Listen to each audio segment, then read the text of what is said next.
Get this and get it straight. Crime is a sucker's road. And those who travel it wind up in the gut of the prison of the grave. This time, a twisted mind, a hole cut in a wire fence, and a corpse in a storeroom. All added up to freedom. But only for the one who had it coming. From the pen of Raymond Chandler, outstanding author of crime fiction, comes his most famous character in The Adventures of Philip Marlowe.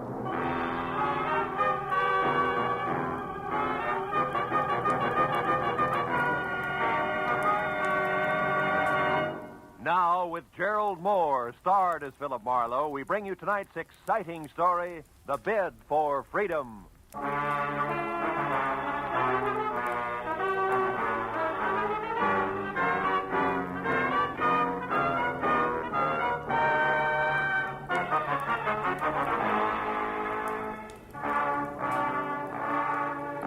Never fails. When you worry over your bank statement, then hug your office phone from 9 to 5, anxious for business, nothing happens. But the minute you decide you'll get rich another day, chuck the puny balance sheet into a bottom drawer and make plans, you want it. And that was exactly the way it played when at 3 o'clock on the kind of slate-gray afternoon that makes the beckoning Santa Fe Railroad vacation billboards look a little more so. I left a note on my office door and headed outside and across the street for some real Hungarian goulash. Very good today, too. A second after, a waiter disappeared into the kitchen with my order. She was standing at my elbow. Not quite young, not quite pretty, not quite blonde. And when she spoke, not quite sure of what she was going to say next. You're Mr. Philip Marlowe, aren't you? I mean, a private detective whose office is across the street? Yeah, that's right. My name is Helen Asher. Oh? I have to find someone. You do that kind of work, don't you? Finding people, I mean. That all depends, Miss Asher. Who's the person you have to find? Leon Rodell, a friend. Uh-huh. You see, I just got into town. I had his address in my handbag, but I lost it. The handbag, that is. And I don't exactly know which way to turn. Well, just a minute, Miss Asher. Let's take it a step at a time, huh? Here, now sit down. Oh, no. No, thank you. I'm in a hurry, Mr. Marlowe. Leon Rodell isn't listed in the phone book. I've tried that, and I don't know the name of his firm, his business name. He deals in ceramics. Is that all you can tell me? Oh, no. I have something else. It's a name and an address here in Los Angeles. Fortunately, that wasn't in my handbag, but here in my coat. No. No what, Miss Asher? Outside there, on the street. What's on the street? Nothing. Nothing at all. Hey, Excuse me, Miss Asher. Wait a minute. My mind.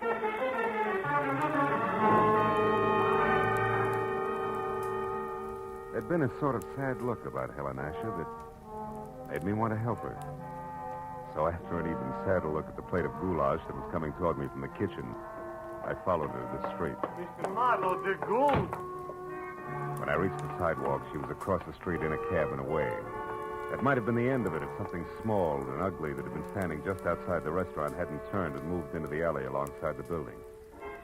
On a hunch that he'd had something to do with the sudden exit of Miss Asher, I followed him and found him standing next to a line of empty ash cans, calmly lighting a cigarette. You always run into alleys to light your cigarettes? You always concerned? What do you know about Helen Asher? Helen Asher? I haven't any idea who you're talking about. Come on, little man. I'm talking about the gal who just got into that cab. Do the words begin to flow, or do I wring them out of you? Chief, get your hands off me. You're ripping my pocket. You're lucky it isn't your nose. Come on, talk. All right. It's no secret. Here, it's all in this letter. Look, right here. Oh!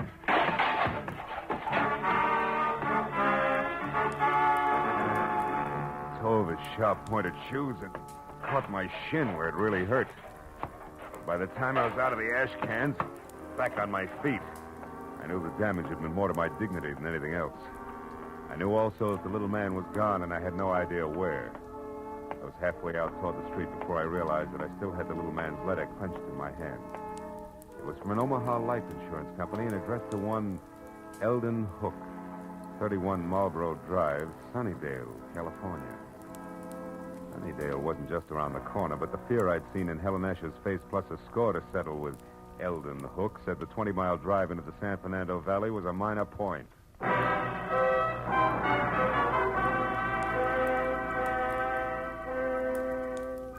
Under the gray sky overhead that thickened by the minute, Sunnydale, about the size of the hole in a candied lifesaver, looked as warm and cheerful as crepe paper. And number 31 Marlborough Drive, also gray, was no improvement from the ponderous, bleak stone buildings which said Queen Victoria should have slept there. Past the high, thick wire fence that surrounded it to the wrought iron gate in front of me labeled Hillcrest Sanitarium. Keep out. Took 10 minutes of softly phrased questions and answers to get the boss man, a Dr. Cianetti, to the gate. I told him who I was and what brought me to him, including the description of Eldon Hook. I don't understand.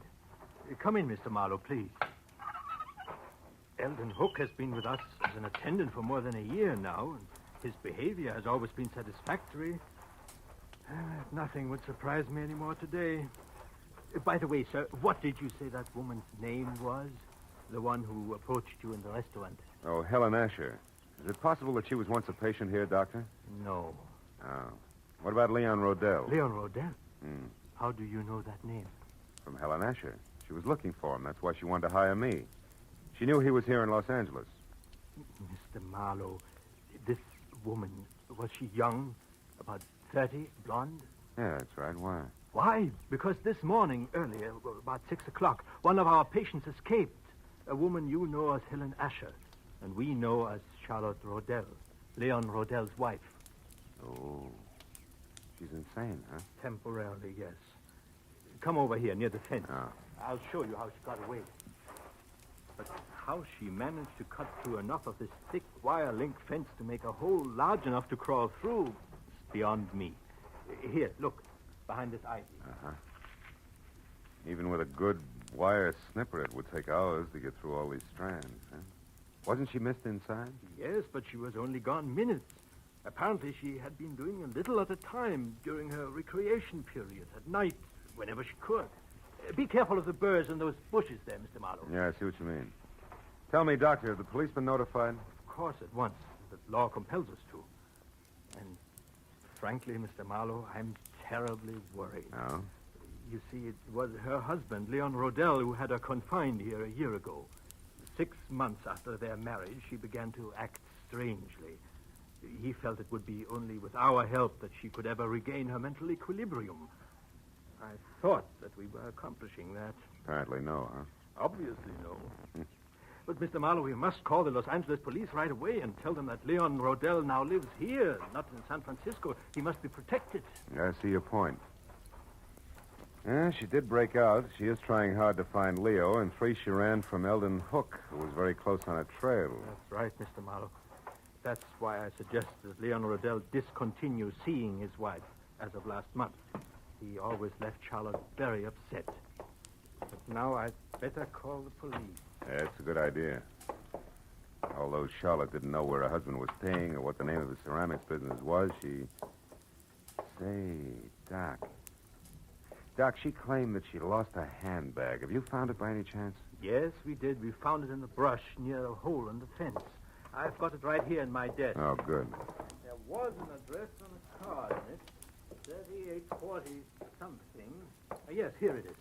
3840 Lookout Terrace. Lookout Terrace. Lookout Terrace. That's right here in the valley, up in the hills, south of Ventura Boulevard.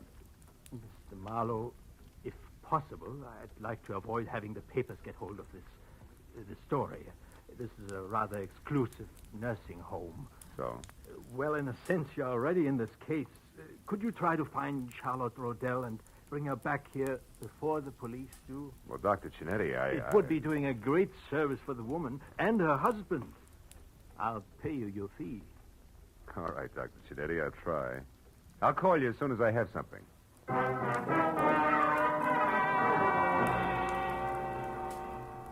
When I first started Marlborough Drive in Sunnydale, it had been a combination of interest in a sad-eyed girl and a strong desire to punch Eldon Hook on the nose. Now it was business. It took 20 minutes of fast driving to get over to Lookout Terrace in the hills that separate Hollywood from the San Fernando Valley, and 3840 itself. The house was a squat chunk of overly stuccoed, archaic California architecture at the top of a steep driveway. When I was out of my car and walking toward the front door, everything was black, except tiny pinpoints of light sparkling up from the floor of the valley I just left. Good evening, sir. Hope I didn't startle you, Mr. Rodell. Mr. Rodell? Oh, I know your name. Yes, sir. And I know some other things as well. Like what? Oh, incidental facts. Like, well, it's cold in there. So you haven't been home in hours. And? And the refrigerator's empty, so you're only staying here off and on. Also, the old mail inside, phone bills, etc. They don't have your name with this address. So this is probably a friend's house. Which totals to what? To zero, maybe. Zero, Mr. Rodell, like you're going to total if you don't pay the money you owe to my good friend in San Francisco. Yeah, you know who I mean, don't you, Mr. Rodell? Yeah. What I don't know is how good friend thinks I'm going to raise that kind of dough. I made it funny? Oh, you're kidding. What's 15,000 to you? You, shall I say, an intimate friend of Ordine Blackburn? Oh, Ordine Blackburn. Yeah, Ordine Blackburn. Come off it, boy. I'm thorough. An eager sort. I know that the lady from Bel Air's loaded and that she's nuts about you. No fooling. Now, before I leave, a word of advice, Rodell. One can't run away from his obligations forever. And you won't be able to walk away after 24 hours. Unless, of course, you pay. Good night. Good night, Eager. Till we meet again.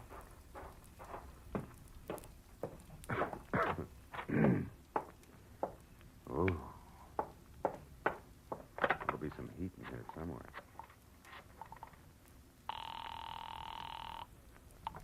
Information. Oh, operator, I'd like the telephone number of a Miss Ordine Blackburn in Bel Air. I don't have the address. Have you tried your directory, sir? No, I can't. The house burned down.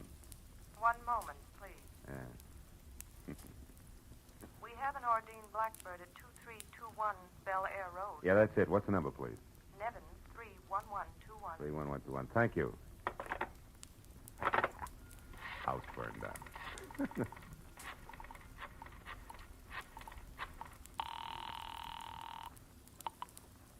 Hello? Hello, Miss Blackburn. Yes, this is she. Miss Blackburn, my name is Philip Marlowe. I'm a private detective who at the moment is anxious to get hold of Leon Rodell. You know where he is? Well, yes, I do, but I don't think... Now, please, it's important. Leon Rodell's life is in danger. I want to help him. Leon's life?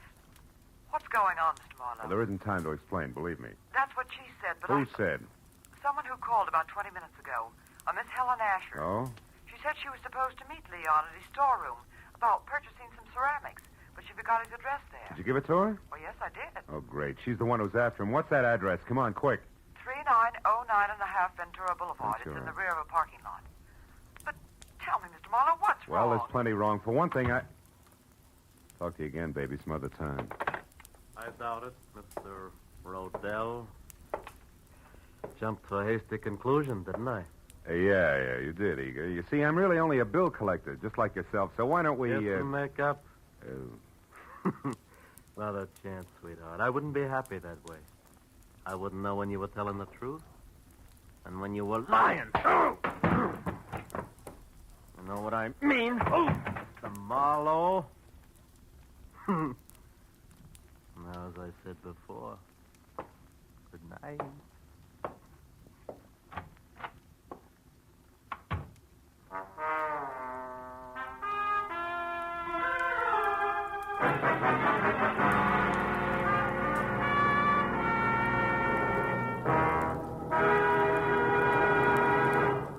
In just a moment, the second act of Philip Marlowe. But first, CBS will bring you the earth-shaking premiere of a new opera tomorrow night. An opera written by Alec Templeton with Charlie McCarthy as a lovelorn singing Bengal lancer. Templeton himself as a Maharaja and Ursel Twing as a flying carpet salesman. You can hear it on the CBS Charlie McCarthy Edgar Bergen show tomorrow night. And don't forget, Red Skelton, Amos and Andy, Eve Arden, Horace Hyde, and all the other CBS Sunday night stars will also be on hand on most of these same CBS stations. Jack Benny, of course, is heard in them all on Sundays. Now, with our star, Gerald Moore, we return to the second act of Philip Marlowe and tonight's story, The Bid for Freedom.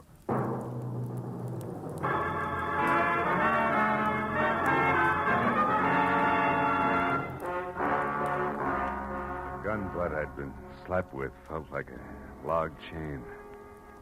Next time would be different.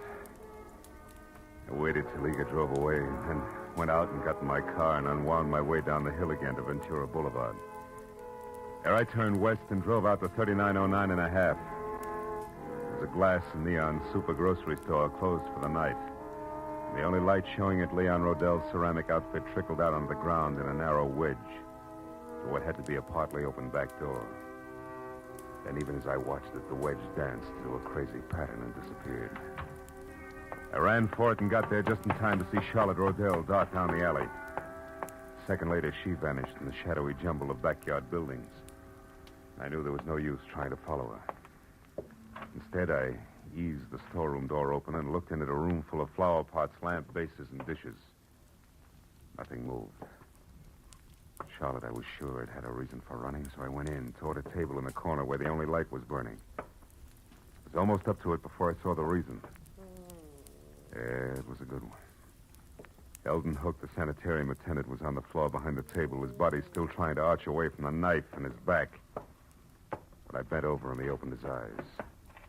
They were already cloudy. I was close. I found the hole in the fence, and I knew Ordine was... Ordine what, Hook? Who did it? Can you tell me? I never figured on... I left Eldon Hook just as he was. Went to the door that opened to the front of the ceramic shop. A desk was there with a phone on it. I got halfway through the Homicide Bureau number when a silhouette showed up at the curtains at the front door. I put the phone down, stepped back into the shadows, and waited.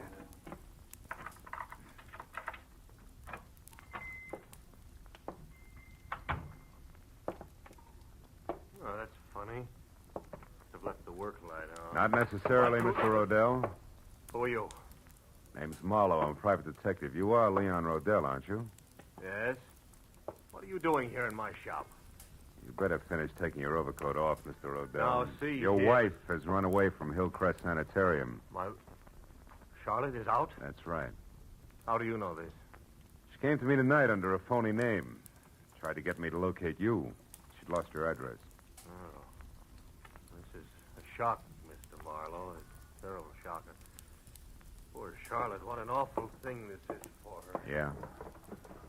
Excuse me, I need this. Sure? Oh, you? No, thanks. You see, Marlowe, I've only been here in Los Angeles a month. The last time I visited Charlotte, that was about 3 weeks ago, and I hadn't planned to stay out. Wait a minute. My wife is the only one who had my local address. If she lost that, how did you find me? That's a long story. I got the address Charlotte lost, and I've already been up to your house, but the last step was a call to a Miss Ordine Blackburn. Ordine? Yeah, she sent me up here. Oh. Then you know about Ordine and me. A little. Well, I suppose under the circumstances, that's hard for you to understand, Marlowe, and even harder to accept. Not exactly, under the circumstances. Oh? Well, the law is not as generous as you are. Has no room for understanding. Insanity isn't grounds for divorce until after 3 long years have passed. And maybe Miss Blackburn doesn't want to wait that long, huh? Well, to be frank, I don't know. I'm in love with her. I think she loves me. I haven't had the courage to tell her about Charlotte yet. Maybe you won't have to. Hmm? Charlotte called her up tonight before I did as a Miss Asher. She must have gotten Ordine's name and phone number from you some way on that last visit of yours. No, that's impossible. Well, she got it some way. Marlowe, do you know where Charlotte is? We've got to find her. She's not responsible. She might even be dangerous. It's an understatement, Rodell. She's deadly. Deadly? I don't understand. Come here. Over behind that table there where the light is. What? Go ahead and look. Oh, what's over there? When I showed up here tonight, I saw Charlotte running away. I came in and found that. Oh, my... The attendant at the sanitarium. Yeah. He knew she'd escaped. He found the hole in the fence where she got out, and he's been following her on his own, strangely enough. He's dead. Marlowe, he's dead. Look, he's dead. Rodell! Sorry. Marlowe, she must be completely mad. We've got to stop her. Why, she might go for Ordine next door. Or you, yeah. What can we do? Well, you can go home. She doesn't know that address up there, so you'll be okay on that score. Okay on that score. All right, but... Rodell, listen. Keep your doors locked up there, will you? Well, you said Charlotte... I know. I'm not thinking about Charlotte now. There's something else. The guy in San Francisco that you owe all that money to. What about him? sent a mug down here who intends to collect it. I've tangled with him already. He means business, so be careful, Rodell, and I'll see you as soon as I can. I watched him go out the door limply, his head down. He looked about as tough as a bowl of whipped cream. And I went back to the desk again and saw that he'd left his overcoat where he dropped it on the chair. I called the police, gave him the word on Charlotte, and when that was over, I had to switch on the desk light to check the sanitarium number before I could call Dr. Chinetti. That's when I saw the letter lying on the desk, an important letter. But for one reason only. It was addressed to Leon Rodell at his house on Lookout Terrace. It was an open invitation to anybody who'd come to the shop looking for that particular piece of information. And there was no doubt in my mind that Charlotte had seen it, which made it long past time for me to get up there and on the double. I turned, headed for the door, and stopped all in one motion. The pair of headlights flashed at the windows and then blinked out. I stepped back out of the circle of light from the desk lamp and waited. A second later, the hulk of Mr. Eager filled the open back door. He was still very sure of himself. He took in the storeroom with one long glance and then sidled through the clutter as deftly as a rumba dancer toward the door where the desk and I were waiting. The instant he got within reach, I swung!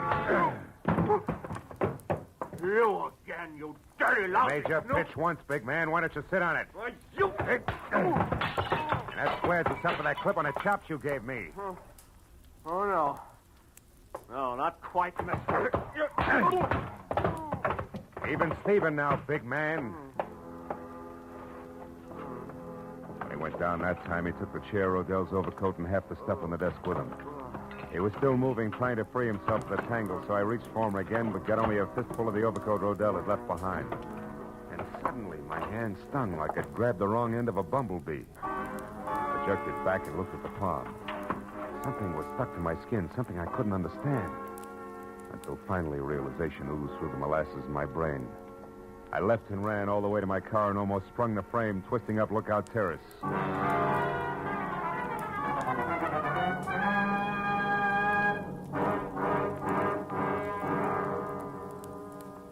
I parked down the hill from 3840 and ran as far as the house next door, where I got to the back, hopped the fence, and got my gun in hand. As I expected, Leon Rodell was there, and so was Charlotte in a coupe. The door open, was poised at the top of the precipitous driveway like the lead car on a roller coaster. Why are you angry with me, I'm not Leon? angry, Charlotte. Now get in the car. We haven't much time. I did everything just like you said, Leon. I know. I lost my hand up The with car. your address in it. The car, I Charlotte, had to yes. find you, didn't I? You did I fine. did everything. And then I learned about your shop, and I went But there. you shouldn't have done that, Leon. Charlotte. Now get in the car. Leon, I saw what you'd done to that Mr. Hook The from the car, Charlotte. sanitarium. We're rushed. You killed him with a knife. I had to, Charlotte. He'd been spying on us all the time. He knew all our plans, and he wanted lots of money to keep quiet. Now, It the frightens car, me, Charlotte. Leon. I wish you hadn't. Stop it, Charlotte. It doesn't matter anymore. It doesn't Don't matter. kid yourself, Rodell. Mr. Marlowe. Oh, I found Leon by myself, so I really don't need you after all. I only wish you were right, baby. Don't move, Rodell. Oh, but you don't understand, Mr. Marlowe. Leon and I are going away together on a I trip. understand, and all right, more than you do now, Charlotte, and I think you better go in the house and wait for us, Oh, no. huh? No, don't Please, you see please, we... do as I ask. All right. But don't be long.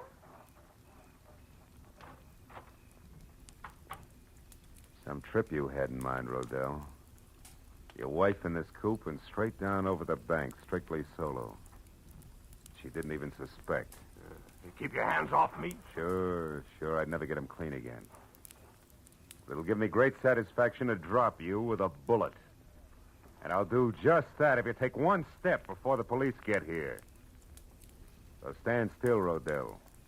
Real still.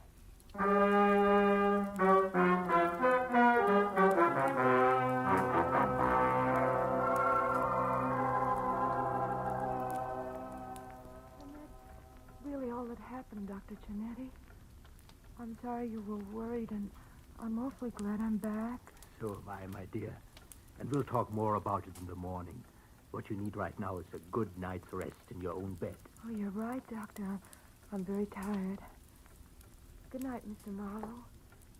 And thank you. Good night, Charlotte. She still doesn't realize, does she? know, and it's a good thing. Plenty of time for that later when it can come gradually. At this point, she could tear herself to pieces over a thing like this.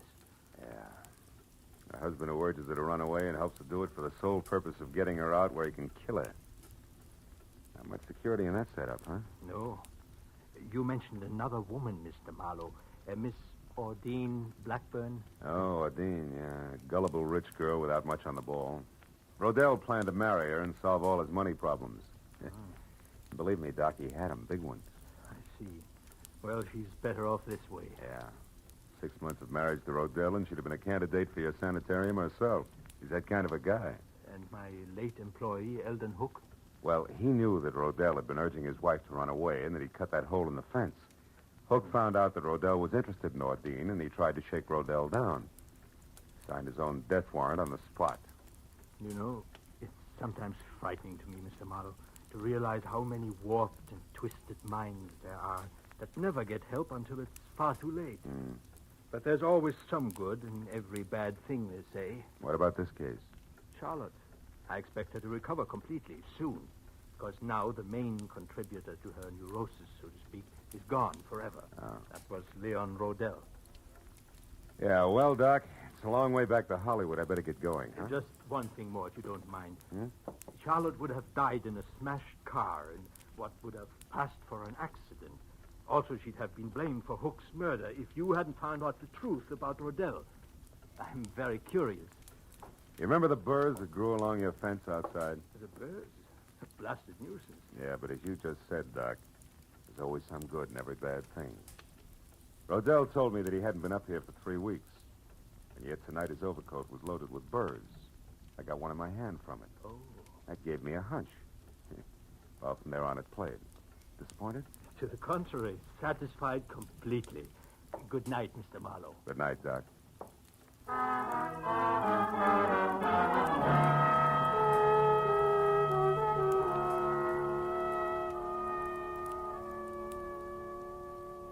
As I left Hillcrest Sanitarium and drove back across the wide, flat San Fernando Valley, dark and quiet in the hour just before dawn, I found myself being grateful for a lot of little, orderly things. Things like the clear white line down the middle of the road, the rhythm of the motor in my car, and the prospect of going home to my own secure apartment. Then I wondered about Charlotte, and the sort of nightmare jungle the world must be to a mind twisted suddenly, out of focus, where there is no symmetry or logic. But nightmares can be banished, huh? Fears driven away. And in time, with Dr. Chinetti's help, she'd come out of it all right. But the others like Hook and Rodell, to them, the jungle is home. No nightmare, that. They live in it by choice. Until, one way or another, they're destroyed. Choked to death by the very tangle they hide in. Well, that's fair enough.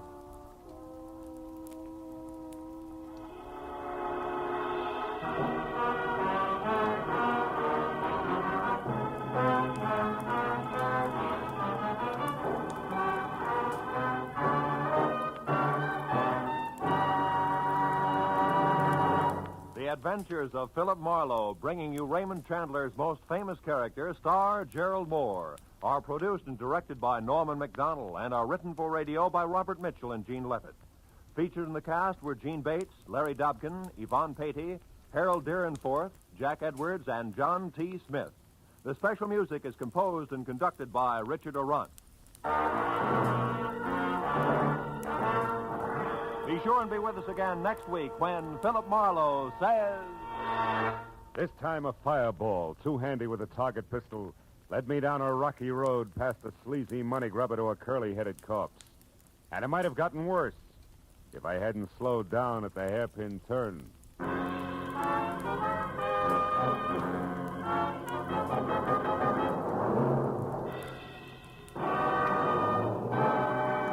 Hi, dear viewer. If you're enjoying this program, a simple like, a comment, or a subscribe tells YouTube this content deserves to stay on the air.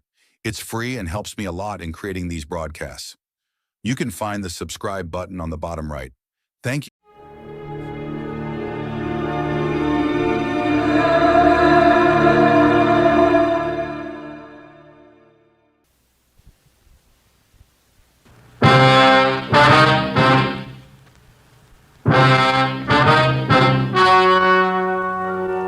The story you are about to hear is true. Only the names have been changed to protect the innocent. Fatima Cigarettes, best of all long cigarettes, brings you Dragnet.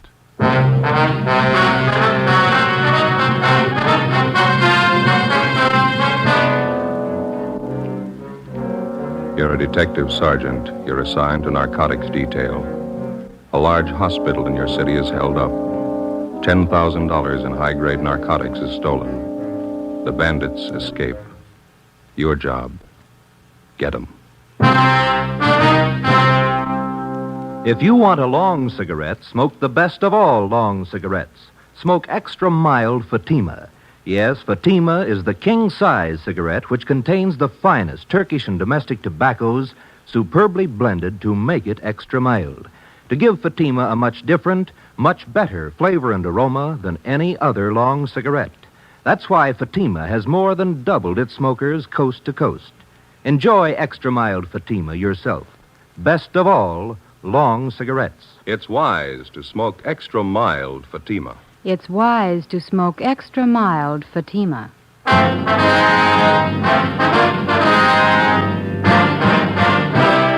Dragnet, the documented drama of an actual crime.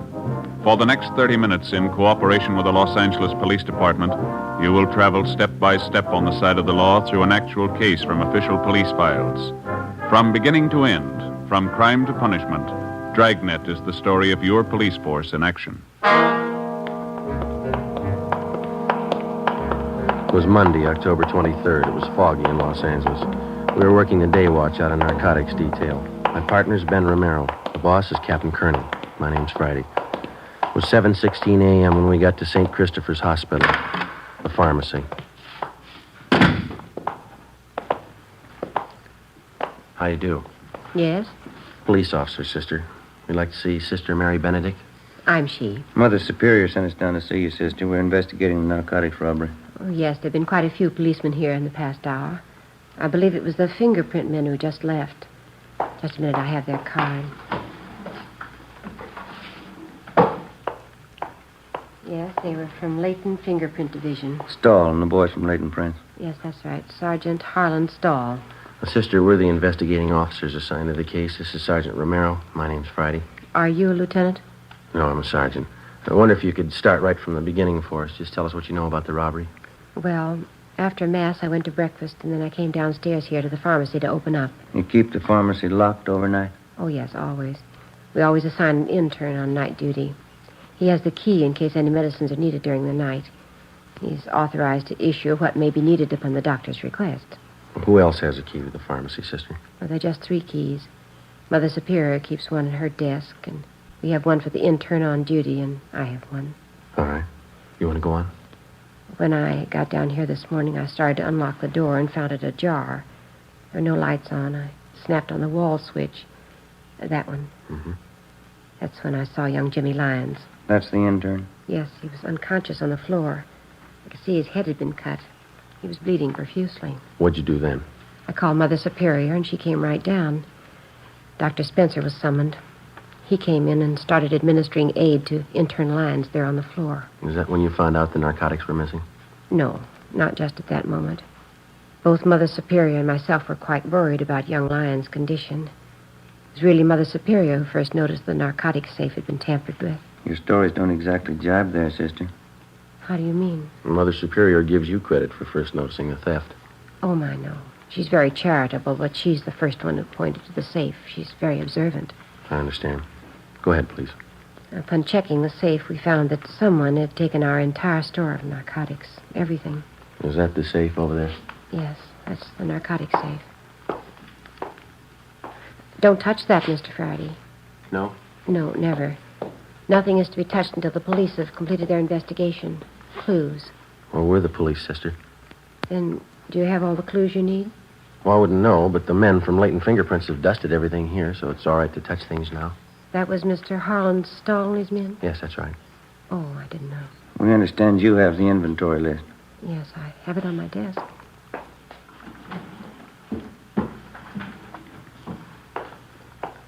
Here. Thank you. We keep a running inventory, so that's the exact amount that's missing. Yes, ma'am.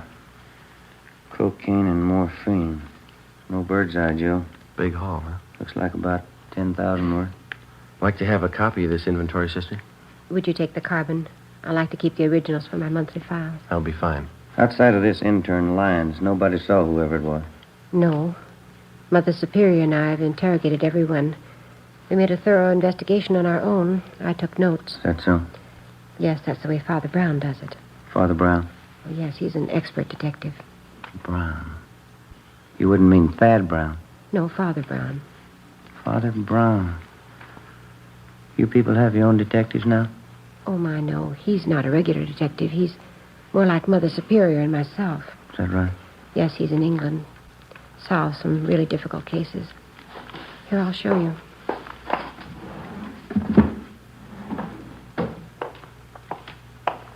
See right here? The Triple Cross, another exciting Father Brown mystery by G.K. Chesterton. Oh. Yes, I've all but one of the Father Brown books. Mother Superior has it. I get it after she finishes. Mm-hmm. What's the condition of the intern? He's resting comfortably. Dr. Spencer says he'll be all right. Had to take 9 stitches in his scalp.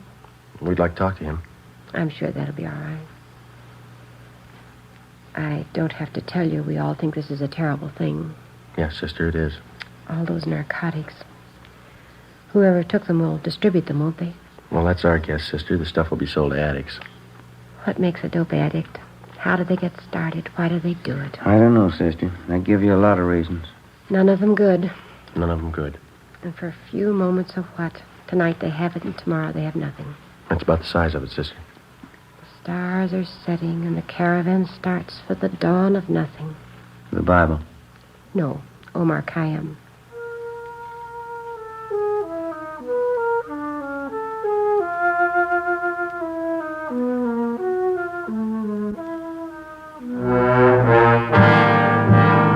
Before we left St. Christopher's Hospital, we talked with intern James Lyons. Since he was slugged from behind, he failed to see his assailant. He could tell us nothing. The entire hospital staff was screened thoroughly. They could add nothing to what we already knew.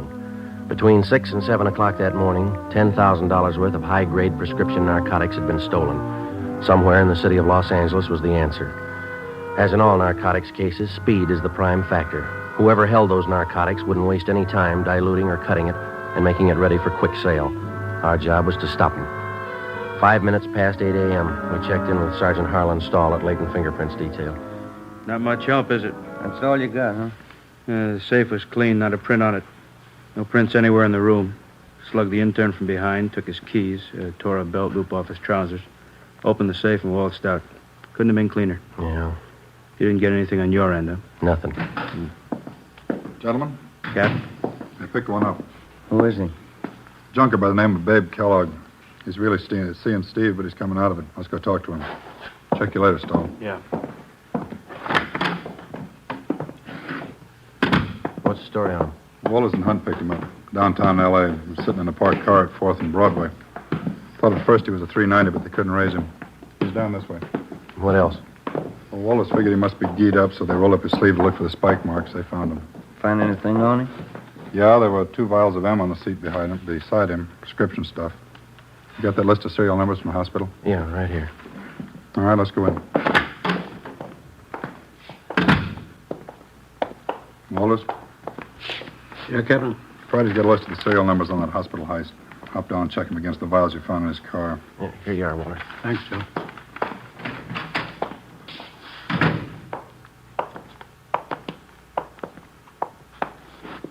How you feeling, babe?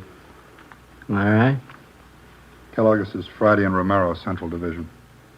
I see him. You want to tell us about it? Nothing to tell. Living high, aren't you? I'm unusual. It's not the way I get it. You're scoring good. Prescription stuff. Birthday present from a friend. Who is it? I want to keep his friendship. Who's your connection, babe? I don't know. You know that morphine we picked out of your car is hot. Isn't all of it? Hospital pharmacy was knocked over this morning. the numbers on those vials of yours match up, you're in a real jam. No numbers on them? You might as well tell us where you got it. I'm not going to be a Fagin for you. Nobody's asking to be a Fagin, Kellogg. That's high-powered stuff. If we don't get anybody else, it can go hard for you. I'm not going to bite the hand that feeds me. You want to stand it alone on this one, not the idea? I didn't say that. Well, one of us isn't going to go along and hold your hand. How about it? Who's your connection? All right, it isn't going to be a long wait, Kellogg. As soon as Walters gets back with those serial numbers, you can play hero all afternoon. That'll be on the 12th floor of the county jail, babe. You won't have to wait long there either. The minute you put one foot in that courtroom, the judge will throw everything he's got at you. 2 bottles of drugstore stuff? Robbery, Kellogg. $10,000. Well, this is good, but 2 bottles ain't worth that much. Well, you only show a part of it. Maybe you got the rest of it at your plant. You got my plant. 1931 Essex. 4-wheel brakes. Your car's being checked out. Didn't find any more, did you? No, I couldn't be that lucky. You feel pretty good now, but you'll get a yen on. You won't help me, you never do. When's the last time you helped us? Your memory's worse than mine. I helped you. I helped you guys a lot. Don't you remember the Frank Smith plant? No. 1933, Friday night last. I led you right through Smitty's plant. Smitty didn't have no geezer like he found on me. He was a big man. We turned up 4 kites on him. Not for us, you didn't. Sure I did. Right here in Kansas City. I done you a big favor that night. Friday night last. A different town and a different night, babe. You're kidding. In the St. Louis? Seeing Steve. Yeah. Don't kid me along. This is Kansas City. Where is this St. Louis? You're in Los Angeles, babe. Los Angeles, California. You're kidding. Clenard wouldn't do that to me. Who's Clenard? 11th and Baltimore. Hangs out down at the Continental Hotel. That's in Kansas City? Yeah, Marty Clenard. Tough cop. He said he'd make a hot for me. He didn't want me in KC. Gave me a floater out of town.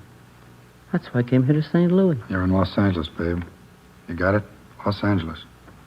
Oh, yeah. You told me. Want to step outside a minute? Yeah. Stay with him, Romero. Right. That's it. Checks out, huh? Somebody cut through the serial number stamps on the vials, but you can still make them out. The 2 vials of morphine we found in Kellogg's car were from the hospital pharmacy. Thanks, Wallace. Let's try it again, Freddie. Right.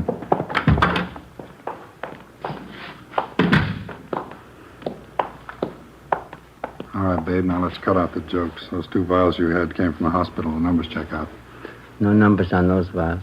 How do you know? You probably didn't even look at them. Oh, yeah, I looked. No numbers on them. We found them, all right. I don't see how you could read them. I couldn't. Why not? Somebody scratched them off. Who, babe?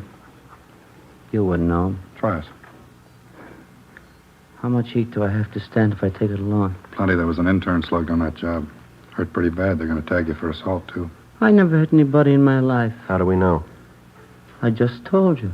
We don't know you didn't pull this job. We haven't got any proof. Once more, what's the count? Goes like this, babe. First-degree robbery, 5 years to life. Assault with a deadly weapon, 1 to 10. Violation of the State Narcotics Act, 1 to 15. You can add. They'll lose you up there. You can get a real yen on by that time. There's no buzzing up at Q. I can't go that route. Where'd you get the stuff? I'd rather be a Fagin than spend 50 years at the joint. You convinced us. Where'd you get it? Anybody turned Fagin before they spend 50 years at Q. No, I can't go that route. Where'd you get it, babe? From some joy popper. Who? I gave him $700. Clean me. Who? Come to me, passing himself off as a croaker. I can spot a guy's been hitting speedballs a mile away. I knew he wasn't any croaker. What was his name? He was scoring good somewhere.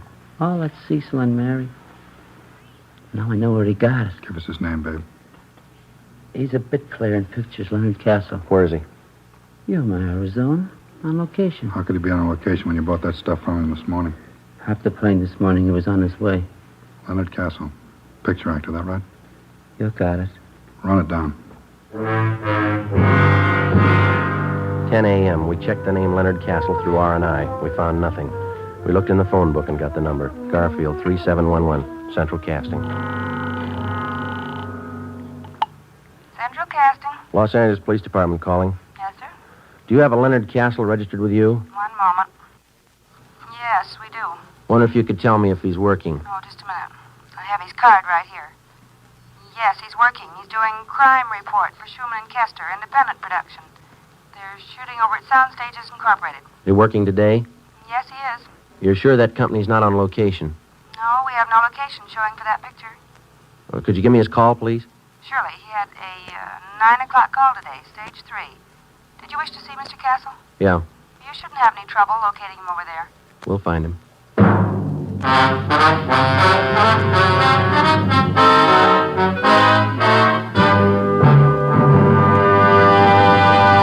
You are listening to Dragnet, actual case histories taken from official police files. If you smoke a long cigarette, it will be in your interest to listen to these case histories taken from the file marked Fatima. On this card, reporter Lee Silver's statement. I need an extra mild cigarette. No other long cigarette I've tried is as mild as Fatima. Here is Nurse Shirley Gilman's statement. When I go off duty, I appreciate a mild cigarette. Fatimas are extra mild. I can enjoy them more. On this card, the statement by drama critic Richard Watts, Jr. Anyone can tell Fatima contains the finest tobaccos. It's extra mild and has a much better flavor. All agree it's wise to smoke extra mild Fatima. And that's what more and more smokers are discovering every day.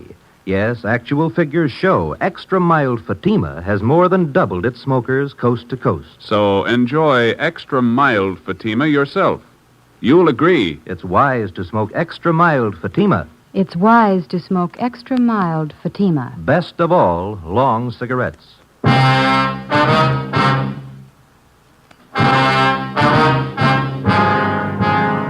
10:30 a.m. Central Casting gave us Leonard Castle's home address, and Detectives Long and Hunt went on immediate stakeout.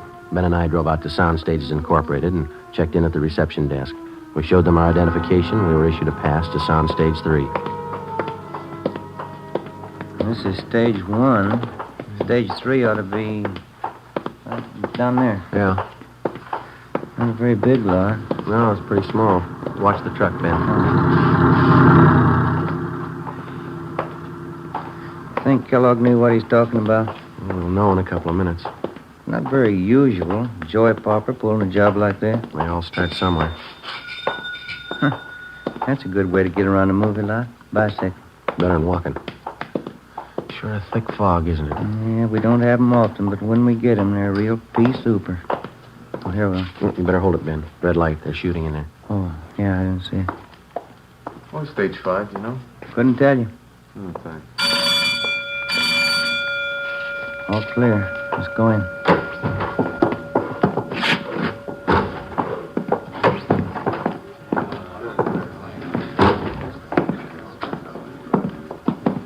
Hey, fella. Yeah. Wonder if you can tell us where we could find Leonard Castle? Sure.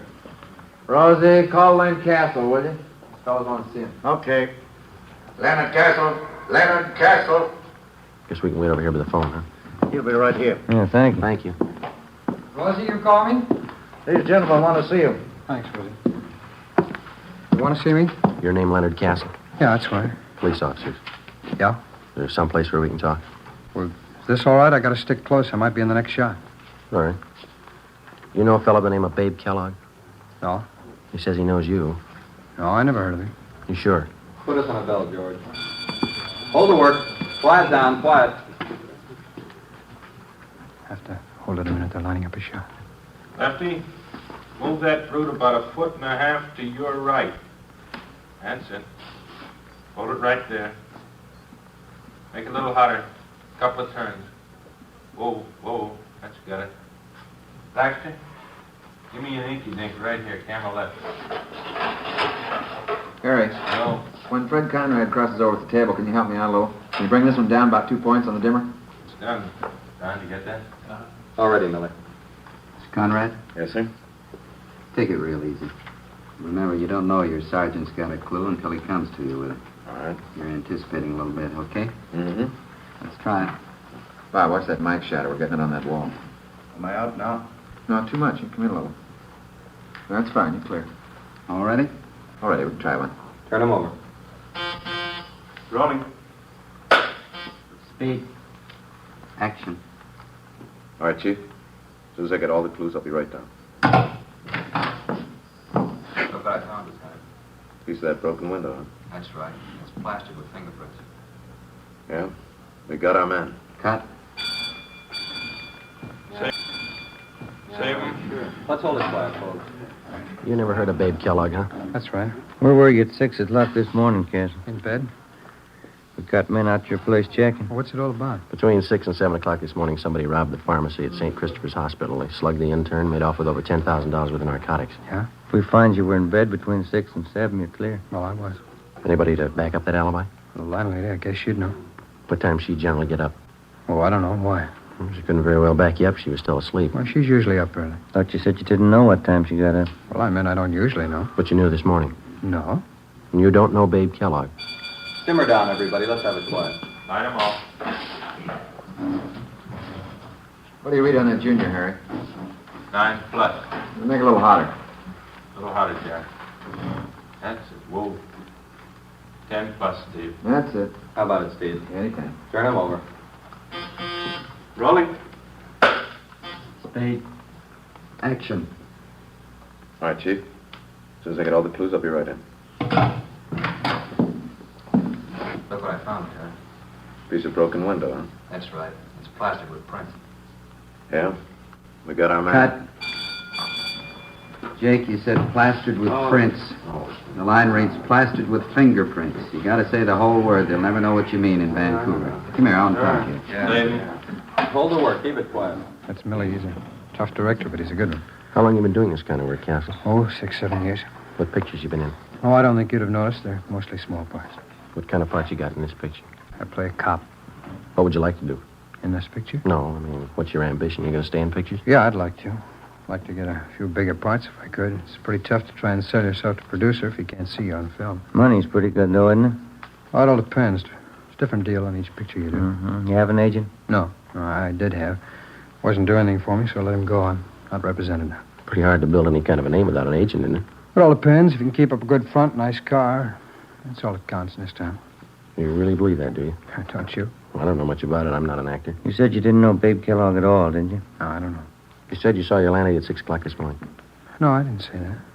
Well, there's Theodore Milton, the director. Would you like to meet him? What time did you see your landlady this Oh, morning? Mr. Milton. Yeah, Castle? When are you going to get to me, Millie? You need me in the shop? No, still on the same thing. Won't get to you till after lunch. You can stay with your friends. Okay. What time do they break for lunch, Castle? Oh, this company usually breaks around 12:30. It's only 11:15. Maybe we can go outside and talk. The director said he didn't need you. Well, you never want to believe the director. It's always the first assistant. We could check with him, couldn't we? Oh, I don't like to do that. I hate to ask any favors. Said he wasn't going to use you till after lunch. Well, it isn't a good policy to bother the first assistant. Well, it's probably better in here anyway. I didn't see any place to sit down outside. Unless you have a car in the lot. Do you have a car? No, I don't. Thought you told us you had a car. No, I didn't tell you that, did I? Well, you said something about keeping up a good front, nice car. Isn't that what you said? Oh, sure, I have a car. I don't know what I was thinking about. Yeah, I have a car. Mm-hmm. I thought you said you had a car. Well, I tell you, this picture act will drive you crazy. I don't know what I'm saying half the time. Maybe you made a mistake about Babe Kellogg. Do you know him? No, I'm sure about that. I don't know any Babe Carson. Kellogg. You're Kellogg, you know. I don't know him. Would you mind showing us your wallet? Well, what for? You want to see my identification? Can we see the wallet, please? All right. Here you go. No, you hold it. Would you open it up? Okay. Quiet, please. All right, Steve. Okay. Turn him. Rolling. Spade. All right. Nice and easy now. Fingerprints, Jake. Right. Action. All right, Chief. As soon as I get all the clues, I'll be right in. Look what I found, Tom. Piece of broken window, huh? That's right. It's plastered with fingerprints. Yeah? We got our man. Cut. Save him. No talking, folks. Let's see how much money you got in your wallet, Castle. No, you hold it. Just count it for us. Oh, there it is. What about the rest of it in there? All right, I didn't see it. All right, count it. Just a few hundred here. Count it. All right. Let's see. Well, I can see 450s right there on top. That's 200, isn't it? Yeah. It's 300, 400, 450. Yeah, go on. I didn't know I had this much. That's 250 more. That makes 700, doesn't it? It's more than I thought I had.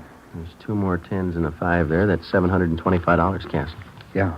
Doing pretty well on this picture, aren't It's you? not all picture money. All right, you can put your wallet away. Thanks.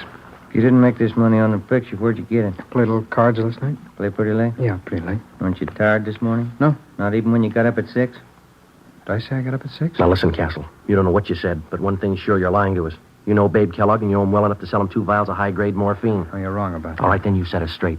Kellogg says he paid you $700 for the stuff. You got over $700 in your wallet. That's more than you need for lunch money. Now, this could be a coincidence. You set us straight. Well, you're wrong. Where'd you get the money? Turn him. Rolling? Speed. Action. All right, Chief. As soon as I get all the clues, I'll be right in. Look what I found, Tom. Piece of broken window, huh? That's right. It's plastic with fingerprints. Yeah? We got our man. Cut. All right, once more. Where'd you get the money, Castle? I told you I played cards. It won't do. Got the keys to your car? I can't leave. We'll get you excused. We want to look at your car. No, don't do that. All right, then. Do you know Babe Kellogg? I don't know. Turn him. Rolling? Speed. Action. All right, Chief. As soon as I get all the clues, I'll be right in. Look what I found. Piece of broken window, huh? That's right. It's plastic with fingerprints. Yeah? We got our man. Cut. Print it. Hold it for Lily. Do you know Babe Kellogg? Yes. Yes, I know him. I know it. You robbed that hospital this morning. I needed it. I needed the money. I had to have it. I owed money. They were going to take my car. I was broke. What else could I do? I was sick once. I stayed at St. Christopher's. I knew where they kept the drugs. I knew if I could get them, I could make some fast money. I didn't mean to hit the kid. I couldn't let him see me. He didn't have to be there, did he? He didn't have to be there. I sold old Babe the stuff, and the rest is in the car under the seat. I needed the money. I was broke. I was broke. Better get him out of here, Ben. Mm-hmm. Come on, Castle. That was a great reading. My name's Milton. I'm directing this picture. You the boy's agent? No, sir. Never heard him read better. Funny thing, no? Yeah? In front of the camera, he goes to the dogs.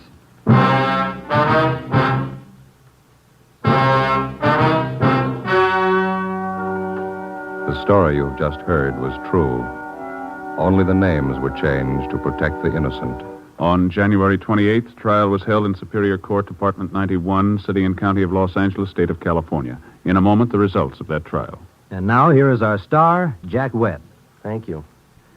The working detective in reaching the solution of a crime depends on the combined efforts of many minds and many hands. The crime lab, state and federal peace officers, and you, the citizen. And so with Fatima.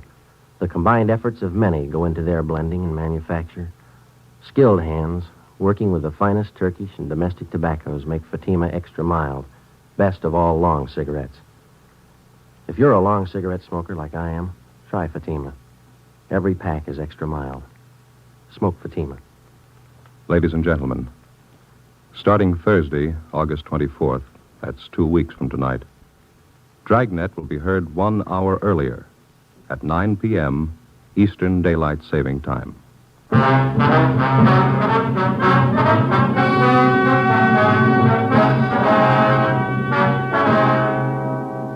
Leonard Francis Castle was tried and convicted of first-degree robbery and violating the State Narcotics Act. He received sentences as prescribed by law. Alfred Babe Kellogg was convicted of violating the State Narcotics Act. Both men are now serving their terms in the state penitentiary. You have just heard Dragnet, a series of authentic cases from official files. Technical advice comes from the Office of Chief of Police W.H. Parker, Los Angeles Police Department.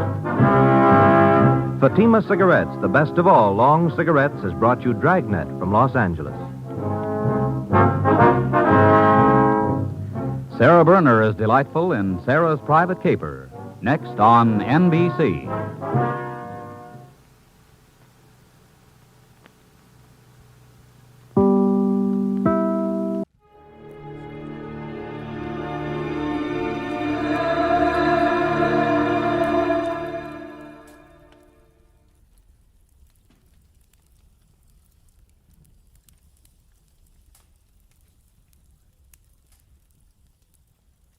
Get this and get it straight.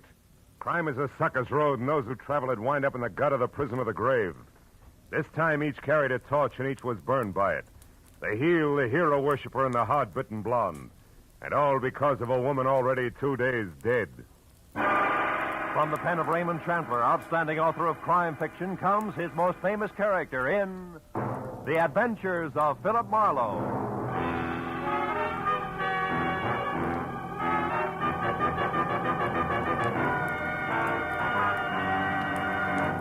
In just a moment, tonight's story. But first, a message from the Ford dealers of America. Tonight, more than 110,000 enthusiastic motorists own new 1950 Fords. Here's what Donald L. Gibson, a pilot from Kansas City, says about his 50 Ford. As a pilot, I'm naturally interested in engines, and that's why I bought a 50 Ford. That V8 really ticks along. And ticks is just the right word, because it's as smooth and quiet as the Swiss movement in a good watch. And it's not just the Ford engine that's fine. The ride is just like flying in smooth air, and the car handles like a dream. Anyone who's thinking of buying a new car should certainly take a check ride in the 50 Ford. We Ford dealers are swamped with comments like that. But don't take anyone's word for this new 50 Ford. Prove it for yourself. Look up your nearest Ford dealer in the classified phone directory. Or perhaps you know him personally. He'll arrange a test drive in the 50 Ford. Test drive it for comfort, for power, for safety, and for the quietness, which is its mark of quality. Yes, before you buy any car at any price, test drive the 50 Ford at your Ford dealers tomorrow.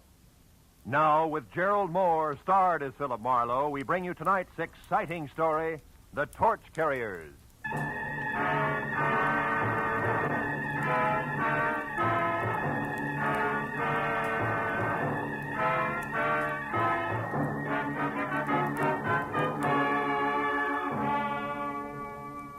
The 8 hours that had just slipped away had been a noisy assortment of big people with little troubles I hadn't wanted to help, and little people with big troubles I hadn't been able to help. So by the time it was all over and I was heading for home, a cozy, quiet cocktail lounge at the Wilshire Gardens Hotel seemed like a good idea. When I was there, up at the bar with one down and one to go, the strain that had been with me all day began to ease up. But even as I relaxed, the tension between the couple sitting at my left became more and more apparent. I looked down the bar. The girl was young, pretty, and obviously afraid of the little man with her, who had only asthma where a voice should have been. Now, have I made myself clear? I don't know what you're talking about. Now, look, sister, Larry Solid doesn't go for people snooping after him, nothing. And neither do I. It gives me work to do that's sometimes rough on a party. Brave boy. All right, little man, you've had your busy day. Hey, take your hands off me. As soon as you relax. Okay, get your mitts on. Now, gentlemen, please, no fighting. I can lose my license for it. Now, you leave at once. Wait a minute, Baldy. You heard him, Buster. Okay. I said what I come to say anyhow. Walter, stop playing. You all right, miss? Yes, thank you. Are you sure? Would you like another drink? No, thanks. I think I'll go back to my villa. Oh, you're staying here at the Wilshire Garden? Yes, Villa 12. It's just around the corner. Maybe I better see you as far as the door. Little pal of yours might still be around. Well, thank you. It's all right. Come on. This is really very nice of you, Mr. Marlowe, Philip Marlowe. What about you? What? Oh, Claire Osborne. Well, now, look, Claire, I'm not trying to pry into your business, but in a way, people like Larry Salter are my business. Larry Salter? How did you know about him? Your little pal in the bar wasn't whispering. Oh. I'm a private detective, Claire, and I see a lot of people get in over their heads. Hate to see it happen to you. You know, these people play rough, usually for keeps. Maybe you better tell me about it, huh? Well, this is my place. Oh. Mr. Marlowe, I'll be frank with you. A month ago, I got into a jam. It was an investment I'd made, some stock, a sure thing, I was told. And they usually are. Anyhow, the certificates weren't quite gilt-edged, and they took a dive, a deep one. And to protect myself, I needed more money, so I took a bracelet. I had a diamond one and got a loan on it. From Larry Salter? Yes, from Salter. A friend, a person I thought was a friend, recommended him to me. So you cashed your bracelet, covered your investment, got your money back, and now you want the bracelet again, correct? Yes, but Salter isn't around. He's hiding. How do you know? Well, I went to the club he runs up on the strip. I overheard it there. Oh. 2 men spoke of him as being on an extended vacation for his health. But, of course, I didn't believe that, so I went around the back, found the door open, and got into Salter's private office. Baby, that in itself is a wonderful way to get into trouble, deep. Yes, I know, but I just had to find out where Salter could be located so I could pay him and get my bracelet back. Huh. Here, look. This paper. Mm-hmm. It was folded under Salter's memo pad. On one side it says, Madge, Gladstone 274. The last number's missing, torn off. And on the back, meet at 1010. Can this help us any? Yeah, it might. But first, Claire, a couple of questions that might help even more. Who was that ersatz little Caesar who slapped you in there? One of the men I overheard talking at Salter's club. He must have seen me and then followed me here. That figures. Now, look, honey. You're scrambling awful hard for a $1,000 bracelet. What's the rest of it? The rest of it? Well, you're out of your... Honey. Oh, what's use? That's better. I might just as well tell you. The bracelet isn't mine, Mr. Marlowe. It belongs to my aunt. I live with her in San Diego. Oh, you borrowed it while she was away, maybe, huh? Yes. Oh, please, I've learned my lesson. I only want to get that bracelet back now, Mr. Marlowe. Please, will you help me? I'll pay you anything. Never mind that now. Oh, please, I must know where Larry Salter is. Okay, Claire, we'll try to find out, but on one condition, huh? Which is what? That you go inside, lock all doors and windows, sit next to the phone, and until you hear from me again, do absolutely nothing on your own. Agreed? Oh, yes, agreed, Mr. Marlowe. Thank you very much.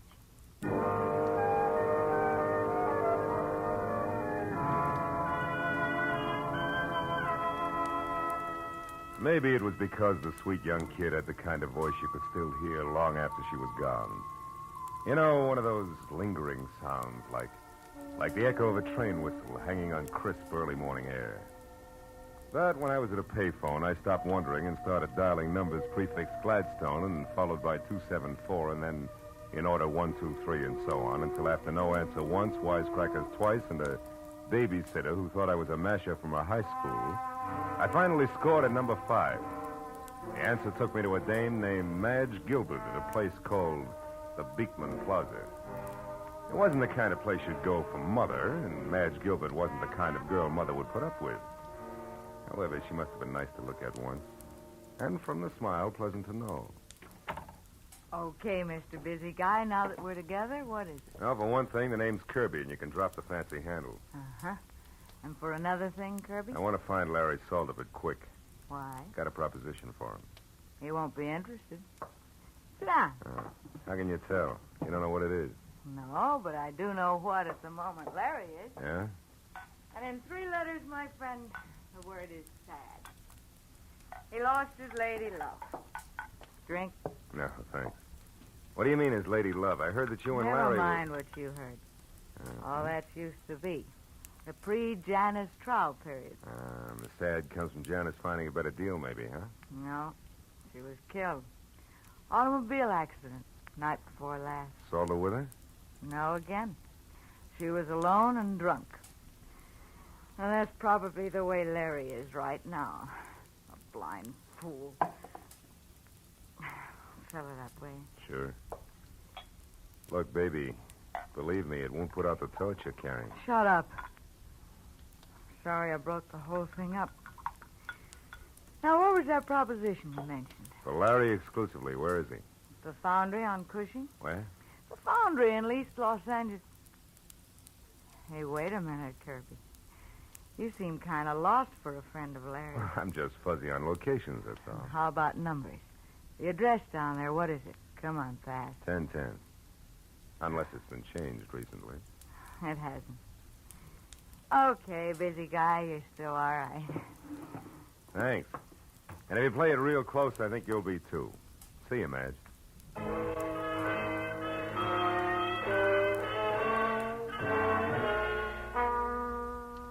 Cushing Avenue in East Los Angeles is industrial, literally wrong side of the tracks and about as non-Hollywood as an honest day's work.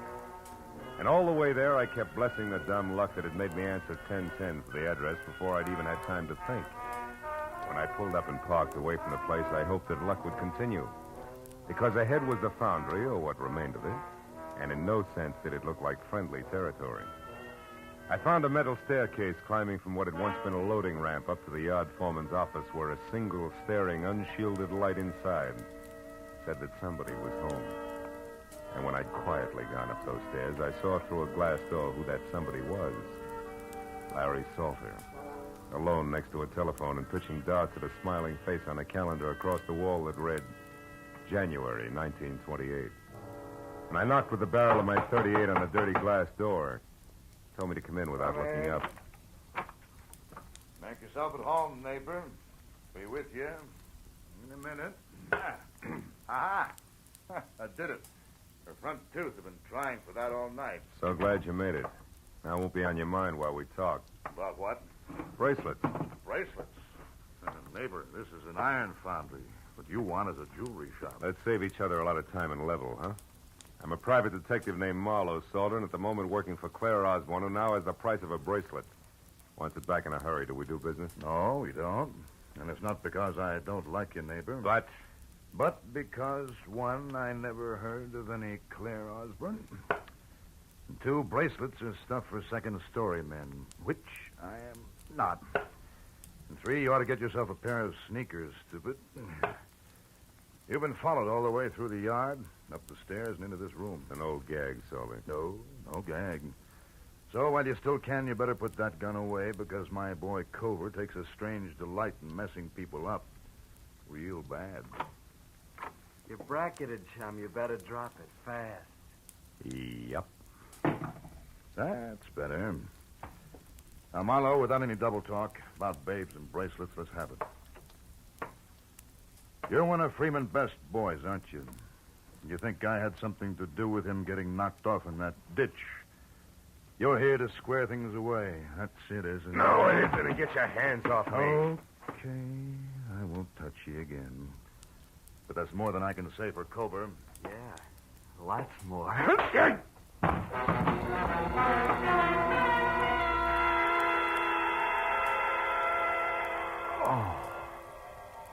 It was a toss-up whether Cover's gun on the side of my head or the side of my head on the floor had done the damage. But either way, it didn't seem to matter. Because I couldn't make it back any further than Larry Salter's voice. It sounded like it was coming from the bottom of the well. Even though I could see him talking it at the telephone. Okay, my place later. It's 8100 North Lucerne in Hollywood. But then, I couldn't even see that anymore.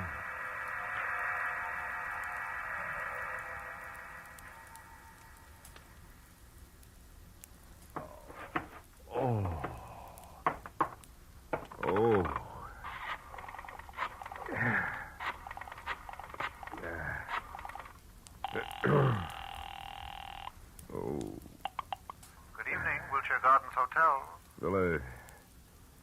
Villa 12, please. Yes, sir. One moment, please. Hello? Marlowe, Claire. Listen, I'm over in East Los Angeles. Mr. Marlowe, did you find him? Do you know where Larry Salter is? Yeah, I think so. 8100 North Lucerne. It's up in Hollywood near you. Now listen, Claire, about the bracelet. There is no bracelet. What? There was no trouble on the stock market and no loan made. Why do you want to know where Solar is? What do you want from him? His life. Goodbye, Mr. Marlowe. Wait a minute, Claire. Claire, listen to me. Oh, my head. I wouldn't try it, What? chum. Hey, Cover, listen, Shut up. You don't have to go no place until Larry Salter comes back and says so. Now relax, chum.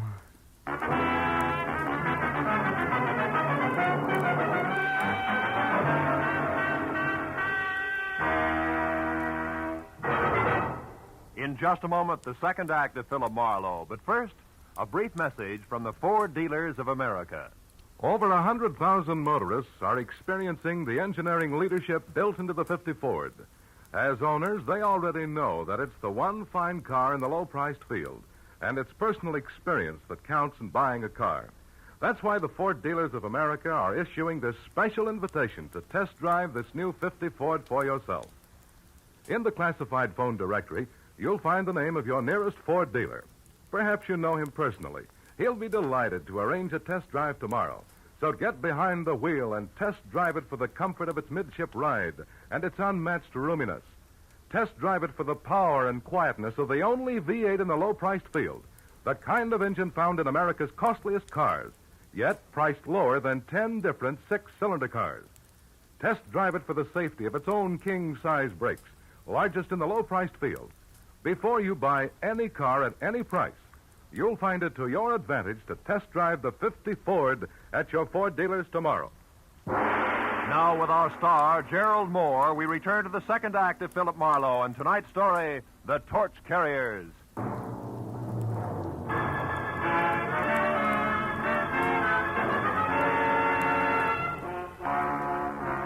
I turned to the poker-faced Cobra and the 45, both staring at me from across 6 dusty feet of concrete floor that made the ancient East L.A. foundry seem colder and even more lonely. You don't stay put so good, do you, sweetheart? You're kind of heavy-handed with that gun, aren't you, Cobra? You want to try again, sweetheart? I'll pass. Standing here staring at each other is apt to get dull, don't you think? That's entirely up to you, sweetheart. You bleed pretty. You'd like that, wouldn't you, kid? Look, just so I don't get plugged by mistake, you better let me sit down before I fall down, huh? Help yourself. Over there on that box, so we keep me between you and the door. That's right. You're a good boy. You got no idea. Hey, come on. How long do we play like this? I'll tell you better when Orville the Squeak gets back. What's Orville the Squeak? She runs errands for Larry, like finding out what's phony about a certain young babe in her bracelets that don't exist. So that's where the bird with the whiskey soprano fits. That's the way the punk operates, huh? Well, that way, Koval, we'll both die of old age before... Well, you hear that? Somebody moved downstairs. Maybe this is visitor's night in the old foundry. Don't get your hopes up, sweetheart. Those live here. They're rats. They eat small dogs.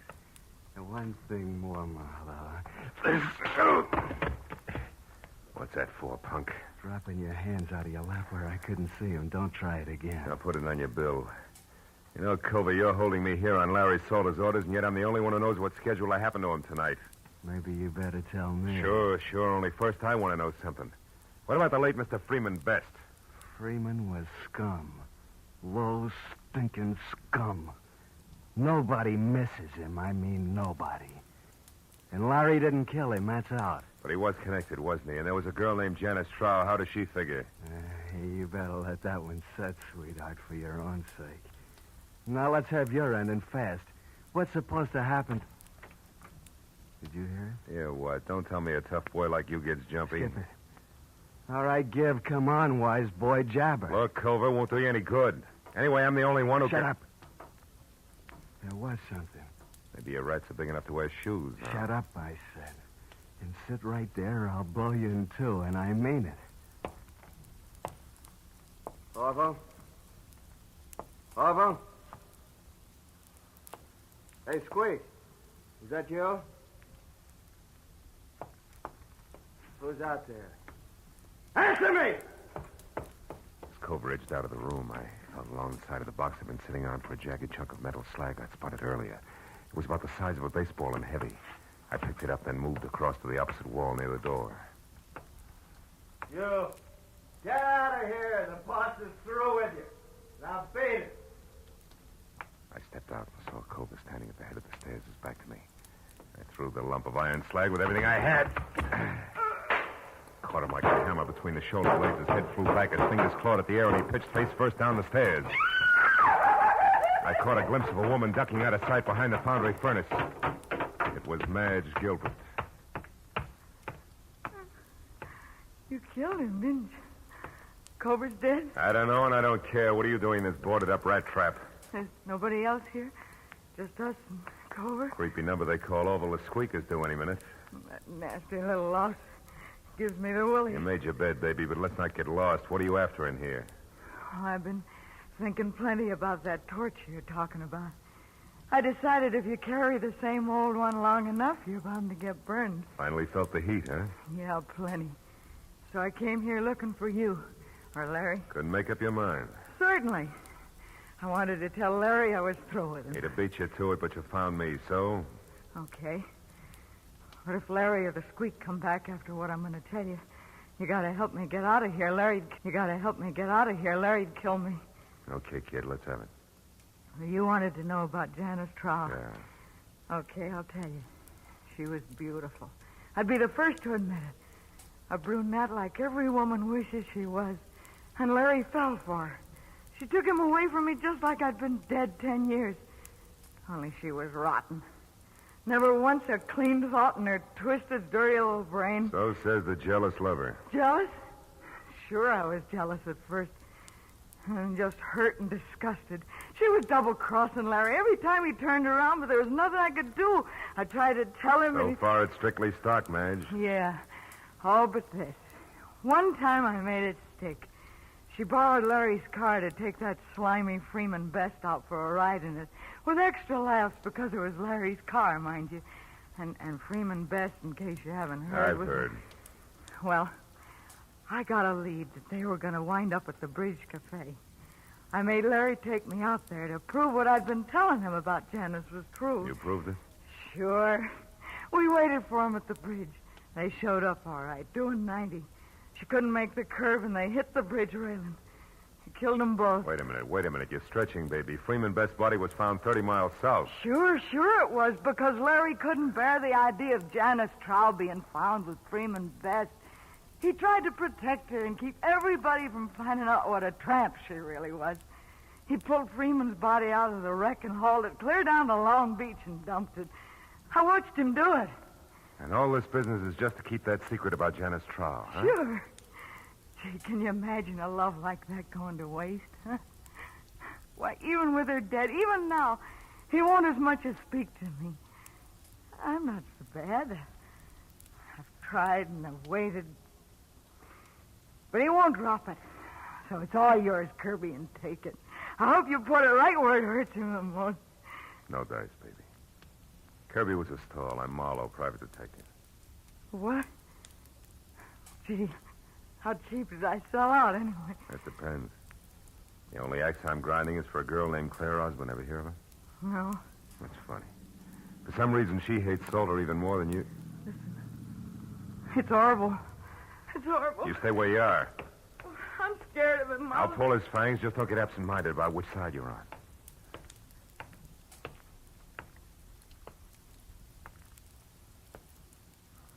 Hello, Orville.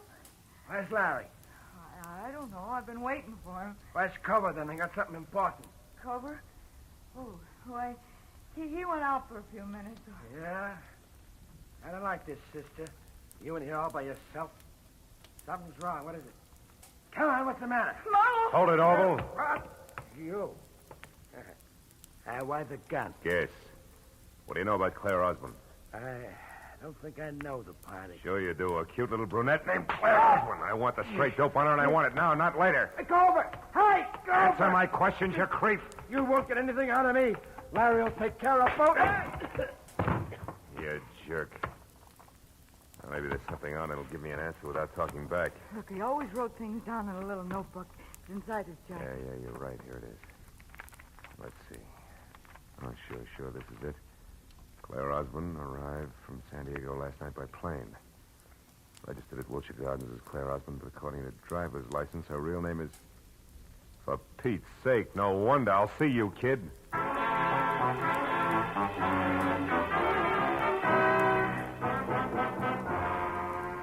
It took me 20 minutes to get from East L.A. over to Lucerne and another 5 to find the bleak white bungalow that belonged to Larry Salter. Its front windows were dark when I drove past it, parked on a side street, and walked back. But in the rear, one window showed a light. The screen door was open, so I eased myself into the service porch where I could see Salter sitting at a kitchen table. A look on his face of hurt defiance, like a small boy accused of something he hadn't done. I couldn't see who was facing him, but there was no mistaking the voice. I love my sister. It was Claire. All my life, Janice was everything to me. And now she's dead, and you killed her. That's true, isn't it? I've already told you once, kid, you're making a mistake. Oh, no, I'm not. You're going to pay for my sister's death. No court will ever call it murder, but that's what it was. You did it just as surely as if you'd strangled her with your own hands. And now I'm going to get even for Janice. Claire. Hey, But, Marlowe, you crazy fool. Why did you come here? Give me that gun, Claire. I know you stay out of this. You can't stop me. Nobody can. Even if you shoot me, Marlowe, I'll kill him Now, listen first. to me. Before you start pulling that trigger, you better know all the facts. Everything Salter here has done since your sister's death has been to shield and protect what little she herself left of a good reputation. She turned bad, Claire. You're lying. No. What reason have I got to lie? I'm telling you this because it's true and I can prove it. I don't believe you. You're trying to trick me. It was your big sister who tricked you years ago. She was no good. That double-crossing dirty cheater wouldn't shoot square for 5 minutes. Stop it. No, there's more. The night she died, she was two-timing Larry. But even in spite of that, he risked his neck to move the body of the other guy just so she wouldn't be found with the kind of cheap trash she'd been running around with. And do you know why? Because Larry Salter there loved your sister, loved her every bit as much as you did. Loved her? Yeah. Oh, no. No, this can't be true. Yes, it's true, kid. All of it. I loved her, all right. It's just too bad that Janice went like she did. Oh, Marlowe. Okay, baby, the hard part's over. Come on. Give me the gun. You don't want to shoot anybody. Not now.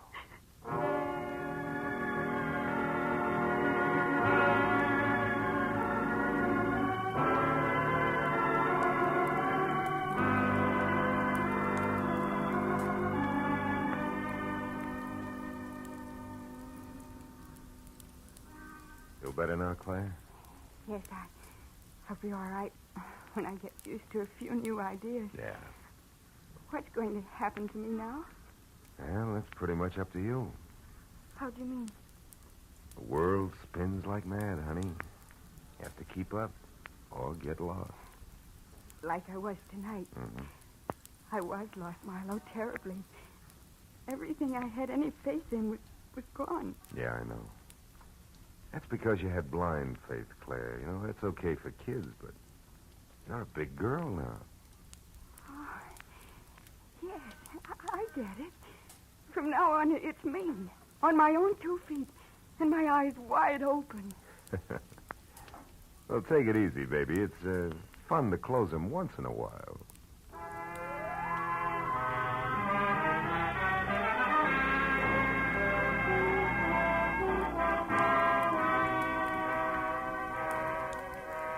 After I dropped Claire off at her hotel, I remember the drink I'd started out to get and left half finished on the bar.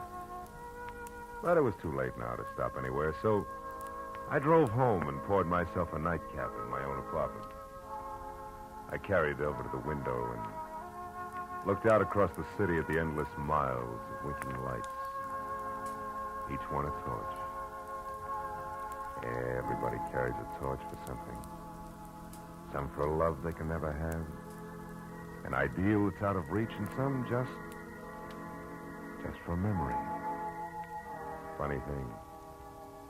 So many dark corners get their only light from the torch that somebody carries.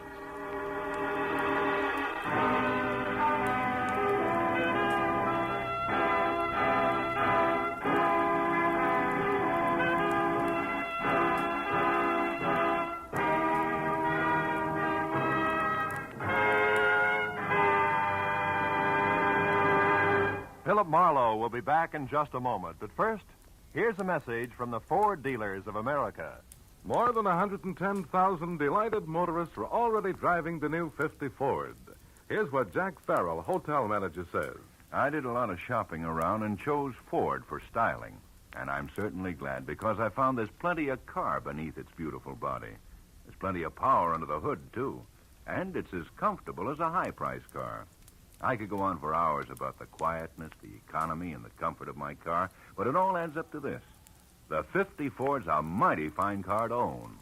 We Ford dealers are not surprised that new owners rave about their 50 Fords. We've studied this new Ford from stem to stern. We know every detail of its 50 ways new for 50. But until you get behind the wheel, you won't be able to believe how good it is. That's the reason we want you to test drive the 50 Ford. The classified phone directory will give you the name of the nearest Ford dealer. Or perhaps you know him personally. Why don't you phone him tomorrow?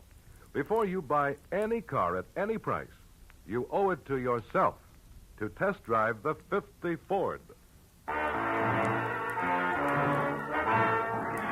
Be sure and be with us again next week when Philip Marlowe says... This time, everything that happened from the orange-haired man with a map past the oath with a pitchfork to the body at the covered bridge was wrong. Dead wrong.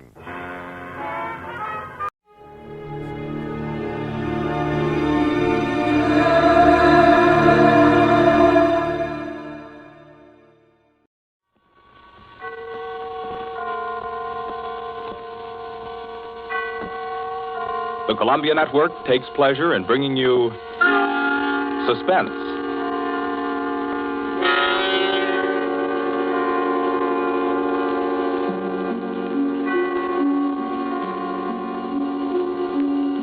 Suspense, a new series of programs with one strict purpose in view, your entertainment. Each week at this time, CBS sets aside 30 minutes to excite you, to mystify you, and on occasion to horrify you with a catalog of the world's great thrillers, dramas from the stage and screen, from fiction and radio, dramas that bring you suspense. This, the second offering of a new series, is a unique one. Certainly, it is one of the very few pieces of suspense literature that somehow manages to tickle your funny bone while busily engaged in tingling your spine. Make no mistake, though, nobody's kidding. CBS presents its adaptation of John Collier's well-known short story, Wet Saturday.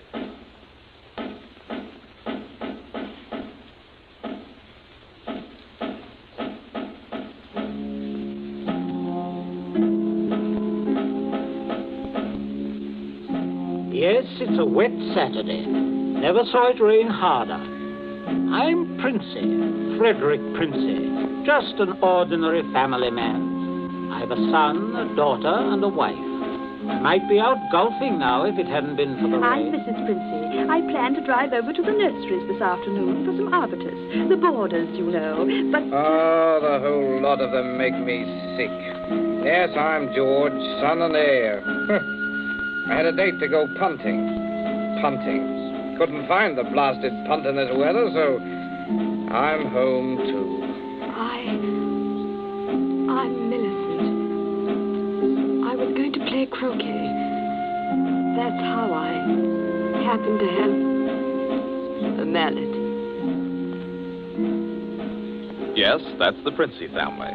We find them at home. Mrs. Princey, Millicent, George sprawled on a couch, Mr. Princey biting on a dry pipe. Their living room is dull and overstuffed. Rain beats at the windows. They are any middle-class family at home on a wet day, except for one small item.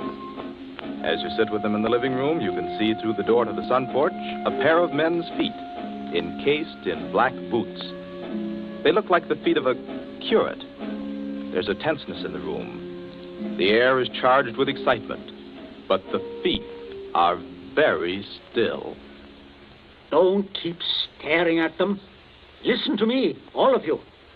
Don't you see? They'd hang her. That's what they do. They'd hang her. Oh, Fred, it's too awful. Awful? It's catastrophic. A supposedly sweet, gentle, intelligent girl, respected, loved by the whole village, doing a thing like this. Think of the publicity, the disgrace. You think I'm going to resign from the bench, the vestry, sell out and live in some foggy hotel abroad? Oh, no. No, I'll kill myself. I will. Don't be a fool. Any more than you have been, the governor means. Be quiet. Wouldn't be so bad if it were you. Everybody in the village knows you're not responsible. George. Yes? Get off that couch. Sit up on your spine. You might be of a little use here if you could think. Listen, Governor, this isn't my funeral. Oh, shut up. As long as I can remember, George, you've been a trial and a tribulation to me. Oh, I can't stand it. I can't stand it. You've got to stand it, my dear. And keep that hysterical note out of your voice. You hear? Yes. We are talking about the weather. Now, George. Yeah? George, if he fell down the old well, say, striking his head several times, what about it, eh?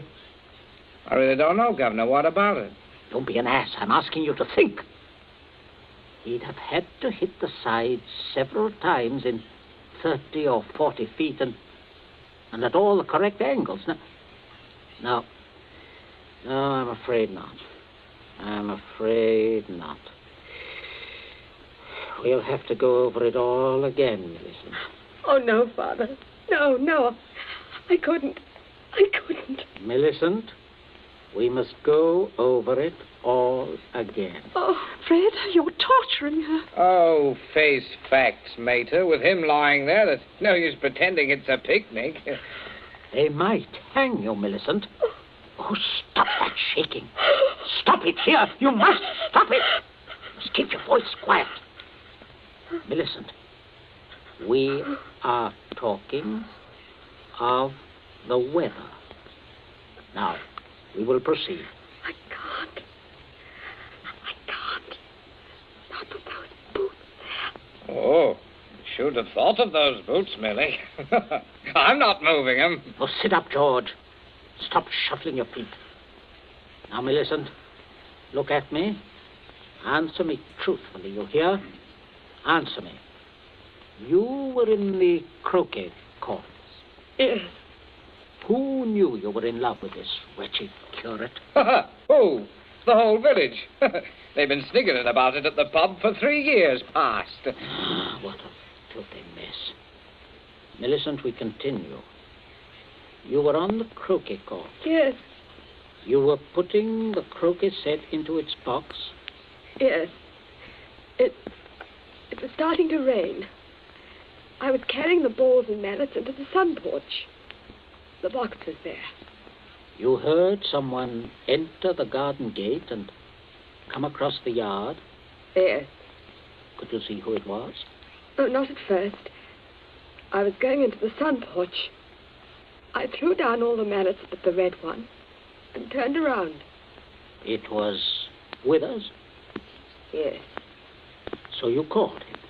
Yes. Loudly?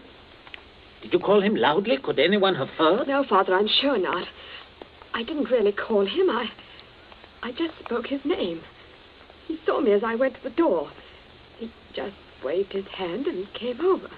How can I find out from you whether there was anyone about? Whether he could have been seen? I'm sure not, Father. I'm quite sure. So, you both went into the sun porch? Yes.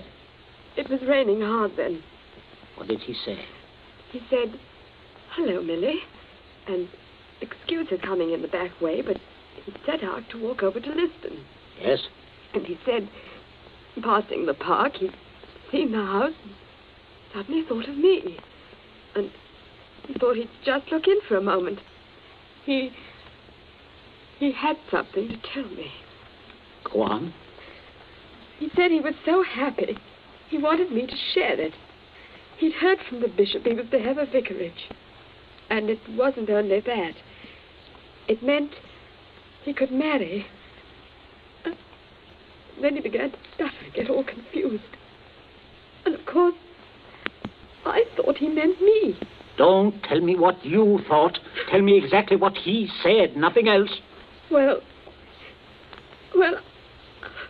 Oh, dear. Oh, stop crying. It's a luxury you can no longer afford. Tell me what happened. He said, no. He said it wasn't me. It's Ella Bragdon Davis. And he was sorry and all that. Then he went to go. And then? I went mad. He turned his back. I had the red mallet of the croquet set in my hand. I forgot to drop it in the box when he came. Did you shout or scream? I mean, as you hit him? No, I'm sure I didn't. Did he? Come on, speak up. No, Father. And then? I threw it down. I came straight in here. I went to look for Mother. That's all. My poor baby. No one. Leave the child alone, Fred. Not such a child, Mater. Millie, I had no idea Keep you had... quiet. I'm thinking. You see, George, he probably told people he was going to Liston. Certainly no one knows he came here, for he didn't decide until he crossed the park. He might have been attacked in the woods. We must consider every detail. A curate with his head battered in. Don't, Father, don't. A curate, head battered in. Now, who would want to kill Withers? Kill Withers? Well, I would with pleasure. How do you do, Mrs. Princey? Captain Smollett. Oh, sit down, pray. Mustn't get up for me, Mrs. Princey. You either, Millicent. My word. Just being neighborly on a bad day. I wanted to ask you about those dahlia bulbs, Princey. Took a shortcut on account of the rain and walked right in. Knew you wouldn't mind. Oh, he heard you, Father. My dear, we can all have our little jokes. Don't pretend to be shocked. This way, Smollett. This chair, facing the fireplace. Sit down, Mother. Just straightening the curtains to the sun porch, dear. It looks so gloomy out there. Might as well shut the rain out. Just talking about a little theoretical curate killing, Smollett. You know, young people these days like thrillers. Parsonicide. Justifiable parsonicide.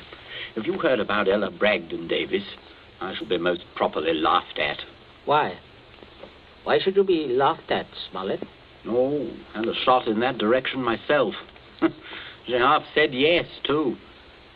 Haven't you heard? She told most people. Now it'll look as if I got turned down for a white rat in a dog collar. Oh, too bad. Oh, fortune of war. Yes, fortune of war. Odd how it happens, isn't it? Sit down, Smollett. Millicent, console Captain Smollett with your best light conversation. You too, Mother.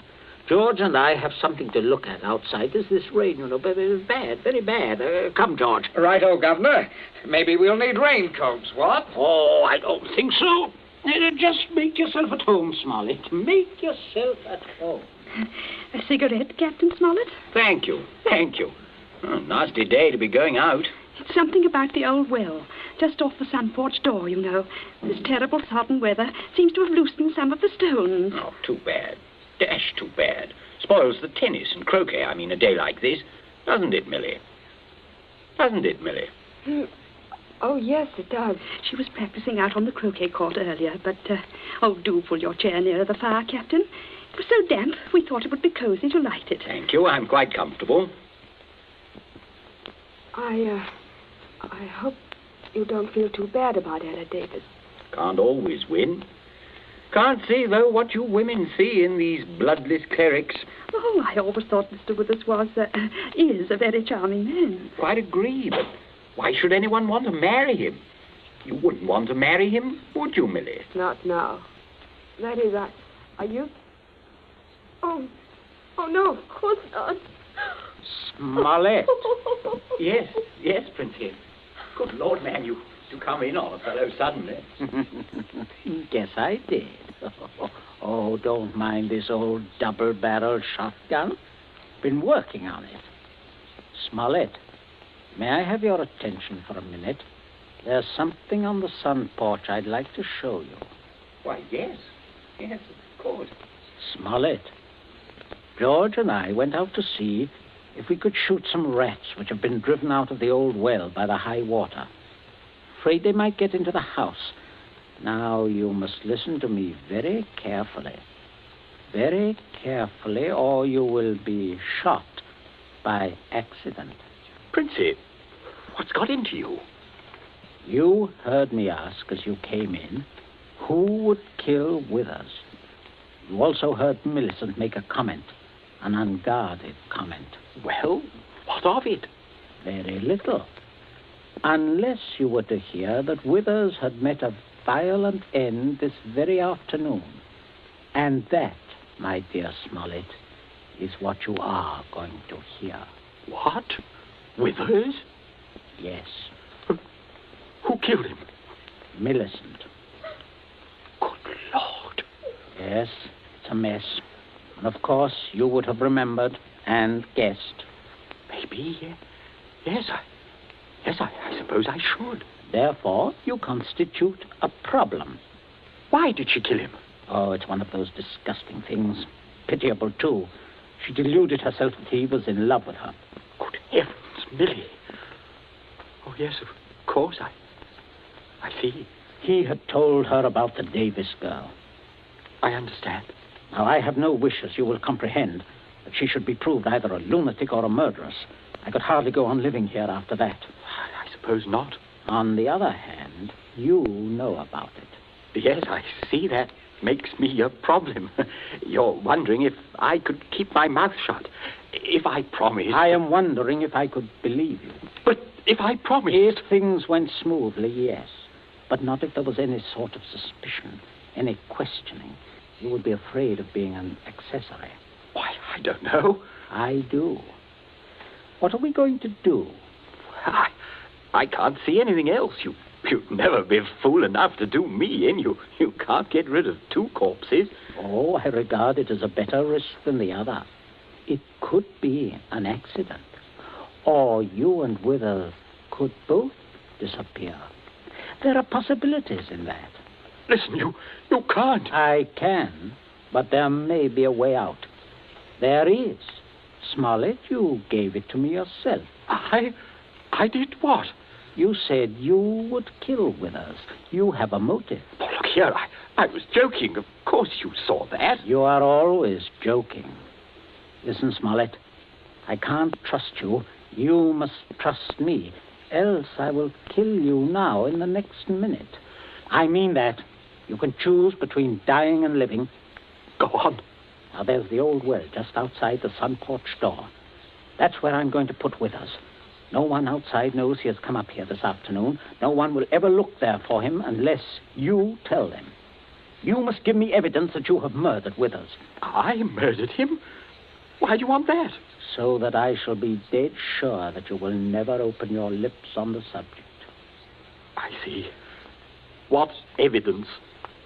George, hit him in the face. Sure. George, don't! Keep out of this. Oh, Captain, you should be more careful. Look what your teeth did to my knuckles. Again, George. Okay. Oh, I can't stand it. Oh, how can you? Keep quiet. You women keep out of this. I'm sorry, Smollett, but there must be traces of a struggle between you and Withers. Then it will not be altogether safe for you to go to the police. But can't you take my word, man? I will when we are finished. George? Yes? Get the croquet mallet. Right, Governor. Take your handkerchief to it. In there on the sun porch floor. Yeah. Yes, I got it, Governor. There, Captain. There's the weapon. As I told you, Smollett. Now, you'll just grasp the end that mashed Withers' head. I shall shoot you if you don't. But good Lord, you can't. All right. There. That's it. Now deposit it out by the side of the house. Out of the rain, of course. No. Wait, George. Yeah? First, you'd better pull a few hairs out of his head and put them under the nails of Withers' right hand. Princey, have you gone mad? Do you know what you're doing? With this gun, yes. Go ahead, George. Sorry to muss your hair up, Captain. Shut up, Smollett. There. That's all we need. Now for Withers, and we'll fix it right up. Be right with you, Governor. Smollett, you may turn around. Withers is just there in the sun porch. Draw back the curtain. Good Lord, Princey. Yes, messy. But we'll get him fixed up. Now, you, Smollett, you've just got to drag him through the door and dump him in the old well. Just beyond the door, Captain. I won't touch him. I won't. All right. Stand aside. Out of range, George. Right. Only one place I want this bullet to go. Father. Oh, Father. Keep quiet. My aim's none too good. Wait a minute. That's better, Smollett. Much better. Go on now. In here. You'll have to take him outside. By the shoulders ought to do it, Captain. Keep quiet, George. Go on, Smollett. Go on. You've seen dead men before. Drag him. Drag him. I'll just hold the gun here to make sure that everything goes all right.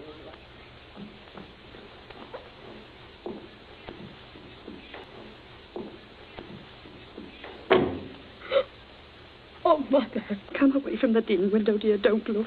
But, Captain Smollett, you've father is a very resourceful man, Millicent. I'm sure what he's doing is right. But the captain... I can't stand it. You mustn't question your dear father. I say, are you two still at it? There's enough trouble around here without blubbering. I'm not blubbering, George Princey. So, you see, Smart, everything is perfectly safe. They'll never look in our well. You see how safe it is? I guess it is. Oh, good heavens, man, you're dripping wet. Why didn't you slip your raincoat on? Tea ready, my dear? In just a minute, dear. I'll ring for Bridget. Exactly what you need, Smollett. Cup of tea. Best thing in the world to ward off a cold. Sit down, won't you? Oh, don't mind getting the chair wet. Cigarette? Help yourself. I stick to my pipe, you know. Funny how... Princess, everything's hot, ma'am. Oh, Bridget, yes. Put the tray in front of me here, on the table. Yes, ma'am. That's it. I say, Captain, you've gone and cut your lip. I just knocked it. Oh, how dreadful. Here, Bridget, give the captain this cup. No, thank you. I rather think I'll be running along now, if you don't mind. Why, Captain Smollett, without any tea? Oh, yes. If you don't mind, Mrs. Princey, if I could just have my raincoat. Oh, I'll get it for you, Captain. Oh, this is very distressing, Smollett, very. Oh, I'll be all right presently, I'm sure. Here we are now. Let me help you. Oh, thank you, young man. There. Better go out the front way, Smollett. The walk is dry. Oh, let me hold the door for you, Captain. Don't worry, old fellow. Don't worry at all. No. Good afternoon. Nothing serious, I imagine. Little rest and he'll be as right as rain. By the way, Millicent, you're not looking any too well. No, not well at all. I'm sure it was that croquet court. Being outdoors in weather like this is simply foolhardy. The mater's right, Millie. You saw what happened to Captain Smollett. Oh, come along, dear. I shall give you a hot foot bath and put you to bed. And a couple of days in bed, and you'll be fine again. Get plenty of rest, Millicent, and don't worry about a thing. That's the best cure. Well, I guess I'll have a little rest too, Governor. It's a fine afternoon for a nap. Indeed it is, son. Well, enjoy yourself. I'll see you later.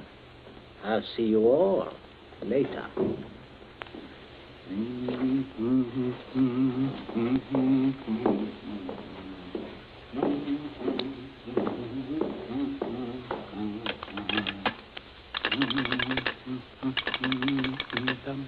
Your number, please. Oh, would you get me the police station, please? Police station? Right away, sir.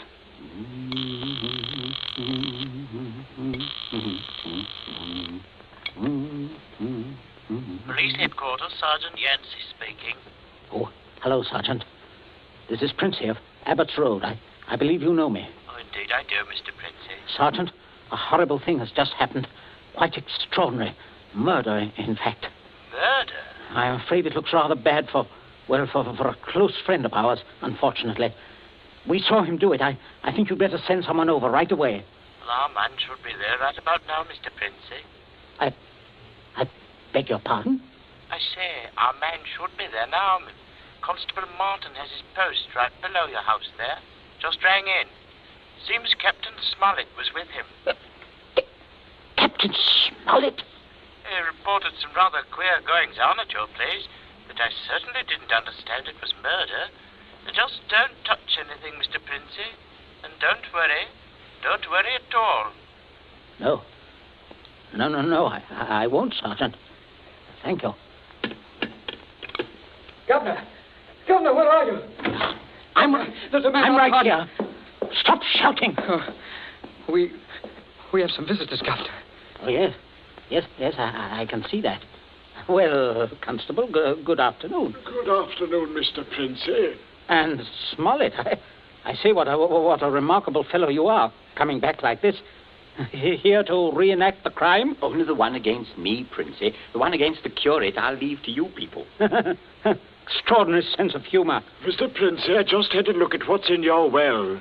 Not a pretty sight, that. Not pretty at all. Yes, Captain Smollett was thorough, if nothing else. You saw him when he did it, sir, out in the back? Oh, quite.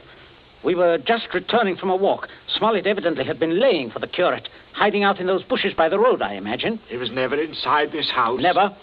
And you say, Captain? I say that while I was inside this house, a guest of the family, I was coerced into dragging the curate's body outside and dumping it in the well. Well, there we are. Not entirely, Constable. I'll just remove my raincoat. There. And demonstrate how damp I got my clothes when I went outside without it. No. That's interesting, isn't it? Quite. He undoubtedly removed his coat at some point between here and your post. I might as well tell you that his weapon, a red croquet mallet, is out by the side of the house. I shouldn't be at all surprised, but that you'd find his fingerprints all over it. All over the end of the mallet, Constable. The end that mashed Withers' head. And not the end I'd have had to grasp in order to do the mashing. Governor. That's a decent try, Smollett. But it won't work. There must be other evidences, Constable. You'll undoubtedly find them when you examine the body. Oh, he means my hair under Withers' nails. Well, sir, if you look carefully, I believe you'll find a few of my precious hairs under his son's nails, too. Here, what are you trying to... Shut up. Constable, this is an utter waste of time. So far as the violent struggle between Smollett and Withers is concerned, Smollett's face speaks for itself. Quite eloquently, I believe. Oh, but no more eloquently than your son's knuckles. As you see, Constable, a fresh abrasion. He did that on my teeth. Or did he? What? I say, or did he? He might have done that on Withers' teeth. Oh, I see. I see what you mean. But I didn't. Governor, he said I... Oh, keep still, you nitwit. Let me think. As a matter of fact, George, the more I think of it, the more I'm convinced it was your voice I heard. Quite a vigorous quarrel. Something about the curate jilting your sister. Oh, don't be ridiculous, Smollett. Very well, Princey. If your son didn't do it, who did? That's what I'd like to know. How about it, Mr. Princey? Well, that is a sticker, all right. George, my boy, it looks like you're elected. Elected? What do you mean? I didn't do it. Why, I had nothing to do... Keep your mouth shut, will you? I won't. I'm not going to take the blame for her. Millie did it. She did it with that mallet. I saw. You could prove that? Prove it? Yes. Her fingerprints on the mallet. The handle. Why, George, don't you remember when you made me touch the mallet? When you picked it up with your handkerchief? No, George, I'm sure you wiped that handle clean. Oh, well, I could hardly expect you to remember that if you can't even remember killing the curate. Governor, I told you to keep still. But, Governor, you're not going to turn me over. As long as I can remember, George, you've been a trial and a tribulation to me. Governor, You shouldn't have done it, son. You really shouldn't. No, George, that was definitely wrong. I say, Princey, I think I'll have that cup of tea after all. Nothing like it in weather like this. Wet Saturday, from the short story by John Collier. You have just heard the second in Columbia's new series, a series designed to bring you the best in thrill entertainment. Outstanding dramas from the field of fiction and radio, stage and screen. Dramas of pure suspense.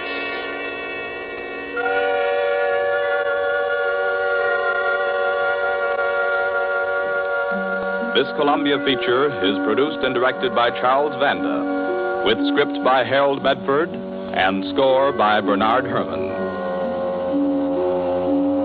Be with us again next week at this same time when we present Suspense. This is the Columbia Broadcasting System.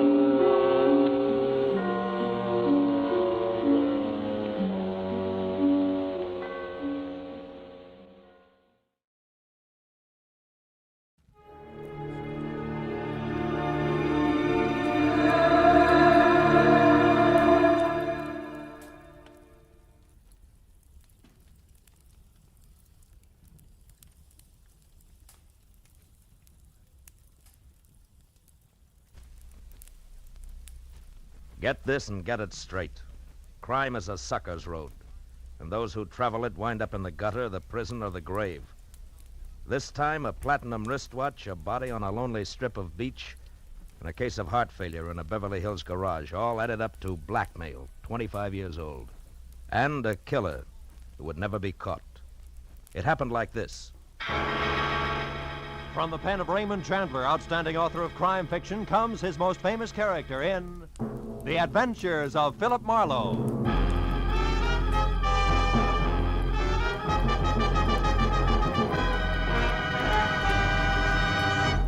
In just a moment, tonight's story. But first, a message from the Ford Dealers of America. The whole country's talking about the great 1950 Ford. Listen to what Mr. Carl Moore of Kingston, Pennsylvania, one of more than 420,000 delighted owners, says about his new Ford. I leave my car out on the street a lot in winter, but you'd never know it to look at my 50 Ford's paint job. It's still as new-looking as when I bought it. I'll never stop wondering how Ford can sell a car that stands up so well for so little money. And speaking of getting a lot for little money, my Ford gives me up to 22 miles to a gallon of gas. Yes, it's hard for Ford owners to keep the good news to themselves. The news about the economy of the big new Ford. From its low initial price to its high resale value. From its low cost of maintenance to its thrift on gas and oil. Ford is a real economy buy. But prove it for yourself. Your neighborhood Ford dealer has the facts on Ford economy. And he'll be glad to have you test drive the big 1950 Ford in your own way. And now we bring you tonight's exciting story, The Anniversary Gift.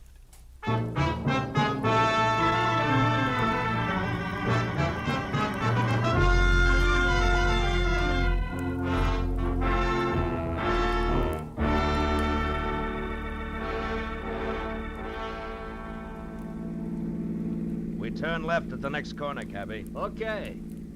Boy, this Beverly Hills in a sunny afternoon is really something, ain't it? Yeah. Wide streets, classy homes. Boy, these jokers got it made. Some life. Nothing ever gets to them to bother them except the income tax, maybe. Yeah. Here it is, mister. 8834 Beverly Road. What a joint. Yeah. Wait for me, huh? Sure, mister.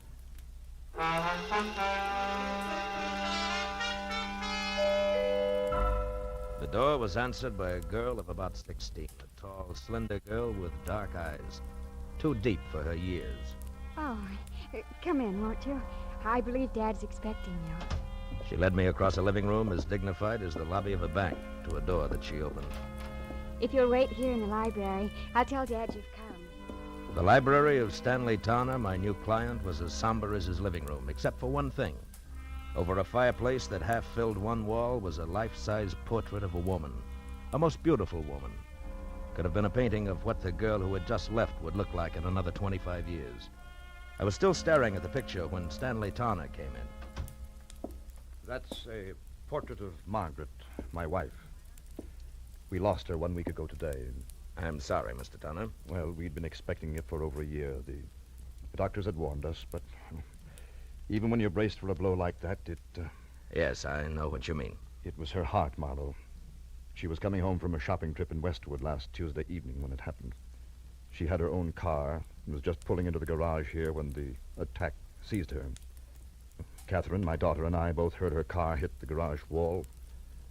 We ran out and found her. The doctor did everything possible. Wednesday morning, she was dead. I'm sorry. It's all right, Mr. Towner. I must tell you all this because the reason I called you here has to do with Margaret's death. I don't understand. I've got to get Margaret's watch back. A what? A watch? Yes, a wristwatch. It's, well, I'll try to explain. I loved my wife very deeply, Marlowe. Now that I've lost her, the most important thing in the world to me is the preservation of her memory. Can you understand that? Well, it's natural that you'd cling to things that remind you of her, Mr. Towner. Now, what about the watch? It's lost. Somewhere in Camino Beach. You know where that is? Yes, a few miles below Redondo. Yes, that's right. Well, the day Margaret died, I had taken her watch with me to have it repaired. I went down the coast on some business, and on the way back, I stopped at Camino Beach for lunch. A place called the Trade Winds. You had the watch with you when you went in? Yes, in my overcoat pocket. I came out and got in my car and was halfway back to my office before I realized it was gone. I've got to get it back, Marlowe. How much is it worth? In cash, about $500, but to me, now, it's worth 20 times that. What's the watch like? It's a Benris, platinum, and set with emeralds. Mm-hmm. I gave it to Margaret on our 20th wedding anniversary. There's an inscription on the back to Margaret from Stanley with eternal love. I know that watch is somewhere in Camino Beach. Can you find it and bring it back here to me? There's nothing more you can tell me? Unfortunately, that's all there is. I'll do my best. But I can't guarantee a thing.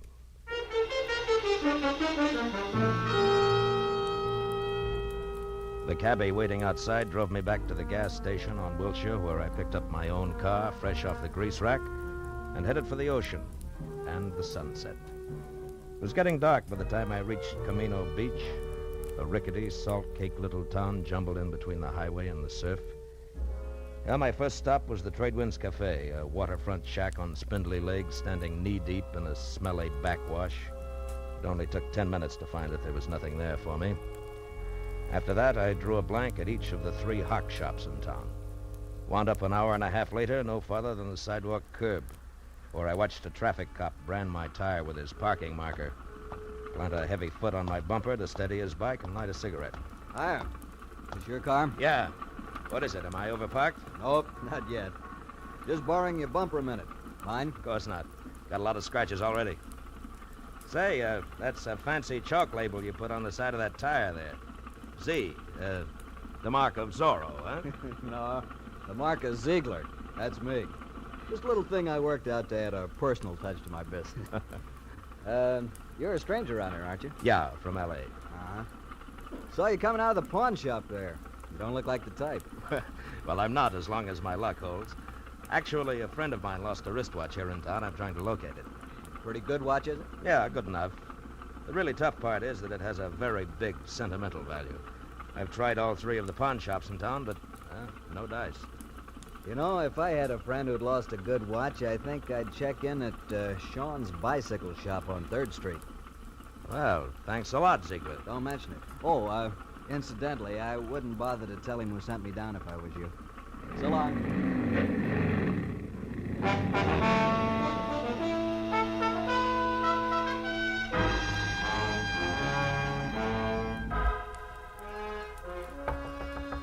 Hello. Hello, anybody there? Hello, Sean? What do you want? I'm closed for the night. I'm, interested in a lady's wristwatch, Mr. Sean. How do you know? And just how does that bring you to a bicycle shop? Look, we both know your offense, so let's not waste time on that. The Well. watch I'm after is platinum, set with emeralds, and has an inscription on the back. To Margaret from Stanley with eternal love. A bright sentiment, I'm sure. Have you seen the watch? No. Look, Sean, either I beat your tongue as limber as the St. Bernard's ears, or you accept this $20 in exchange for some straight information. Peacefully. Now take your choice and take it fast. $20. What kind of a choice is that? But I don't have the watch buckle. But you have seen it. Oh, yes. 5-6 days ago, a fella brought that watch in here, wanted to know what it was worth. I said $500. He laughed in my face. Who was this guy? You mentioned something about $20. Oh, yes. Here. All right, now give. Yeah, that's better. His name is Chip Menashe. In summers, he works in the concessions in the pier. In winters, he's nothing more than a beachcomber. Lives in a little room out on the pier behind the shooting gallery, and that bucko is your $20 worth. It had better be, Shane, or I'll be back for my change.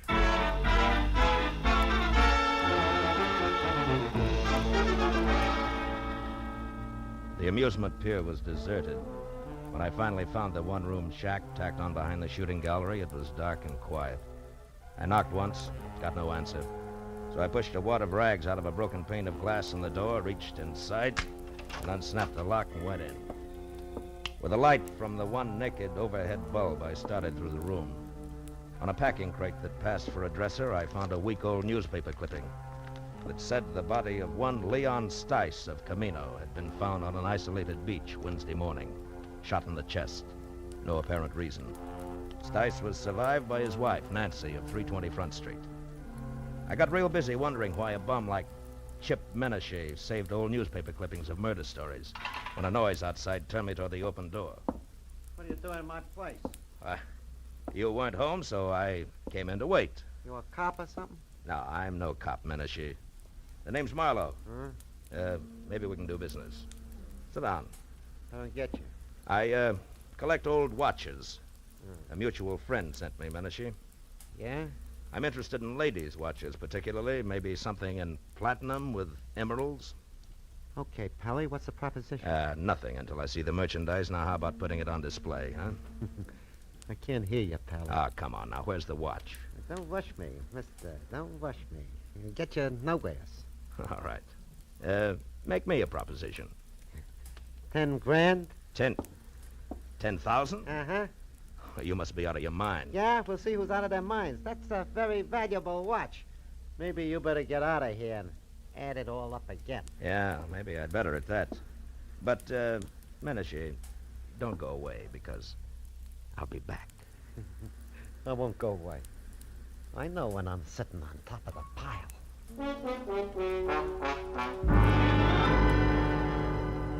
As I walked away, a hunch kept whispering to me that the body of a guy named Leon Stice, found on a lonely beach, was somehow tied in. So I decided to pay a call on his widow.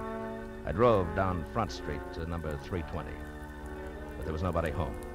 As a matter of fact, the only sign of life on the entire block was a red neon Pelican in a blue neon martini glass above the door of a bar across the street. So I walked over and went in. A couple of questions later, I found Nancy Stice sitting alone in the back. The offer to buy a drink was the only introduction I needed. Sure, you can buy me a drink. Hey, Charlie. Okay, Nancy. I'm an old friend of your husband's, Nancy. I just heard. That louse didn't have no friends. Yeah, Nancy. Something for you, mister? No. Here, keep Thanks. it. Mud in your eye. Nah. I got nothing against Leon Stice. Except 25 years of living with him in a Camino Beach rat hole on nothing. That's all. Any idea why he was killed? For the role he was carrying. After what you just said, that makes no sense. That's the way it was. And I didn't get one red cent of it. It was all gone when they found him. Did you tell the cops he had money on him? Nah. I hate cops. Yeah, sure. Where did Leon get this dough? He told me he ran into an old acquaintance who was staking him. Some guy named Martin Vogel who used to live here in Camino Beach years ago. Martin Vogel was staking him? To what? Leon said him and Vogel was going in business together. The cash was in advance. Oh, sure, he was going to be such a big shot. What kind of business, Nancy? Just between you and me, the only business that crummy mind of his would work on was blackmail. Take it from me. And now, how about another drink for his grief-stricken widow, huh? I'll, leave $1 on the bar on my way out.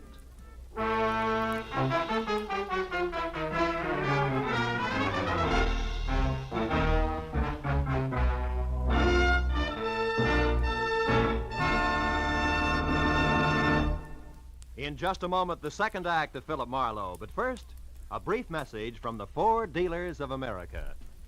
From coast to coast, Ford owners agree the big new Ford brings you more for your money. More in comfort, more in performance, and more in economy. But only through personal experience can you appreciate the restful ease of Ford's famous midship ride and the luxurious comfort of Ford's non-sag foam rubber cushion front seat. Only by driving this great car can you enjoy its smooth power and solid roadability. And only by getting the facts about Ford's economy can you understand that so powerful, so smooth riding, and so beautiful a car can cost so little to buy. To run and to maintain. But see what the new Ford gives you. Find out how much it saves you.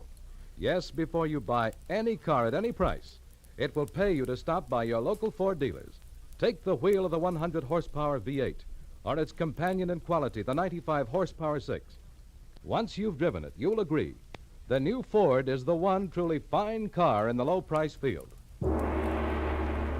Now we return to the second act of Philip Marlowe and tonight's story, The Anniversary Gift.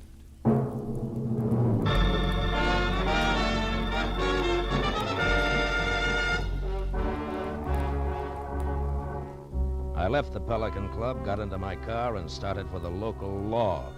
on the chance that I could learn something more about the new question mark I'd picked up named Martin Vogel. 10 minutes later, I parked my car under the cracked globe that oozed sick purple light over a weather-beaten sign, Camino Beach Police. A fat sergeant huddled over what could have been the original teletype machine.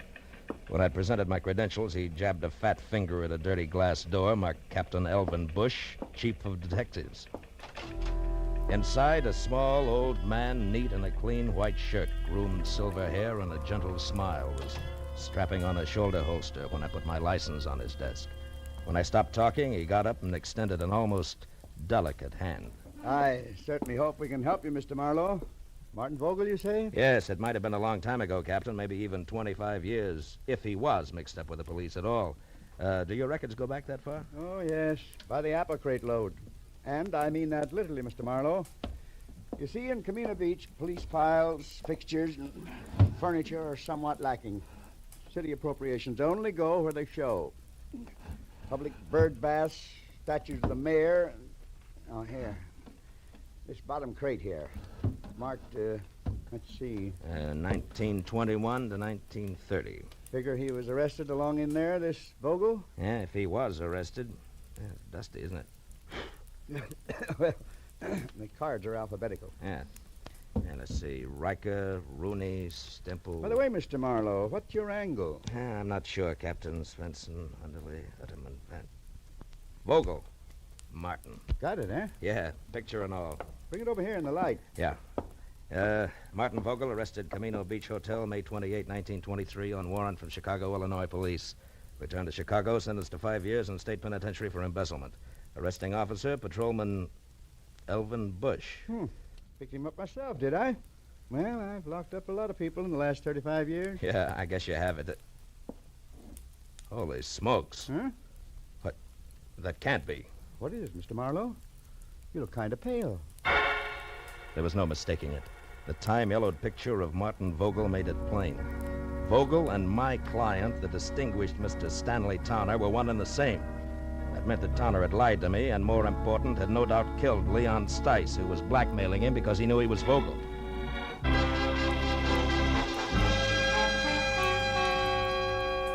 I left Captain Bush piled into my car and pointed it back for the amusement pier, where one way or another I was going to get Chip Menashe to fill in a few remaining blanks for me.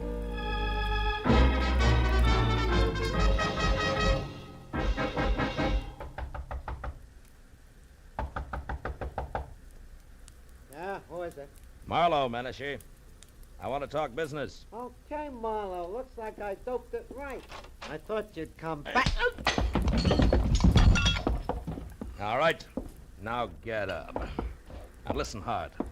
I want the watch and the story that comes with it. I told you my price. It's still 10 grand. You're bluffing, Menashe. You know the watch means money, but you don't know why. Yeah, Mr. Wisen. All right, now come on, talk. Okay, quit. I'll tell you what you want. I took the watch from Leon Stice.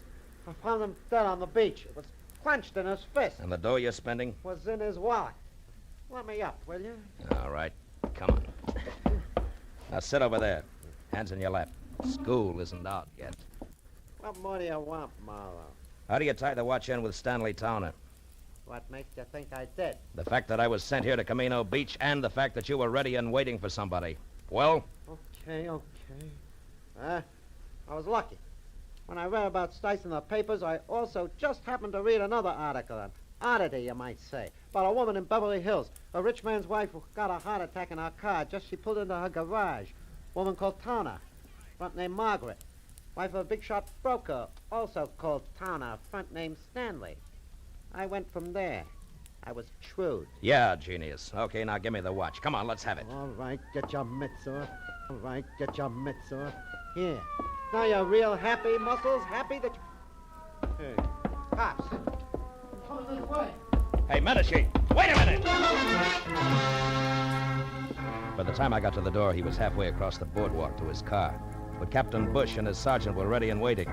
When Menashe was next to the gun he kept in his glove compartment, the spotlight on the squad car slashed through the dark, found him, and froze him in a position. We've got you, Menashe. You'd better quit.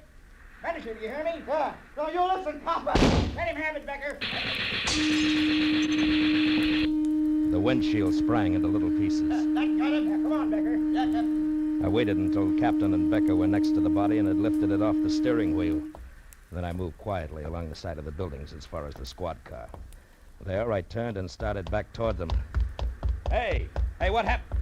Oh, it's you, Captain. What brings you around here, Mr. Marlowe? A guy in town told me that somebody named Chip Menashe might give me a lead on Martin Vogel. You won't be able to now. That's Menashe. What? We wanted him for a week-old stick-up murder. Stick-up murder? That guy on the beach? The same. Say, Becker, you find the money on him? Right, some $300, Captain. Good. Well, you better call for the wagon now. Check. Funny thing, Mr. Marlowe. One fingerprint did it. Oh, how's that? That guy on the beach, Leon Stice. We found his empty wallet in the sand next to him. It had an isinglass front over his driver's license with a thumbprint that wasn't his. But was Chip Menashe's, huh? Well, we got on to Menashe because he was spreading a lot of dough around. Today, Becker got down here and lifted one of his prints. That cinched it, huh? Yes, that and the shot he just threw at me. Strictly a stick-up killer who got caught. Marlowe, about this Martin Vogel, you still want to let it go that the Beverly Hills police are going to get in touch? I think so. Good night, Captain Bush.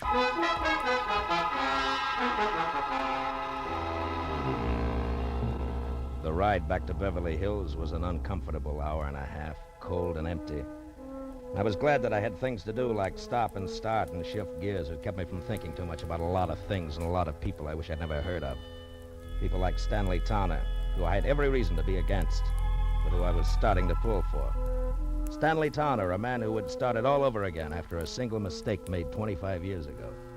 A man who had fought to build good things, like a comfortable home, a marriage to a woman in a painting, a 16-year-old likeness named Catherine. But Stanley Towner, who was also a killer on a lonely stretch of beach far from home, destroying something rotten who would destroy him. A killer that nobody knew about, except me. Well, I pulled into the driveway and parked behind the car that had been Margaret's. As I got out, the light of the garage went on and the side door of the house opened. I felt almost wrong dropping my hand around the .38 in my side pocket. Good evening, Mr. Marlowe. You have the watch? Yeah. I had quite a tussle getting hold of it. I imagined you would. Menashe's dead, Mr. Towner. Menashe? Who is Menashe, Mr. Marlowe? The reason you hired me? The man who called you and dangled this bait? Yeah, you were right. It's a beautiful watch, Mr. Vogel. Vogel? You know about it? Yeah, they keep police files a long time. I know about everything. Except why you didn't go after the watch yourself. Well, I was afraid. Afraid to show yourself in the town where somebody might remember you, huh? The town in which you had committed a murder, is that it? Yes, that's it exactly. Dad, is that you down there? Yes, dear. Me, Mr. Marlowe. Well, why don't you come into the house? It's so late and it's chilly. You'll catch your death of cold out there. Yes, in a while, dear. Now go back to bed. All right. Good night, Dad. Good night, dear. Well, good night, Mr. Marlowe, and please make him do as I say, will you? Yes, I will, Catherine. Good night. Do you mind if we go along to the police at once, Mr. Marlowe? I'd rather she didn't know right now. Tomorrow's soon enough. And, can we take your car? Yeah. The lights go off out here? Yes. The switch is on the garage wall over there. Okay, get in. All right. You know, Mr. Towner, I'm sorry about Catherine and the way she's going to be hit by this thing. The switch is there on your right. On your right, Mr. Marlowe. Yeah.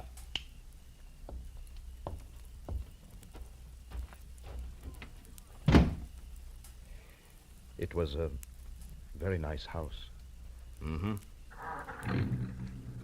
Mr. Towner, you certainly loved Margaret a lot, didn't you? Completely, Mr. Marlowe. And her memory, too? Why do you ask? Something that makes me awfully happy. Mr. Towner, you didn't kill Leon Stice. Marlowe, what are you saying? That you never lost your wife's watch at Camino Beach. You never had it. She lost it herself. Lost it when she struggled with Leon Stice just before she killed him for your sake, for you and Catherine and everything you've worked for. No, Marlowe, no. Yes, Margaret had a bad heart. She knew she didn't have long to live. Also, she knew that Stice was blackmailing you. It figures, Towner. And what also figures is that you'd rather pay for a murder that you didn't commit than to have Margaret's name soiled. Yes, I would, and I will, because you can't prove any of this. Correction, Mr. Towner, I can. with your wife's car there in the garage, the car in which she died on what you said was her return from Westwood. Which it was? No, not according to a funny little chalk mark I just saw on one tire, it wasn't. A little white Z that a policeman named Ziegler in Camino Beach makes to check on parking time. And we can go on from there.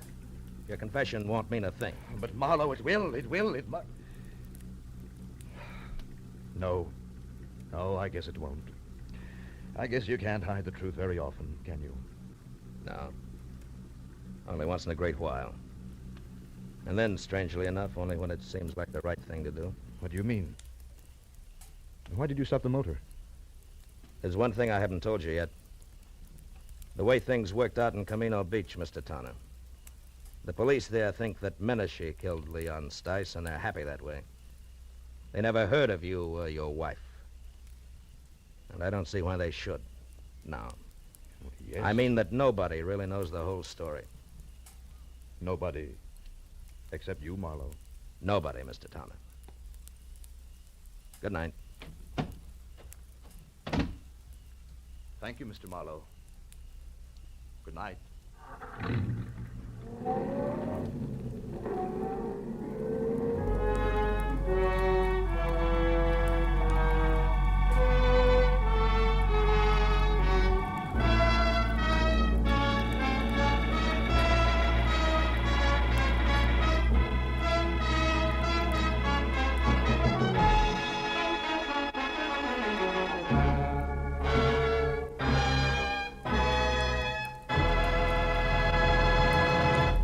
Philip Marlowe will be back in just a moment. But first, a word from the Ford Dealers of America. Tonight, there are more than 420,000 enthusiastic 1950 Ford owners, and it seems as though most of them are talking about this car.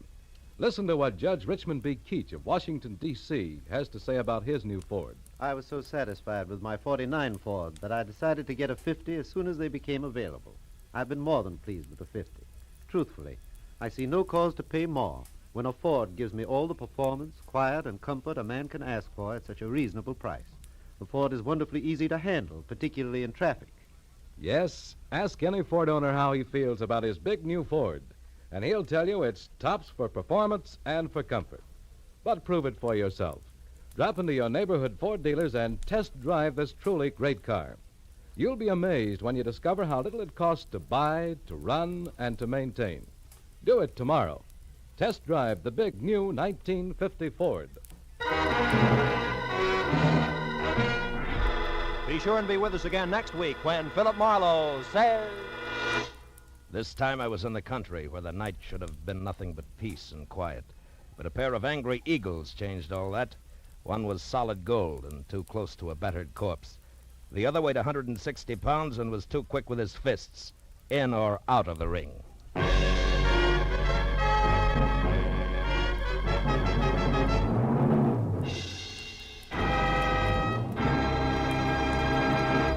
The Adventures of Philip Marlowe, bringing you Raymond Chandler's most famous character, tonight starred Bill Conrad, are produced and directed by Norman McDonnell, and are written for radio by Robert Mitchell and Gene Levitt. Featured in the cast were Sammy Hill, John Daner, Gene Bates, Ralph Moody, Larry Dobkin, Harry Bartell, and Edgar Barrier. The special music is composed and conducted by Richard Orant. This is Roy Rowan speaking for CBS, the Columbia Broadcasting System.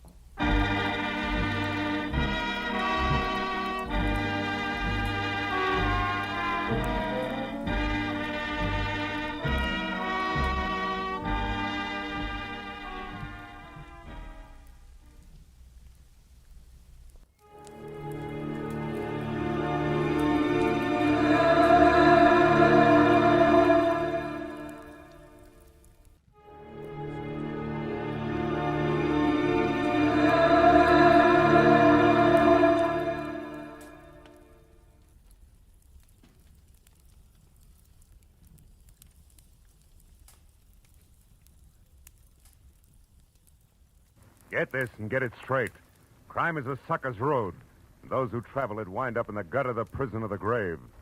This time, a twisted mind, a hole cut in a wire fence, and a corpse in a storeroom. All added up to freedom. But only for the one who had it coming. From the pen of Raymond Chandler, outstanding author of crime fiction, comes his most famous character in The Adventures of Philip Marlowe.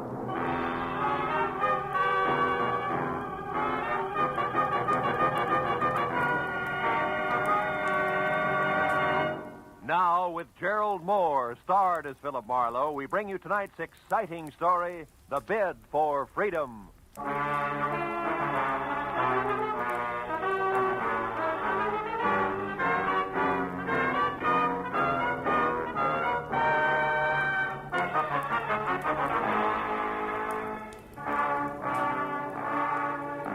Never fails. When you worry over your bank statement, then hug your office phone from 9 to 5, anxious for business, nothing happens. But the minute you decide you'll get rich another day, chuck the puny balance sheet into a bottom drawer and make plans, you want it. And that was exactly the way it played when at 3 o'clock on the kind of slate-gray afternoon that makes the beckoning Santa Fe Railroad vacation billboards look a little more so. I left a note on my office door and headed outside and across the street for some real Hungarian goulash. Very good today, too. A second after a waiter disappeared into the kitchen with my order, she was standing at my elbow. Not quite young, not quite pretty, not quite blonde.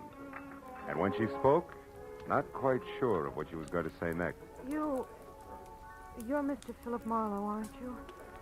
I mean, the private detective whose office is across the street? Yeah, that's right. My name is Helen Asher. Oh? I have to find someone. You do that kind of work, don't you? Finding people, I mean. That all depends, Miss Asher. Who's the person you have to find? Leon Rodell, a friend. Uh-huh. You see, I just got into town. I had his address in my handbag, but I lost it. The handbag, that is. And I don't exactly know which way to Well, turn. just a minute, Miss Asher. Let's take it a step at a time, huh? Here, now sit Oh, down. no. No, thank you. I'm in a hurry, Mr. Marlowe. Leon Rodell isn't listed in the phone book. I've tried that, and I don't know the name of his firm, his business name. He deals in ceramics. Is that all you can tell me? Oh, no. I have something else. It's a name and an address here in Los Angeles. Fortunately, that wasn't in my handbag, but here in my coat. No, No what, Miss Asher? outside there, on the street. What's on the street? Nothing. Nothing at all. Hey, Excuse me, Miss Asher. Wait a minute.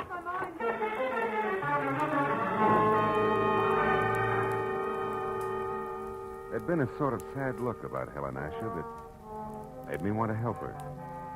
So after an even sadder look at the plate of goulash that was coming toward me from the kitchen, I followed her to the street. Mr. Marlowe, the gold. When I reached the sidewalk, she was across the street in a cab and away. That might have been the end of it if something small and ugly that had been standing just outside the restaurant hadn't turned and moved into the alley alongside the building. On a hunch that he'd had something to do with the sudden exit of Miss Asher, I followed him and found him standing next to a line of empty ash cans, calmly lighting a cigarette. You always run into alleys to light your cigarettes? You always concerned? What do you know about Helen Asher? Helen Asher? I haven't any idea who you're talking about. Come on, little man. I'm talking about the gal who just got into that cab. Do the words begin to flow, or do I wring them out of you? Pete, get your hands off me. You're ripping my pocket. You're lucky it isn't your nose. Come on, talk. All right. It's no secret. Here, it's all in this letter. Look, right here. Oh!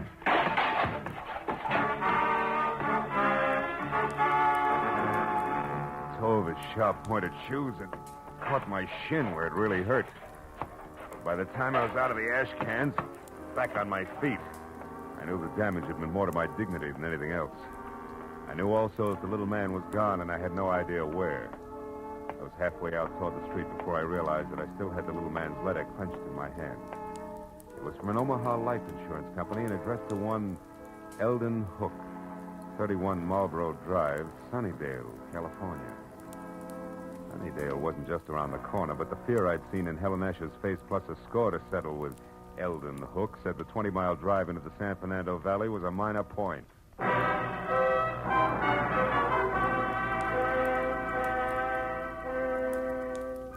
Under the gray sky overhead that thickened by the minute, Sunnydale, about the size of the hole in a candied lifesaver, looked as warm and cheerful as crepe paper. And number 31 Marlboro Drive, also gray, was no improvement from the ponderous, bleak stone buildings which said Queen Victoria should have slept there. Past the high, thick wire fence that surrounded it to the wrought iron gate in front of me labeled Hillcrest Sanitarium. Keep out. Took 10 minutes of softly phrased questions and answers to get the boss man, a Dr. Cianetti, to the gate. I told him who I was and what brought me to him, including a description of Eldon Hook. I don't understand. Come in, Mr. Marlowe, please. Eldon Hook has been with us as an attendant for more than a year now, and his behavior has always been satisfactory. Nothing would surprise me anymore today. By the way, sir, what did you say that woman's name was? The one who approached you in the restaurant? Oh, Helen Asher. Is it possible that she was once a patient here, Doctor? No. Oh. What about Leon Rodell? Leon Rodell? Hmm. How do you know that name? From Helen Asher. She was looking for him. That's why she wanted to hire me. She knew he was here in Los Angeles. Mr. Marlowe, this woman, was she young? About 30, blonde? Yeah, that's right. Why? Why? Because this morning, earlier, about 6 o'clock, one of our patients escaped. A woman you know as Helen Asher, and we know as Charlotte Rodell, Leon Rodell's wife. Oh. She's insane, huh? Temporarily, yes. Come over here, near the fence. Oh. I'll show you how she got away. But how she managed to cut through enough of this thick wire link fence to make a hole large enough to crawl through is beyond me. Here, look, behind this ivy. Uh-huh. Even with a good wire snipper, it would take hours to get through all these strands, huh? Wasn't she missed inside? Yes, but she was only gone minutes. Apparently, she had been doing a little at a time during her recreation period, at night, whenever she could. Be careful of the burrs and those bushes there, Mr. Marlowe. Yeah, I see what you mean. Tell me, Doctor, have the police been notified? Of course, at once. The law compels us to. And frankly, Mr. Marlowe, I'm terribly worried. Oh? You see, it was her husband, Leon Rodell, who had her confined here a year ago. 6 months after their marriage, she began to act strangely. He felt it would be only with our help that she could ever regain her mental equilibrium. I thought that we were accomplishing that. Apparently no, huh? Obviously no. But, Mr. Marlowe, we must call the Los Angeles police right away and tell them that Leon Rodell now lives here, not in San Francisco. He must be protected. I see your point. Yeah, she did break out. She is trying hard to find Leo, and 3 she ran from Eldon Hook, who was very close on a trail. That's right, Mr. Marlowe. That's why I suggest that Leon Rodell discontinue seeing his wife as of last month. He always left Charlotte very upset. But now I'd better call the police. Yeah, that's a good idea. Although Charlotte didn't know where her husband was staying or what the name of the ceramics business was, she... Say, Doc. Doc, she claimed that she lost a handbag. Have you found it by any chance? Yes, we did. We found it in the brush near a hole in the fence. I've got it right here in my desk. Oh, good. There was an address on a card in it. 3840 something. Yes, here it is. 3840 Lookout Terrace. Lookout Terrace. Lookout Terrace. That's right here in the valley, up in the hills, south of Ventura Boulevard. Mr. Marlowe, if possible, I'd like to avoid having the papers get hold of this story. This is a rather exclusive nursing home. So? Well, in a sense, you're already in this case. Could you try to find Charlotte Rodell and bring her back here before the police do? Well, Dr. Cianetti, It would be doing a great service for the woman and her husband. I'll pay you your fee. All right, Dr. Cianetti, I'll try. I'll call you as soon as I have something.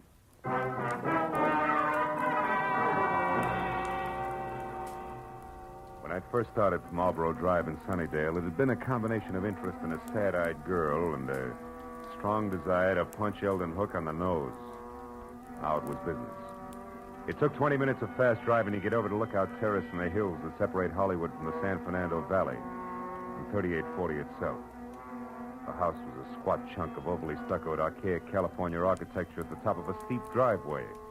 And when I was out of my car and walking toward the front door, everything was black, except tiny pinpoints of light sparkling up from the floor of the valley I just left. Good evening, sir. I hope I didn't startle you, Mr. Rodell. Mr. Rodell? Oh, I know your name. Yes, sir. And I know some other things as well.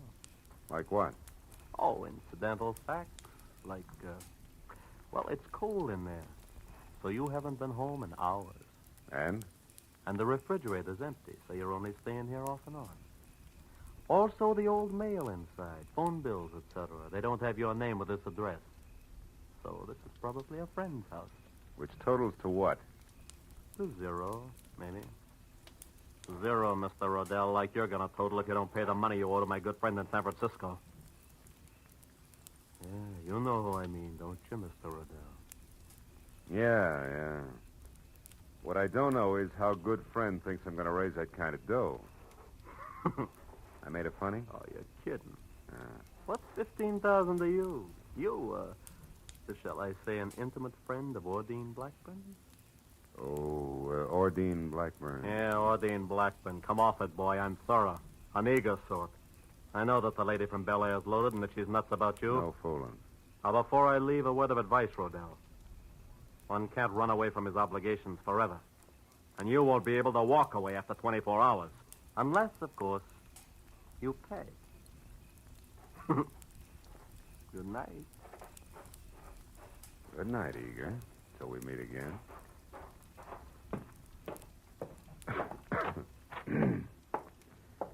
Oh. There'll be some heat in here somewhere.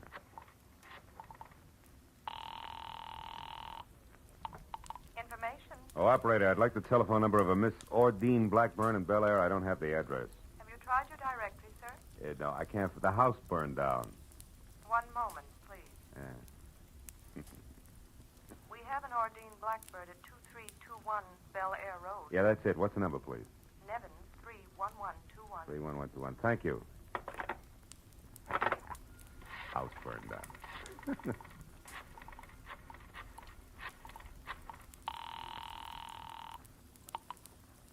Hello? Hello, Miss Blackburn. Yes, this is she. Miss Blackburn, my name is Philip Marlowe. I'm a private detective who at the moment is anxious to get hold of Leon Rodell. You know where he is? Yes, I do, but I don't think... Now, please, it's important. Leon Rodell's life is in danger. I want to help him. Leon's life? What's going on, Mr. Marlowe? Well, there isn't time to explain, believe me. That's what she said, but Who said? Someone who called about 20 minutes ago. A Miss Helen Asher. Oh? She said she was supposed to meet Leon at his storeroom about purchasing some ceramics, but she forgot his address there. Did you give it to her? Well, yes, I did. Oh, great. She's the one who's after him. What's that address? Come on, quick. 3909 and a half Ventura Boulevard. Ventura. It's in the rear of a parking lot. But tell me, Mr. Marlowe, what's Well, wrong? there's plenty wrong. For one thing, Talk to you again, baby, some other time. I doubt it, Mr. Rodell. Jumped to a hasty conclusion, didn't I? Yeah, you did, Eager. You see, I'm really only a bill collector, just like yourself, so why don't we... Get some makeup?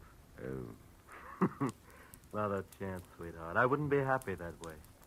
I wouldn't know when you were telling the truth and when you were lying. You know what I mean? Mr. Marlowe. Now, as I said before, good night.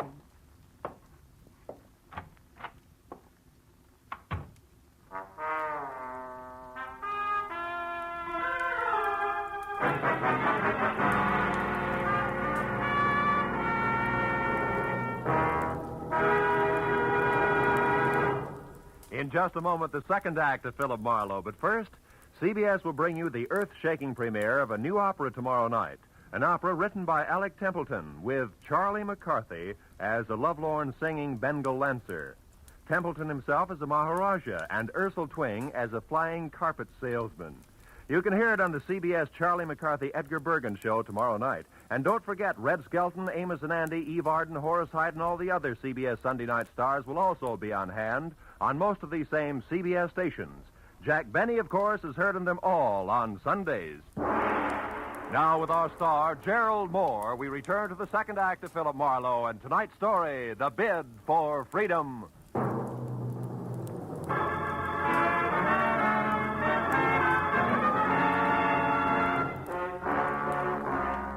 Gun butt I'd been slapped with felt like a log chain. Next time would be different. I waited till Eager drove away, and then went out and got in my car and unwound my way down the hill again to Ventura Boulevard. There I turned west and drove out to 3909 and a half. There's a glass and neon super grocery store closed for the night. And the only light showing at Leon Rodell's ceramic outfit trickled out on the ground in a narrow wedge to what had to be a partly open back door. Then, even as I watched it, the wedge danced through a crazy pattern and disappeared. I ran for it and got there just in time to see Charlotte Rodell dart down the alley. A second later, she vanished in the shadowy jumble of backyard buildings. I knew there was no use trying to follow her. Instead, I eased the storeroom door open and looked into a room full of flower pots, lamp bases, and dishes. Nothing moved. Charlotte, I was sure, had had a reason for running, so I went in, toward a table in the corner where the only light was burning. I was almost up to it before I saw the reason. Yeah, it was a good one. Eldon Hook, the sanitarium attendant, was on the floor behind the table, his body still trying to arch away from the knife in his back. When I bent over him, he opened his eyes. They were already cloudy. I was close. I found the hole in the fence, and I knew Ordine was... Ordine what, Hook? Who did it? Can you tell me? I never figured on... I left Eldon Hook just as he was. Went to the door that opened to the front of the ceramic shop. A desk was there with a phone on it. I got halfway through the Homicide Bureau number when a silhouette showed up at the curtains at the front door. I put the phone down, stepped back into the shadows, and waited.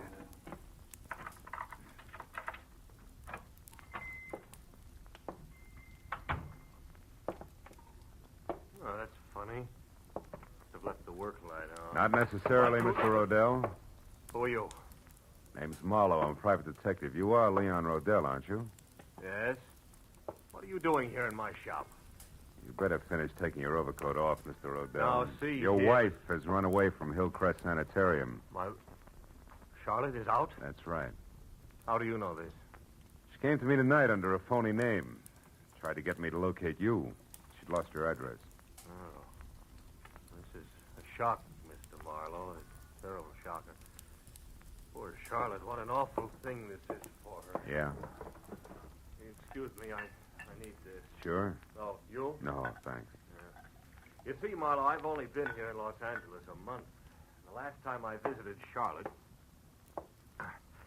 that was about 3 weeks ago, and I hadn't planned to stay out. Wait a minute. My wife is the only one who had my local address. If she lost that, how did you find me? That's a long story. I got the address Charlotte lost, and I've already been up to your house, but the last step was a call to a Miss Ordine Blackburn. Ordine? Yeah, she sent me up here. Oh. Then you know about Ordine and me. A little. Well, I suppose under the circumstances that's hard for you to understand, Marlowe, and even harder to accept. Not exactly, under the circumstances. Oh? Well, the law is not as generous as you are. Has no room for understanding. Insanity isn't grounds for divorce until after 3 long years have passed. And maybe Miss Blackburn doesn't want to wait that long, huh? Well, to be frank, I don't know. I'm in love with her. I think she loves me. I haven't had the courage to tell her about Charlotte yet. Maybe you won't have to. Hmm? Charlotte called her up tonight before I did as a Miss Asher. She must have gotten Ordine's name and phone number from you some way on that last visit of yours. No, that's impossible. Well, she got it some way. Marlowe, do you know where Charlotte is? We've got to find her. She's not responsible. She might even be dangerous. It's an understatement, Rodell. She's deadly. Deadly? I don't understand. Come here. Over behind that table there where the light is. What? Go ahead and look. Oh, what's over there? When I showed up here tonight, I saw Charlotte running away. I came in and found that. Oh, my goodness. The attendant at the sanitarium.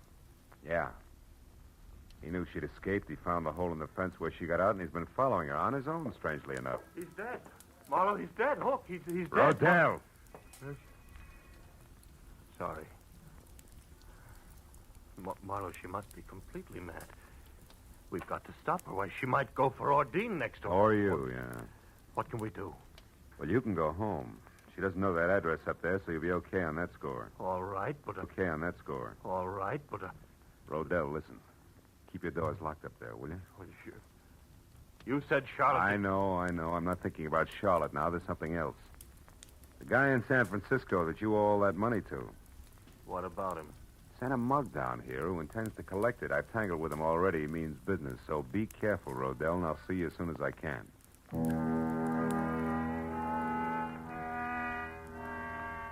I watched him go out the door limply, his head down. He looked about as tough as a bowl of whipped cream. Then I went back to the desk again and saw that he'd left his overcoat where he dropped it on the chair. I called the police, gave them the word on Charlotte, and when that was over, I had to switch on the desk light to check the sanitarium number before I could call Dr. Cinetti. That's when I saw the letter lying on the desk, an important letter. But for one reason only. It was addressed to Leon Rodell at his house on Lookout Terrace. It was an open invitation to anybody who'd come to the shop looking for that particular piece of information. And there was no doubt in my mind that Charlotte had seen it, which made it long past time for me to get up there and on the double. I turned, headed for the door, and stopped all in one motion. The pair of headlights flashed at the windows and then blinked out. I stepped back out of the circle of light from the desk lamp and waited. A second later, the hulk of Mr. Eager filled the open back door. He was still very sure of himself. He took in the storeroom with one long glance and then sidled through the clutter as deftly as a rumba dancer toward the door where the desk and I were waiting. The instant he got within reach, I swung! You again, you dirty lousy Made your pitch once, big man. Why don't you sit on it? Why, you... And that squares to something that clip on the chops you gave me. Oh, no. No, not quite, mister. Even Steven now, big man. When he went down that time, he took the chair, Rodell's overcoat, and half the stuff on the desk with him. He was still moving, trying to free himself from the tangle, so I reached for him again, but got only a fistful of the overcoat Rodell had left behind. And suddenly, my hand stung like I'd grabbed the wrong end of a bumblebee. I jerked it back and looked at the palm. Something was stuck to my skin, something I couldn't understand. Until finally realization oozed through the molasses in my brain. I left and ran all the way to my car and almost sprung the frame, twisting up Lookout Terrace.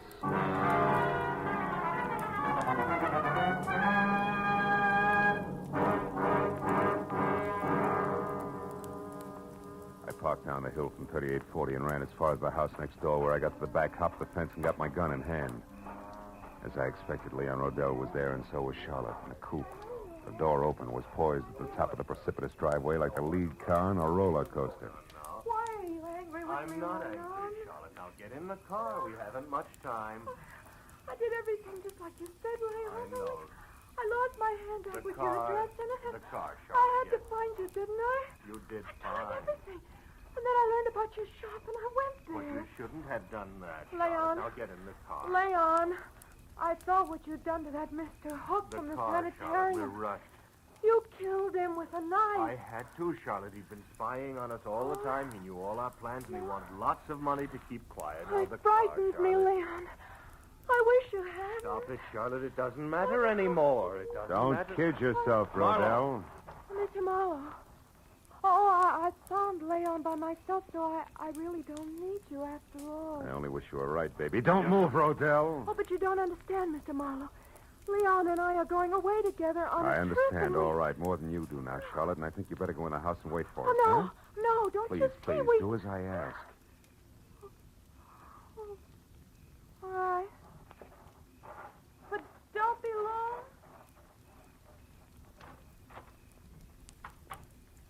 Some trip you had in mind, Rodell. Your wife in this coupe and straight down over the bank, strictly solo. She didn't even suspect. Keep your hands off me. Sure. I'd never get him clean again. It'll give me great satisfaction to drop you with a bullet. And I'll do just that if you take one step before the police get here. So stand still, Rodell. Real still.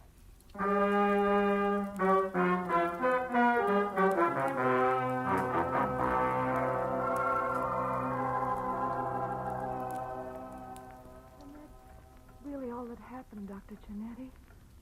I'm sorry you were worried, and I'm awfully glad I'm back. So am I, my dear. And we'll talk more about it in the morning. What you need right now is a good night's rest in your own bed. Oh, you're right, Doctor. I'm very tired. Good night, Mr. Marlowe.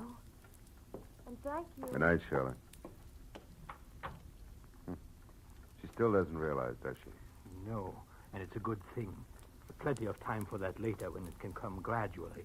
At this point, she could tear herself to pieces over a thing like this. Yeah. Her husband who urges her to run away and helps her do it for the sole purpose of getting her out where he can kill her. Not much security in that setup, huh? No. You mentioned another woman, Mr. Marlowe. Miss Ordine Blackburn? Oh, Adine, yeah. Gullible rich girl without much on the ball. Rodell planned to marry her and solve all his money problems. Believe me, Doc, he had 'em, big ones. I see. Well, she's better off this way. Yeah. 6 months of marriage to Rodell, and she'd have been a candidate for your sanitarium herself. He's that kind of a guy. And my late employee, Eldon Hook? Well, he knew that Rodell had been urging his wife to run away and that he'd cut that hole in the fence. Hook found out that Rodell was interested in Ordine, and he tried to shake Rodell down. Signed his own death warrant on the spot. You know, it's sometimes frightening to me, Mr. Marlowe, to realize how many warped and twisted minds there are that never get help until it's far too late. But there's always some good in every bad thing, they say. What about this case? Charlotte. I expect her to recover completely soon, because now the main contributor to her neurosis, so to speak, is gone forever. Oh. That was Leon Rodell. Yeah, well, Doc, it's a long way back to Hollywood. I better get going, huh? Just one thing more, if you don't mind. Charlotte would have died in a smashed car in what would have passed for an accident. Also, she'd have been blamed for Hook's murder if you hadn't found out the truth about Rodell. I'm very curious. You remember the burrs that grew along your fence outside? The birds? A blasted nuisance. Yeah, but as you just said, Doc, there's always some good in every bad thing. Rodell told me that he hadn't been up here for 3 weeks, and yet tonight his overcoat was loaded with burrs. I got one in my hand from it. Oh. That gave me a hunch.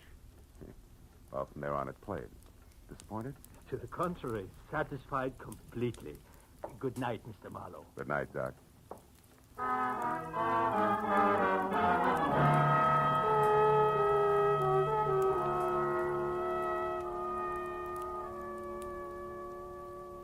As I left Hillcrest Sanitarium and drove back across the wide, flat San Fernando Valley, dark and quiet in the hour just before dawn, I found myself being grateful for a lot of little, orderly things. Things like the clear white line down the middle of the road, the rhythm of the motor in my car, and the prospect of going home to my own secure apartment. Then I wondered about Charlotte, and the sort of nightmare jungle the world must be to a mind twisted suddenly, out of focus, where there is no symmetry or logic. But nightmares can be banished, huh? Fears driven away.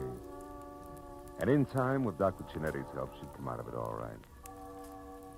But the others like Hook and Rodell, to them, the jungle is home. No nightmare, that. They live in it by choice. Until, one way or another, they're destroyed. Choked to death by the very tangle they hide in. Well, that's fair enough.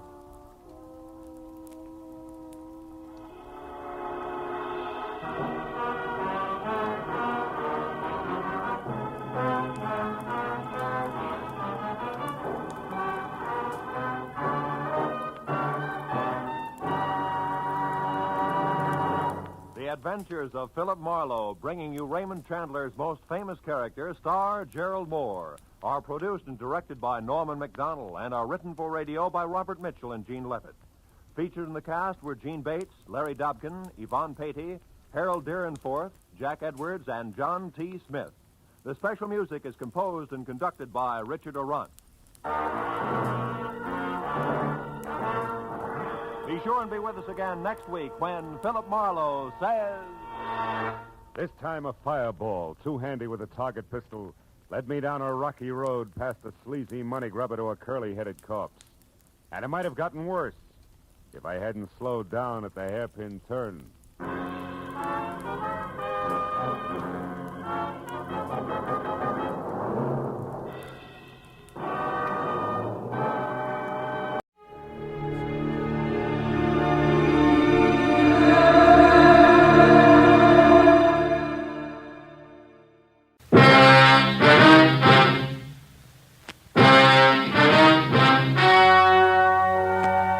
The story you are about to hear is true. Only the names have been changed to protect the innocent. Fatima Cigarettes, best of all long cigarettes, brings you Dragnet.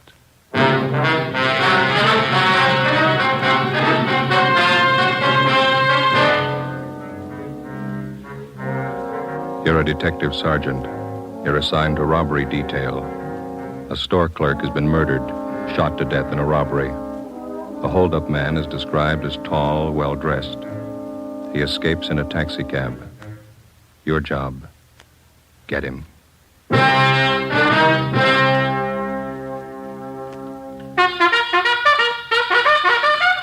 Oh, no. Ah, that's different. Yes, what a difference. In Fatima, the difference is quality. You see, Fatima is the quality king-size cigarette because it contains the finest Turkish and domestic tobaccos superbly blended. And Fatima is extra mild with a much different, much better flavor and aroma than any other long cigarette. Because of its quality, its extra mildness, its better flavor and aroma, Fatima has more than doubled its smokers coast to coast. Fatimas cost the same as other long cigarettes, but your first puff will tell you... Ah, that's different. Yes, in Fatima, the difference is quality. Ask your dealer for Fatima, the quality king-size cigarette. Best of all long cigarettes. Start enjoying Fatima tomorrow.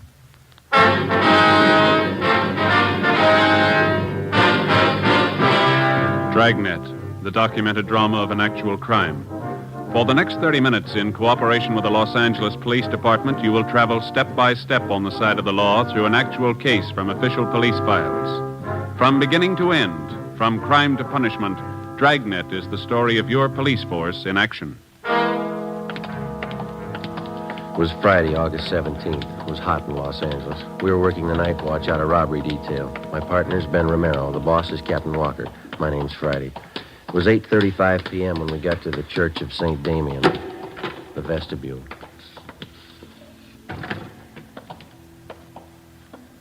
That must be her playing the organ. Yeah, I don't see any stairs. I wonder how you get up there to the loft. Looks like that might be the sexton over there. Well, let's ask her. Mm-hmm. Excuse me, sir. Yeah? We're looking for an Ernestine Matthews. Understand she's the organist here at the church. Well, that's her playing up there now, playing over a few pieces for Sunday. Could you tell us how to get up to the choir loft, sir? Surely, through that door over there. Follow the stairway straight up. Can't miss. Thank you.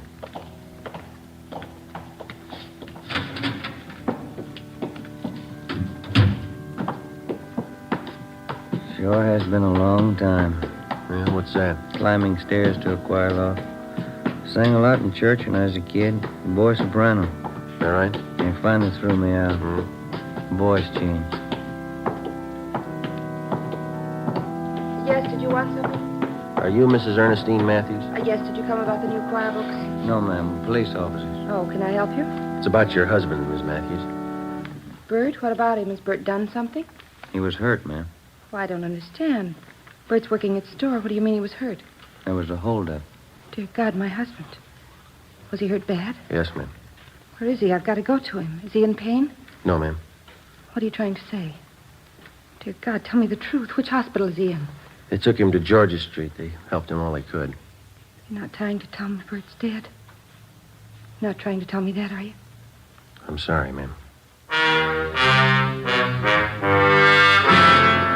In the past 16 days, 7 armed robberies had been committed, apparently by the same man. The suspect was described by victims as tall, heavily built, and very nervous. He was armed. It's cold logic that every suspect who's armed in the commission of a robbery is a potential killer. It's a fact that's been proved 100 times over. The man we were after had proven it again. We'd used every means at our disposal to identify him, through the stats office, the record bureau, latent fingerprints, through informants and witnesses. We'd gotten out an APB on him containing his description and his method of operation. We'd maintained stakeouts. We hadn't reached him in time. Early that evening, a downtown grocery store had been held up. One of the clerks, 31-year-old Bert Matthews, failed to empty the cash register quickly enough, and the bandit shot him 3 times through the chest. He died almost instantly, and the hold-up man escaped. There was only one witness, another clerk who had been on duty in the store with Matthews at the time of the hold-up. His name was Jess Tallman. He was brought to the city hall, where we questioned him further. Did you see Bert's wife? Does she know? Yeah, we dropped off at the church on the way in. Drove her to her sister's place. Still can't get it through my head. One minute I was talking to Bert, next minute he was dead. It's kind of hard to take, you know. I'd like to go over that description of the holdup, man. You were pretty upset out there at the store. Do you feel up to it now? Yeah, I'm okay. All right, now you just take it easy. Tell us everything you remember and take all the time you need. Well, I know he was a big guy. Over 6 foot anyway, I'm sure of that. He had a good build, too. Wasn't skinny. How about his face, Jess? Did you get a good look at it? Yeah, I did. It was thin, and he kept working it around, twitching like guy was plenty nervous. Mm-hmm. Can you tell us anything else about him? He was young, about 21, I'd say. Had dark color eyes. That's about all I'd swear to, Sergeant. He had a hat on, I know that. Mm-hmm. How about the rest of his clothing? I wouldn't be sure about it. Could have been a gray coat, blue coat, I don't know. I wouldn't want to give you a bum steer. Did you get a look at the gun? I couldn't miss that. It was a big one. It wasn't shiny. It was kind of dark blue color. I can see the guy now walking in the store and pointing it at Bert. What time was that again, Jess, when the bandits showed up? Just about 7:30. Bert was behind the counter. I was in the back stacking the shelves. The guy just walked in, pointed the gun, said, "Give me the dough." I heard him say that. Mm-hmm. Bert was kind of surprised. He just stood there for a minute, and the guy said, "Hurry up, give me the dough." And Bert said, "Okay, you can have everything." And he reached to get the dough from the cash register. And that's when the guy did it. He hit Bert right in the chest. What happened then? Bert moaned a little and fell down on the floor. I got so mad I started running for the guy, but he swung around at me with a gun and said, "Stay where you are." Yeah. I didn't want to get killed. I stopped. You can't blame me for that, can you? Did you follow the man when he left? Well, you see, he backed out of the store, and when he got to the sidewalk, he jammed the gun in his pocket and ran down the street. I ran out after him, saw him jump in a taxi cab and take off. Did you get the cab's number?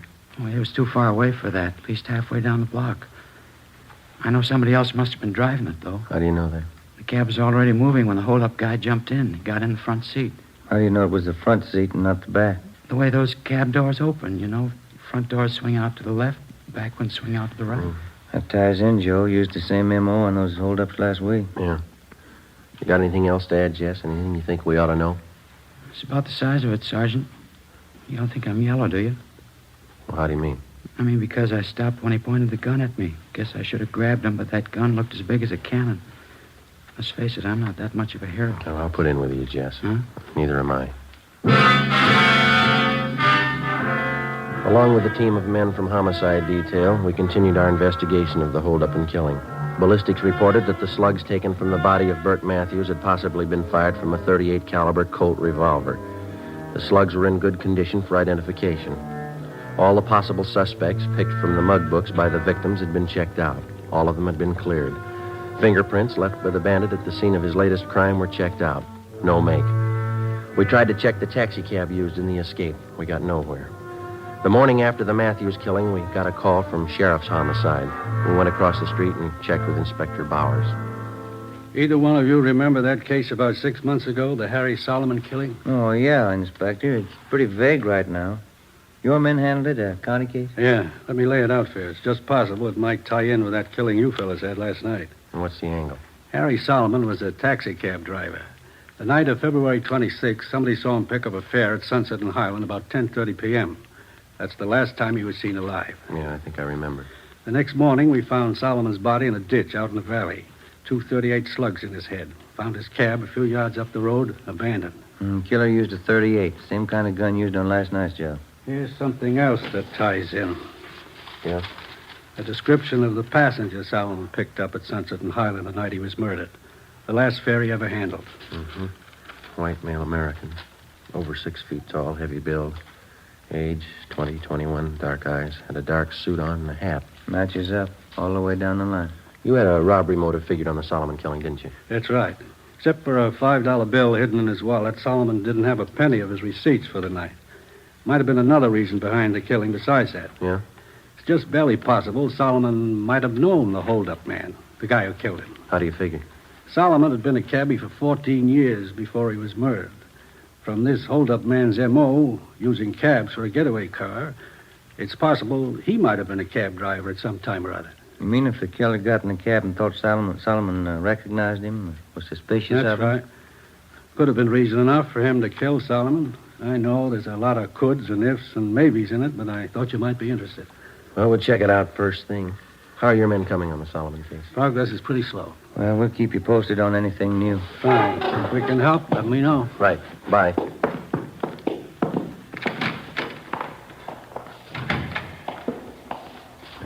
2 sets of 38 slugs. What do you think? Let's ask the crime lab. We put in a request to Russ Camp and Ballistics to check the 38 slugs found in taxi driver Solomon's body against those found in the body of grocery clerk Bert Matthews. Then we contacted the special agent at the taxi cab company. We asked him for pictures of all their drivers employed by the company during the past year who were 6 feet in height or over. He told us that they'd have a file ready for us the following morning.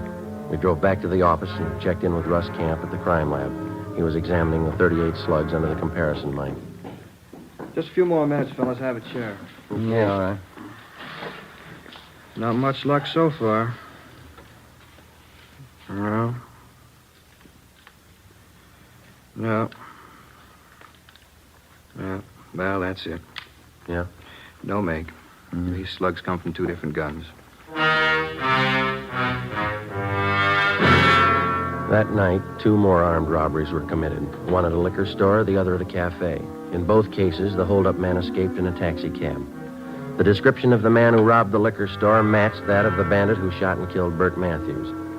The big switch came when we checked the cafe holdup. There, the victims described the suspect as short and fat with dark blonde hair. He had a deep scar on his chin. During the robbery, this suspect had become so nervous that he'd dropped his gun, but he'd succeeded in getting outside and escaping in a taxi cab before he could be apprehended. The gun was taken back to latent fingerprints and checked. It was clean. Russ Camp checked it through ballistics. Some days are like this, fellas. What do you mean? That cab driver, Solomon, was shot with a 38. Yeah? Bert Matthews was shot with a 38. A different one, though. Mm-hmm. This gun the bandit dropped tonight, it's a 38, too. Yeah, we know that. What are you getting at? Doesn't match either case. The next morning, we started working one of the few leads we had left. We drove down to the taxi cab company and collected the pictures of all the drivers that they employed during the past year who were 6 feet in height or over. There were 87 of them. We started checking them out. It's what the working detective calls legwork. It's slow and it's tedious, and you're not sure it's going to amount to anything even by the time you finish. 2 nights later, the taxi cab bandit hit again, his first repeater, a restaurant on South Figueroa. He'd robbed the same place less than 3 weeks before. Ben and I interviewed the manager, a Mr. Cavallo. Telling you, Sergeant, I can't take any more of it. Twice in 1 month. Yes, sir. Could we talk back there in one of the booths? Oh, yeah. Come on. You got a good look at the man, did you, Mr. Cavallo? 2 feet from him. Memorized his face from the first time. It's no joke, you know. So I have no time for the customers. I'm too busy opening the cash box for that thief. Yeah, sit down. Thanks, man. Well, and you're positive it's the same man who robbed you before. There's no question there, huh? None, I'm positive. And he used the same M.O., too. Yeah, sure. M.O.? What's that? Oh, excuse me. I mean, he used the same approach, the same method of operation. Everything was the same. The man, the gun, the taxi cab, everything. You didn't get the number of the cab. I looked for it. I didn't see any. Must cover it up some way. Mm-hmm. Well, we've got some pictures here, Mr. Cavallo. I'd like to have you look at them. Just tell us if you recognize any of them. Well, I won't do any good. I already did that. They showed me pictures the last time. This is a different lot, sir. Oh, all right. Quite a few of them, huh? I'd like to have you check each one of them carefully, if you would. Just take your time. Yeah, we can't sit here without coffee. Natalie! Well, I wouldn't... Natalie! I don't care for anything. Yeah, don't be silly. You can't work without eating. Natalie! Yeah? Coffee, 3 cups. Okay. And now, where do I start? Well, these right here, if you'd just check these over, please. Uh-huh. No, not him.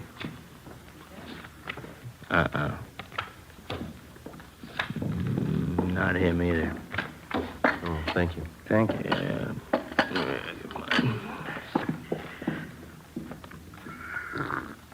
Oh, it's hot. No, not that one. No. Is that all? No, I have some more here. Oh. Hey, that's an ugly-looking guy, huh? Look at that scar. They look familiar? No.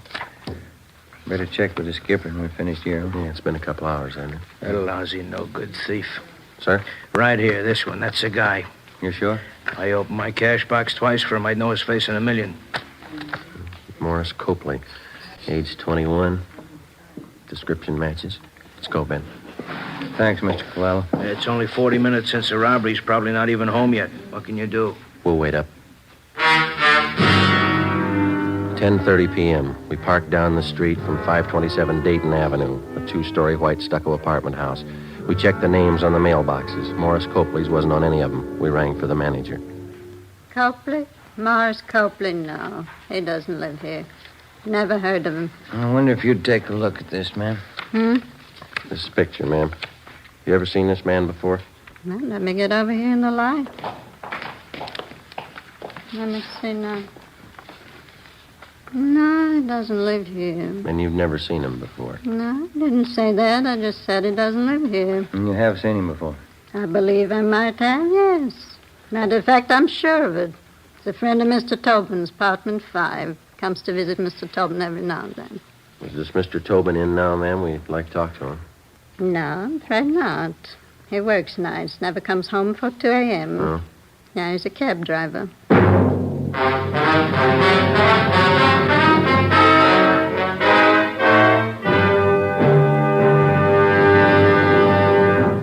You are listening to Dragnet, authentic stories of your police force in action.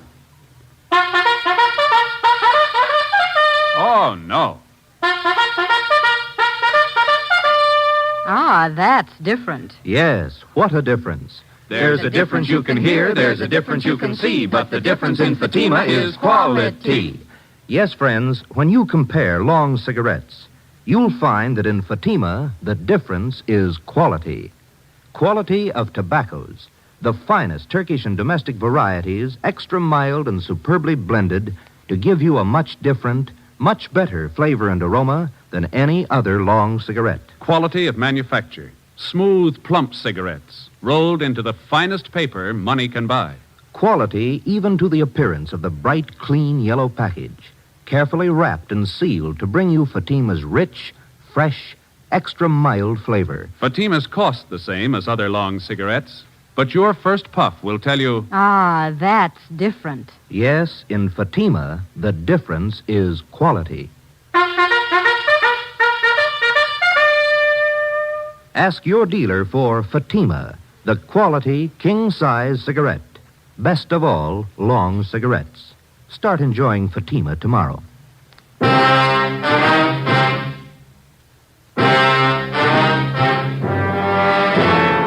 10:45 p.m. In the presence of the manager, we made a search of the apartment registered in the name of Ralph Tobin, the man who was supposed to be a friend of the suspect, Morris Copley. We found nothing that would tie either of them up with the robberies and the killings.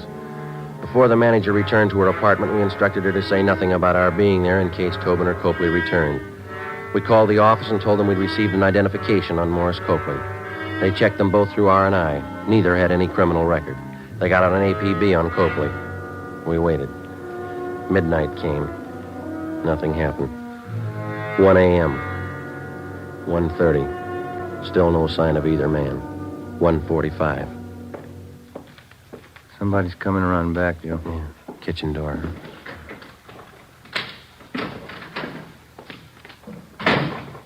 Maury, you back already? Hold it right there, mister. Police officers. Oh, Fanning. Who are you? Is this a stick-up? Police officers. He's clean, Joe. What's it all about? What do you want? You Ralph Tobin? That's right. This is my apartment. You know a Morris Copley? Copley? Yeah, I know him. You're looking for him? He's not here. We know that. Where is he? Wish I knew. I'm looking for him, too. He owes me money. Copley's a pretty steady visitor here, is that right? He was till I lent him that $65.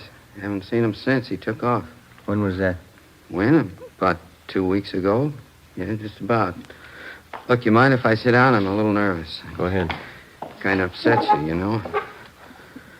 Why are you looking for Maury? I'd like to have you repeat what you said when you came in that door. What I said? I asked who you were, didn't I? No, I mean before that. Say, I don't think I know what you're getting at, officer. You said, Maury, you back already? Not what you said. Yeah, I guess I did. I thought Maury came back to pay me the $65 he borrowed. You didn't make it sound like that, Tobin. I got the idea you were expecting. Expecting him?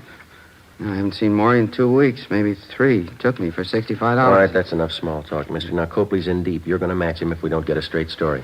Some cans of beer in the refrigerator. Let's have one around, Skip the beer. Where's Copley? I'll swear on the Bible if you want me to. I don't know. Look, if Maury pulled anything heavy, I'm not in on it. Ben, you want to check with the manager? Ask her when's the last time she saw Copley here. Yeah, right. Now, wait a minute, officers. I want to cooperate. Maury's in deep, that's his fault, not mine. That's right, isn't it? That's right. Now, where is he? I don't know. That's the truth. I'll tell you something else. I wasn't squaring. I saw Maury early tonight, 6 o'clock. Came here and borrowed another $5 from me. But you don't know where he is now? No. Said, sure like a can of beer if you don't All mind. right, sit still. I'll get it for you. You sure you won't have one? No, not me. No, thanks. I don't want him. There you go. Good cold beer. I like it when I get nervous. It always calms me down. Say, Tobin. Yeah, sorry. You haven't taken your hat off. Oh, I was nervous. I guess I forgot. There. Your hair always been dark blonde? Since I was a kid, yeah. Why? How about that scar on your chin? It's a pretty deep one. Beer's sure good. I asked you about the scar. It's kind of embarrassing. I got a little high one night. It fell off a merry-go-round. Big night. Now I've heard everything. We had a robbery report a couple of nights ago, Tobin. Hold-up man was just about your height and weight. Yeah? Dark blonde hair. Had a scar on his chin, too. I'm afraid you got a wrong slide, officer. I worked my cab every night of the week. It wasn't me. Mind if we have a look at your car outside? How'd you know I had a car? We didn't. Let's give it a look, shall we? Why do you want to look at it? You have anything to hide, have you? Of course not. I'm not like Maury. He's always in trouble, always on the lam. You'll probably think it's funny when you check the glove compartment in my car. Will we? Yeah, you will. Why's that? Keep a gun in there. You know how many cab drivers get shot. A guy can't be too careful. What kind of gun do you have, Tobin? Revolver. Regular revolver. What caliber? 38. Why? 2:30 a.m. We searched his car, picked up his 38 caliber revolver, and then we drove Ralph Tobin back to the office where he was detained for questioning. We had a stakeout placed on his apartment. Russ Camp and ballistics checked Tobin's gun against the slugs which had taken the lives of Harry Solomon and Bert Matthews. It was found beyond the question of a doubt that his gun had been used in the Solomon killing. We confronted Tobin with the evidence. He started talking. He told us that Copley was responsible for the murder of both Solomon and Matthews, that Copley had borrowed his gun for the Solomon job. In all the robberies except one, he described himself only as the accomplice. He drove the getaway taxi cab. The only occasion he tried to handle the actual holdup was at the cafe, where he became so nervous that he had dropped his gun. Before he was booked on suspicion of murder, Tobin told us that Morris Copley still had 2 .38 revolvers in his possession. He insisted he had no idea where Copley was. Ben handled the questioning while a stenographer took Tobin's statement. I contacted Inspector Bowers and informed him of our progress. 11 a.m. I got back to the squad room. All right, did you check back through that personnel record we got from the cab company? Yeah, I got half an idea, I think. Yeah? See here on Copley's application for the job? Well, sure, we checked out all those references. They don't go anywhere. No, I mean this right here. Married, yes. Children, 1 daughter. Age 4 months. Well, this application's dated May 6th. That means his baby was born in February. Yeah, sure. Copley was working here then, so it's 10 to 1 the baby was born in a local hospital. That's what I mean. If we find the right hospital or the doctor, they could lead us to him. There's the phone book. Let's go. From noon until 4 p.m., we called every hospital, sanitarium, clinic, and rest home listed in the book. The answers were the same. No record of confinement for a Mrs. Morris Copley. Well, seemed like a good idea.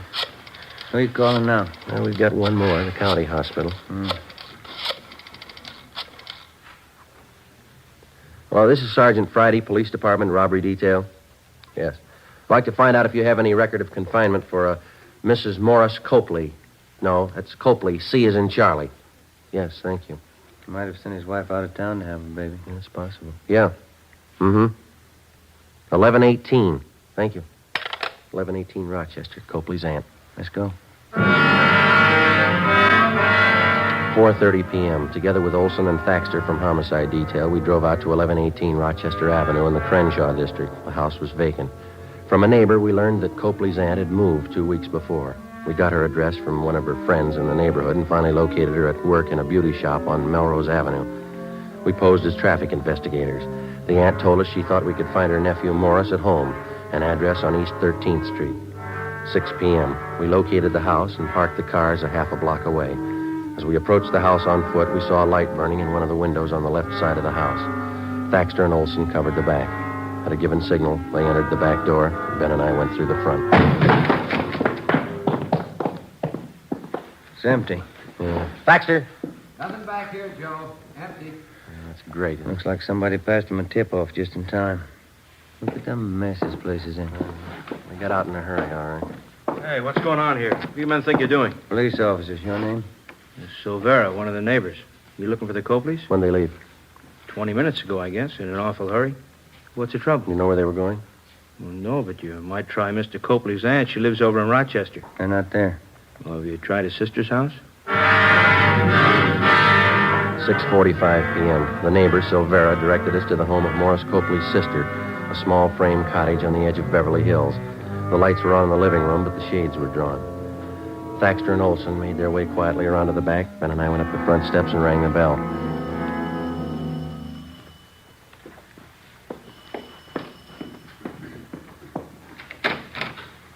Yes? What do you want? You Miss Copley. Yes? What is it? Police officers, ma'am. I'm sorry. Oh, he isn't here. Maury isn't here. We know he's here. Living room's empty. Must be in the back, Joe. You can't. He's in the bedroom with the baby. He's got a gun. You can't go in there. Where's the bedroom? It's the end of the hall, that door. He was sleeping. I think he's awake now. The baby close to him? In the same bed. She's propped up on pillows right next to him. He's got that gun with him. Don't go in, please. Where's the bed situated in the room? It's right inside the door to the left. Oh, please don't go in. He won't care what happens to the baby. Ben, I'll open the door. You hit the light switch and cover me. Watch the baby. You better stay here, Miss Copley. Your baby won't get hurt. Let's go.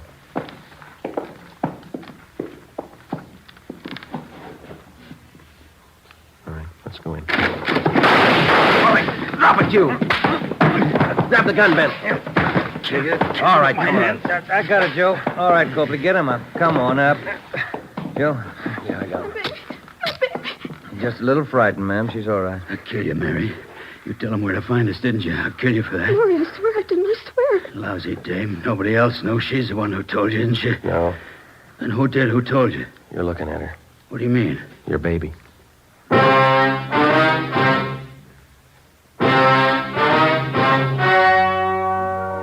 The story you have just heard was true. Only the names were changed to protect the innocent. On December 16th, trial was held in Superior Court, City and County of Los Angeles, State of California. In a moment, the results of that trial. And now, here is our star, Jack Webb. Thank you. The working detective knows that there is one mark of identification that never changes, a man's fingerprints. The suspect may change his appearance in many ways, but his fingerprints always remain the same, a mark of identity that cannot be changed. When you compare Fatima with other long cigarettes, the difference is quality, a mark of identity which never changes. And Fatima is extra mild. If you're a long cigarette smoker like I am, smoke Fatima.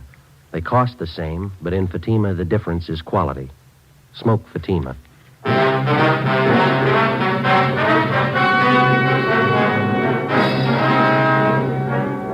Morris John Copley and Ralph Edward Tobin were tried and convicted of murder in the first degree, 2 counts. They were both sentenced to be executed in the lethal gas chamber of the state penitentiary, San Quentin, California.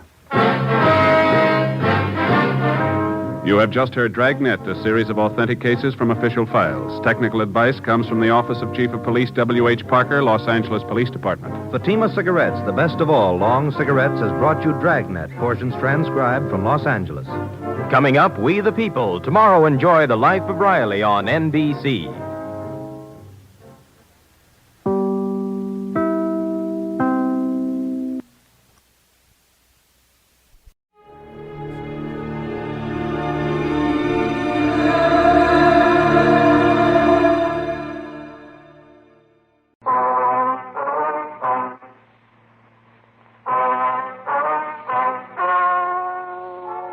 Ladies and gentlemen, the story you're about to hear is true. The names were changed to protect the innocent. Dragnet.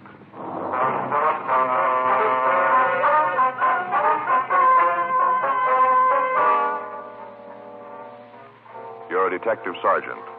You're assigned to auto theft detail.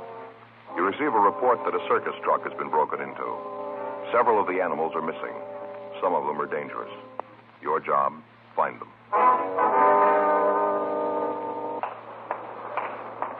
It was Monday, May 12th. It was cold in Los Angeles. We were working the day watch out of auto theft detail. My partner's Frank Smith. The boss is Chief of Detectives Thad Brown. My name's Friday. I was on my way back from Superior Court, and it was 11:46 a.m. when I got to room 40. Auto theft. Hi. How'd it go? Well, his lawyer's got a continuance. Yeah, how come? I don't know. New evidence they want to introduce. What's the DA's office say? Well, there's nothing they can say. It comes under the heading of due process, you know. Yeah. You think you're going to nail him? Alex thinks so. The guy's admitted his guilt. Now he's claiming confession is a lot of bunk. Says we got it out of him by force. Why now? Prove he did it without the confession, I guess. Shouldn't be too hard. We got all the evidence. We get the chance to lay it out for the jury. Yeah. When you go back? Let's see. Set it off for a week, I guess, yeah. Anything come in? No, not big. Excuse me. Yes, sir. Something we can do for you? I'd like to report something stolen. All right, sir. Just come on in. Sure gets service around here. All right, sir. Now, what kind of a car was it? Ain't no car. Beg pardon? No car stolen. Stuff in the car. All right. What was it? Well, it wasn't really a car anyway. A truck. That's where they stole it from, a truck. All right. If you'll give us a description. As far as I know, they might not have stolen it anyway. Might just open it and let them all out. Yes, sir. Well, the sooner we get this report filled out, the faster we can start looking for the stolen merchandise. Yeah. Should have thought of that myself. Should have. All right, sir. Now, what's your name? Clarence Havill.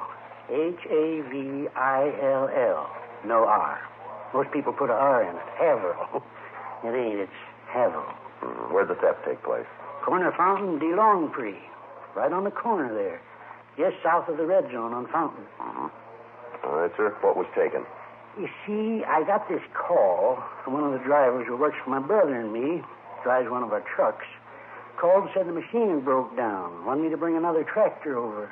Well, we can get to all that later, Mr. Havill. Now, what were the stolen articles? Animals. Sir? Animals from our carnival. What kind of animals? Oh, a couple of monkeys, Cody Mundy, 2 raccoons. All right, sir. Anything else? Yeah, here comes the bad part. This is what I was afraid of. What's that, sir? It's the reason I waited so long to report it. I thought maybe he'd turn up. What's that, sir? A black panther. We got a description of the animals, and the local broadcaster's gotten out on them immediately. 12:18 p.m. We continue to talk to Clarence Havill. Friday night. That's when it happened. What time Friday night? About 7:05 or 7:10, right after the fights went on. That's when the phone rang. I see. I was kind of sore about being interrupted when the fights is on. Always watch them. Most of my friends know not to call me then. Yes, sir. Well, anyway, the phone rang. I got up and went over to answer it. It was Bert. Who was Bert? Bert Newell. He's a driver. Oh, I see. Said he had a breakdown at Fountain DeLongpre. Asked me if I had an extra tractor. Happens I did. Uh-huh. Bert asked me to bring it over. Said he wanted to use it to get the show to Nevada. So you drove over then, huh?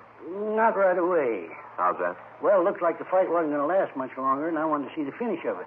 So I stuck around for a couple more rounds. After that, I left. Uh-huh. Drove over and found Bert right on the corner, just standing there, not trying to do nothing about the breakdown, just standing there. Yes, sir. Well, you just bet I read him off. Told him the least he could have done was get out a wrench or something, tried to find the trouble. I read him off good. Yes, sir. Didn't do no good. He's shiftless, you know.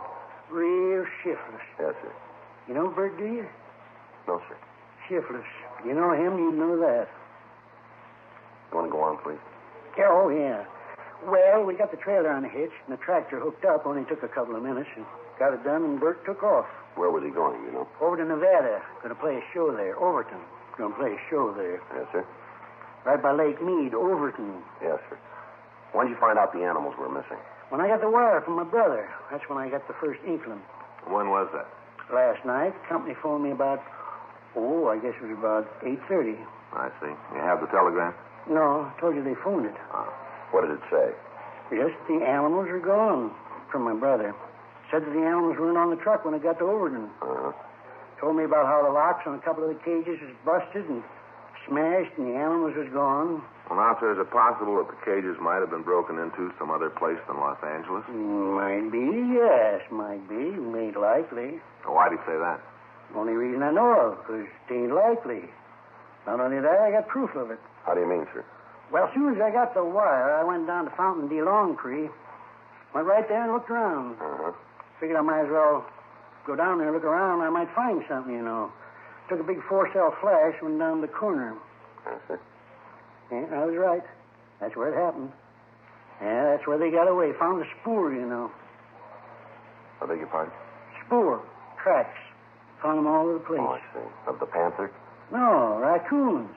Oh, I see. Not only that, I found something else. Yes, sir. Monkeys. Found them, too. Well, where were they? Phone pole right up on the top, just sitting there shivering. They're kind of little, you know. Get real cold easy. We have them around the place. They wear little sweaters. Get chilly real easy. How about the rest of the animals? You see any sign of them? No, I went over to a little store near there and got a head of lettuce. 17 cents. Took it back to the phone pole, showed it to Caesar and Salome. Oh, they love lettuce. Is that the monkeys? Yeah, Mama's that's white-eared. Love lettuce. They came right down then, did they? Yeah, right down the pole. Slithered right for the lettuce. Yeah, they were scared stiff. Being up there on that pole all night. Should have had their sweaters. What about the other animals? Not a sign of them. Just the spoor of the raccoons. Haven't got the slightest idea where they might have gone. No real problem, no, not them. How do you mean? Easy to replace. Just go up in the Hollywood Hills, lots of them there. Run all over the place, upsetting garbage cans. Imagine some of the people would be glad to have me come up there and take them away. Raccoons ain't no problem. Well, Mr. Haverhill, what about the panther? Well, he's a problem. Yes, sir. Can you give us a description of the animal? Yeah, he's black. Yes, sir. Like the inside of a well, jet black. Even blacker than that ink they're talking about. Mm-hmm. About 7 feet long. Oh, easy, that. Yes, sir. That's counting the tail. 7 feet. Anything else about him that we should know? No, just a plain black panther, nothing special. Is he dangerous? Well, not unless he meets somebody. Dandy's got a temper. That's the name of the animal, is it, Dante? Yeah. Naming that because he's blacker than the pits of the inferno. Dandy. You're pretty sure he got out of that truck when the monkeys did, huh? Well, I ain't going to give you no written guarantee, but I'm sure of it. All right, sir. We'll start looking for him right away. Mr. Havel, where were these animals coming from? Winter quarters. The Standard Oregon is going to be our first, just starting the season. Mm-hmm. Well, is there anything else you can tell us that'll make it easier to find the panther? No, not a thing. Just be careful, that's all. Don't hurt him. He's really as gentle as a kitten when you get to know him, like a big overgrown cat. Gentle. Yes, sir. That's something Clyde didn't understand. Who's Clyde, sir? My brother, Clyde. Oh, I see. He didn't like Dandy. Didn't understand him. That's what caused the trouble. What was that? Last winter, Clyde came to see the show, tell me about the bookings. Yes, sir. We discussed about how the best way to exhibit Dandy would be, and Clyde got too close to the cage. Yeah. Dandy almost killed him.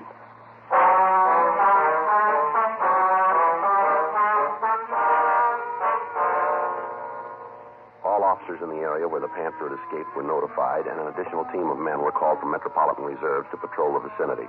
The presence of the animal on city streets presented a very real menace to all citizens in the city.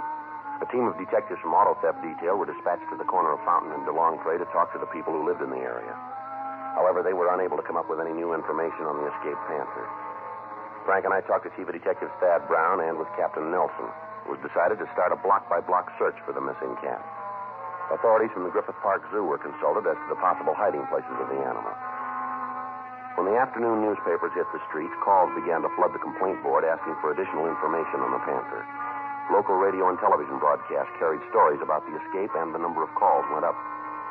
Additional men had to be called to care for the switchboard. The search went on. Frank and I worked in the field along with the other men from Auto Theft Detail and officers from Metro Division. Every possible hiding place in the vicinity of Fountain and DeLongpre was searched without turning up any new information on the cat. It was the opinion of authorities that the panther might try to hide in the brush of the Hollywood Hills, and the search was moved to that vicinity. Tuesday, May 12th, Frank and I got back to the office from the area. We'd been up all night looking for the animal. You want to check with the skipper? Anybody around who can bring in some coffee? I'll call Sal. He'll bring some over. That'll be a good idea. Ask him to send over a sandwich, too. Yeah, what kind you want? I don't care. Just tell him to make sure the coffee's hot. Yeah. Yes, sir? I'd like to talk to the men who are working on the panther thing. Yes, sir. Come right in. If I was into the hall, I'd find him here. Well, I'm Sergeant Friday. Maybe I can help you. You working with the search party? Yes, sir. My partner and I have been out with them. Have they caught it yet? No, sir, not yet. They know where it is? Coffee. Well, no, sir, we don't. That's what I thought. I'm Sidney Norton. I live in this town. Yes, sir. Got a family. I pay taxes. Uh-huh. Just want to ask one question. Yes, sir, go ahead. Now, according to papers, this Haverhill, or whatever his name is, he owns the panther. Is that right? His name's Clarence Havel. But he owns the cat. Yes, sir, that's right. Well, I want his address. Beg your pardon? I want the number of his house. That's simple, isn't it? Well, we're not allowed to give that out. I'm sorry. All I want is his address so I can go over there and punch him right in the nose. You going to give it to me? No, sir. Who's your superior? Captain Nelson. Well, where is he? I want to talk to him. He's in Chief Brown's office right now. Well, where's that? Down at the end of the hall, office number 26. All right, I'll talk to him. I want that man's address, and I want it now. Terrible thing for the law to allow a person to keep animals like that so they can get away and walk around killing anybody they meet. If you cops can't do anything about it, I can. You can just bet I can. Well, if you go out and cause Mr. Havel any trouble, you're liable for arrest, sir. By whom? Any policeman that he wants to call. Well, you protect him, but you don't care about me and my family. Is that it? No, sir. You've both got rights of protection under the law. Now, if Havel's done anything, we'll take care of it. When? As soon as we find that panther. Well, you may just be wrong. I've been talking around. There are a lot of people who feel like I do, a lot of them. Enough, maybe, to decide to do things our way. Well, I wouldn't try it, Mr. Norton. Too late, mister. You can't do anything about it. We will. Me and my friends. We'll take care of it. It's out of your hands. We'll take care of Havel. Take care of him good. I wouldn't make book on that. Who's going to stop us? Like I told you, any cop that Havel calls. Frank and I talked to Sidney Norton, and we finally convinced him that any action he might take would not help the situation. We sent him home, and then we met with Captain Nelson and Chief Brown. The progress of the search was reviewed, and it was decided to continue it in the Lake Hollywood area and in the upper Griffith Park Hills.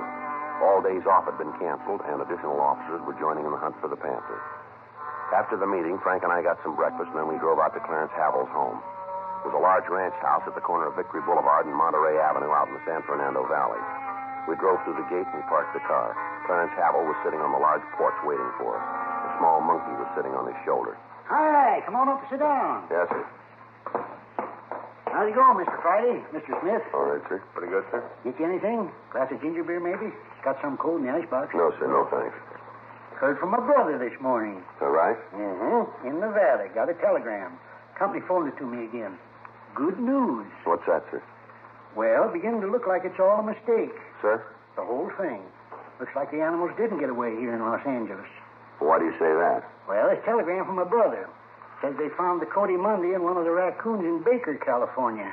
Found them alongside the road. Tired and hungry. Guess they're sorry now they got out of the truck. Well, how about the panther? Any word on him? No, not yet, but Clyde set some men out to look for it. Sure Dandy will turn up. How can we get in touch with your brother, Havel? Can't. What? Can't get in touch with him. Out in the desert looking for Dandy. Out of touch. Can you give us the address of your winter quarters here in town? I can't do that, Mr. Friday. Why not? Don't know him. Well, sir, you run a circus and you don't know where the animals are kept? Well, not really a circus, a carnival. Yes, sir, we understand, but what's the address? I don't know. You haven't any idea? Not the least. And you can't tell us where to reach your brother? He's out looking for Dandy. Well, how about it, Havel? Something that you're not telling us? Havel? Yeah? Well, is there? We haven't got no regular winter quarters. Not regular set up. That's why I can't tell you where it is. Mm-hmm. Ain't none. All right, go ahead. You see, the Havel Amalgamated Combined Shows is really a gypsy carnival. How do you mean that? Well, we ain't got no big operation. A couple of mangy animals. We don't have a license to keep them in the city. Only quarters we got are vacant lots. We set up and stay there until the neighbors start to complain, and we move on. Trucks for the show are registered in states where the fee is smallest, and we got about every deal we could to keep the cost of operation down. Now, what about the panther? Dandy? Yes, sir. Only real attraction we got. Man killer. I told you about how I almost got Clyde, didn't I? I told you that. Yes, sir. Gotta understand, Dandy, or nothing works with him. Is that right? Might be something about Dandy. Could be our officer. We gave him this number. Yeah, just a minute.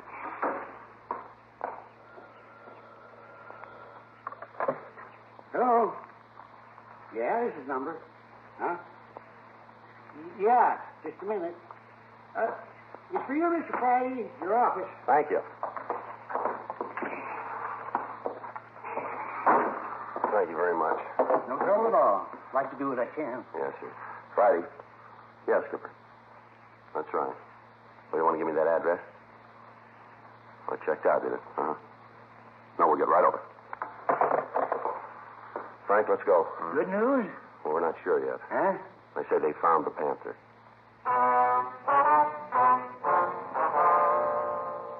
The address we'd gotten on the telephone was in the Hollywood Hills just off Beechwood Drive. Frank and I drove down the freeway, turned off at Gower, up Franklin to Beechwood, and we continued up to Ledgewood Drive. By the time we got there, other units had arrived, and the immediate vicinity where the animal had been seen was surrounded. From one of the officers, we got the story. The panther had been seen by one of the civilians searching the area. The animal had run between two houses and jumped through a window into a ground floor garage. We checked the house, but we found that the occupants were not there. Because of the danger of the panther's presence and the difficulty of taking it alive, it was decided to try to shoot it. The officers involved in the search were armed with large caliber weapons. Frank and I took 2 sawed-off shotguns and we approached the door leading to the garage. Who's covering the window? Mac. All right. I'll hit the door. Stand back. We'll try to see what's inside. Okay. I can't see anything from the window. No, might be behind those boxes at the rear there. Yeah. You all set? Yep. Now.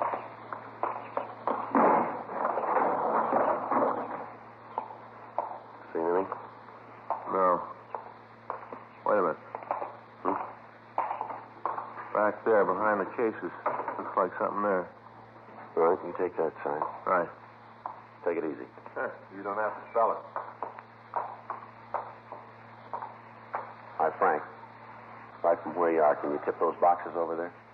Yeah, I think so. Well, let's try it. Maybe it'll drive them out in the open. All right.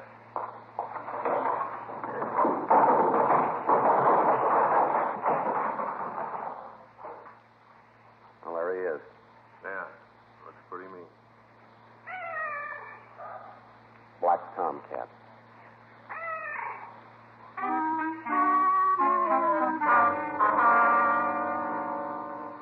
The event was similar to several that had happened during the hunt for the Black Panther. During the 20-odd hours we'd been looking for the animal, there'd been several reports that seemed authentic enough to be checked out. All of them turned out to be false. By this time, there were over 300 officers engaged in the search. Frank and I went back to the office and put in a call to the telegraph company in an effort to find Clyde Havel. They checked through their files, but they were unable to find any record of any wires. We then put in a call to the California-Nevada border station in an attempt to get information. Yes, sir, that's right. Havel Amalgamated Combined Shows. What? Sorry. A, V Victor, I, L, L. Havel. Mm-hmm. Well, what we got, it should have come through Saturday the 13th. No, it might have been Sunday the 14th. You pretty sure about that, are you? Was it possible? All right, I understand. Okay, thank you. If anything turns up, will you call us? Friday, extension 2507. That's auto theft detail. Right. Thanks again. Bye.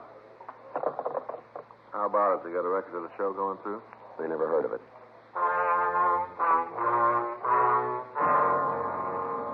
We immediately put in a call to the authorities in Baker, California. We talked with members of the State Highway Patrol, and from them we obtained the information that there had been no stray animals captured in the vicinity during the past few days. The conversation with them lengthened the possibility that the story we'd gotten from Clarence Havel was a lie. We checked his house, but Havel wasn't there.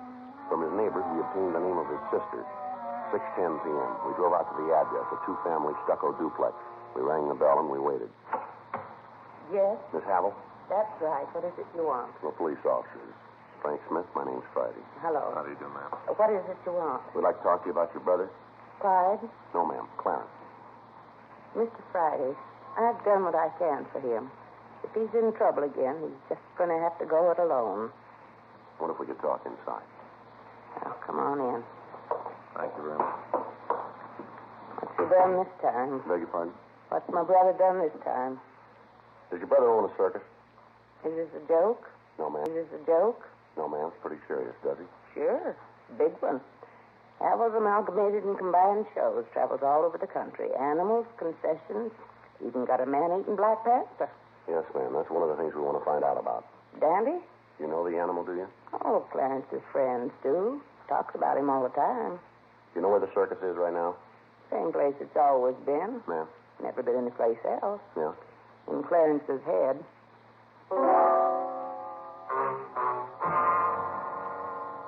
We continued to talk to Lillian Havel.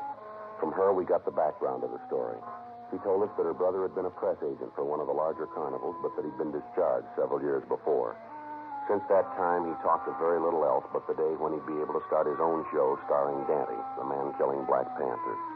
She went on to tell us that he spent most of his time in the hills of the San Fernando Valley trapping small animals, preparing for the first tour of the carnival. We called the office and notified them. The search for the Black Panther was called off. 8:46 p.m. We left the duplex and we drove out the freeway to the valley. When we got to Havel's, he was sitting on the front porch reading. The monkey was still on his shoulder.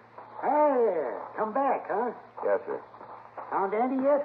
Sure hope you come up with him. I hate to lose the main attraction. Ain't had any word of him yet, huh? No. He's a sly one, old Dandy. Sly. He knows if you find him, he'll go back in the cage.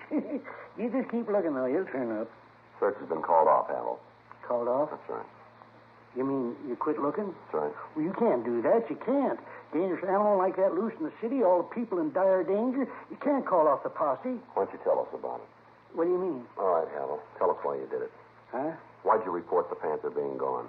Because she was. Wanted to save all the people from dire danger. Why don't you tell us the truth? Huh? We've checked your story. It's a pack of lies. You know it. Now, just a minute. Ain't no man that says I tell lies. No man. You say you got 2 telegrams from your brother. Is that right? Yeah, from Clyde. Well, we checked with the telegraph company. We've got no record of any such messages. Hey, it's a big company. They might have lost them. No, I don't think they lost them. Might have. You told us the carnival truck went into Nevada, didn't you? Is that right? Yeah. We checked at the border. They don't know anything about the show. Well, a lot of roads into Nevada. Maybe you called the wrong station. No, we talked to the right one. Big truck, red and yellow. Havel's combined amalgamated shows. Letters about this big on the side. Yellow letters got a picture of Dandy on the side. Mean you can almost count his teeth. You told us the truck was registered in your name. DMV has no record of it. Well, there must be some mistake. It's got to be wrong. We talked to your sister. She tells you don't have any kind of a show. Lillian said that? That's what she said. You here, too? Yes, sir. Lillian told you I didn't have no show? Lillian told you that? Why don't you get your coat, Hal? Huh? A little cold out tonight. You might need a coat. We going someplace? Yes, sir. We're going to have to take you downtown. Why? Well, you had half the city on a wild goose chase here. Caused a lot of people a lot of work. Turns out there was no reason for it. We're trying to find out why you did it. Why? Yes, sir. You ever wanted anything bad, Sergeant? What? You ever wanted something so bad you'd almost taste it?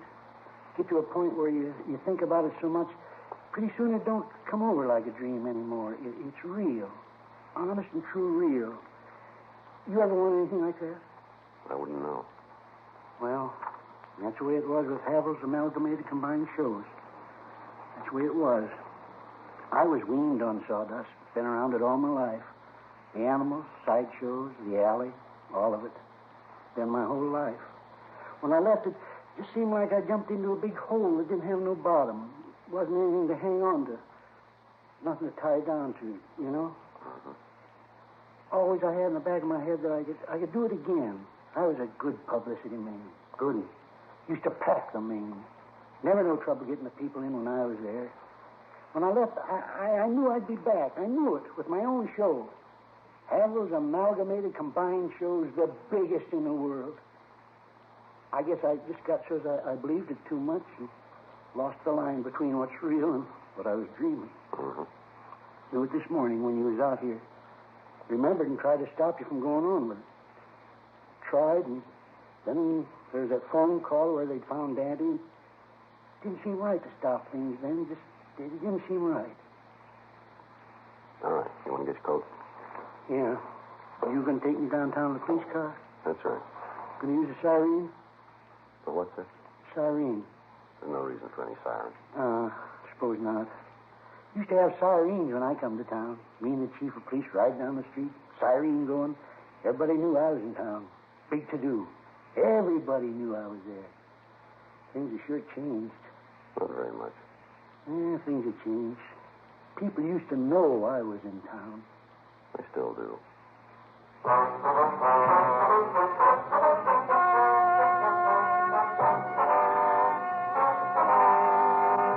Clarence Neil Havel was held over for a sanity hearing in Superior Court. On recommendation of the court, appropriate action was taken. Dragnet. The story of your police force in action is a presentation of the United States.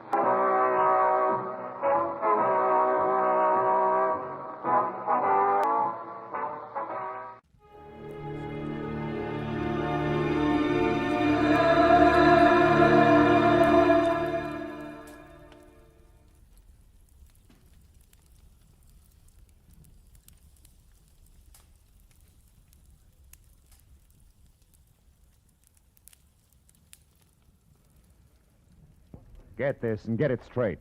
Crime is a sucker's road, and those who travel it wind up in the gut of the prison of the grave. There's no other end, but they never learn. From the pen of Raymond Chandler, outstanding author of crime fiction, comes his most famous character in The Adventures of Philip Marlowe.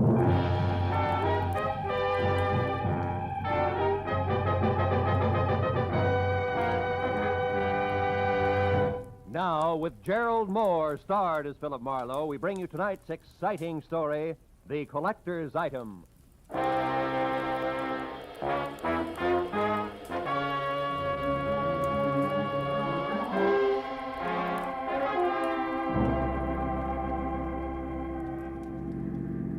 Hey, turn the corner, cabbie. Don't lose them. Don't worry, mister.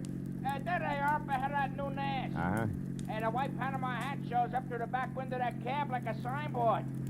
Besides, I've been doing okay so far, ain't I? We stayed in this tail for 20 minutes now. Yeah, but I've been tagging the guy under that hat for 6 hours. 6 hours? For a movie, a Turkish bath, 3 bars, a restaurant, and 2 museums. Close the gap a little, huh? Whatever you say, mister. They're liable to spot us. How much longer you gonna keep this up? What difference does it make as long as your flag's down? Big difference. My old lady'd be awful sore if I don't get home tonight. And this follow-the-leader routine looks like an endurance contest. Take it easy, cabbie. At 10 o'clock tonight, a certain big deal will be closed, and then we can both forget about that guy up there and go home. Big deal? What kind of big deal? I ain't nosy. I just don't want no trouble. You'll get no trouble. It's approximately legal, ain't it? Legal as Confederate money. Nah, just a minute. I got a living to earn. I'm serious. So am I. Serious is a rare coin dealer. Oh, a numismatist. Yeah, that's right. Well, what do you know? I collect Indian pennies myself. Small world. And the guy up there in the hat's trying to louse up for sale, huh? That it? Roughly, yeah. Keeping an eye on him till the deal goes through at 10. He's a screwball from the deep south. Hey, the light's changing. He's gonna be caught. You want I should slow down? No. Pull up behind him. It's okay. Right. Hey, mister, look. You see that? Yeah. Panama hat, it's gone. Yeah, when I drive, it hit his brakes. It disappeared. Pull up beside him, quick. Can you see? Yeah, the seat's empty. Ooh, what a pair of chumps. They've been chasing nothing but a hat propped up in the back of that seat. No kidding. Gee, it sure looked natural, didn't it, mister? Nuts. Let me out. Now, look, you get to the other driver. Find out where he dropped his passenger off and anything else you can. Here. Here's $30 for your trouble. Wow, for that kind of dough, my wife can go ahead and get some. Call me at the office, mister. Just ask for Joe Joplin. Keep your shirts on, you can do it!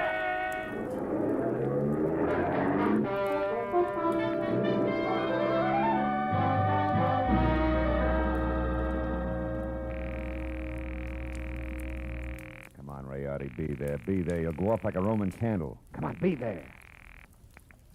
Hello. Hello, Leon Rialdi speaking here. Marlowe, Rayardi, I got bad news for you. Oh? Our boy, Seth Appleboro, pulled a backwoods gag on me, and I fell for it, flat on my face. He shook me. I don't know how long it happened, but... But I do. I know exactly how long ago. Appleboro was here. He was? He was in my shop. He's a madman, that madman. Swore he would kill me, but he didn't. What happened? It was after the coin, of course. He got tough. But I got more tough. I'm not born the day before yesterday. I was forced to ruin a beautiful Renaissance vase on his stupid skull, but at least I got rid of him. So I say phooey on Seth Appleboro. Oh. I beat him up myself, you hear? And I throw him out. It's finished. So at 10 I shall sell the coin to Pierre Bowman as arranged, and that will be that. Well, glad to hear it, Rayardi. To send the check to... Just a minute, Mr. Marlowe. Huh? Who's there? Who's back there? Who is it? Rayardi. Hey, Rayardi, what's the matter? No, wait. No, listen, dog! Good! Rayardi! Marlowe, you... Rayardi! Rayardi! Rayardi! I ran out of the phone booth, hailed the first cab that came along, and headed for 113 Marion Avenue. Leon Rayardi's shop was a narrow cell with tattered green shades drawn over dingy windows. The front door was locked, so I went around to the alley where I'd left my car earlier. The back door to Rayardi's was half open. Coyote sat on the floor, his legs spraddled out, his head slumped against the bottom drawer of his desk like a drunk too tired to look for the way home. Beside him on the floor was all that was left of the reason for it. A small open box lined with blue velvet and labeled Unique, Confederate States of America, $50. One of 4 struck at New Orleans Mint, 1861. Only piece of this series now in existence. Sauce, Colonel J.J. Appleboro Collection, 1880. But the box was empty. The 4 bits worth of Confederate money was gone. I picked the phone up in my handkerchief and called the cab company office. 2 minutes later, I had Joe Joplin. Yeah, I got that other driver okay, mister, but I couldn't pry much out of him. Even the hard way, I tried. He left that southern drawl off at the Wilshire Gardens, Villa 9. And he got orders to take the Panama hat on a $10 drive around town. That's all? That's all he knows. He thought it was some kind of joke. Wilshire Gardens, number 9. Okay, Joe, Yeah. thanks.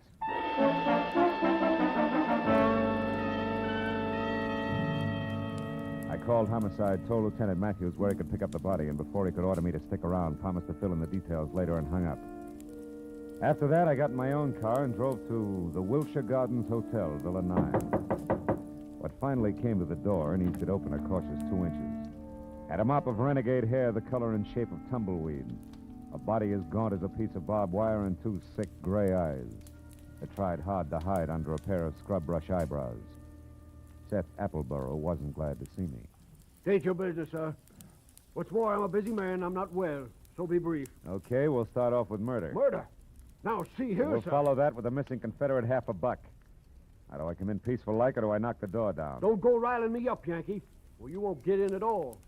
What's your name? Philip Marlowe. My business at the moment is trying to square things with a client I let down very badly. Client? Then you must be referring to that low-down, unscrupulous carpetbagger, Leon Rade. You're a little confused, aren't you? Rayotti's from Italy. From northern Italy, sir. And a crooked, unprincipled carpetbagger. You said that. The kind who strips the South of her treasures, who pillages and loots and... What? A gun? Well, what's the meaning of that firearm in your hand, sir? I haven't got time for another civil war. Now get away from that door. I'm coming in. You carpetbagger. Now, let's knock off the nonsense, Appleboro. Where's the $50? Where, indeed. My poor old fool of a grandpappy, the colonel, sold it.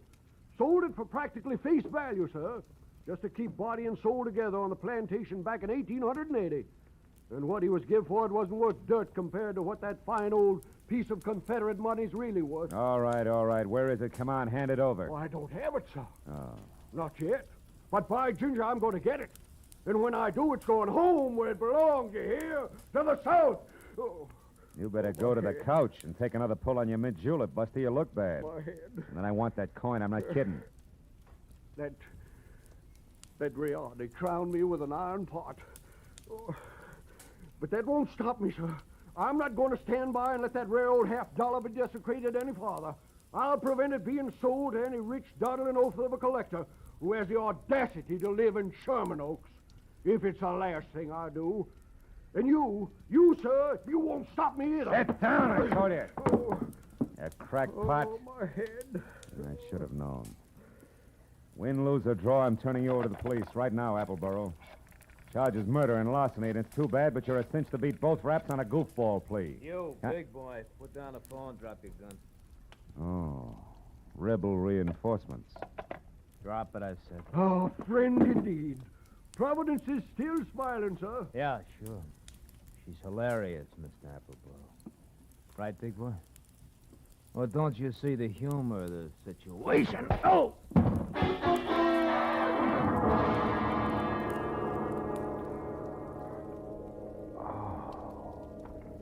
The stranger had a flat, saucer face.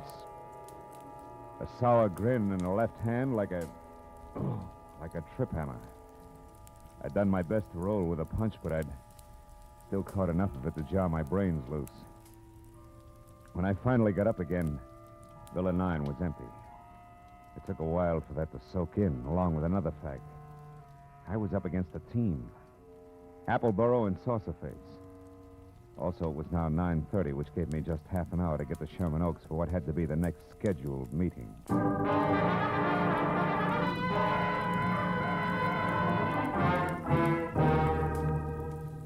The Boneman Mansion on Clooney Drive, from giant iron gate out front through overgrown grounds and up to the entrance. Looked a lot more like the prop room at the Metropolitan Opera than anybody's residence. When I lifted the brass ring in the brass lion's mouth and let it fall, I got another surprise. She had deep hazel eyes with long lashes, close-cropped copper-colored hair, and packed full green suede dress that put no strain on the imagination. Her bare shoulders made you think of toasted marshmallows. Hello. Hello. You wouldn't be Pierpont Bowman, huh? And you must have had some reason for knocking, other than window shopping. Yeah. My name's Marlowe. I used to work for Leon Rayardi before he was murdered tonight. Murder? Mm-hmm. Is this supposed to concern my Uncle Pierpont? Yeah, I think it does. From the fuss that's being kicked up about 4 bits worth of Confederate money, you'd think that it was a chest of Easterling sterling silver. Only 4 bits, huh? Uh-huh. Yes. Yes, I'm afraid he is vitally interested. Come in, Marlowe. Wait here. All right. Uncle Pierpont, come here. Huh? What's the matter, Christine? There's a man here to see you, a Mr. Marlowe. You'd better talk to him. Oh, what do you want? Huh? Oh, you. What is it, Marlowe? Well, it's about the $50, the one you intend to buy from Leon Rayardi, Mr. Bowman. Oh, yes. Well, what about it, man? Rayardi was murdered tonight. That murdered, you say? Mm-hmm. If that's true, he hasn't had time to hit the ground yet. What's your game, Sonny? You must have some kind of a game. What is it? No games. I'm telling you, Rayardi was shot and the coin stolen. Are you sure about that? Are you positive? No mistake? Are you certain, Marlowe? I couldn't be more certain if it was tattooed on my forehead. I heard it happen and saw his body over an hour ago. What do you think of that, Uncle Pierpont? Marlowe looks at dead bodies, too. I think it's poppycock. Yep. What do you think, Chris? Wait a minute. Let me tell you what I think. It's more to the point. I came here because I'm also certain that the man who killed Rayardi is the man who took the coin. And that he'll show up here in the next few minutes posing as Rayardi and try to sell you that $50 as planned. I want you two to help me get him. You know, Marlowe, I think you're bombing. Now, look, baby, I've had quite enough... Hold on now. There's just one teensy thing wrong with your little scheme, Marlowe. You see, 10 minutes ago, Leon Rayardi, or someone who said he was Leon Rayardi, was here. I gave him $37,000 cash as agreed, and he gave me this, the only one of its kind in the world, the 1861 Confederate $50.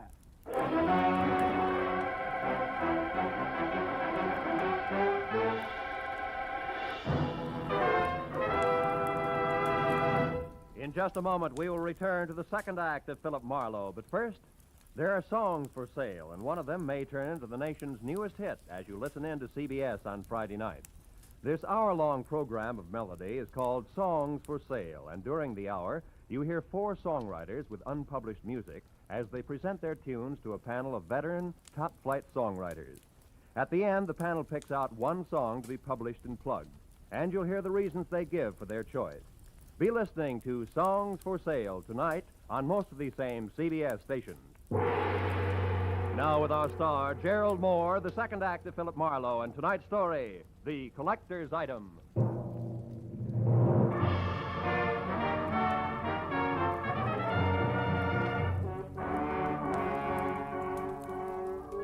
When the wobbly screwball collector clinked the $37,000 50-cent piece on the tabletop in front of me, his eyes flashed on like a pair of unfrosted light bulbs. And something close to frost started to collect in the upturned corners of his mouth that smiled like the cat that had just eaten the canary, cage, birdseed, and all. There was little doubt about it. Septuagenarian Pierpont Bowman was what an eccentric would call eccentric.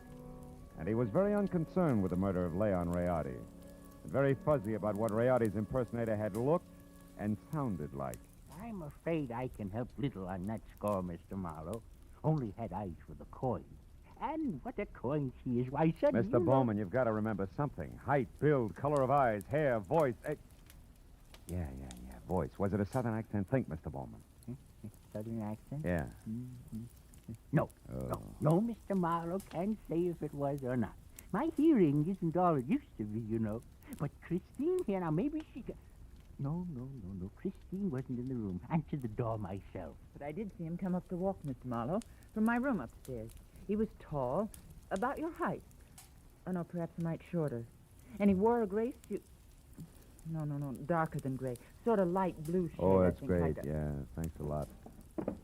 Before I start reaching for a butterfly net myself, I think I better get back to Seth Appleborough's place on Wilshire. Why there? Surely if he's the guilty one, Mr. Marlowe, he won't wait to be apprehended. Not on purpose, no. But when I last ran into him and his buddy, saucer face, he was fighting an acute case of vertigo. Might have collapsed since. And besides, I don't know where else to go. Oh, but, sir, why must you go any place? The police will attend to that Mr. Appleborough. Now, look, Mr. Marlowe, here on the rim of the Mr. coin... Boneman, this may mean nothing in the Numismatic League. But I went to work for Leon Rayardi to protect him, a job I didn't do. Also, losing clients this way is bad for my business and conscience. Good night, and happy gathering coins in May. Mr. Marlowe, wait, please. Please, Mr. Marlowe, let me see you out and explain something. Be just a minute, Uncle. Well, what is it? I'll pay you $500, Mr. Marlowe, not Confederate dollars either, to see that Uncle gets his money back and that the coin is returned to that Mr. Rayardi's estate. What? You're against the deal? Why? Because it's the 100th one in the past 2 years. You hate to see the money you'll one day inherit go to a bunch of screwballs, huh? Why, you foul-minded, no good... I've got news for you, Mr. Marlowe. It's not my inheritance I'm concerned with, it's my uncle. In spite of this mansion and all the junk in it, that $37,000 was every cent he had left. Okay, kid. In that case, 2 points. 1? I had the slap coming. 2, I'll do my best to back up everything to where I came in. Good night. Good night. And Mr. Marlowe? Yeah. I didn't enjoy slapping you.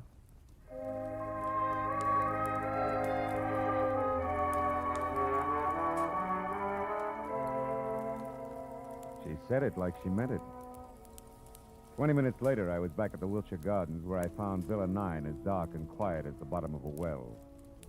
I had just about decided to quit playing long shots labeled I hope he passed out on his front doorstep when, from a nearby clump of pepper trees, I caught a glimpse of a shadowed figure moving toward me, one slow step at a time. I knew that I was spotted and strictly sitting duck, so I tried the only possible out. General nonchalance, my back to the pepper trees long enough for the not-so-stealthy hunter to get within hunting distance. And a good evening to you, Brother Appleborough.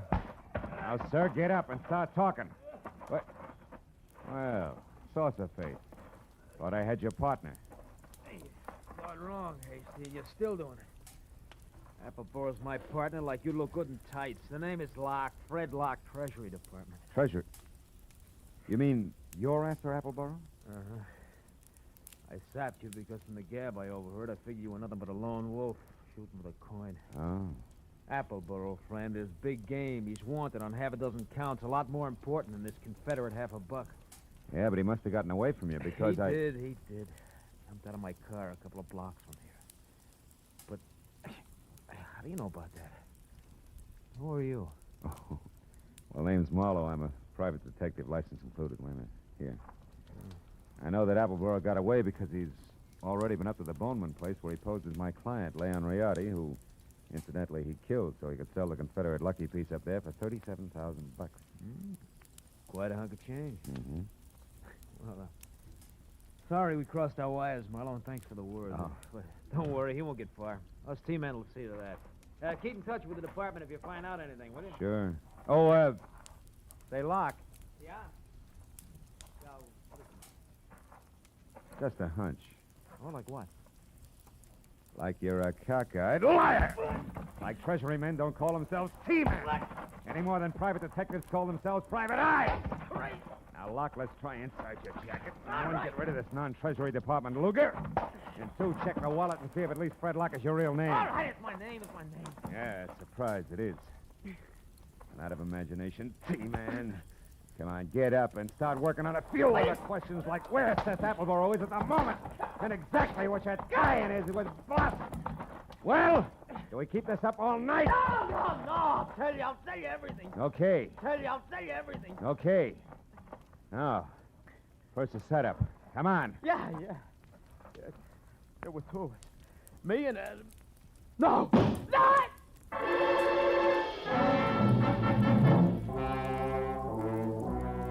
Come from the street that was just beyond the pepper trees and slammed into Locke front and center, folded him up like it was built on hinges. By the time I was out of the impact area and had my .38 in hand, the only target I had was a pair of taillights blinking out of sight in a funnel of dust. Fred Locke was blood-smeared, dead, and made an ugly centerpiece for the little ring of startled faces that began to converge. I stepped back and became just another sightseer. When a small, bald man with a large white eyebrow and lots of worry stamped on his face began to do his lamenting out loud. He was the Wilshire Gardens hotel manager and didn't care much for public spectacles on the home grounds. Oh, my goodness. 1 minute that Mr. Appleborough unconscious in his car, and the next this man is shot to death. Hey, wait a minute. Appleborow's unconscious in his car? Where? At the other end of the grounds. There's a nasty cut in his forehead. One of the guests just found him there. I was just about to call a doctor. Never mind the doctor. Show me the way. Come on.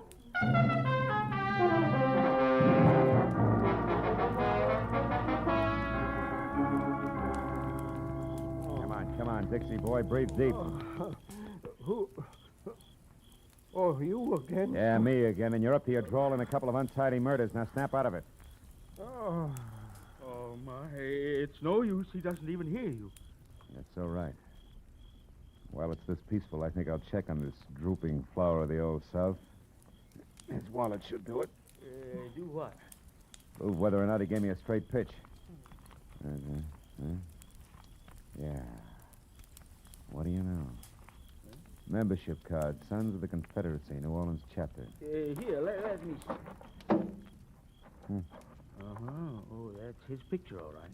Sure is. Well, when the police get here, they, Hey, look. Yeah, what is it? His wristwatch was smashed against the dashboard. So it is. He must have held his hand up to protect his head when he fell forward. Yeah, now look, friend, the name's Marlowe. When the law gets here, tell them they can find me at Sherman Oaks, the Pierpont Bowman residence. Oh, now, wait a minute. You can't leave me here with all this on my hands. The police are going to want to know what this is all about. I'll try and have an answer for them. But first, I got to ask a crazy collector a not-so-crazy question.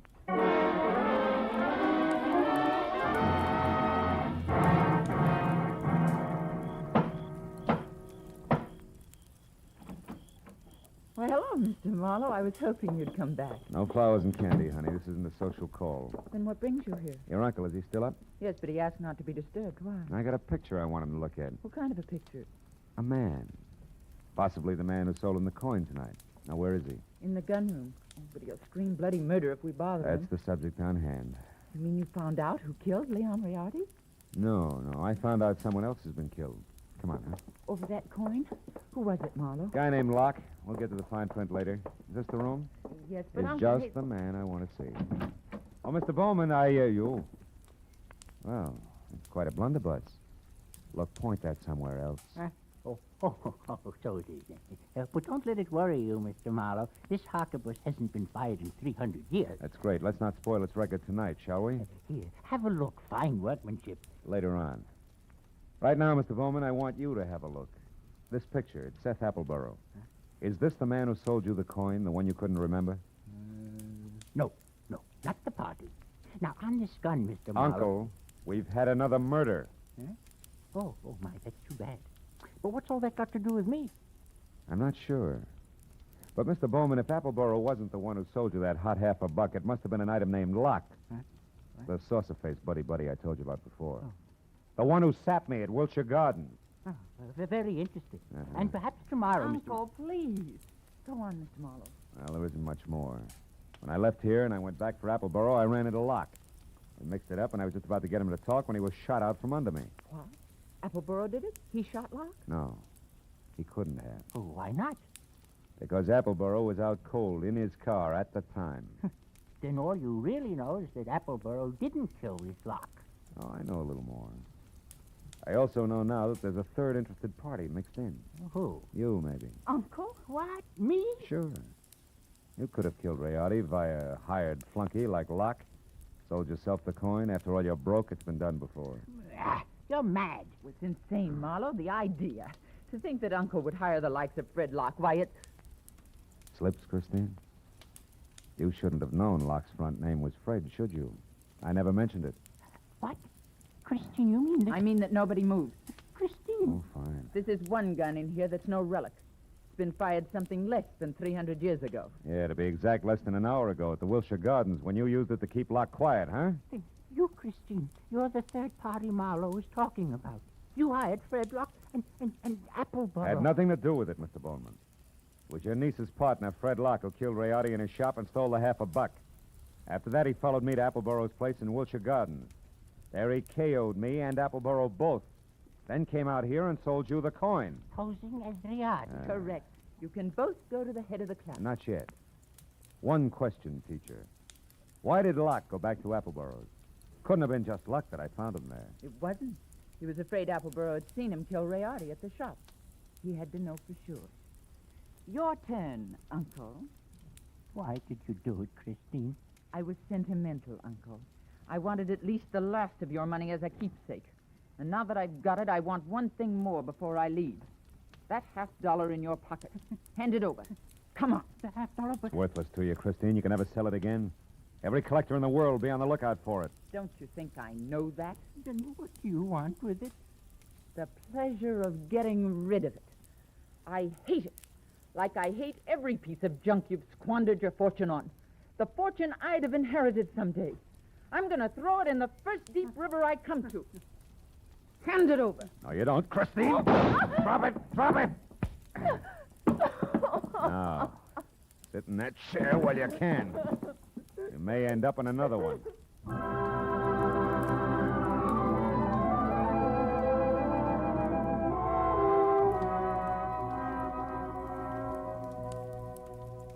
The police arrived.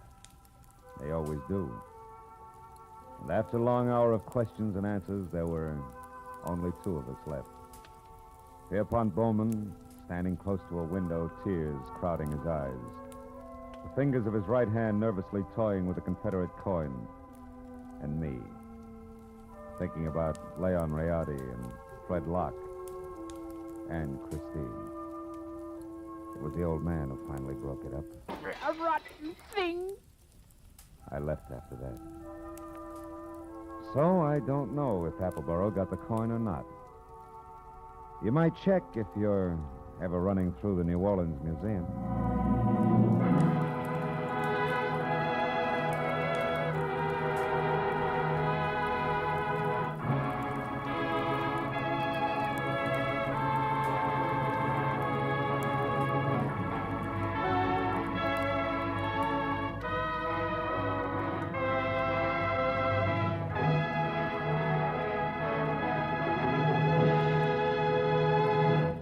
Adventures of Philip Marlowe, bringing you Raymond Chandler's most famous character, star Gerald Moore, are produced and directed by Richard Sanville and written for radio by Robert Mitchell and Gene Levitt. Featured in the cast were D.J. Thompson, Anthony Barrett, Shepard Menken, Tom Tully, and Jack Crucian. The special music is composed and conducted by Richard Arant. Be sure and be with us again next week when Philip Marlowe says... This time an old man dead in a flophouse, a sot who carved wood, a fallen lady with an eye for gold lockets, and a snake with big ears. All led me to a soft spot in a killer's hard heart.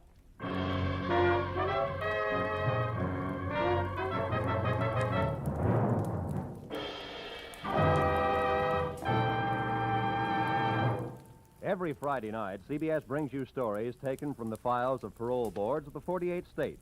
With only the names changed, these stories give and detail the events of a criminal's life up to the time he is up for parole. Then, before you hear the board's decision, you can make up your mind. Is this man ready to be set free? It's been hailed by press and public alike as an outstanding anti-crime show. And you can hear it now by staying tuned, because Up for Parole follows immediately on most of these same CBS stations. Roy Rowan speaking. This is CBS, where you play Sing It Again every Saturday night, the Columbia Broadcasting System.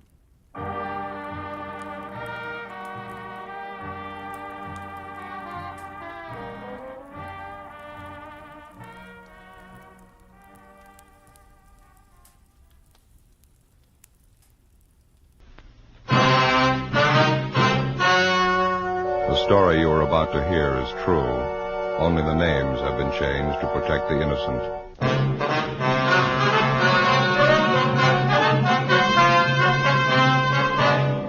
You're a detective sergeant. You're assigned a robbery detail. A man is pulled from his car on a deserted street. He's robbed, beaten viciously. His car is stolen. A criminal makes good his escape. Your job, find him.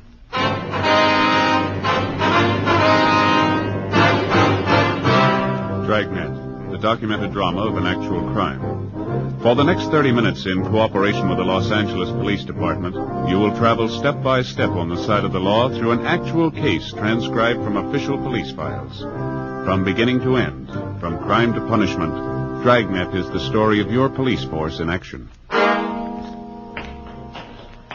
It was Monday, July 9th. It was warm in Los Angeles. We were working the day watch out of robbery detail. My partner's Ben Romero. The boss is Thad Brown, chief of detectives. My name's Friday. It was 9:55 a.m. when we got to the Stacy Hollywood department store. Personnel department.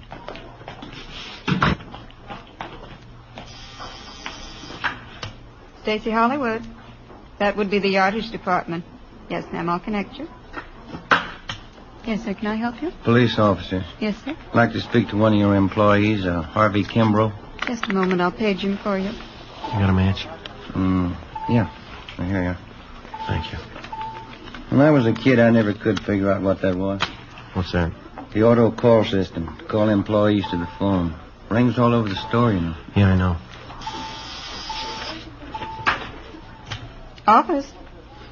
Yes, Mr. Kimbrough, there are 2 policemen waiting to see you on the 10th floor. All right. That was Mr. Kimbrough. He's on his way up. Thank you very much. Did I give you the crime report on this thing? No, I think you kept it, didn't you? Let's see. Stacy Hollywood. Oh, yeah.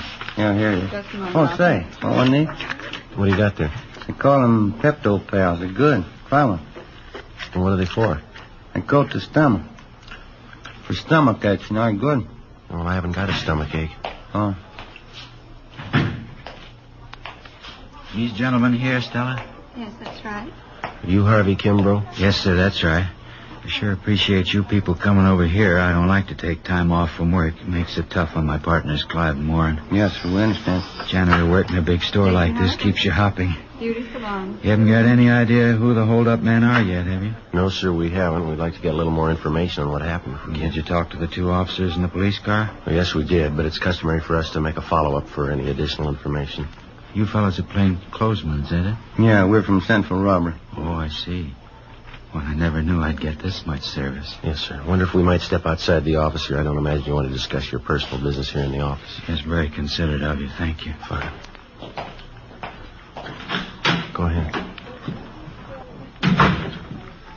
Wonder if you'd mind going over it again for us, Mr. Kimbrough. Maybe something you didn't think of when the other officers talked to you? I believe I told them everything. I was on my way into work this morning about 5 a.m. You live out in Alhambra? Yes, sir, that's right. I take the freeway in. It was on Commercial Street that you were held up? That's right, Commercial, right near Alameda, almost to the corner. Where they're tearing those buildings down. Man flagged me down. Looked like his car was stalled. Yes, sir. Always make it a habit to stop when I see somebody in trouble. I know how it is that time of the morning. No gas stations open.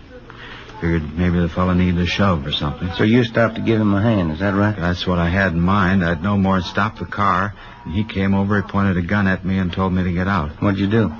Well, I asked the fellow what he want. I told him I didn't have any money. Told him I was on my way into work. What'd he say to that? Didn't say anything. He just opened the car door, grabbed me by the arm, and pulled me out. I wasn't prepared for it, and I kind of fell out onto the street. Yeah. I still didn't know what he was after. Thought at first he might have been crazy. He was going to kill me. Well, why'd you think he was going to kill you? Did he threaten you? No, but the gun and all, and the way he pulled me out of the car, I just couldn't make it out. I see. Would you go on, please? Well, he took my wallet from me. All the money I had, $14. And then he said, don't bother to get up and stay right there for 5 minutes after I leave. And then he bent down and he hit me in the face. What'd he hit you with? With his fist. Hit me right here in the mouth. You can see the cut right inside my lip here. Yeah. It bled pretty heavy. Yeah, it's a nasty cut. Oh, it's better now. The men who came in the ambulance, they put something on it. It'll be all right. Well, did he knock you out when he hit you? No, I saw him get into my car, and then the car parked up ahead, took off, and this man who held me up, he followed my car. Mm-hmm. Well, do you have anything more on the description of the hold-up man or his car? No, I think I told the other officers everything I could remember. Would you recognize the man if you saw him again, Miss Kimbrough? Yes, sir, I think I would. Now, your car is a blue 1948 Dodge sedan, right rear fender damage. Is that correct? Yes, sir. Any other identifying marks at all? No, sir. That's about the size of it. And the other car looked to you like a late model Chevrolet, is that right? 49 or 50 anyway, two-tone green. Yes, sir, that's what we have. Did you see the license number on that? No, sir, I didn't. This witness who's listed here, Mr. Sidney Ferguson? That was the fellow that stopped and picked me up, brought me into work. Did you talk to him yet? He might be able to help. Well, we're going to see him as soon as we leave you. 800 block on Satakoy. Yes, sir, that's right. Sure hope you get that thief. My car, too. Awful hard to get around Los Angeles without a car. We'll do our best. I was just wondering, Mr. Kimbrough. Yes, sir, what's that? Well, you say that when the man hit you, he didn't knock you out. You weren't unconscious? No, sir, I was not. Well, did you try to locate a phone, call for help? I didn't have to. This Mr. Ferguson pulled up and stopped right away, and then the officers came. Besides, I figured I'd better do what I was told. How's that? I was afraid. I was going to wait 5 minutes. Ben and I left the department store, picked up our car in the parking lot next door, and drove out to the San Fernando Valley, the 800 block on Satakoy Avenue. Citizen's home was the one or so. Round back! Through the gate there, down the driveway. This way, I guess, huh? Yeah.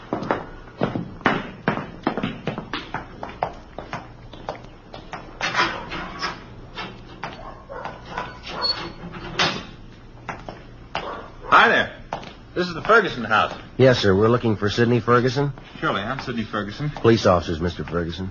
About that holdup this morning out on Commercial Street. Yes, sir, that's right. This is Sergeant Romero. My name's Friday. Happy New Year. Excuse my wet hand. Been cleaning out my tanks. Yes, sir. You fellows work out at City Hall? Yes, we do. Wouldn't happen to know a John O'Grady down there. Narcotics Division. Went to Highland. No, I don't believe I know him. Ben? O'Grady? Yeah. Tall fella, kind of blonde, wavy hair? Yeah, that's right. Good-looking fellow. Yeah, I think I've seen him around. Good friend of mine. Wasn't that a shame this morning, that Kimbrough guy? Yeah, it was a rough one. The reason we came out to see is that we thought that maybe you could give us some additional information on it. Glad to give you all the help I can. I'd like to see you get that hold-up, man. Mind giving us a rundown on what happened this morning? Not at all. It's around 5 o'clock this morning. I'm not usually up that time in the morning, but I was on my way back from Monterey Park. Generally try to make it down there at least once or twice a month. Go down to see Jack Robinson and a chorist friend I have down there. We swap fish. Yes, sir. I was on my way back, coming down Commercial Street, when I saw this man sitting on the side of the curb. Looked like he was hurt to me. I see. Wouldn't have noticed it, probably. It was pretty dark, but those 2 cars pulled out, one right after the other. Seemed to be in a big hurry. You pulled up to give Kimbrough a hand? Yes, I did. Of course, when I got close enough, I could see the guy had been kicked in the teeth. Bleeding pretty bad. Offered to take him to the hospital, but he said he didn't want to be late for work. Mm-hmm. After the officers came and talked to him and the ambulance men treated him, I drove him up to Stacy's Hollywood, dropped him off there. That's where he works, you know. Yeah. Well, the report says here that you got the license number of the getaway car, but you couldn't find the paper that you'd written it on when the officers interviewed you, then? Yes, I did, and that doesn't beat them all. What's that? Well, I had the piece of paper a few minutes before the officers got there. Guess I was more rattled than the Kimbrough fella. When I got home here this morning, there was a slip of paper right on the floor of my car. A little bit of a break, isn't it? Yes, sir, it is. I wonder if we could have it. You bet you can. Won't you step inside? Fine, thank you. Don't mind the fish, officers. It's my hobby, tropical fish. Sure got a lot of them. Yeah. Let's see. Now, where did I put that piece of paper? I really wrote it down, believe me. I just misplaced it someplace here. I'm trying to get rid of some of the algae off the glass of the tanks. Joe, look at these. You ever seen anything prettier in your life? Yeah. Those are what they call clownfish, saltwater fish. Mm-hmm. Do you keep all tropical fish in salt water? Oh, no. Most of them are freshwater. That is, ones that breed good in captivity. Where do you get all these fish? You catch them? Oh, no. A place called Aquarium Stock Company out on Beverly. Uh-huh. Look there, Joe. Down the corner. See him over there? Yeah. That's a seahorse, Joe. Yeah, that's right. They're also kept in saltwater. Sure is interesting, huh, Joe? Yeah. How'd you fellas really like to see something you haven't seen before? What's that? Look in this tank here. Optochromis multicolor. That's a scientific name, commonly known as the Egyptian mouth breeder. Is that a fact? It's a little female there. She's one of the most sacrificing mothers in aquarium history. One of the strangest, too. How's that? Well, she lays her eggs in a small depression in the sand down there at the bottom of the tank. How many eggs would that be? Usually 80 to 90. Now, here's the strange part. As the eggs are fertilized, she scoops them up in her mouth. She eats them? Oh, no. They remain in her mouth while they hatch. Well, how long does that take? Over 14 days. Well, how does she eat? That's just it. She doesn't. She doesn't touch food in any form for this 2-week period. Seems to just waste away. And what happens then? Finally, the eggs hatch after 14 days, and the little fry comes swimming out of the mother's mouth. Yeah. And while the fry are growing up, first, you can hardly see them. They're so tiny. While they're growing up, if anything frightens them, quick as a flash, they're back in the mother's mouth. Well, that's certainly amazing. Joe? Yeah.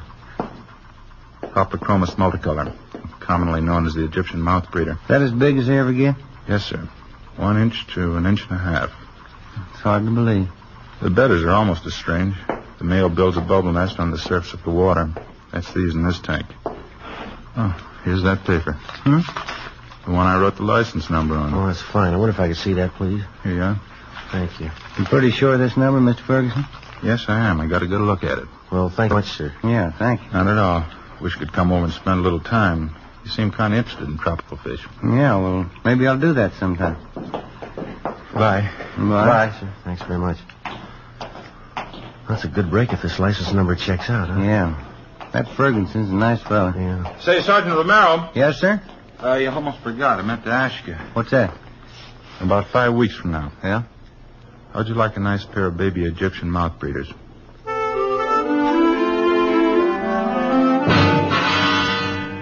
"10:45 a.m. Ben and I got in the car and headed back toward town. I called communications and had them check the license number Ferguson gave us through DMV. They called back and told us that the car was a 1949 Chevrolet 4-door sedan. The registered owner was a Jack B. Grant, 19112 Beacon Street, which is in the southwest part of Los Angeles. It was a large, old-fashioned residence that had been converted into a rooming house. We checked with the landlady, a Mrs. Ida Fisher.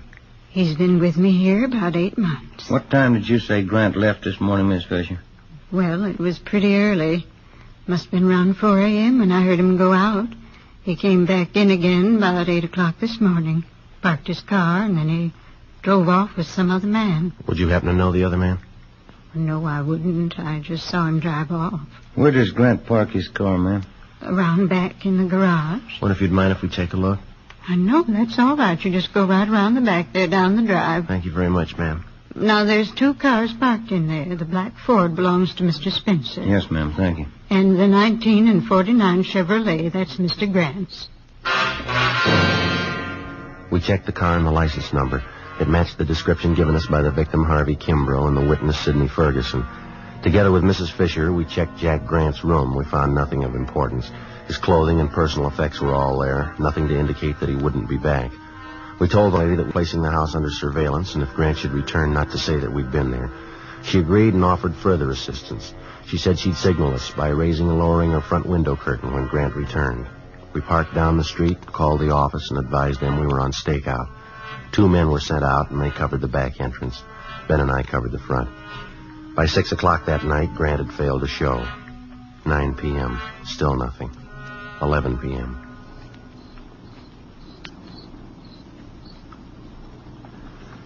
What time did they say that relief team was coming out? Around 11 sometime. Chandler and Ricketts, huh? Yeah, I guess so. Oh, I sure am stiff. Feels like needles all over my body. Been about 12 hours, hasn't it? Yeah. Just like driving up to San Francisco. Wife always makes me drive all the way. When I climb out of that car, I'm as stiff as a board. Car pulling up down the street there. Yeah.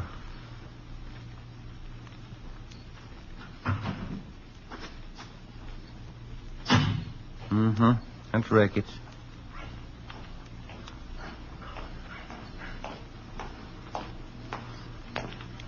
Hi, Jack.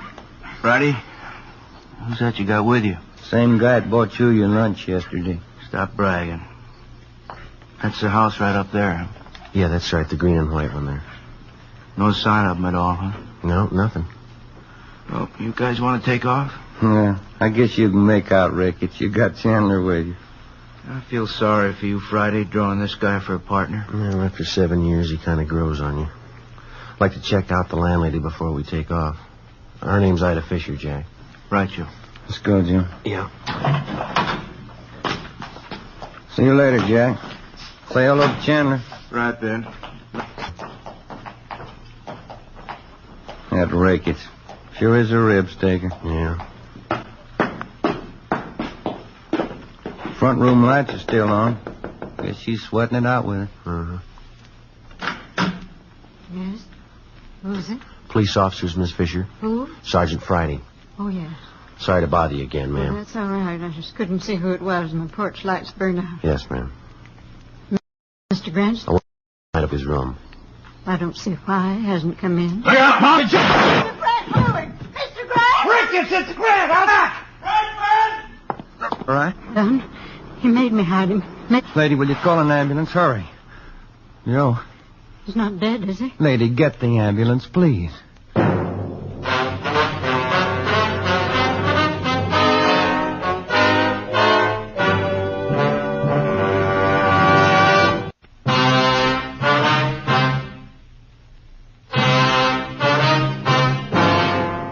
Monday, July 9th, 11:28 p.m.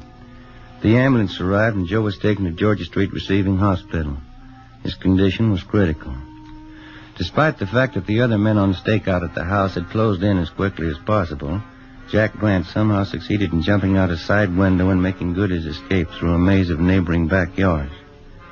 The men at the scene began a search of the immediate area. I called in and communications got out a broadcast on an APB. A special detail of men and cruiser cars was rushed to the scene and a blockade thrown up around the area. I stayed on and worked with Ricketts and Chandler. Under questioning, the landlady, Mrs. Fisher, broke down and admitted that Grant had given her $10 to keep his presence in the house a secret. He told us that when we had searched the suspect's room earlier, he had hidden in the cellar. She was taken into custody. 1:30 a.m. I got a relief and I went downtown to the Georgia Street Receiving Hospital. P&F ward. We removed one slug from the upper thoracic region, another one from his right shoulder. Looked like they could have been .38 caliber. They've been marked for evidence. How's he doing?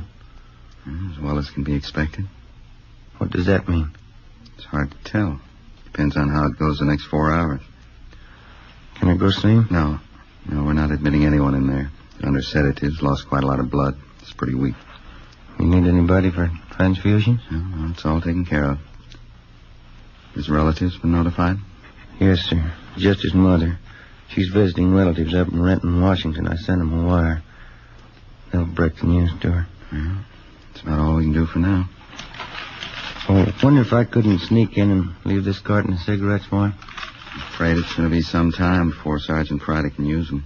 Just leave them. I'll have the nurse take care of it. All right, Doctor. Thank you. Is there anything I can get for him? Anything he needs? No. We're doing everything we can for him. You don't think I could just look in for a minute? No, I'm sorry. Must be something I can do. You got a good prayer handy?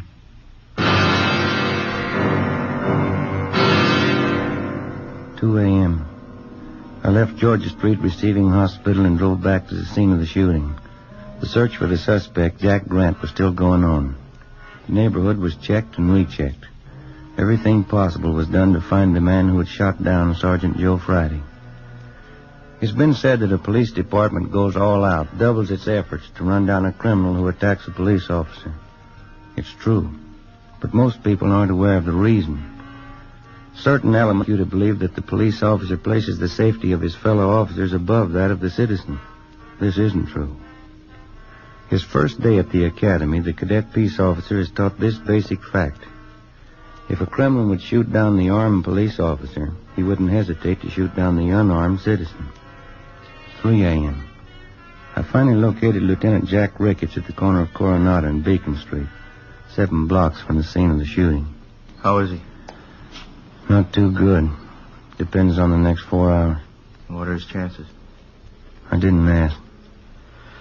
Well, we're not getting any place here. Nothing at all? Nothing. Something's got to break. Chandler's still downtown. They're combing through Grant's package down at the I Bureau. They come up with anything? Not the last time I checked. About 40 minutes ago. Got any ideas? Fresh out. You? Couldn't have gotten far. Not this soon he couldn't. Bus depots, train terminals, and airports are all covered. Highway patrol's been alerted. Nothing so far. He's someplace close. He's got to be. I think he's holed up in town, too, but where? Yeah? He's in a jam. He's had good publicity. A lot of his friends are going to hide to welcome that. Maybe that narrows it down a little. Maybe. Let's find him. 3:30 a.m. Jack Ricketts and I got back to the city hall. We went directly to the I Bureau. Chandler and Powers had sifted through Jack Grant's package. They'd drawn up a list of all Grant's known friends and associates. There were 22 names on the list. 3 of them were in San Quentin Penitentiary. 2 of them were doing time at the county work for him. That left 17 names on the list. Further checking showed that 5 of them had out-of-state addresses. 12 names. The list was split down the middle. Ricketts and I took 6 names, Chandler and Powers 6. Of the 12, with the exception of 1, all names had appeared in police blotter in the past 8 years. Raymond Weller, Peter Denton, Horace Phillips, Henry Breen. Ricketts and I checked them. Some were in bed, some hadn't been to bed. We were reasonably sure none of them knew the whereabouts of the suspect. I called Georgia Street to find out about Joe. They told me no change in his condition. 4:55 a.m.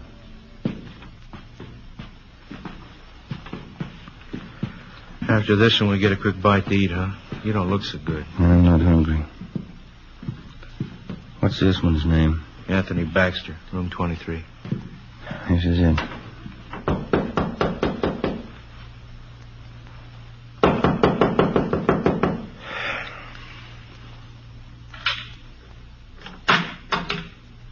Yeah. Anthony Baxter? Yeah. Police officers, we want to talk to you. It's a fine hour to get a guy out of bed. You always sleep with your clothes on? Let's step back there in the room. Hey. What's going on? You a friend of Jack Grant's? Why? Do you know Jack Grant? Why? Jack Grant's a friend of yours? I'm not going to tell you anything till I know why. You want to talk here or downtown? I got a right to know what it's all about. Get your hat and coat. You just want to know if I know Jackie Grant, is that all? You want to get that coat and hat? I know Grant. Where is he? I don't want to get mixed up in anything. You're mixed up in it already. You know him. You know, that's the trouble with you guys. Guy tries to walk the straight and narrow, and you guys come around and try and push him into a corner. Where's Grant? Look, I've been in jail, and I did my time. You haven't got anything on me. Baxter, let's get this straight. We're not after you. We're after Grant. We didn't come here to push you around. We don't want you to push us around. And where is he? I'm going to tell you something. I don't like being talked to this way, and I'm not going to stand for it. I got certain rights, and I'm going to stand on them. No, you listen to me. A friend of mine's lying in the hospital because of your pal Jack Grant. He put 2 bullets in him. Now I'm tired, and I'm out of his work. Where is he? All right, Ben. It's all right. It's the last time around, Baxter. Tell us where Grant is, or we go downtown. Come on, quick. Hotel Filbert, room 605. 5:27 a.m. We located the Filbert Hotel on North Crocker Street. On the way over, we called in and told them what we'd found. Chandler and Powers met us outside the hotel. They took up their position. Ricketts and I checked with the desk clerk and confirmed that the suspect was in room 605. He was registered under an alias. We took the elevator to the 6th floor. Room 605 is directly across from the elevator.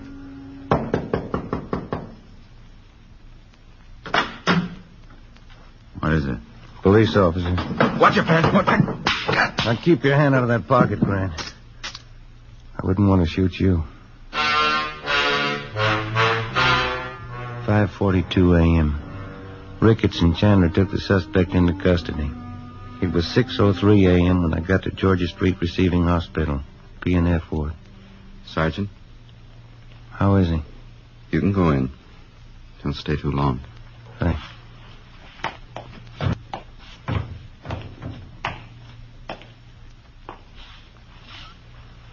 Hi, Joe. Hi. You look tired. How you feeling? Oh, I'll do. How'd it go? We got Grant. You look tired. You been working straight through on it? Yeah. Anything I can get you? No. Guess I better hurry up and get out of here, huh? Why? Well, we still got that stolen car to find.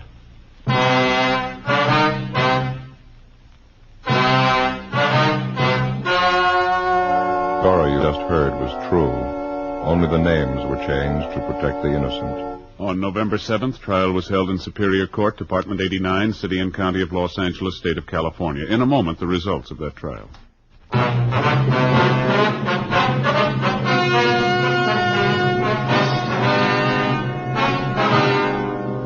Jack Grant was tried and convicted on one count of assault to commit murder. He and his accomplice were convicted on several counts of first-degree robbery. Assault to commit murder is punishable by imprisonment from 1 to 14 years. First-degree robbery by imprisonment from 5 years to life. The landlady, Ida Fisher, was placed on probation.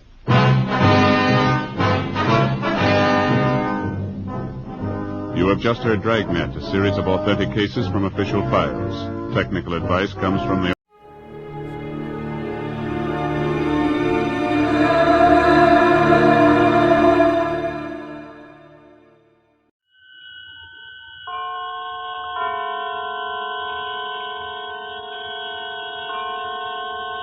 The Columbia Network takes pleasure in bringing you Suspense.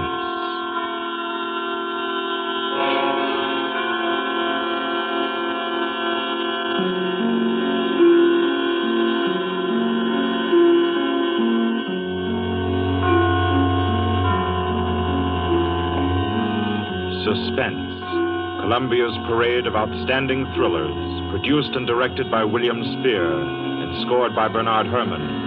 The notable melodramas from stage and screen, fiction and radio, presented each week to bring you to the edge of your chair, to keep you in suspense.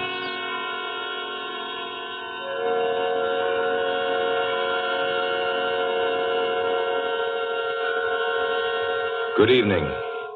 This is Orson Welles. I'm very happy I am to be back in the United States and back on the Columbia Network, even for so short a visit as this one. Back with old friends like Johnny Dietz, who is tonight's director, and Bernard Herrmann. The Mercury Theater presented tonight's radio play for the first time last year. We came right out then and hailed it as a classic of the medium. Nobody argued the point. A lot of people asked us to do it again, so it's gratifying to get the chance now. And to find a favorite of ours in this distinguished anthology of spook shows. Personally, I've never met anybody who didn't like a good ghost story. But I know a lot of people who think there are a lot of people who don't like a good ghost story. For the benefit of these, at least, I go on record at the outset of this evening's entertainment with the sober assurance that although blood may be curdled on this program, none will be spilt. There's no shooting, knifing, throttling, axing, or poisoning here. No clanking chains, no cobwebs, no bony and or hairy hands appearing from secret panels, or, better yet, bedroom curtains. If it's any part of that dear old phosphorescent foolishness that people who don't like ghost stories don't like, then again, I promise you, we haven't got it. Not tonight. What we do have is a thriller. It's half as good as we think it is. You can call it a shocker. It's already been called a real Orson Welles story. Now, frankly, I don't know what this means.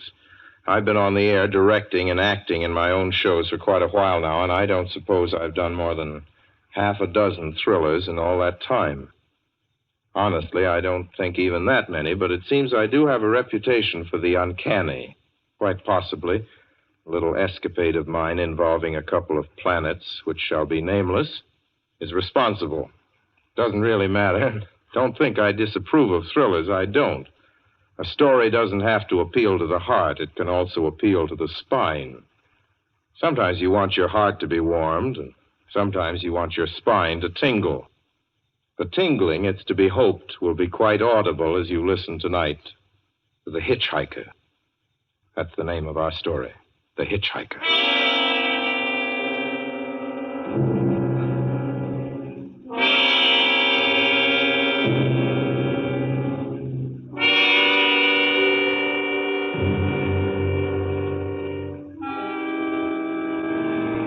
I'm in an auto camp on Route 66, just west of Gallup, New Mexico. If I tell it, perhaps it'll help me.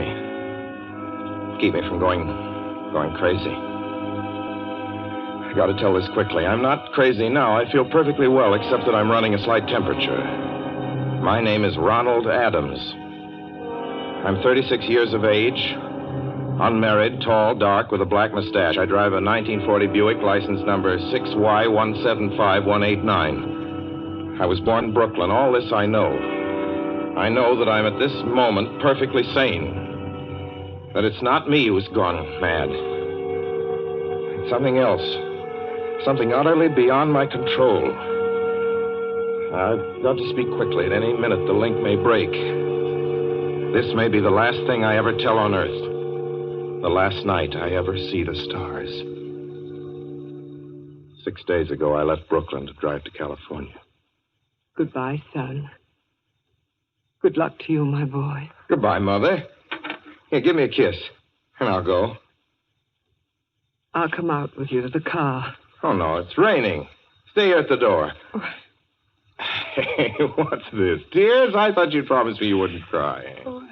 I know, dear. I'm sorry. But I do hate to see you go. I'll be back. It'll only be on the coast 3 months. Oh, it isn't that. It's just the trip. Ronald, I wish you weren't driving. Oh, Mother, there you go again. People do it every day. I know, but you'll be careful, won't you? Promise me you'll be extra careful. Don't fall asleep or drive fast or pick up any strangers on the road. Oh, gosh. I think I was still 17 here, you told me. Oh. And wire me as soon as you get to Hollywood, won't you, son? Of course I will. Don't you worry. There's nothing going to happen. It's just 8 days of perfectly simple driving on smooth, decent, civilized roads with a hot dog or a hamburger stand every 10 miles.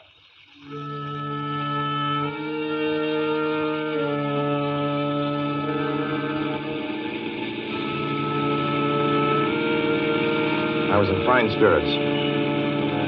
The drive ahead of me, even the loneliness, seemed like a lark. I reckoned without him. Crossing Brooklyn Bridge that morning in the rain, I saw a man leaning against the cables. He seemed to be waiting for a lift. There were spots of fresh rain on his shoulders. He was carrying a cheap overnight bag in one hand. He was thin, nondescript, with a cap pulled down over his eyes. I would have forgotten him completely, except that just an hour later, while crossing the Pulaski Skyway over the Jersey Flats, I saw him again. At least, he looked like the same person. He was standing now with one thumb pointing west. I couldn't figure out how he got there, but I thought probably one of those fast trucks had picked him up, beaten me to the Skyway, and let him off. I didn't stop for him. Then late that night, I saw him again. It was on the new Pennsylvania Turnpike between Harrisburg and Pittsburgh. It's 265 miles long with a very high speed limit. I was just slowing down for one of the tunnels when I saw him, standing under an arc light by the side of the road. I'd seen quite distinctly the bag, the cap,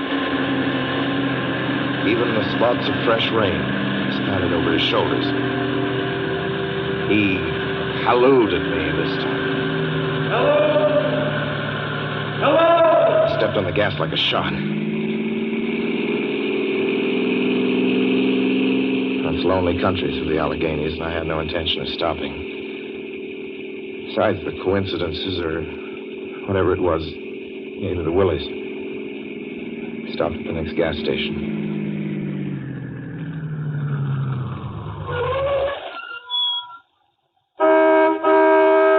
Yes, sir. Fill her up. Certainly, sir. Check your oil, sir? No, thanks.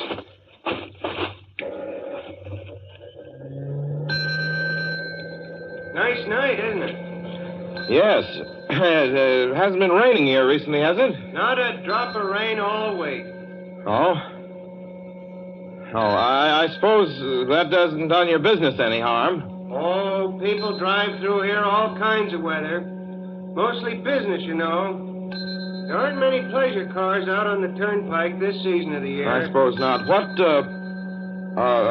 about hitchhikers? Hitchhikers here? What's the matter? Don't you ever see any? Not much. If we did, it'd be a sight for sore eyes. Why? Oh, I'd be a fool who started out to hitch rides on this road. Look at it. Then, you've never seen anybody? Nope. maybe they get the lift before the turnpike starts. I mean, just before the toll house. But then it'd be a mighty long ride. Most cars wouldn't want to pick up a guy for that long a ride. And this is pretty lonesome country here. Mountains and woods. You ain't seen anybody like that, have you? No. Oh, no, not at all. It's just a technical question. I see. Well, that'll be just $1.49 with the tax. The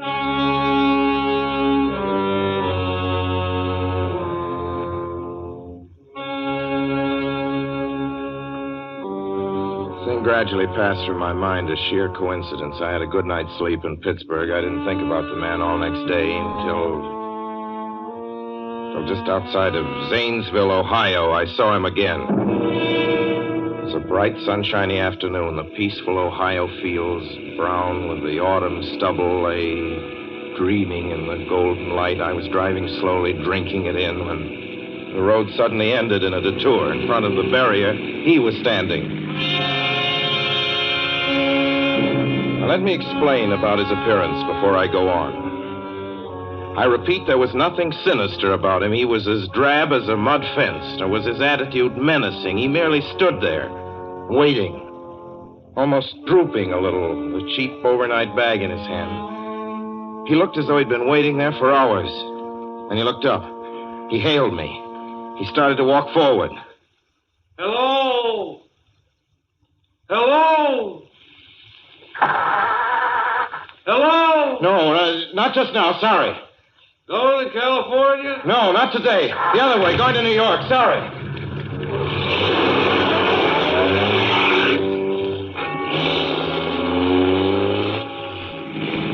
After I got the car back on the road again, I felt like a fool. Yet the thought of picking him up, of having him sit beside me, was somehow unbearable. At the same time, I felt more than ever unspeakably alone.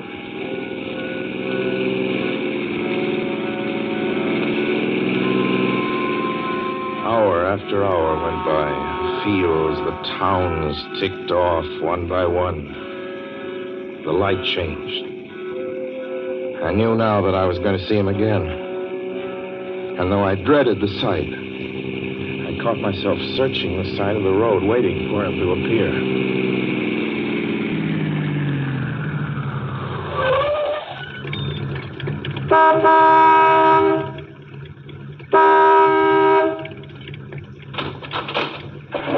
Yeah, what is it? What do you want? Sell sandwiches and pop here, don't you? Yeah, we do in the daytime. But we're closed up now for the I night. know, but I was wondering if you could possibly have a cup of coffee, black coffee, just... No, not this time of night, mister. My wife's a cook. She's in bed. No, don't shut the door, please. Listen, just a minute ago... just a minute ago, there was a man standing here right beside the stand, a suspicious-looking man. I don't mean to disturb it. You see, I was driving along when I just happened to look, and there he was. How's he doing? Well, nothing. You've been taking a nip. That's what you've been doing. Now, on your way before I call out Sheriff Oates.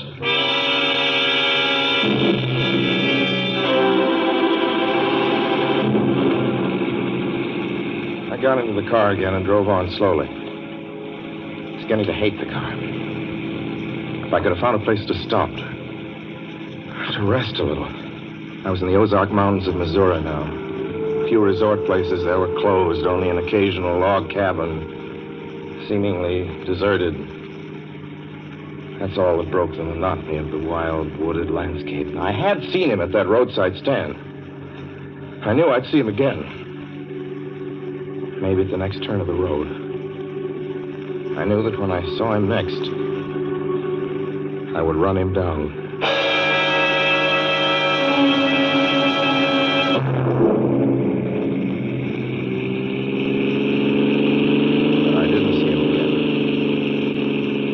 See him until late next afternoon. I stopped a car at a sleepy little junction just across the border into Oklahoma to let a train pass by. When he appeared across the tracks, leaning against a telephone pole. Perfectly airless, dry day. The red clay of Oklahoma was baking under the southwestern sun. Yet there were spots of fresh rain on his shoulders. I couldn't stand that. Without thinking, blindly, I started the car across the tracks. He didn't even look up at me. He was staring at the ground. I stepped on the gas hard, veering the wheel sharply toward him. I could hear the train in the distance now, but I didn't care. And something went wrong with the car. The train was coming closer. I could hear its bell ringing and the cry of its whistle. Still, he stood there.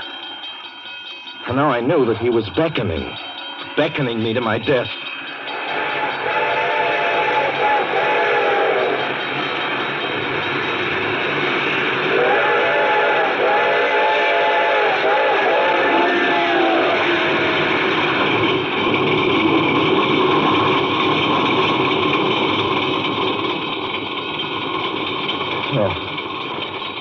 Frustrated him that time.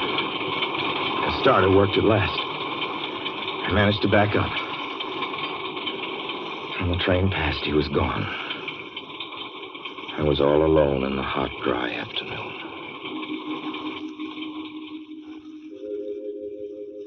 After that, I knew I had to do something. I didn't know who this man was or what he wanted of me. I only knew that from now on, I mustn't let myself alone on the road for 1 minute. Hello there. Like a ride? Well, what do you think? How far are you going? Where do you want to go? Amarillo, Texas. I'll drive you there. Gee.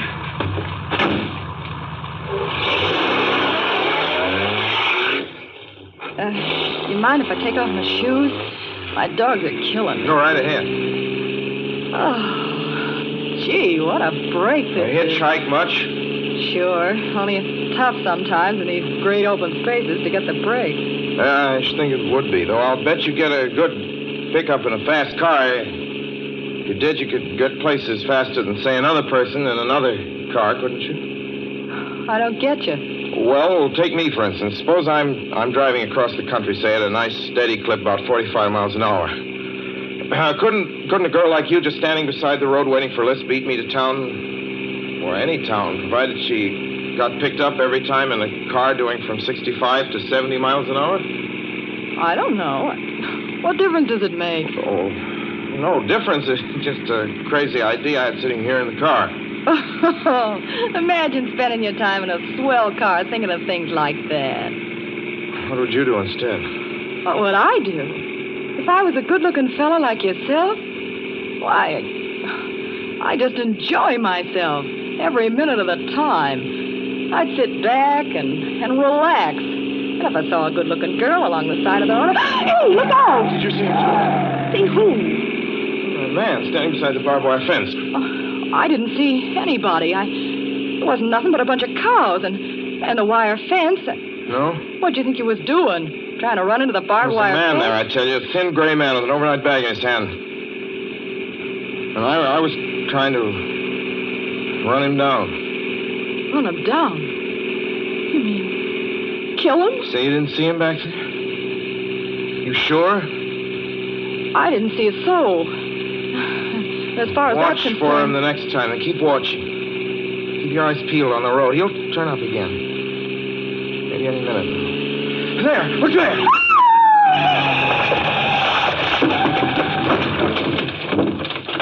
How does this door work? I'm getting out of here. Did you see him that time? No, I didn't see him that time. And personally, mister, I don't expect never to see him. All I want to do is go on living. I don't see how I will very long, driving with you. Oh, I'm sorry. I don't know what came over me, but please don't go. So if you'll excuse me... You can't go. Listen, how would you like to go to California? I'll drive you to California. Seeing pink elephants all the way? No, thanks. Thanks just the same. Listen, please, just 1 minute, please. You know what I think you need, big boy? Not a girlfriend. Just a good dose of sweet... Please. There. I got it now. No, you can't go. Please. Leave your hands off me. Do you hear? Leave your hands off...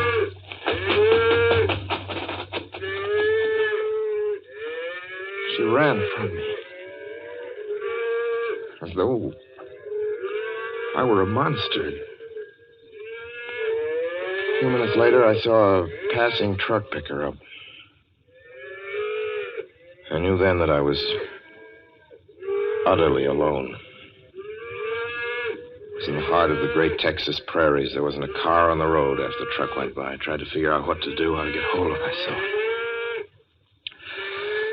I could find a place to rest, or even if I could sleep right here in the car for a few hours along the side of the road. I was getting my winter overcoat out of the back seat to use as a blanket when I saw him coming toward me, emerging from the herd of moving steer. Hello?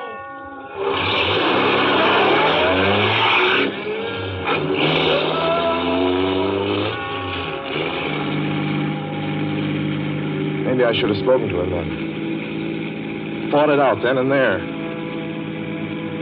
For now he began to be everywhere. Wherever I stopped, even for a moment, for gas, for oil, for a drink of pop, a cup of coffee, sandwich, he was there. I saw him standing outside the auto camp in Amarillo that night when I dared to slow down. I was sitting near the drinking fountain of a little camping spot just inside the border of New Mexico. He was waiting for me outside the Navajo reservation where I stopped to check my tires. I saw him in Albuquerque when I bought 20 gallons of gas. I was afraid to stop now.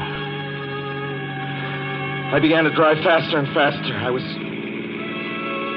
in lunar landscape now. The great arid mesa country of New Mexico. I drove through it with the indifference of a fly crawling over the face of the moon. Now he didn't even wait for me to stop. Unless I drove at 85 miles an hour over those endless roads, he waited for me at every other mile. I'd see his figure, shadowless, flitting before me, still in its same attitude, over the cold, lifeless ground, flitting over dried-up rivers, over broken stones cast up by old glacial upheavals, flitting in that pure and cloudless air. I was beside myself when I finally reached Gallup, New Mexico this morning. There's an auto camp here. Cold, almost deserted this time of year. I went inside and asked if there was a telephone. I had the feeling that if only I could speak to someone familiar, someone I loved, I could pull myself together.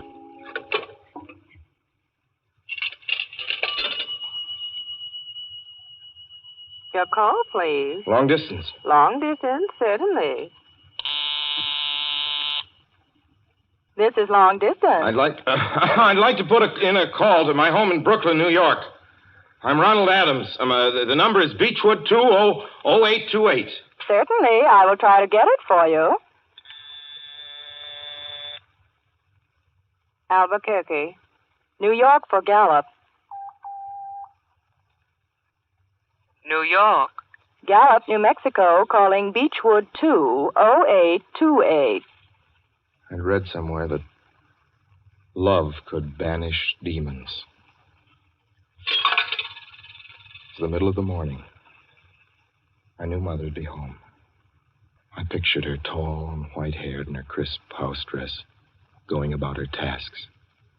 Be enough, I thought, just to hear the even calmness of her voice. Will you please deposit $3.85 for the first 3 minutes? When you have deposited $1.50, will you wait until I have collected the money?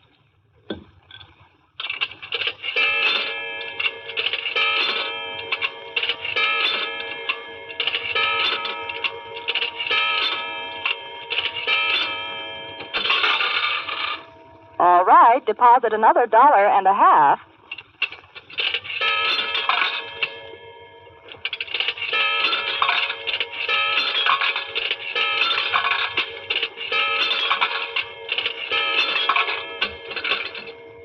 Will you please deposit the remaining 85 cents?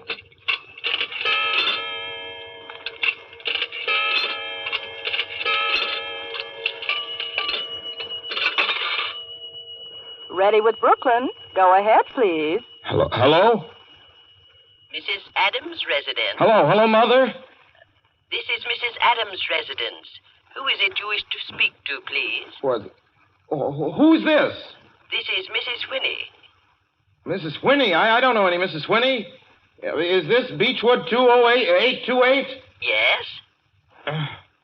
Where's my mother? Where's Mrs. Adams? Mrs. Adams is not at home. She's still in the hospital. The hospital? Yes. Who is this calling, please? Is it a member of the family? Well, what's she in the hospital for? She's been prostrated for 5 days. Nervous breakdown. But who is this Nervous calling? breakdown? Well, my mother never was nervous. It's all taken place since the death of her oldest son, Ronald. Death of her oldest son, Ronald? Hey, what's this? What number is this? This is Beechwood 20828. It's all been very sudden. He was killed just 6 days ago in an automobile accident on the Brooklyn Bridge. Your 3 minutes are up, sir. Your 3 minutes are up, sir. Your 3 minutes are up, sir. And so I'm sitting here in this deserted auto camp in Gallup, New Mexico. I'm trying to think. I'm trying to get hold of myself. Otherwise, I'm going to go crazy. Outside, it's night. The vast, soulless night of New Mexico. 1 million stars are in the sky. Ahead of me stretch 1,000 miles of empty mesa. Mountains, prairies, desert.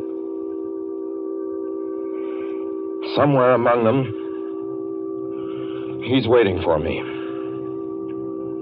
Somewhere I shall know who he is and who I am.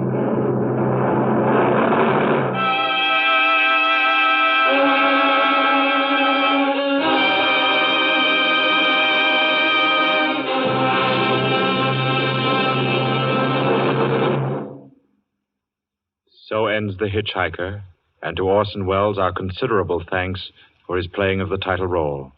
Mr. Welles? Help wanted. Men, women, and children. Nature of work, hard, monotonous, back-breaking labor. Hours, 75 a week minimum. Pay, few cents an hour. Added inducement, 2 meals a day, including several ounces of bad bread and a cup of thin soup. Don't delay. Apply at once.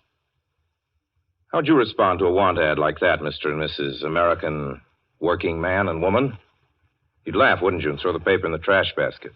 Dismiss the whole advertisement as some kind of a joke. But believe me, it's no joke.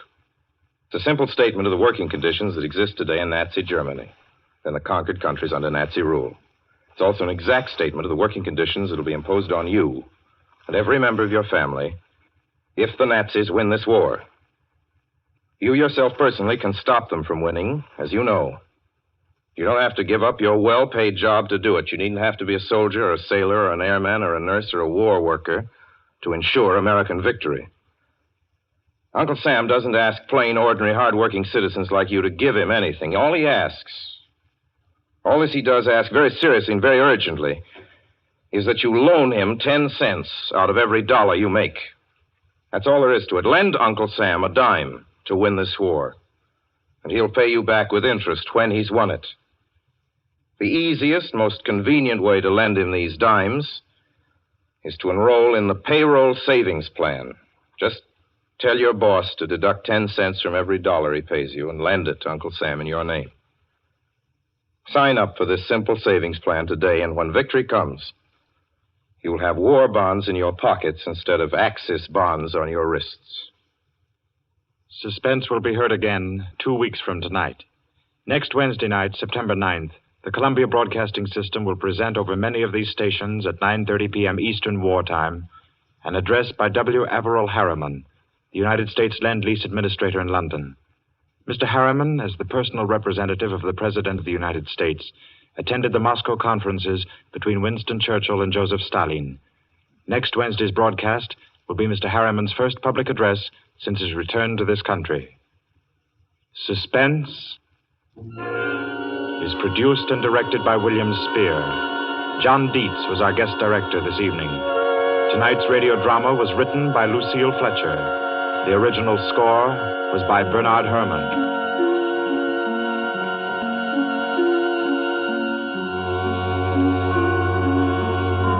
This is the Columbia Broadcasting System.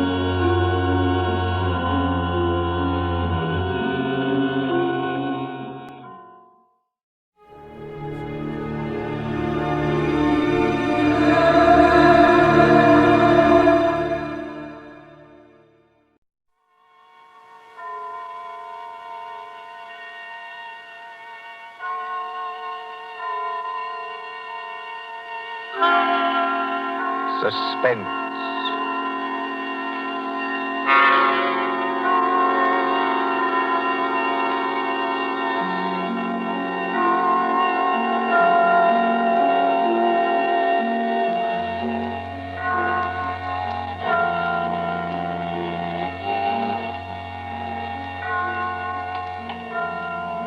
Now let's see. Suspect, suspectant, suspend. Ah, here we are. Suspense. The condition of mental uncertainty, usually accompanied by apprehension or anxiety. Fear of something which is about to occur as, do not keep me any longer in suspense. For our story of suspense tonight, we invite you to enjoy The Devil in the Summer House by John Dixon Carr.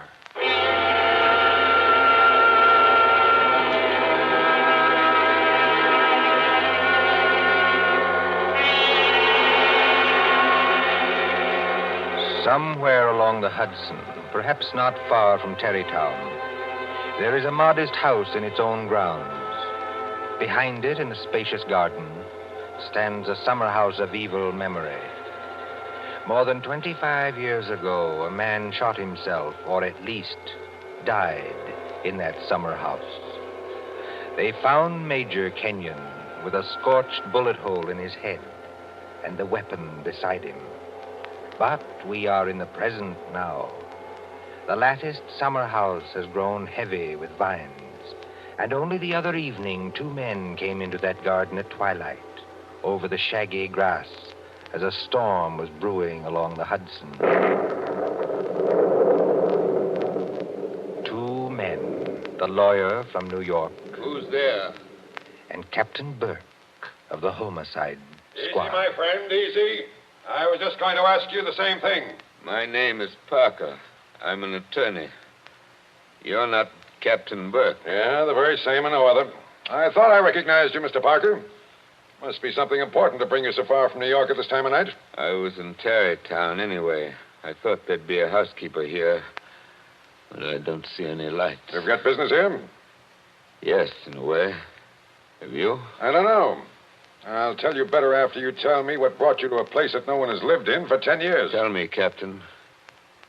Did you ever get an anonymous letter from a dead man? Did you?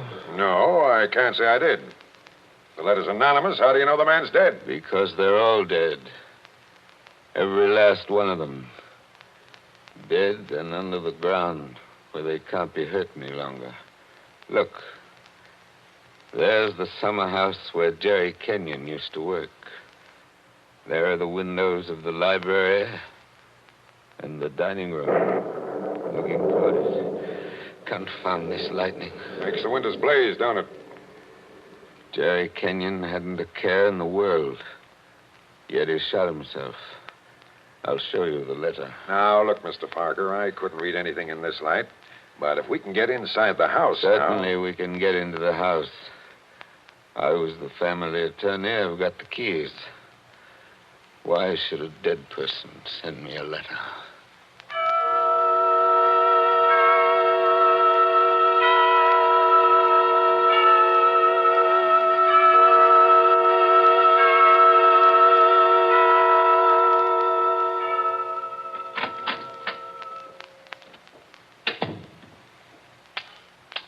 No lights working, eh? But you got a flashlight, I see. Came here prepared for anything, eh? This is the library. There were always candles on the mantel. Yes, there they are. Have you a match, Captain? Yes, I'll light them. That's better. Same old heavy furniture. Same old thick carpet, same old globe map. Now, Mr. Parker, this letter that you were talking about. Yeah. Read it. Hey, wait a minute. This thing is dated November 2nd, 1918. That's right, and be careful of that paper. You see how old it is? But it was mailed yesterday. From where? I don't remember. I didn't keep the envelope. Read it. Dear Joe. In case you didn't know it, I'm Joe. Dear Joe, if you want to know how Major Kenyon really died... But we know how he died. It was suicide. Are you sure it was? Whoever wrote this letter doesn't seem to think so. If you want to know how Major Kenyon really died, look in the third drawer of the desk in the library. Press hard at the back of the drawer. Yours very truly. It's not signed. That's right. Now, you're sure you don't know who wrote that letter? This is the first time I've been back in this room, Captain. It was almost a home to me once. There's the chair where Isabel sat on the afternoon it happened. Isabel was Jerry Kenyon's wife. Beautiful woman. There's the door that the maid let me in by that afternoon. You know, Captain, seems to me they're all here tonight. Who? We stand beneath the sounding rafter, and the walls around us are bare as they echo our peals of laughter. It seems that the dead are there. Yet we stand to our glasses steady. You know it? I was in my school reader. How does the rest of it go? Yet we stand to our glasses steady and drink to our comrades' eyes. Here's a glass to the dead already. Hurrah for the next that dies. Excuse me, Captain. I don't know what's come over me talking that way. I was very fond of these people. Are you going to look in the desk drawer? This is a lot of nonsense. Then why are you here, Mr. Parker? Jerry Kenyon was always a happy man. At least that's what I always thought. Big, boisterous fellow. Yeah? He had a good position with Vitaturn. You know, the phonograph company. Yeah, sure, I know. But he'd just been made a major in the Army. 1917. There was a war on then, too, if you remember. I remember. To make the world safe for democracy. Old days. Old heartaches. Old memories. I remember that blazing hot day in August when all the windows were up. I remember this room. And Isabel, that was Jerry's wife, sitting in that chair, knitting. I remember...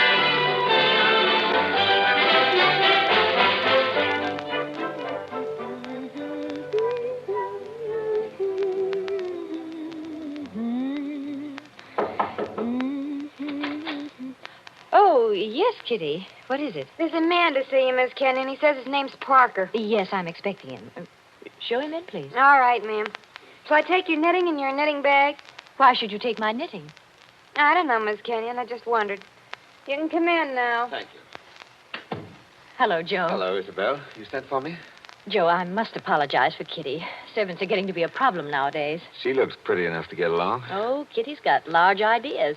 She wants to go on the stage, if you please, and do imitations, like Miss Draper. She only knew how hard it was acting all your life. Isabel, you've been crying. I have not. At least, Is that why you sent for me? I've missed you. You haven't been here in over a week, Joe. I had an idea Jerry was getting a little tired of having me around this house. Oh, no, Joe. Why, Jerry... Yes, what about Jerry? I wish I knew, Joe. That's why I wanted you here. Where is he, by the way? I want to say goodbye to him before he leaves. He's probably out in the summer house where he works with all those papers. He's got a lot of work to catch up with. He's going overseas tomorrow. Yes, I know. He's out there. He's been out there all day. His last day here, and I've been alone. That sounded like a shot. Yes, it was a shot, Joe, In the house. dear. Doesn't seem to worry you. It's only Paul, Jerry's brother, Paul. Oh, Thought you'd gotten him off your hands for good. Jerry asked him out. He got here 2 nights ago. That doesn't make it any easier for you, does it? No, I don't mind. Jerry's fixed him up with a pistol range in the cellar. Paul's a terribly bad shot. Not like the rest of us. You don't seem to like it, Joe. Shall I have Kitty go down and tell him to stop? No, it's bearable. As long as he keeps away. Poor Joe. But, about Jerry, who is it this time? Joe, Jerry's been home 5 days on leave from camp. Well, never mind what camp. But he spent 4 evenings of those 5 with that Fisk woman. Diane Fisk? The redhead with all the money? Oh, she got money? Well, She must have some attraction then. Please understand me, Joe. It's not that I'm jealous any longer. It's just no, that of course not. Jerry goes his way and I go mine. I may not be without admirers myself, if it comes to that. You've no idea how true that is, Isabel. No, I was thinking about Jerry. He may not always be lucky. He may meet some girl who's not as broad-minded as I am. And then when he gives her the go-by...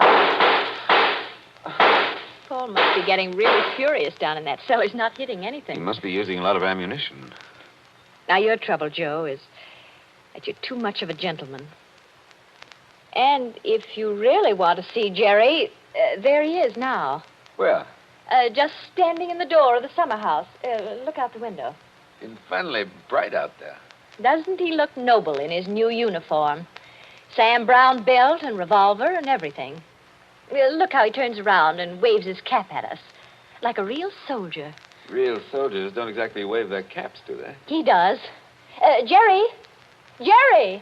Hello there! Jerry, Joe Parker's here. Who? Joe Parker. He wants to see you. Well, give him a drink or something.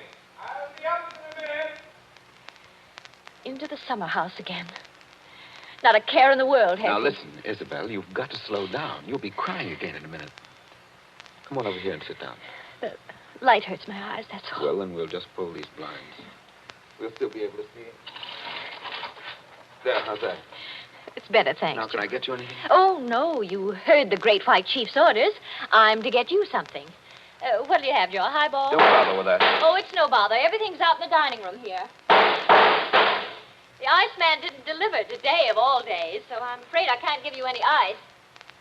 I read in the paper yesterday that we're likely to have automatic ice boxes any day now. Things that freeze ice by electricity or something.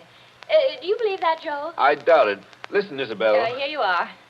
It's not cold at all. It's the best I could do. Thanks very much. What I wanted to say was, couldn't you get that brother of yours to give up practicing now? Hasn't he done his good deed for the day? Yes, maybe he has. I'll ring for Kitty. You don't have to call me, Miss Kenyon. I'm here. Oh, yes, Kitty. What is it? It's only to tell you there's another visitor. This time it's a woman. Lady, Kitty. Call her a lady, please. Well, maybe. She says her name's Diane Fisk. Diane Fisk, that's Jerry. Kitty, tell the lady I'm not in. Lady. She's a fine lady. I don't want to intrude, my dear. I don't want to intrude. Anyway, it's too late, Miss Kenyon. She's coming down the hall now. My dear Mrs. Kenyon. How do you do, Diane? This is a friend of ours, Miss Fisk, Mr. Parker. Oh, now, I don't want to intrude, really. I don't. I wouldn't have intruded for worlds, especially on a day like this. Isn't it awful? But your husband simply insisted, my dear Mrs. Kenyon. He simply wouldn't take no for an answer. I'm sure he wouldn't. Do you know what he's brought from his office as a surprise? No. A phonograph recording machine. He's going to let us use it. So that we can all hear ourselves talk twice. How nice. Heaven's name, can't somebody stop that firing? Don't fly off the handle. Take it easy now. Kitty. Yes, ma'am. Would you please go down the cellar and tell Mr. Kenyon's brother he's driving us all crazy. Tell him to stop. Yes, ma'am. My dear Mrs. Kenyon, I do hope I haven't offended you in any way. I know I'm a silly little chatterbox. They say people who have red hair often are. Of course, at your age, you must find the heat very trying. Don't you think we'd all better sit down? I was very much interested in what Miss Fisk said about a phonograph recording machine. Mrs. Kenyon was just talking about a machine to make ice. Yes. Isn't science wonderful? But I do think it was mean of Major Kenyon to invite me out here and then go and fall asleep in the summer house. Did you say fall asleep? Yes, of course. How did you know? Well, I came up the back way and I saw him in the summer house with his head forward on the table, taking a nice little snooze. That's very queer. Of course, you couldn't see much except in the bright light of the door, but I think I saw him there. I didn't disturb him, naturally. But I think I'd better disturb him. Oh, now, please don't trouble on my account. The fact is, my dear, I don't altogether trust myself in this room. A woman of my age has to conserve her strength, you know. So if you'll just excuse me. Well, of course, if you... Oh, dear, I just can't think what I'm always saying because I have the best intentions in the world, Mr. Barker, but... Parker. Oh, yes, Parker, but I do somehow manage to offend people being so dependent and everything. Except the men, of course. I couldn't offend you, Mr. Parker. Now, could I? Madam, I'm not sure. Well, of course, the person I really came to see was Paul, Mr. Kenyon's brother. He's a little young, of course, but he's joining up next month, and I think we should all do our bit, don't you? He has such a pleasant personality. I think he likes me. Why, if he walked in at that door this minute... Now, how am I ever going to get any place? Someone's always interrupting my revolver practice just when I'm getting to the point where I can... Oh, Why, Paul, good Lord, are you here again? you're a very untidy object, Paul. Well, it's pretty untidy in this cellar. And dirty. I've got cockroaches on me, so keep away. Did you have a good day shooting? Swell. One of the best. Hit the target? On the only shot that mattered, I hit the target dead center. That sounded like Isabel. I think it was Isabel. Why have you got those blinds down? Get them up. What is it? What's wrong with you? What are you looking at through that window?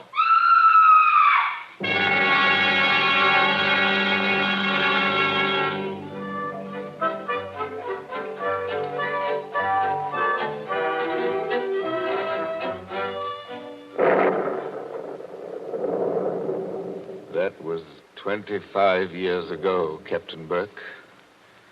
We found Jerry Kenyon lying across the table in the summer house.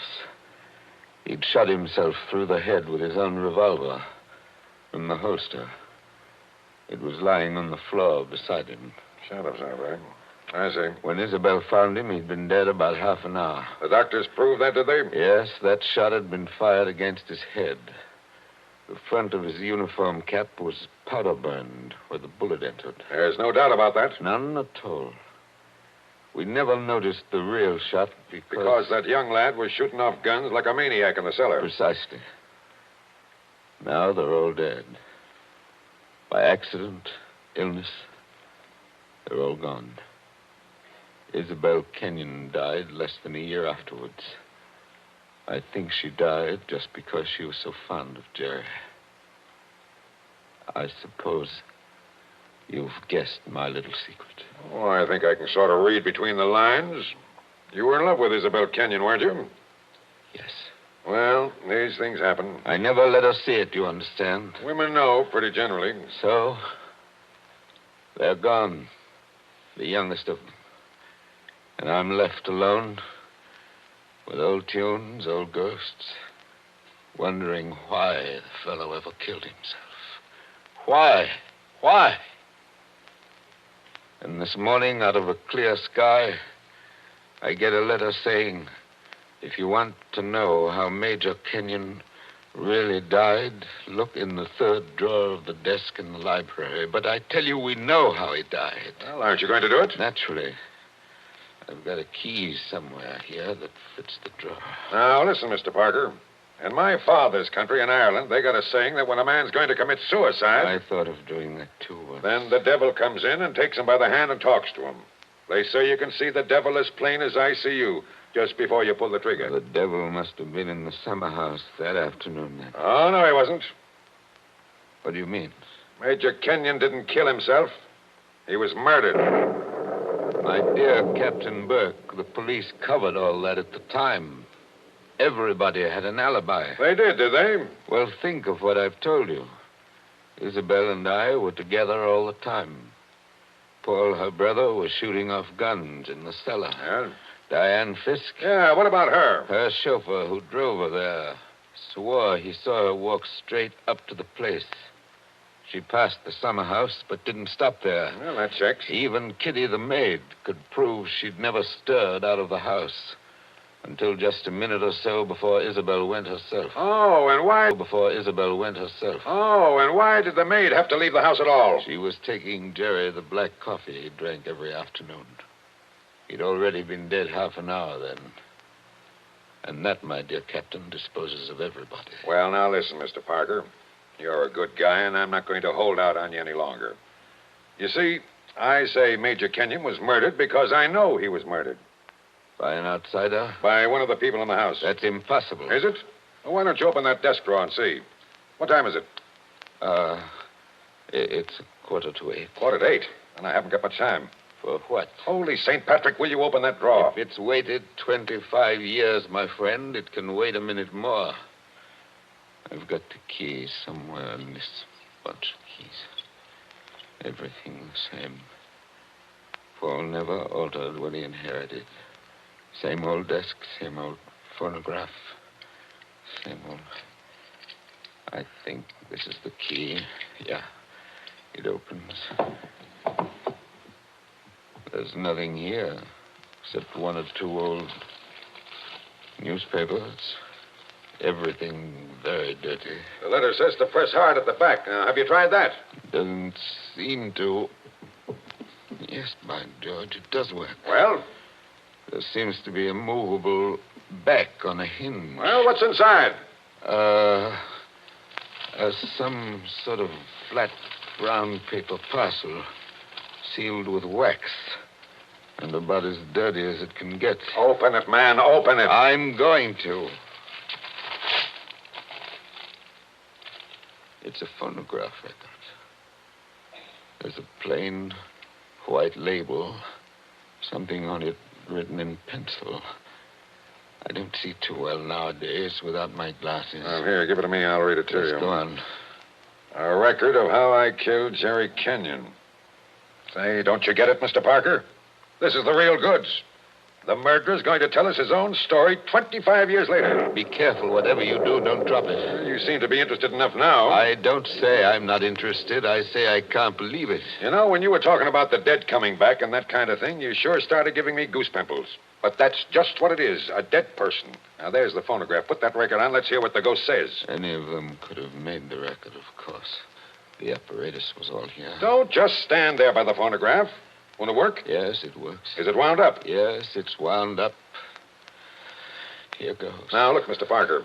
Whose voice do you think it's going to be? I don't know. Now, I want to warn you. The voice you're going to hear from there... Please, be quiet. Listen. I've started it up. Well, speak up. Who killed Jerry Kenyon? I killed him, Joe, dear. Isabel. I'm sorry about it, Joe. But I had to have you for an alibi. And you were so terribly easy to It's fool. only a phonograph record, man. Don't look at it as if it was alive. You said you and I were always together, Joe. But that wasn't quite true. I left you to go into the dining room and mix a highball, remember? Yes. And I was carrying my big knitting bag. Remember that, too? And there was something else in it besides knitting. I'm an awfully good revolver shot, Joe. I told you we were all good except Paul. And the back windows of the dining room faced the same way as the back windows of the library. Thank you, Isabel. Thank you. Jerry was in the summer house. I made a sign to him from the window, and he came to the door there. In bright sunlight, 50 feet away. True again, Isabel. True Joe, again. don't you know what August heat is in a wooden summer house? Didn't anybody see that no man would be wearing a cap inside on a day like that? Jerry had taken his cap off before he went into the summer house. We saw him do it. He was bareheaded when he came to the door. So I lifted the revolver and shot him through the head. Then I dropped the gun back in my knitting bag and went back into the library with your drink. Isabel. Don't talk back to the thing, There man. was You'll drive me something else screwy. in my knitting bag, too. I had to use it. It was a duplicate of Jerry's army camp with a powder-burned hole already fired through it in the place I wanted. Very clever of you, Isabel. So I've been the goat for 25 years. I waited for some time and then slipped out to find the body. I fitted the new cap over Jerry's head in place where it ought to go. I put the old cap in my knitting bag. I took his revolver out of the holster and kept it. The gun that I'd used, I dropped on the floor beside him. So I proved it was suicide. You see? You proved it to me. Joe, listen, I'm very sick. They tell me I'm going to die. You are dead. Joe, I'm afraid. I'm going out in the dark, and I don't know what's there. Don't go away, Isabel. Come Joe. on. Just for a minute. Okay, I've had just about enough of this. Joe, I want you to tell everybody about it. I want you to tell them how a poor, crazy woman couldn't stand that man any longer, and how... There. It's cut off, and it's going to stay cut off. Thank you.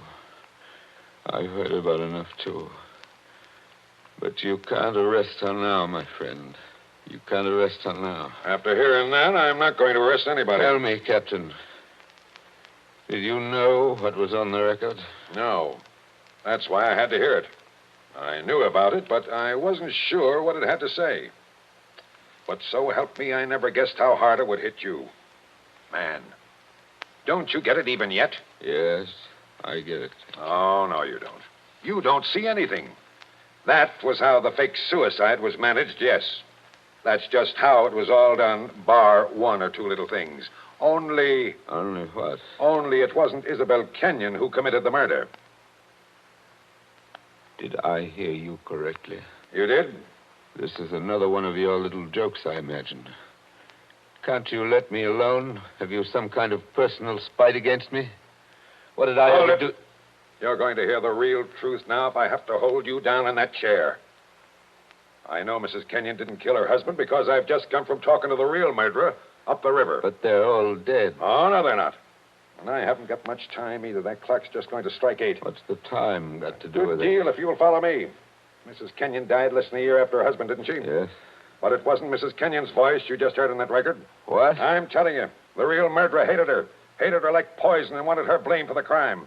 When Mrs. Kenyon died, the real murderer wrote a letter. Well? But she never mailed that letter. She made a lying record of Isabel Kenyon's voice as evidence. Now you figure it out for yourself. Who was pretty enough to take Major Kenyon's eye and strike back like fury when she got thrown over? Who wanted to go on the stage and do impersonations? Kitty, the maid. Ah, you're talking sense. She shot Jerry from the dining room window. When she couldn't borrow Mrs. Kenyon's knitting bag, she went out to the summer house with a gun and the fake cap wrapped in a napkin on a coffee tray. She did go out, I remember. Actually, she got there before Mrs. Kenyon did. But the summer house was dark inside, and Mrs. Kenyon never noticed her. The next day, Kitty wrote that letter, but she couldn't bring herself to send it. So she kept that letter till the day before yesterday. Then one of the boys at Sing Sing... Wait a minute. Thinking he was doing her a kind action, put a stamp on it and mailed it. Did you say Sing Sing? Yes. They're electrocuting her tonight for the murder of an Italian down at Collier's Hook. I found out about the record, all right.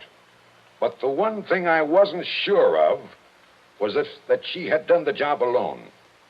Now, frankly, the way you acted, I thought that you might have been in on it, too. Well, that's why I had to hear it through. And it was anything but a joke. And now, here it goes to blazes forever.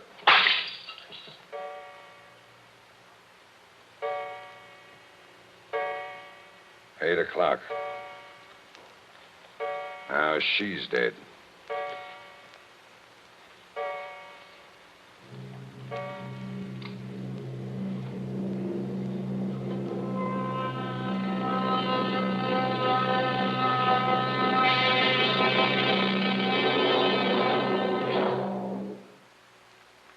And so ends The Devil in the Summer House.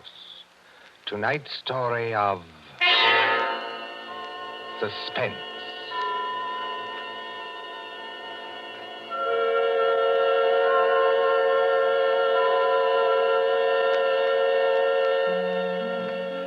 The part of Mr. Parker was played by Martin Gable.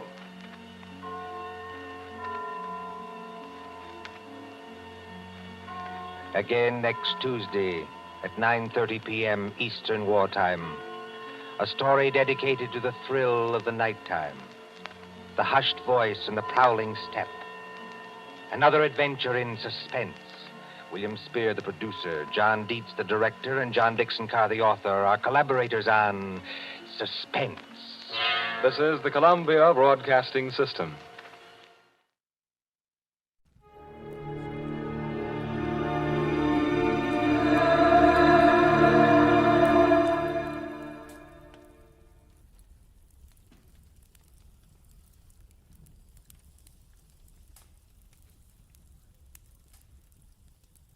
Most Saturdays at this time, we spend an exciting half hour of adventure and action with America's public hero #1, Hopalong Cassidy. Well, even two-fisted cowboys take summer vacations when they can, and Hoppy is no exception. But Hopalong and Topper will be back with us riding the CBS air trails again 1 week from tonight, September 22nd. Get this and get it straight. Crime is a sucker's road, and those who travel it wind up in the gut of the prison of the grave. There's no other end. They never learn. From the pen of Raymond Chandler, outstanding author of crime fiction, comes his most famous character in The Adventures of Philip Marlowe.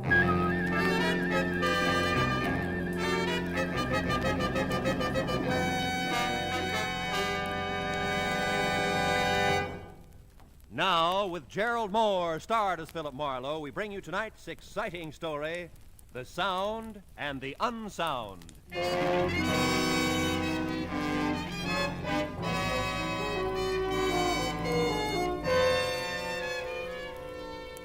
You know, in my business, you get to the point where you think you've seen everything. In fact, you get there at least twice a week. This time I was sure of it. It was 10 o'clock at night, and stretched across my apartment door was the settee that customarily covered the frayed carpet about 10 paces down the hall. And stretched across the settee was a sturdy female in her twilight years. She was sound asleep. Hey, lady. Hey, lady, come alive. Huh? Oh. Madam, you're sleeping in my doorway. Oh, evening, Mr. Marlowe. Well, I must have dozed off. What time is it? About 10. May I ask, what's the idea? Oh, 10 o'clock, you don't say. Yeah. Well, I wouldn't have slept, I don't suppose, except the light's bad in this hall. Not fit for reading, Mr. Marlowe. Yeah, well, I'll speak to the landlady. Now, Well, I guess I'd better put this settee back where it belongs. I hauled it up to your door so I wouldn't miss you. I can haul it back just fine. Yeah, I know, but you... There. Now then, you remember me, don't you, Mr. Marlowe? Lucille Bellows? Well, Letty Parmley's friend, remember? She introduced me to you one day in the supermarket. We all began to talk. Oh, sure. We had fun, didn't we? Oh, we sure did. Yeah. Oh, by the way, before I forget it, Homer's gone now, you know. Is he really? Mm-hmm. 4 months tomorrow. Thought you'd want to know. Oh, I want to know that, sure. Don't really suppose I'd have to bother you if he was still around, but since he isn't, I just came right to you the moment I couldn't stand it any longer. Yeah, well, I'm glad you did. Might as well go into my apartment and talk about it, huh? Well, now, that's mighty nice of you, but we'd save a lot of time if we'd just drive right over to the court now. That way you'd be there when it happens. Drive over to be there when it happens. I own that nice little bungalow court just off Fountain and Franklin, you know. Won't take us no time to get there if you've got a car.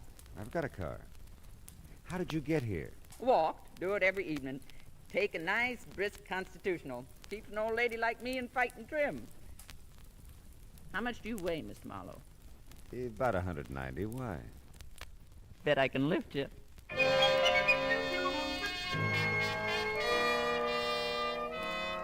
It just seemed smarter all the way around to drive Lucille Bellows back to our nice little bungalow court. My memory wasn't as vivid as hers. I didn't remember Letty Parmley or our hysterical rendezvous in the supermarket or Homer or even Lucille.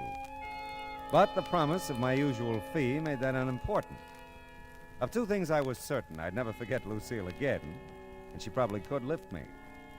I was still in the dark about everything else as the two of us entered our bungalow at the far end of the court.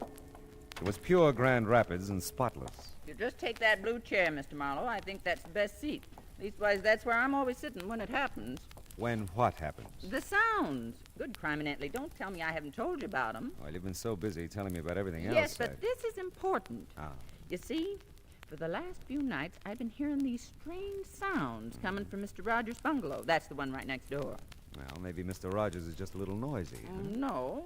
Thing is, he isn't even home. Been out of town all week on location. He's one of them grips at the studio. Ah, he lives alone, does he? I should think so. He's a bachelor. I keep thinking him and that Barbara Curtis will get married, but they don't. She comes in every so often, cooks him a nice dinner. Lovely girl, just lovely. He's so handy around the place, you know, always painting and About fixing the up noises, Mrs. Bellows, what do they sound like? Well, sir, they're just downright strange. Sort of a tapping sound. Thought it was the plumbing there at first. Homer used to be good at fixing the plumbing, and I thought about calling him to check it for Wait a me. minute, And then just a minute, please. Isn't Homer dead? Did I tell you that? Well, you said he was gone. Oh, well, perfectly logical if you thought so, Mr. Marlowe. Sometimes I tell folks he's dead and gone. Sometimes I tell them he's sicker than a horse and I got him in a sanitarium. But the plain, bald-faced truth is, Homer just up and walked out on me 4 months ago tomorrow. Oh, well, I'm sorry. Well, you know, sometimes I am, too. Most time I'm not, though. But don't think I don't realize I might be imagining these sounds, Mr. Marlowe. I'm getting along in years, and it's just as possible it can be... There she goes. What do you make of that? I don't know. Sounds like someone's tapping along the wall. You've got a passkey, I suppose? Sure, I'll wear it right around my neck. Good. Come on, let's go. By George, I wouldn't miss this for the world. Better give me the key. We don't know what we'll run into. Just put me out of your mind, Mr. Marlowe. I'm safe as here as anywhere. Okay, watch it, though. I think I saw a light in the back. I'm not sure. I'll get the light switch. All right. No one in the living room anyway. That you, Barbara? Great Scotch, that's you, Mr. Rogers? Mrs. Bellows. Hello. I thought you was away on location. Well, I just got in town a few minutes ago. The boss needed something for the company. He sent me in to get it. Well, sakes alive. Well, I'm that embarrassed at barging in on you this way. Oh, this is Mr. Marlowe, Mr. Clinton Rogers. How do you do? Well, Marlowe? I don't blame you for looking confused the way you do, Mr. Rogers. I might just as well face up to it. For the last few nights, I've been hearing some pretty strange tapping sounds coming out of your place here. And I made up my mind I'd call my old friend Mr. Marlowe here to investigate them for me. Oh, I see. Say, you don't look too good, Mr. Rogers. Oh, I'm fine. Well, we've been working pretty hard. I'm just tired, that's all. Well, you see, we heard those tapping sounds a while ago, Mr. Rogers, and then a duller, heavier sound just before we came over. And I must say, we didn't hear you come home, Mr. Rogers. Well, I came in the back way.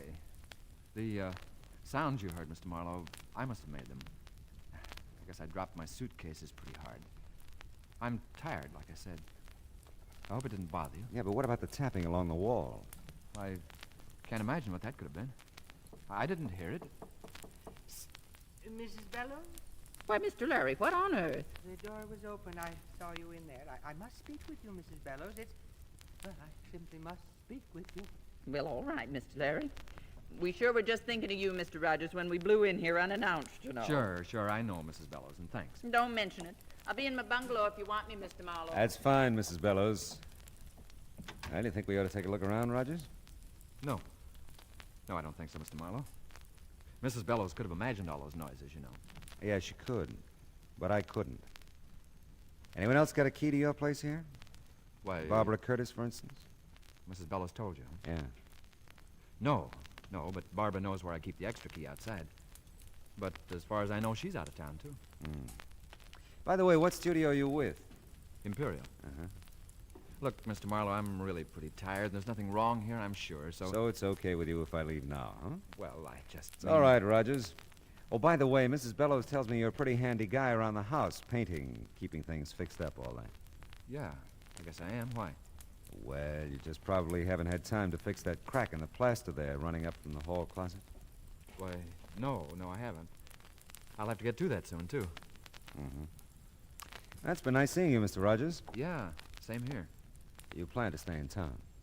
Oh, sure. I'll be in town. All night.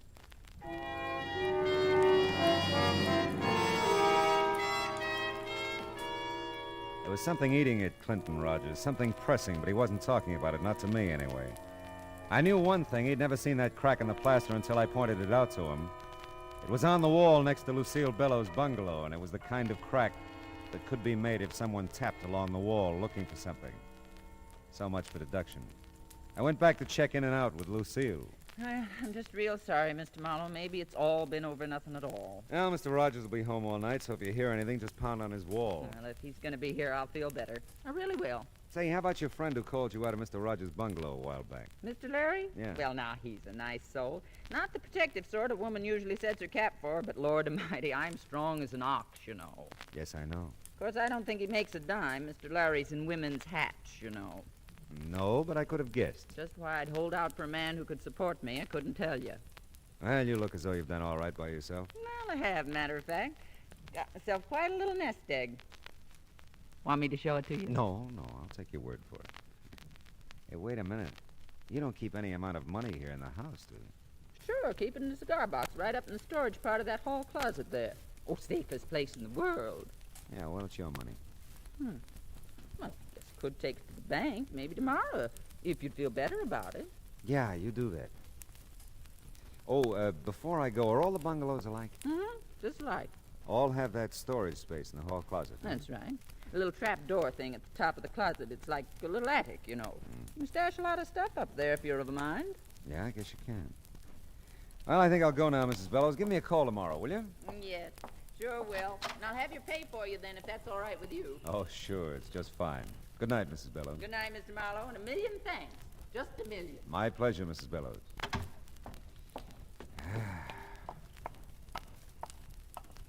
Oh, Mr. Marlowe. Oh, Mr. Larry, isn't it? Oh, yes, it is. I know who you are. I mean, the Philip Marlowe, all that. And all that. Well, that's good. Now we know each other, huh? I've really become quite chilled waiting for you to come from Lucille's. Is that what you've waited to tell me? Certainly not. Confidentially, Mr. Marlowe, I know something that may interest you. Oh. Well, it's quite obvious to me that something's going on around here. Something odd, I mean. Are you closing in on a point? Because I wouldn't want you to get any more chilled. Very well, Mr. Marlowe. I'll be brief. But it just may interest you to know that I've seen Homer around here. Quite a bit in the last few days. Now, what do you make of that? I don't know. What do you make of it? Well, I don't know. I must say, I thought it would mean something to you. Yeah, well, it might mean more to Lucille. Why don't you just trot in and tell her all about it? Well, I will. I'll just do that. And I'm sure I'll never trouble you with any of my ideas again, Mr. Marlowe. Goodness. Yeah, well, Lucille's as strong as an ox. Oh, that bed's gonna look real good. Hey!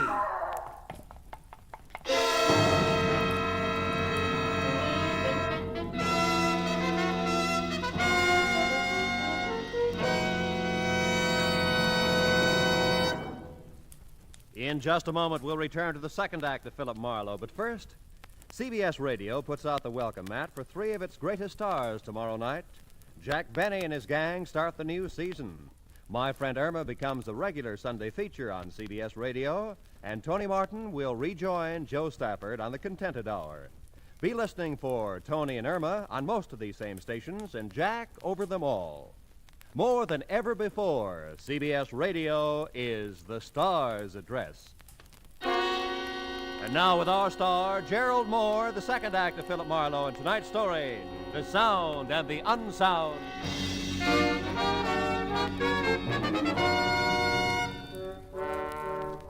The scream was Lucille's. The shots could have been anybody's. The little bungalow court came alive as I raced back up the sidewalk to Lucille's bungalow. The lights came on in every unit except one. Clinton Rogers' bungalow was dark. Lucille bolted out of her front door to meet me. Oh, Mr. Marlowe, thank the good Lord you heard me. Where'd the shot come from? Mr. Rogers' bungalow. Here, take my key. Ah. I've got to tend to Mr. Larry. What's with him? Fainted dead away when he heard the shot. Oh. I'll come in as soon as Mr. Larry comes to. Okay.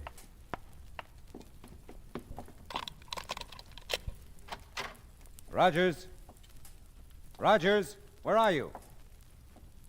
Hey, Rogers! Here. Huh? In the kitchen. Hey, you really caught one, didn't you? Yeah. My shoulder burns like fury. Who was it, Rogers? Let's say I did it, huh? All right, what'd you do with the gun? Ate it, of course. Oh, now, look, I'll have to call the police. It'll be a good idea if you tell me what happened. Listen, There's a bottle in the first cabinet there. Get it, will you? I need a drink. Okay. Just uncap it. I don't need any glass. Here you go. It's great. Burns, too. Everything burns. Here, have a drink. Thanks. Well, okay, Rogers. I gotta call him now. Yeah, okay. First, though, listen. Will you call the studio? Yeah, I'll call him after we get you to a hospital. I'll tell him you had an accident. No, tell him I quit. Quit? Yeah. What, look... No, don't argue. Just tell him that. Okay, it's a promise. Now... And listen. Tell Barbara to... Tell Barbara to... Yeah, Rogers, tell Barbara what? Tell her to...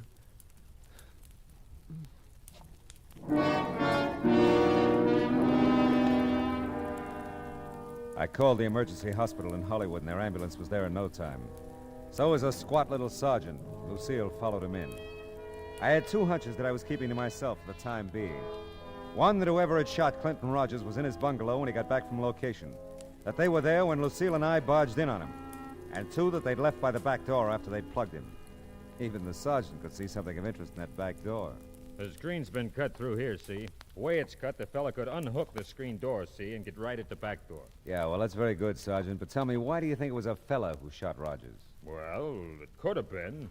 You don't think it was a dame, do you? It's happened before, you know. Excuse me, gentlemen. I know you're busy finding clues and all that, but don't you think I could clean up this kitchen floor? It's a terrible mess. Don't touch nothing. Well, it seems to me that you He could... said don't touch nothing. Sergeant will let you tidy up things tomorrow. Yeah, tomorrow's soon enough. Well, all right. I think I'll go back to Mr. Larry now. He's just undone about this whole thing. I'll be in my place if you want me for anything. I'll say good night for now, anyway. Good night. Night. Well, I'm satisfied for the time being. I'll give you a lift back to the station, Sergeant. I'd like to check on Rogers at the emergency hospital on the way. Yeah, so would I. If he's in shape, I want to talk to him.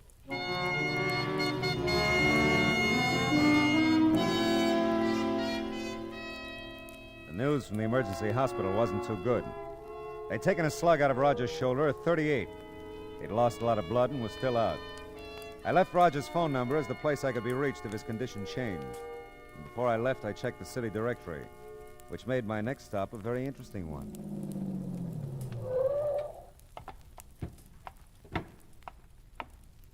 Hey, the studio's closed, mister. You can't get in at this time of night. Are you Homer Bellows? That's right, and I'm the night watchman here. Why? Well, Clinton Rogers works here at Imperial, too, doesn't he? Uh-huh. But he ain't here. He's in a company that's out on location. Leastwise, I think they're still out. You a friend of his, Homer? Well, you might say so. I know him. You used to live next door to him, didn't you? Yep, I did. Hey, who are you, anyway?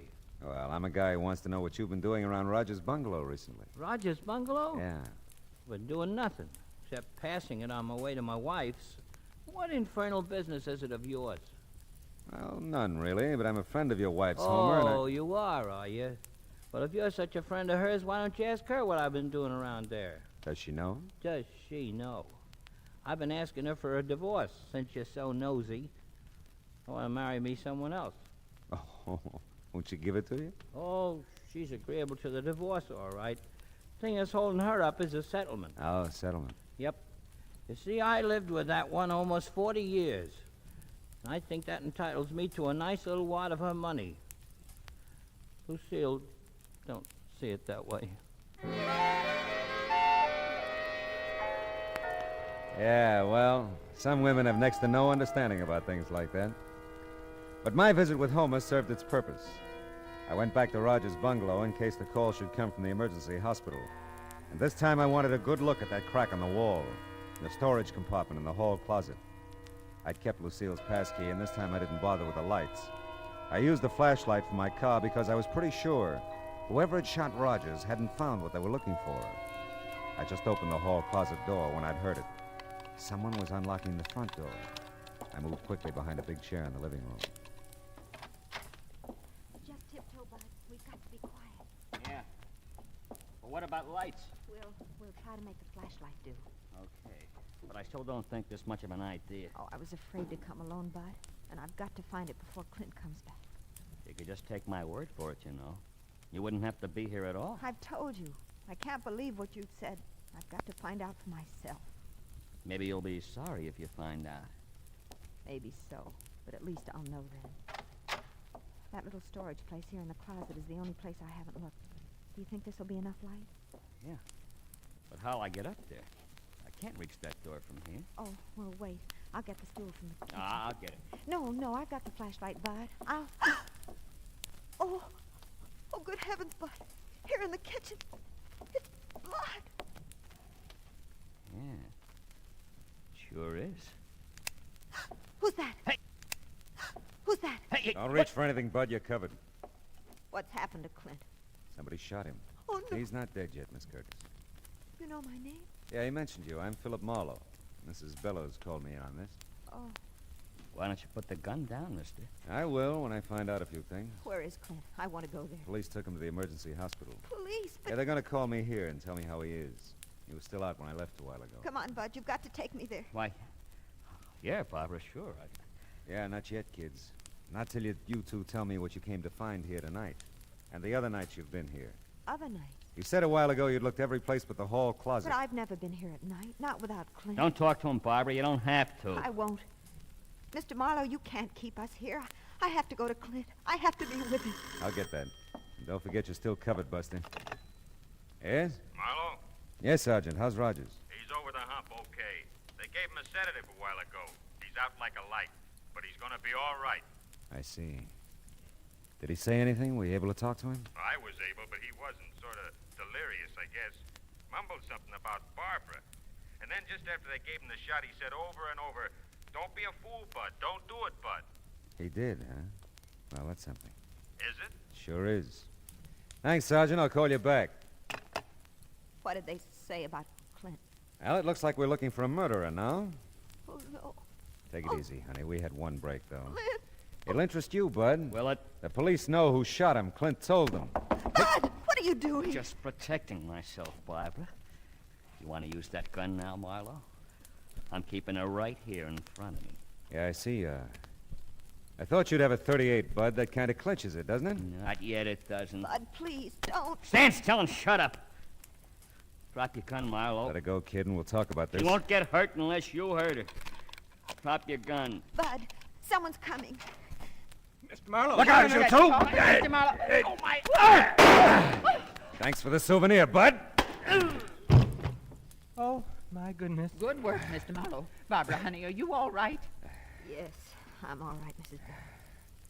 How about that, Mr. Larry? Coming in when you did, you're nothing but a bloody hero. Oh, my. I feel so. Good Lord, there he goes again.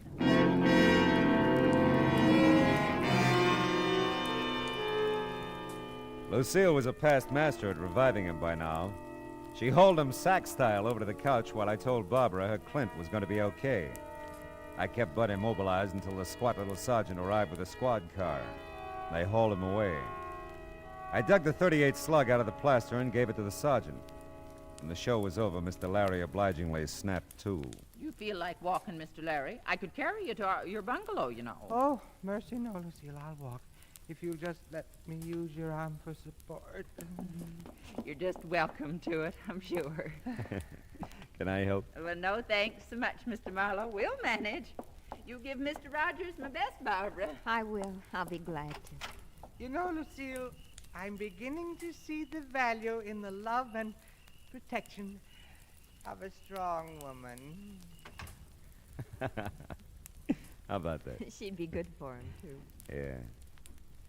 Now, look, honey, what's this all about? You've been looking for something, so has Bud, apparently. Clint got himself shot because of it. Now, what is it? Bud said it was money, that Clint had some hidden here in the house. Oh? I didn't believe it. Still, there was something between Clint and me. Something he wouldn't tell me. Whatever it was, it's kept us from getting married. What was Bud's story? Well, you see, Bud's known Clint a long time. He just came out here a couple of months ago from Ohio. Clint didn't seem to want us to get acquainted, Bud and me. It wasn't jealousy. It was something else I couldn't understand. Mm-hmm. Last week, Bud told me that Clint had robbed some store back east, that he'd been caught and and served some time. But they'd never found the money, and that Clint somehow escaped from prison, came out here, and brought the money with him. Well, that could be. Clint caught Bud looking for something here tonight. By the way, where'd you run into Bud tonight? Oh, just about a block or two from here at the corner. I was driving home from a movie. Decided to come up here for one more look before Clint got home. I insisted that Bud come with me. He didn't want to. Now, let's see what we can find. No one's opened that little trap door in the hall closet yet. Maybe that's got all the answers.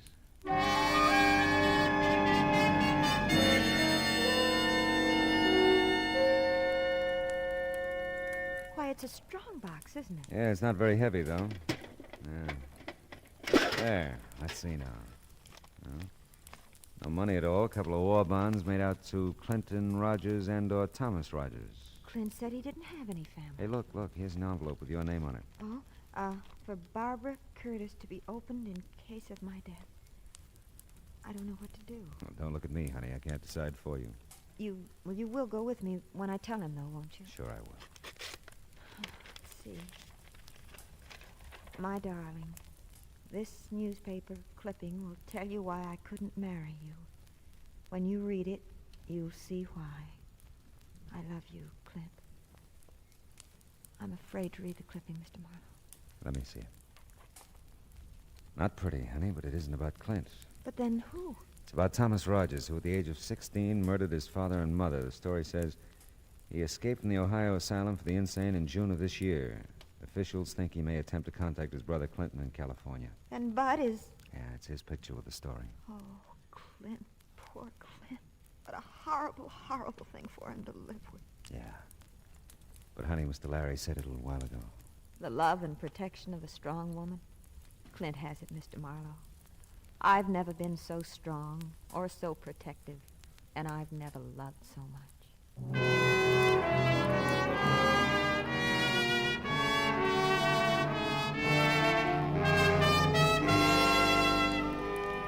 It was almost dawn now.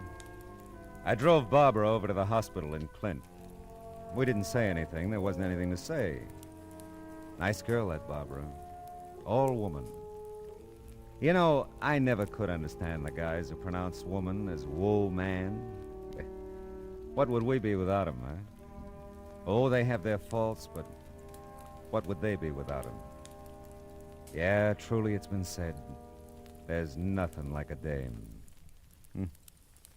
Wonder what Rita's doing tonight.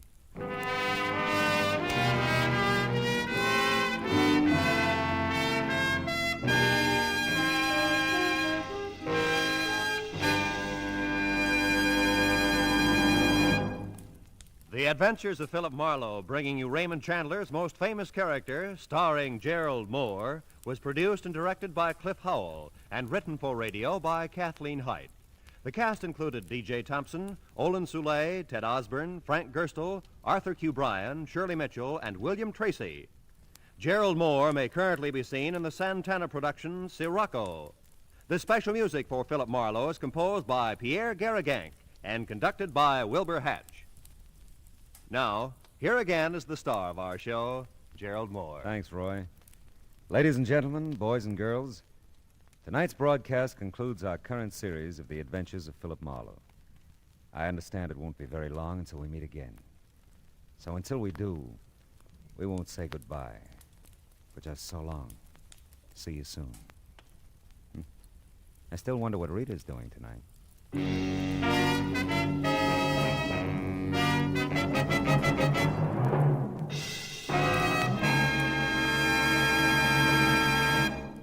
Lovable, Laughable My Friend Irma, starring blonde Marie Wilson, is back on CBS Radio Sunday evenings now.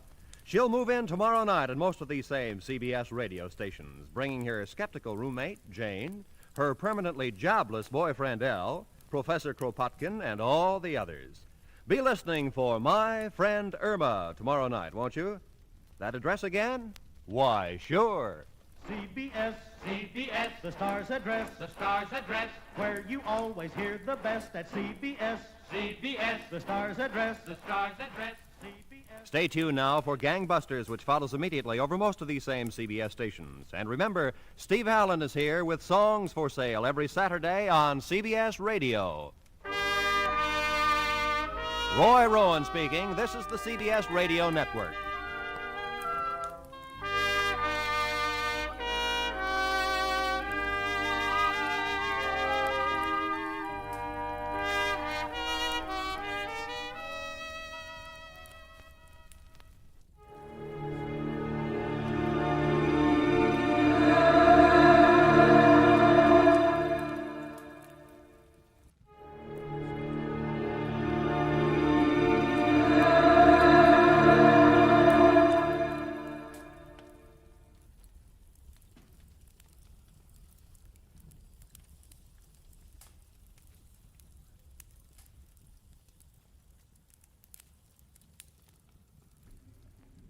Get this and get it straight. Crime is a sucker's road, and those who travel it wind up in the gut of the prison of the grave.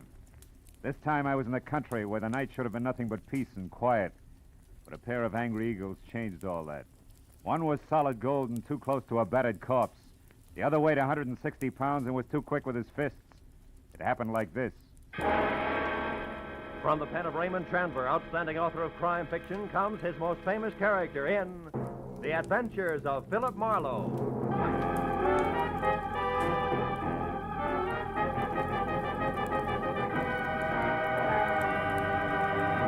Now, with Gerald Moore, starred as Philip Marlowe, we bring you tonight's exciting story, The Angry Eagle.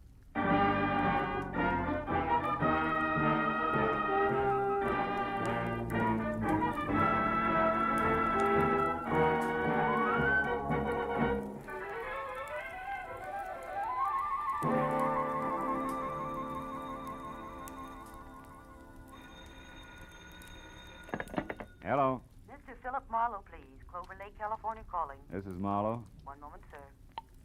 Go ahead on your call to Los Angeles, please. Hello, Marlowe. Babe Durney. Remember me, light heavy contender in 39? Oh, yeah, sure. I remember you. Good. You still have that bar in Southgate? No, I'm back in the game. Ah. Trainer this time for a welterweight that's good. His name's Danny Eagle, and he's another Barney Russ, believe me. No kidding. Yeah, but he's in trouble. Come on out, will you, Phil? Clover Lake's only 20 miles. You can be here by 6. It's just outside of Malibu, up on the hill. Well, what's your boy's trouble, babe? Plenty. And it could end up being his life. Now step on it, Phil. Oh, and listen, you're a sports writer from Detroit, not a private detective. You got it? Got it. Leaving now, babe.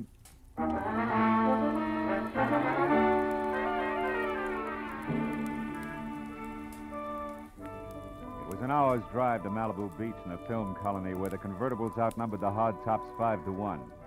And another 30 minutes up into the mountains along a steep spiral of macadam, which at every turn made more of the Pacific below and less of Malibu.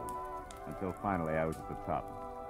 To my right, there was a dirt road, which a freshly painted sign said led to Clover Lake Training Camp, private. Raleigh Lance, owner. I drove on into what turned out to be a converted summer hotel marked office. A couple of buildings that had been stables and maybe 24 cabins spread out over a sloping green acre that led to a cliff's edge and the lake some 100 feet below.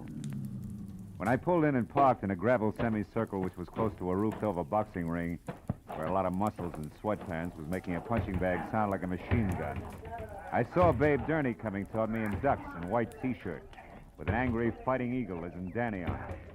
He was more bay window and less hair than last time, but still the same quick smile under a nose that spread over half his face and an extended hand that could have passed for a catcher's mitt. Hiya, Phil.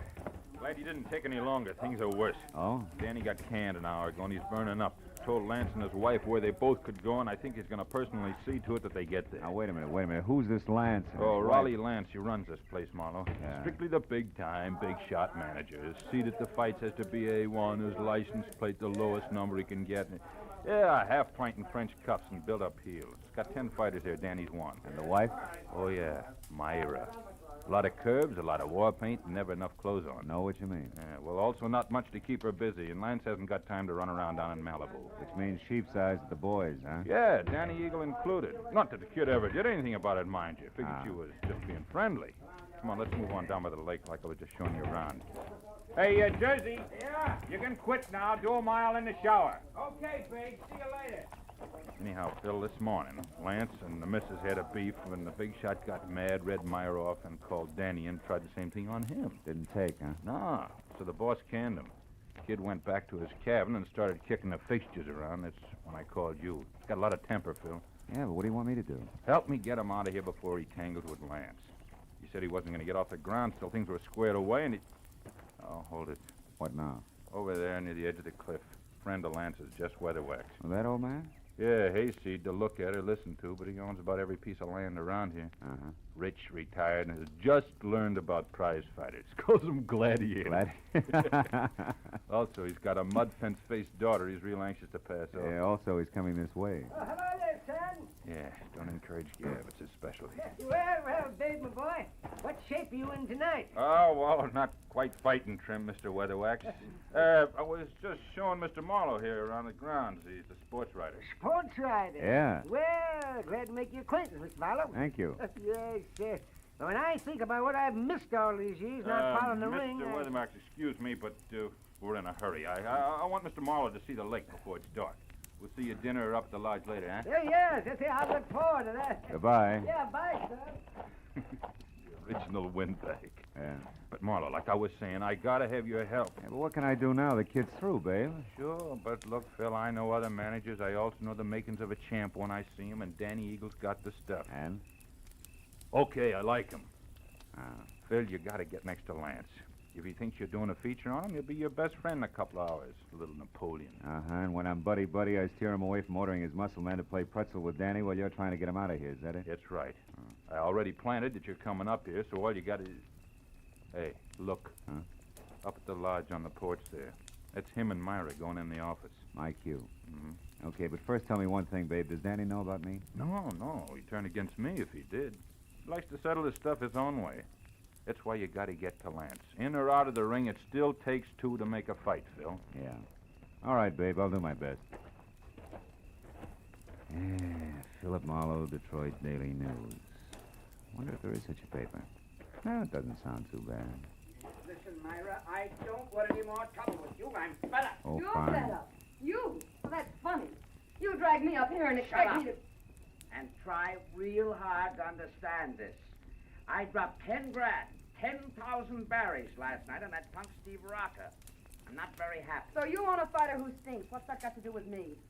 I don't know. But if you'd let him alone, he wouldn't have looked so tired in there. Of all the cheap cracks you've ever made, that's about the... The what? Go on, say it. You never flirted. You never played up to it. You were only being friendly. Go on, spit it out, why don't you? Don't think I won't. When we're alone. Oh. Excuse me, I didn't mean to eavesdrop. I was looking for Mr. Lance. Raleigh Lance? That's me. What do you want? My name's Philip Marlowe, Detroit Daily News, Mr. Lance. Oh. Yes. Come in, Mr. Marlowe. Oh. There was a note here on my desk. Should expect you for an interview. Glad to see you. Oh, thank you. I don't believe I've, My wife, Mr. Marlowe, Mrs. Lance. How do you do? Hello. From, Detroit, you said? Yeah. How are things at the Beaver Club? That's quite a spot, I hear.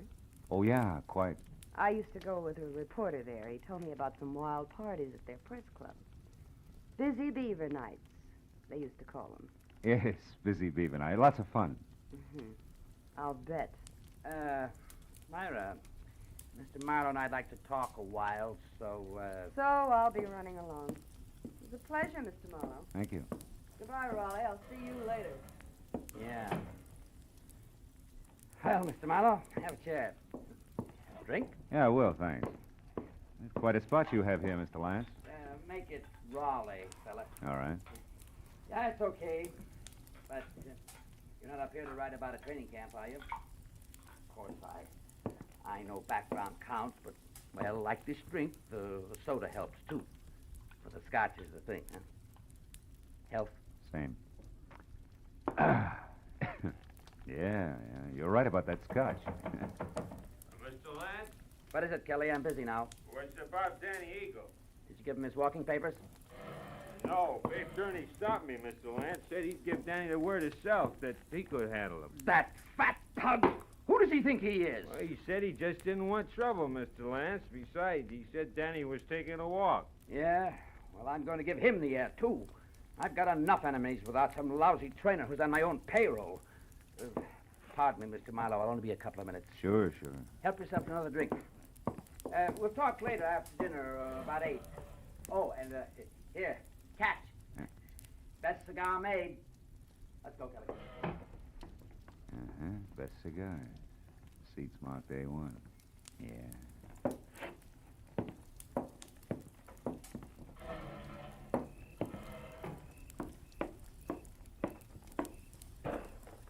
Hey, Huh? don't go away mad. My hubby always runs out on people, even private detectives. Slips, huh? Busy beaver night indeed. I made it up. I never even heard of Detroit. Why'd you bait the trap? Lance, the jealous jerk, has threatened to hire a detective a half a dozen times. Oh. After all this fuss over Danny Eagle, you were about due. Well, shall we walk? It's a nice night. Let's leave it that way, huh? What do you mean? Isn't Danny enough for one day? Listen, mister, you're starting off with 2 left feet. I was friendly with Danny Eagle, period. And Steve Rocker? The same. Only Steve was a little dull. A mind dedicated to comic books. All fighter. Not according to his last bout. Yeah. Rocco moved like he was drugged and collapsed in the third, so it's my fault. Oh, the big shot is quite a loser. And don't bother with your next question. I can feel it coming. Why have I stuck? Yeah, well, it belongs here someplace. Well, I've stuck because... Well, because I thought that each battle was going to be our last. That sooner or later, he'd have time for me. He's a busy guy, Myra. So was King Solomon, but he always had room for his wives. True, true. I thought this place was going to be our answer. Just the 2 of us, plus the peace and quiet of the country. With Malibu on hand for a change of pace. So what happens? Still busy, huh? Yeah. So busy that he spends 8 hours a day with Jess Weatherwax, a guy he never heard of until he started this camp, but a guy who thrills to hear the lives and loves of Raleigh Lance. And that leaves me with his daughter, Clementine, if I don't talk to the fighters. Clementine, whose shoes are number 9, with an IQ to match. Good night. Wait a minute, Myra. Where you going? Going as far as my cabin and an old-fashioned cry. Or maybe just an old-fashioned, I don't know which. Good night.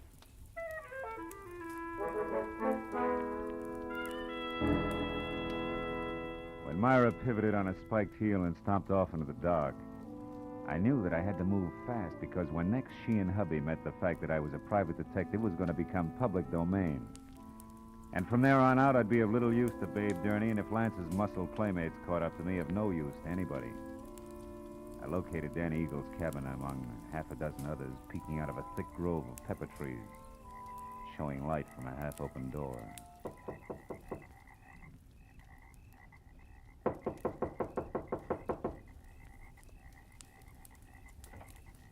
Hey, anybody home?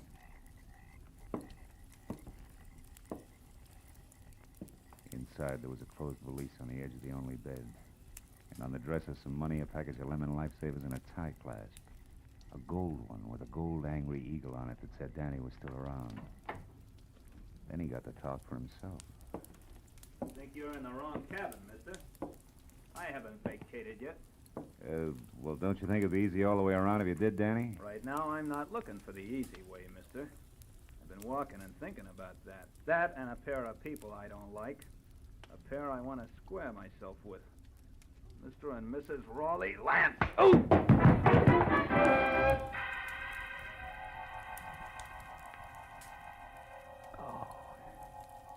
It was purely a case of mistaken identity.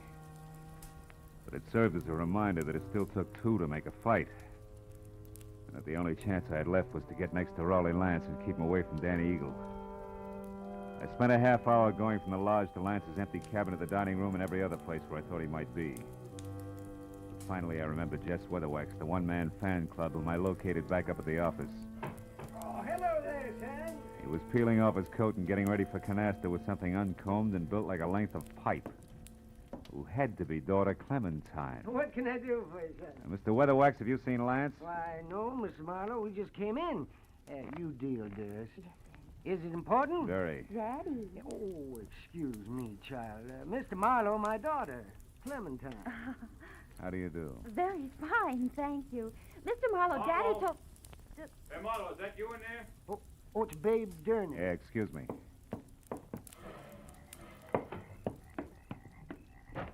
Phil, come with me, quick. What's wrong? Lance is dead, Marlowe. What? At the edge of the lake on the rocks. Accident? I don't know. Come on, Phil. In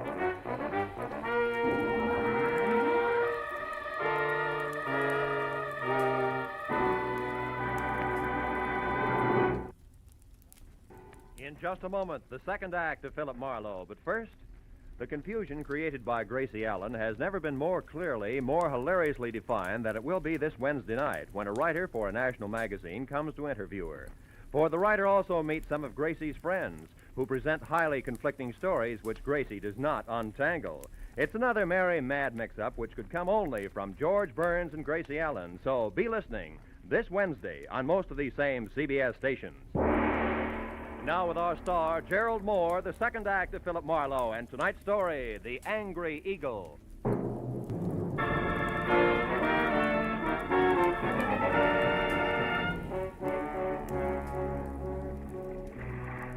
Sharp lakeshore stones, like countless fighters' fists, had hammered all the life out of Rolly Lance. And as we stared down at him, the circle of light from the electric lantern in Babe Gurney's hand began to dance over the corpse. I took the lantern, turned him away from the twisted body at his feet, and sent him back up the path to camp. Find a phone and quietly call the police. After that, I took another quick look at all that was left of the little big shot. I went up the path myself and got as far as the jagged hole in the rail where Lance had gone through.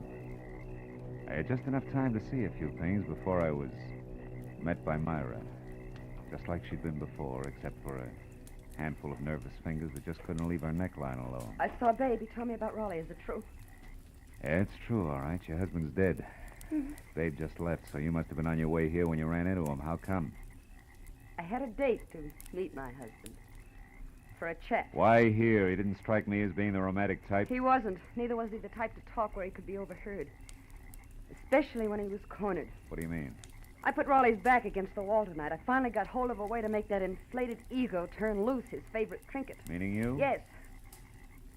Marlowe, about an hour ago, I found out that Raleigh was crooked. Fixed fights? Yeah. When I left you, I went to our cabin for a drink. But the liquor was all gone. Lance kept spare bottles in the back of his closet, so I went to look. Found what? A briefcase. It wasn't Raleigh's, so I opened it. There was $35,000 in it. And a note congratulating him on his coaching of Steve Rocker. Rocker was drugged in that last fight, Marlowe. Raleigh sold him out, and I can prove it. Oh. That's what you two were going to hash out over here, huh? The price of your silence, which was divorce. And no strings. He told me he wanted to think, then he was going to give me his answer, but now... It's all unnecessary. You're so right. Myra, come here. I want to show you something. See? Here on the ground. What do you... No, I don't see anything. Somebody put up quite an argument right here before Lance went through the railing. Oh, yeah. Yes. And here's something else. Oh, what's that, Marlowe? A gold tie clasp, baby, with an eagle on it. Danny? Yeah, Danny Eagle. This changes things plenty, huh? Danny? I can't believe Danny would murder Raleigh. Well, you better start believing it and get back to your cabin and stay there with the doors and windows locked. You think he might go for me You next? were half the beef. Now that he's gone this far, chances are good he's got something nice thought up for you, too. Unless I'm making the king-size mistake and you and Danny turn out to be a team. Are you crazy? It could figure both ways, baby. So I'll keep it in mind until I get something more to do with it. Meanwhile, like I said, take care of yourself. I dropped the tie clasp into my pocket and then started looking for its owner, who could be #1 candidate for a noose. I decided to try Danny's cabin first, but when I got there, it was dark, with everything just as I'd left it. Until I'd turned to go. Someone was framed in the doorway. It was the gentleman farmer and novice fight fan, Jess Weatherwax. Looking for something special, are you, Mr. Marlowe? Yeah, as a matter of fact, I am. I figured you would be. What with being a reporter, because I know there's been some kind of a ruckus here tonight. How did you know there was trouble here? Well, I happened to be passing by a certain phone a few minutes ago, and I heard that trainer, Babe Gurney, calling the police. Oh. Okay, as long as you know that much, you may as well know the rest. Somebody shoved the boss of this place out through a railing into 100 feet of thin air. He's dead. Well, Lance murdered? By one of his own men? Oh, no, I don't believe it. He's a good manager. His boys loved him, every one of them. You should be so loved, especially by a guy like Danny. Danny Eagle? None other. And that's only half of it. Your good manager, Mr. Lance, was a fight fixer. One who'd even drug his own stable to be sure it'd lose. He was as crooked as a hyena's back leg. He prearranged boxing fights? That's putting it mildly. His own wife, Myra, pinned that on him just tonight. She didn't go into detail. She didn't have to. She had enough proof to make it stick because she was getting a divorce on the strength of it. Oh, I find it mighty hard to believe all this, Mr. Marlowe. And here's something else. I'm not a reporter. I'm a private detective. You're a private detective? Yeah, called in by Babe Durney because he was worried. Now I am. Anyway, here's what I'm getting at. If you're really sincere about liking your violence according to Marquis of Queensberry rules, you can do me a big favor. What can I do? Keep an eye on Myra Lance for me. Uh-huh, yes. I left her in the cottage. Dan Eagle may be only half finished with what he started. I'll do my best. You can count on that, sir. Okay, I'm going up to the office at the lodge now and find out if anyone saw Danny leave the grounds. I'll see you.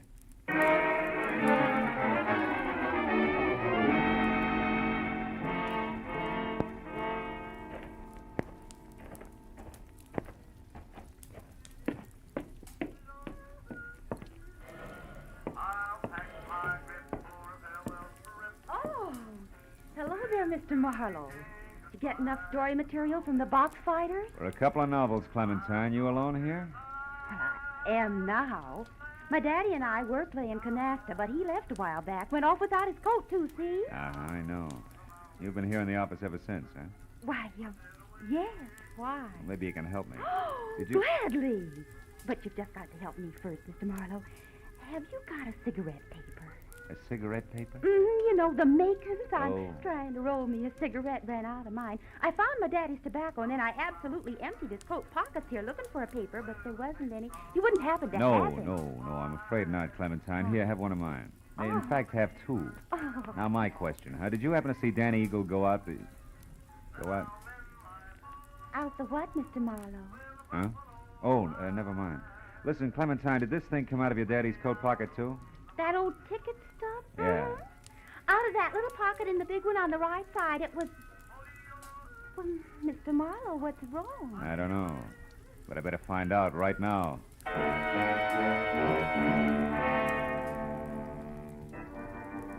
As I ran out of the office and past the empty rope ring toward where the cabin stood, I was full of the conviction that Clover Lake Training Camp was due for a second corpse any minute.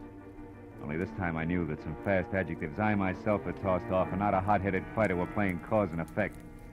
As I made for the door of the Lance cabin, there was no help in the fact that my volunteer guard, Jess Weatherwax, was nowhere in sight. I called Myra's name twice and still got no answer. So I stepped back to go to work on the door with my shoulder when the lock turned from inside. What is it, Marlowe? What are you doing here? At the moment, Myra, baby, I'm counting lucky stars, the kind that kept you hale and hearty in spite of me and my big mouth. I'm afraid I don't know what you mean. I mean, I almost spilled all, including the clincher, which was where you could be located. All this, mind you, to the guy who no doubt was in it with Lance right up to his Adam's apple. The fact that you're still breathing means that he must have given up and beat it because as a topper, I sent him here to guard you. Say, what's the matter? Aren't you even curious? Why, yes, sure, of course. So am I, Marlowe. Don't move. Oh, no. You have a talent for stupid audacity, young man. Myra's still breathing because up to the point where you knocked on this door, she still didn't realize my connection. But when you showed up, I couldn't take a chance. I was forced to bring this gun into things and wait behind the door. Now, obviously, you both know.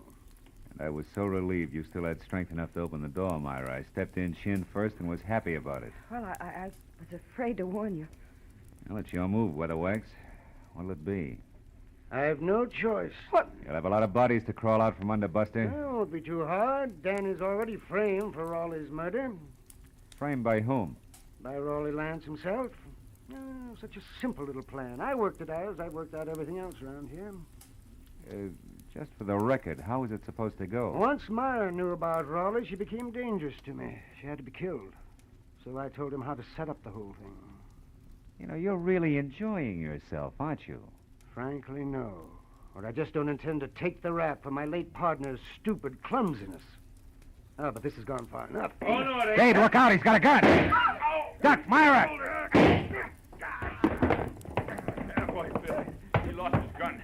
And I still got a good right hand. My boy ain't gonna be framed for nothing. Dave, stop it. I'm gonna fix this guy good. Lay off, Dave, will you? Lay off. Lay off, I tell you. Lay off. gotta tell us the rest. Come on, Weatherwax, talk. What actually happened on the path to the lake? Well? Lance set up a frame on Danny as I told him to by planting that eagle tie clasp at the weak spot in the rail. And then he made a lot of marks on the path, like there'd been a fight. Go ahead. And after that, he went over to kick the rail loose. He tripped and he fell, all because of those shoes of his with the hard, slick soles and built-up heels. Silly little man.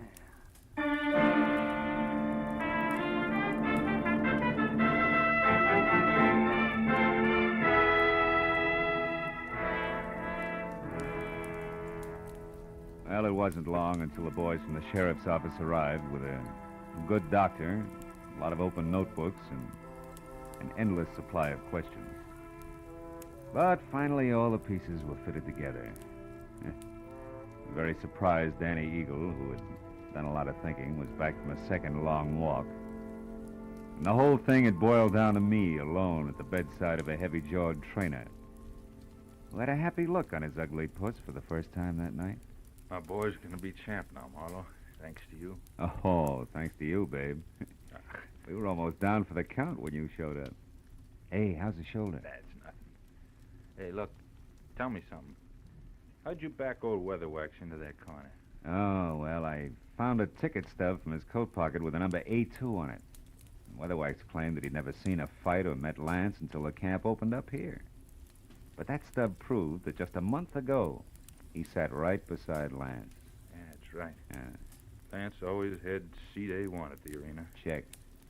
In short, Weatherwax was a liar who dropped his guard. And in this racket, you do that just once and you're out. Yeah. Hey, see that the Eagle keeps his guard up, will you, babe? I'm going to be betting on him from now on. Don't give it another thought. Good night, Phil. And I didn't give it another thought. Neither did I think about an arrogant little guy whose phony heels and twisted mind had dumped him into his own trap. Or about a fat gambler who traded in perverted victories and rotten, hopeless defeats. Instead, I thought about the sun coming up over the hills. And a nice big platter with a ham omelet on it. And then a good, solid 8 hours sleep. Nothing else. You know, sometimes I think I have no soul.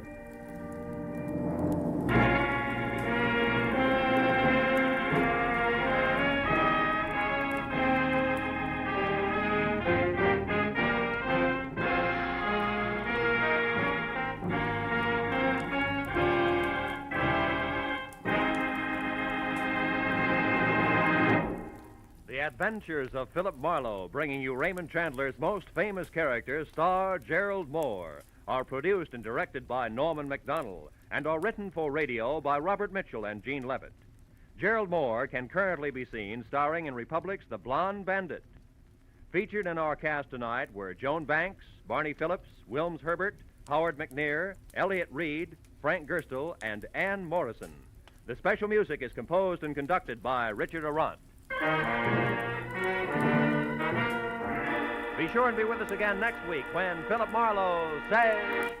This time a nervous breakdown in a driving rain. A cape with a high collar and a tiny sliver of glass led me from the ballet and a beautiful dancer to the edge of a cliff and death.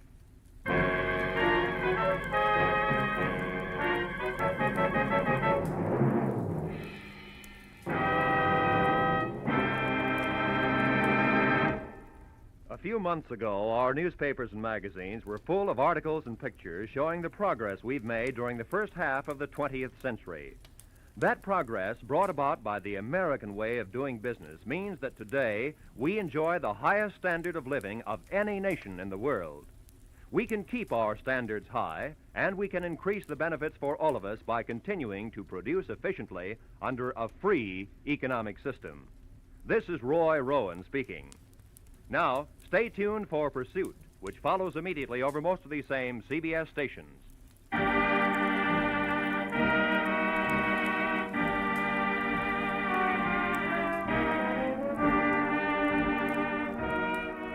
This is CBS, where Burns and Allen are heard every Wednesday night, the Columbia Broadcasting System.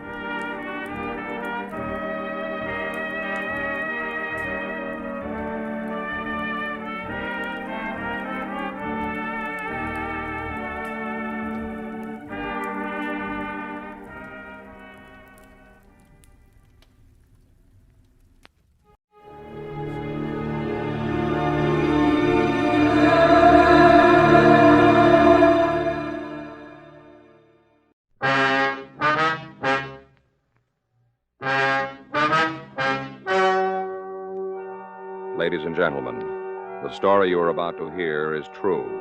The names have been changed to protect the innocent.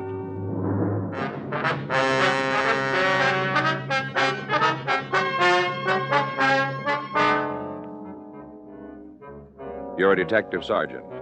You're assigned to homicide detail. A night watchman has been stabbed to death in a downtown appliance store. There's no apparent motive for the killing, no lead to the suspect. Your job, find him.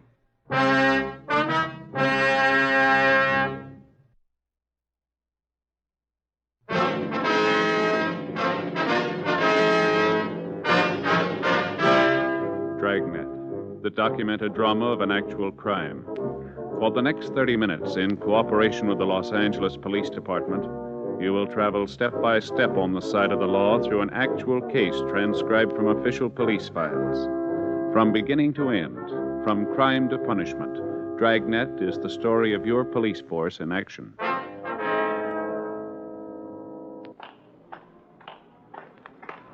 It was Monday, August 8th. It was warm in Los Angeles. We were working the day watch out of homicide detail. My partner's Frank Smith. The boss is Captain Lorman. My name's Friday. We were on the way out from the office, and it was 8:26 a.m. when we got to the corner of 7th and Ducommun Streets. Bentley Appliance Company. Sure a big place, huh? Yeah. There's somebody coming. Mm-hmm. Yeah, what do you want? Police officers. Oh, yeah, just a minute. Come on in. Thank you. Thanks a lot. I guess it'd be a good idea if I locked the door again, huh?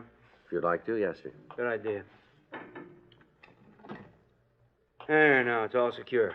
My name's Ralph Bentley. I'm the one who put in the call. This is Frank Smith. My name's Friday. How you do? How you do, sir? Where's the body? Oh, back here in the stockroom. Who found him, Mr. Bentley? Our building superintendent, Curtis Allman. Is he here now? Yeah, he's upstairs. All right. I suppose you'll want to talk to him. Yes, we will. Oh, I'll get it. Go ahead. Oh, thanks. Oh, over here. It's behind these packing cases. Uh-huh. Well, you can see there he was stabbed. Yeah. Oh, it's sure a mess, isn't it? Yeah. What's his name? Mr. Bentley? Hmm? The victim's name? Oh, Clyde Maddock. M-A-T-I-C-K? I-K, no C. Mm-hmm. What time was the body discovered? It must have been about 7:30. That's when Holman comes to work. Did he find her right away? I don't know. I haven't been able to get him to say much. When I came in, he was just standing here looking at the body. He was kind of numb, you know. Mm-hmm. What time did you get here? Must have been about 7:45. That's when I called you, wasn't it? Yes, sir, about that time. Yeah, that's when it was, and 7:45. How long has this Maddock worked for you? Oh, 3 years. Almost 4. Oh. Has anything in here been disturbed? Not that I know of. I don't think Holman touched anything. I couldn't talk to him very much, but I'm pretty sure he knows enough to leave things alone. Well, I sure can't understand it. What's that? Well, take a look around. It doesn't look like there's a fight. Does it look like it to you? No. Well, that's it. What do you mean? Well, it stands to reason it was somebody he knew, some stranger. There'd be signs. He wouldn't just let somebody come up and stab him in the back, now, would he? Doesn't seem likely, does it? Well, in the 3 years he's been with us, I've never heard anyone say an unkind thing about Maddock. Not one. Man didn't have an enemy in the world. Well, that doesn't mean much. Hmm? One of his friends didn't like him then.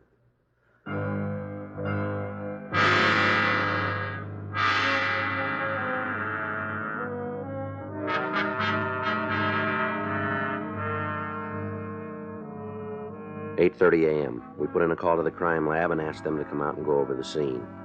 The manager led us upstairs to the main offices, and we met the building superintendent, Curtis Hallman. He was a small man in his early 50s.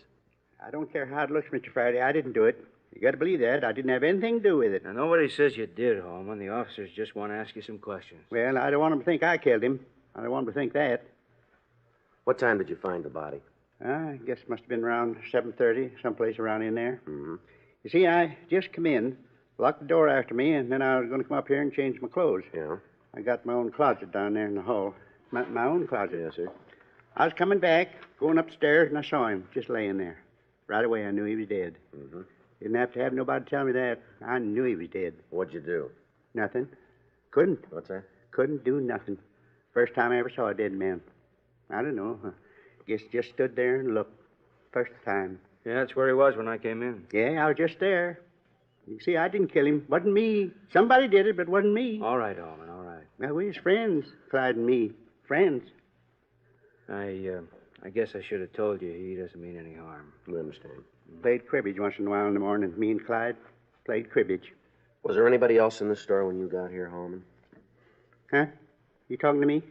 Yes, sir. Did you see anybody else in the place when you got here? No, just me and Clyde. Only he was dead. How'd you get in? Got a key. See, right here. My own key. How many keys are there, Mr. Bentley? Oh, it's 3 out. I got one, Holman has one, Maddox had the other one. Mm-hmm. Have you contacted his family? Hasn't got one. As far as we know, he hasn't got any people. You can give us his address, though, can't you? Well, sure, no trouble at all. He lives upstairs. What? Part of the deal we worked out when he started. A little room on the 3rd floor. He gets that and a salary. Real nice way he fixed it up. All painted bookshelves, a lot of books. All over the place, books. Wonder if we could see it. Certainly. You like it. Real nice room. Nicer than mine. Wish I had it. We can go down this way. Want me to go up with you? Yes, sir, if you'd like to. Sure. I like Clyde's room. Be faster if we take the stairs. All right. Here we are. All right, go ahead. Thank you. I guess Clyde had about every book printed. Great one for reading. That so? Oh, yeah. All time had his face in the book. All time reading. Uh-huh. Smart. Knew all kinds of things. Just asked Clyde a question and he knew the answer. I was all the time telling him he should go on the quiz shows. He'd won them all. Knew the names of all the presidents, when they was elected, all about them. Is that right? It's right down this way. All right. I used to sit there and look through the books. Didn't make much sense to me, but Clyde sure liked them. All right, Holman. I'm sure the officers know what you mean. I'm just trying to tell them, that's all. Tell them about Clyde. Sure. Oh, this is it. It's locked. You have a key? No, I don't. I got one. Got it on the ring. You want me to open the door? If you would, yeah. Sure thing. Glad to help you. Yeah, find the right one now. Here, you dropped this. Why do you have a key to the room? Clyde gave it to me. Said it was all right for me to have it in case I want to clean up. He let me do that, clean up. All right. Well, do you have the key? Yeah. Here it is. There you are. Hey. Sure looks like there was a party in here. Yeah. Certainly didn't have any idea things like this went on. Oh, just look at this room. Beer bottles all over the place, glasses.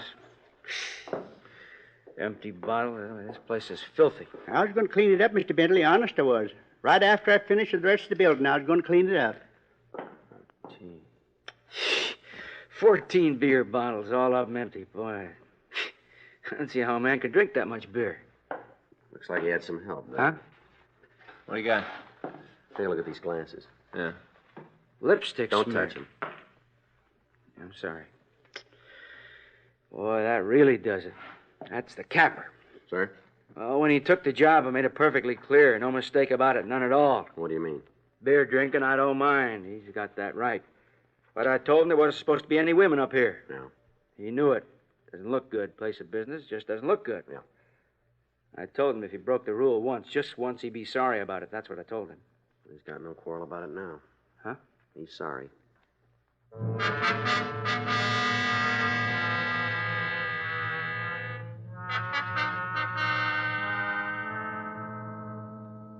The crime lab arrived and started to go over the room. After photographs had been taken, the body was removed to the county morgue. Apparently, the victim had died of internal hemorrhage caused by 3 deep stab wounds in the back. He'd been dead about 36 hours. From questioning the other employees of the store, we were able to find out little about the victim's background. All of them knew him as a quiet man who kept pretty much to himself. We asked about the women friends. They couldn't help us there either. The questioning continued. As far as I know, there wasn't anybody. You ever mention any friends to you? No, we didn't talk much. I didn't see him a lot. You know, he'd be in the halls or something like that, but we didn't talk much. Is there anything more you can tell us that might help? I don't think so. If I think of anything, I'll let you know. All right. Thank you very much. Is that all? Yes, ma'am.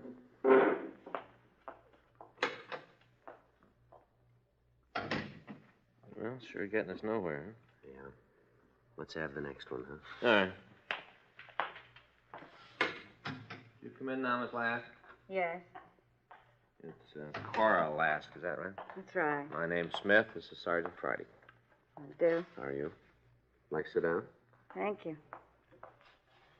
Guess it's about Mr. Maddock, huh? That's right. Awful thing to have happen. I work in the office, almost right under his room. Kind of gives me the creeps to think about it. A little creepy. Did you know him very well? Yeah, I guess you could say I did. I went to lunch with him a couple of times, even had a couple of dates. Not flower-type dates, though.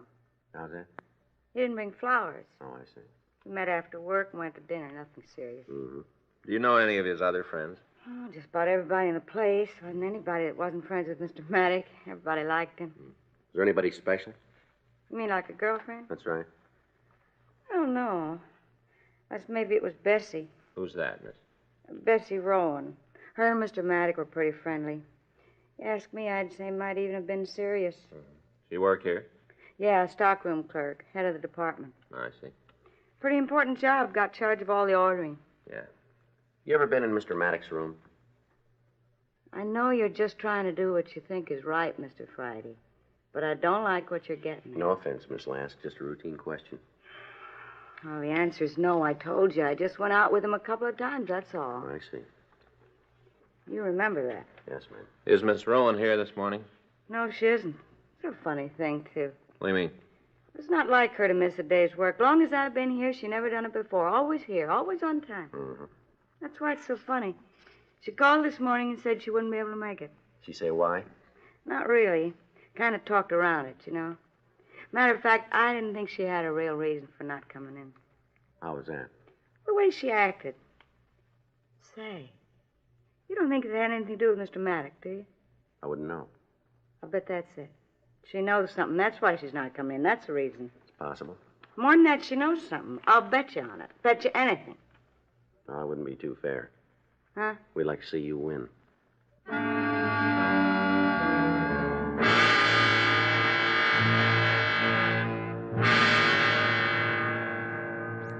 We checked all of the employees of the store through R&I.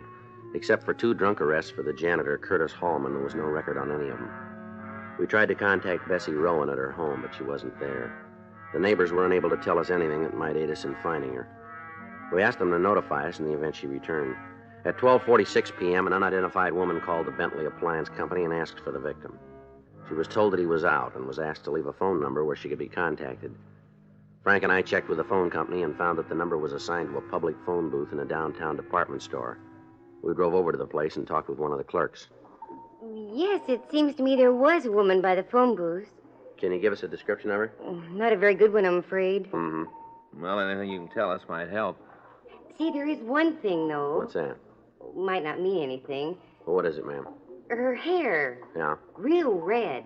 About the brightest red I've ever seen. Had to come from a bottle. Never saw any natural hair that color. All right. That help you any? Well, we don't know yet.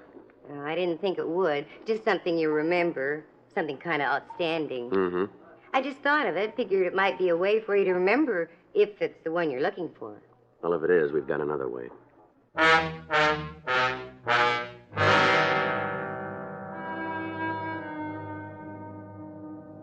4:35 p.m. Frank and I went back to the city hall and checked into the office. There was a note in the book for us to get in touch with Sergeant J. Allen at the crime lab. He just finished his preliminary examination of physical evidence and wanted to go over his findings with us. Back here, Joe. Frank? Yeah. Okay. Well, how'd you do? Not bad. Here, take a look. Yeah? These are the beer bottles we found in the room, 14 of them. They're clean. Able to lift 3 good prints from one of the glasses, though. Enough for identification? You come up with a finger. Not enough for classification, though. No. Anything else?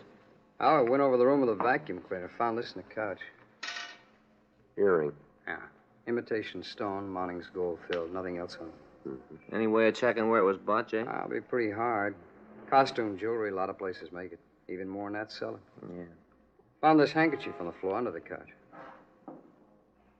No monogram. Any laundry marks? No. Went over it with ultraviolet. There's nothing there. Is that it? Well, lipstick marks on the glasses. We lifted them. Might be able to use them in identification. Yeah. You come up with a motive yet? No. No, as near as we can tell, there wasn't anything stolen from the store. The victim had $36 in cash on him. Expensive watch, ring. None of it was touched. You got any more for us, Jay? Well, couldn't find the murder weapon. Wasn't in the room. We checked the rest of the place. Couldn't turn it. Any idea what it might have been, Jay? A sharp instrument, probably a pocket knife, 3-inch blade. Oh, one more thing. Not sure about it, though. Yeah. Here, I'll get him. Take a look. What do you got there? Hair. Found them on the victim's jacket. No way of telling how long they'd been there. A human? Yeah. Whoever they belong to shouldn't be too hard to spot. What do you mean? Bright red.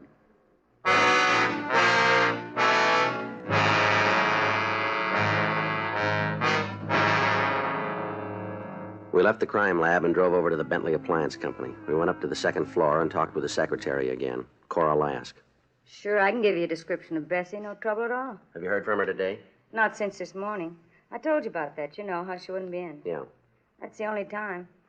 Now, about the description. What color hair does she have? It's a blonde color. Dark or light?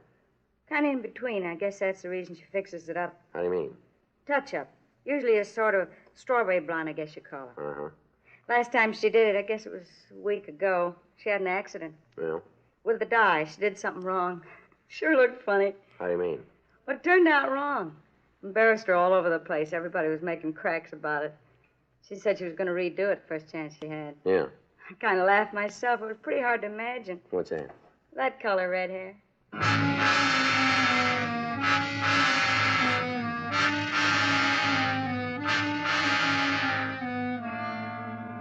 We returned to the office and filled out the reports. At 6:18 p.m., we got a call from one of the suspect's neighbors telling us that she'd returned home. We drove out to talk to her.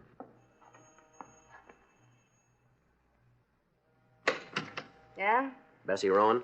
That's right. Who are you? Police officer, I'd like to talk to you. Well, I haven't got anything to say to you.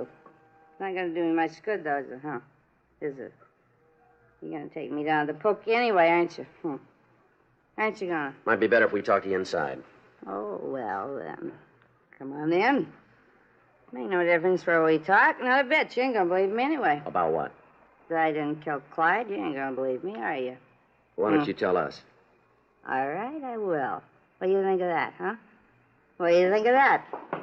You alone here? No, I got 3 or 4 friends hiding in the closet. They usually don't come out this early, though. Wait until it gets dark. That's when they like it, when it's dark. Mm-hmm. Now, you want me to tell you now, huh? Do you? About what? About Clyde. How he's dead. You want me to? Why don't you try? No matter what I say, you're going to believe what you want to, so it'd probably be easier if I went along with you, wouldn't it, huh? Might be. Okay, then. I killed him.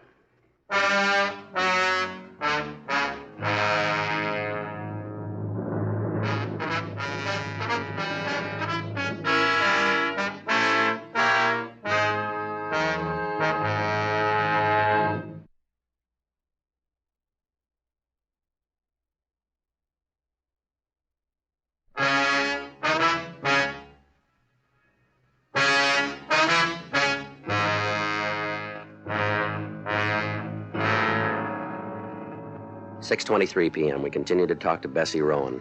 Frank went out to the kitchen and made a pot of coffee. After we'd gotten several cups down, Miss Rowan, she sobered up and was able to answer our questions. I didn't mean it. I wasn't feeling very good. I guess that's why I said it. Did you see him Saturday night? Yeah. Where? After work. Met him. We went to the place on the corner, had a couple of drinks, and then I came home. Ever been to his room? Went to meet at the company. Yeah. Guess it wouldn't do any good to lie about it. Yeah, I've been there. When? I don't know. I guess the last time was a week ago. Somewhere in there, I had a couple of drinks. How'd you and Matty get along? All right. We didn't set the world on fire. How'd you know he was dead? Heard it. Where? I'd rather not say. Like somebody in trouble. You got a good-sized piece of that right now. Why don't you tell us? Friend of mine. I called this morning. That's how you found out? Yeah. I guess his friend wasn't supposed to say anything. As soon as she did, she told me not to say anything. What time did you see Maddox last? I guess it was about 7:30. Right after we came out of the bar, he walked me back to the parking lot, and I came home. Anybody vouch for that? No. You can prove it then, though. Maybe they changed the laws, huh? What do you mean by that? I always thought you had to prove I was guilty. They done away with that? No. Then start proving. All right, get a coat and we'll go downtown. You gonna book me? We'll see. Gotta make a charge, don't you? If you want it that way. Never mind. I'll get a jacket. Where is it? Bedroom closet. You want to show me? Bedroom closet. You want to show me? You don't trust anybody, do you? Let's get the coat, lady. That's the one. Okay. Here you are. The gentleman would hold it. Yeah. All set? Yeah, I guess so. You turn off the coffee? Yeah, I think so. You better be sure. I'm not going to come home and have to clean a burned coffee pot. Well, don't worry about it. Huh? You might not be coming home.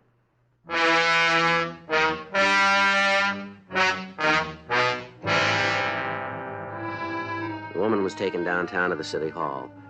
Her fingerprints were taken, and we checked her name and description through R&I once more, but we failed to come up with a record for her. 8:15 p.m. While I talked to her in the squad room, Frank went down the hall. You're going to let me go home. As soon as you tell us the truth. I've told you everything I know. It's all you're going to get. Joe. Yeah. Here it is. What's that? The solution to the case? It might be. It's a report from latent prints. Yeah? Your fingerprints match with the ones we found on some glasses in his room. What does that mean? You were in his room. I've already admitted You that. told us you weren't there Saturday. So he's a sloppy housekeeper. Now, we talked to the janitor. He cleaned the room Saturday morning. The glasses weren't there then.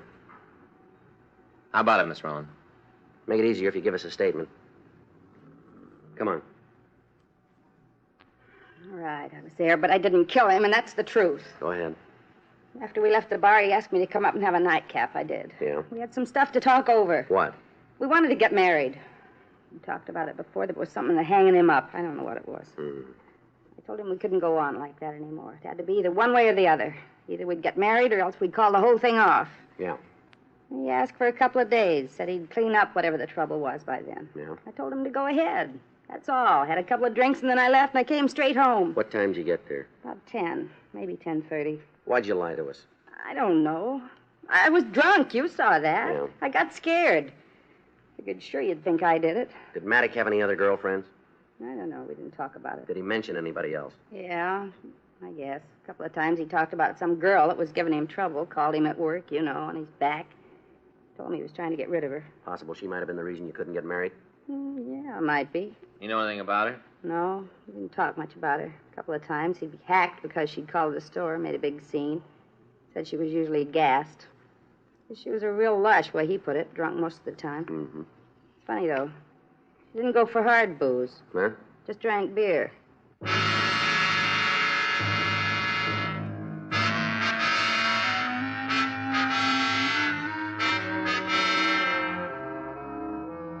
On the chance that the empty beer bottles we'd found in the victim's room had been bought in the neighborhood, we began an immediate canvass of the liquor stores in the area. We gave the dealers a description of Clyde Maddox, and we also asked if a woman had purchased 14 bottles of beer. In the first 5 stores, we drew a blank, but the clerk in the 6th told us that he had made such a sale on Saturday night to a woman. He was unable to tell us who she was, but he did say that he'd seen her several times in the neighborhood bars. We started to check them. Several bartenders knew the woman, but were unable to tell us her name or where we could find her. At 12:20, we stopped at a place called the Pink Pigeon. Yeah, I know her. In here all the time. She's a beer drinker. You know her name? Well, let me think. Yeah, Gladys something. I don't think I ever heard the last part. Wouldn't make me unhappy if she didn't come back. What do you mean? Well, she's all the time tanked, loud, dirty mouth. Chick like that doesn't do the place any good. You know where we can get in touch with her? What's the matter? She done something? We'd like to talk to her. Well, sure. I didn't mean to stick my nose in where it don't belong. That's all right. You know where we can find her? I don't know. I guess her place would be as good as any. Well, where's that? Couple of blocks up. It's a brown house, second from the corner. You can't miss it. Just like her, a real mess. There's weeds all around. It's a brown house. All right, thank you. I'm glad to help out. I've been saying for a long time she was going to end up in real trouble. Been saying that for a long time. I've been telling everybody. They didn't believe me. Well, they will now.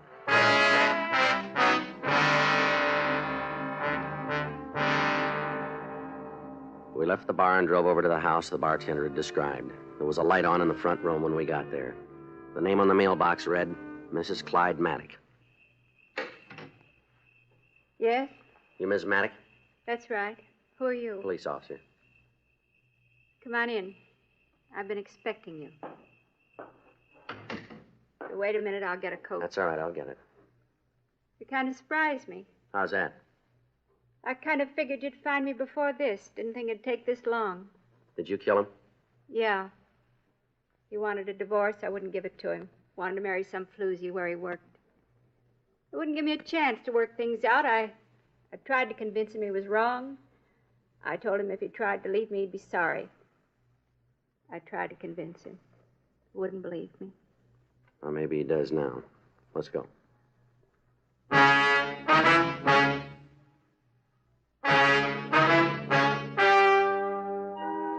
story you've just heard is true.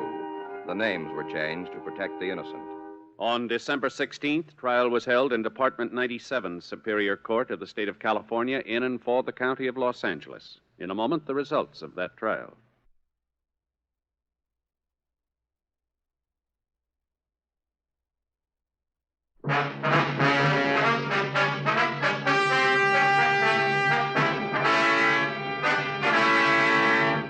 Gladys Markham Maddock was tried and convicted of murder in the second degree and received punishment as prescribed by law. Murder in the second degree is punishable by imprisonment for a period of from 5 years to life in the state penitentiary.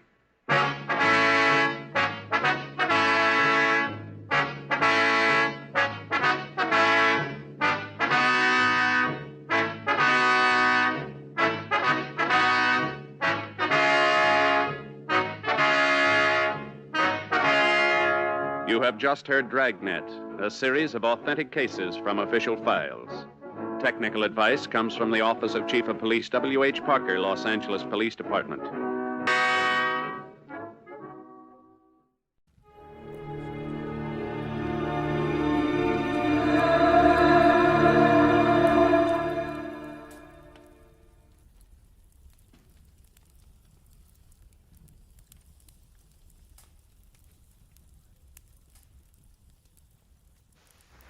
For the safety of your smile, use Pepsodent twice a day.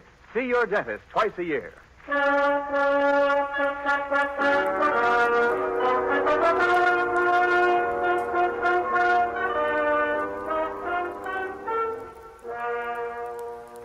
Lever Brothers Company presents the Pepsodent program, The Adventures of Philip Marlowe, starring Van Heflin.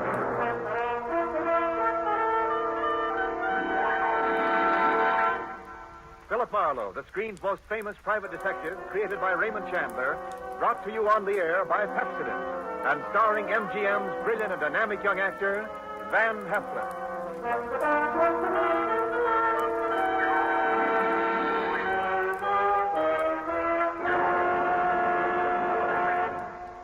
Now, families all over America have named their favorite toothpaste. New Pepsodent with Irium. New, fresh-tasting Pepsodent with a new, cool, minty flavor. Yes, in a recent test, new Pepsodent was preferred 3-to-1 over any other toothpaste. It's true.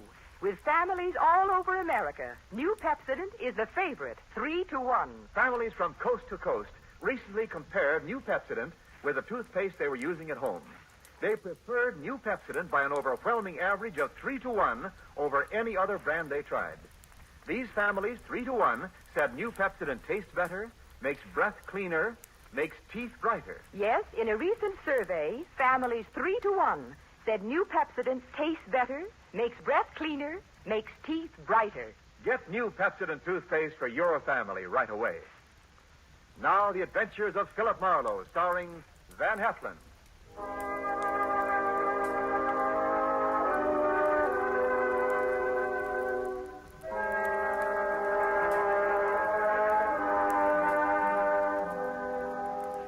The moment old man Jeter came into my office, I made up my mind not to vote for him if he ever ran for president. He was tall and thin with straight, compressed white lips. He wore a neat pinstripe flannel suit with a small rosebud in the lapel. He carried an ebony cane, and he wore spats. He looked a smart 60, and unless his ulcers got nasty, I gave him another 15 years, which was pretty big of me. He sat down, speared me with those barbed gray eyes, and came right down to business. Mr. Philip Marlowe, I believe? That's right. My name is Wadsworth Jeter. How do you do, Mr. Jeter? You're a private detective? Well, why not? Frankly, sir, I'd expected a Hollywood detective's office to be somewhat more glamorous or rather more elegant, shall we say? Well, Philo Vance has a branch office here on the 4th floor. If you're shopping around... No. You'll do, I'm sure. Well, my rate is $25 a day, plus expenses. Money is no object. Except when you don't have much of it. That seems to be the motivating philosophy where Miss Harriet Huntress is concerned. Who or whom is Miss Harriet Huntress? A rather standard, rather obvious gold digger who wishes to marry Grover. You want to tell me who Grover is? Grover is my adopted stepson, my late wife's son. Go on. Next year, he will inherit $1 million left him by his mother. Which explains Miss Huntress's interest in Grover. Precisely. Look, Mr. Jeter, am I being hired to smear Miss Harriet Huntress? Not at all. Merely to disillusion Grover about her. Yeah, well, that's the same thing. I think you better find yourself another boy. Wait. There's more. Okay, let's hear it. Do you know a man named Marty Estelle? Sure. He's a big-time gambler out on Sunset Strip. Why? Mr. Estelle claims my son Grover owes him $50,000. Well, then Grover'd better pay up if I know Marty Estelle. But suppose my son doesn't really owe Estelle the money. Does he or doesn't he? Mr. Estelle supplied photostat copies of Grover's notes with Grover's signatures.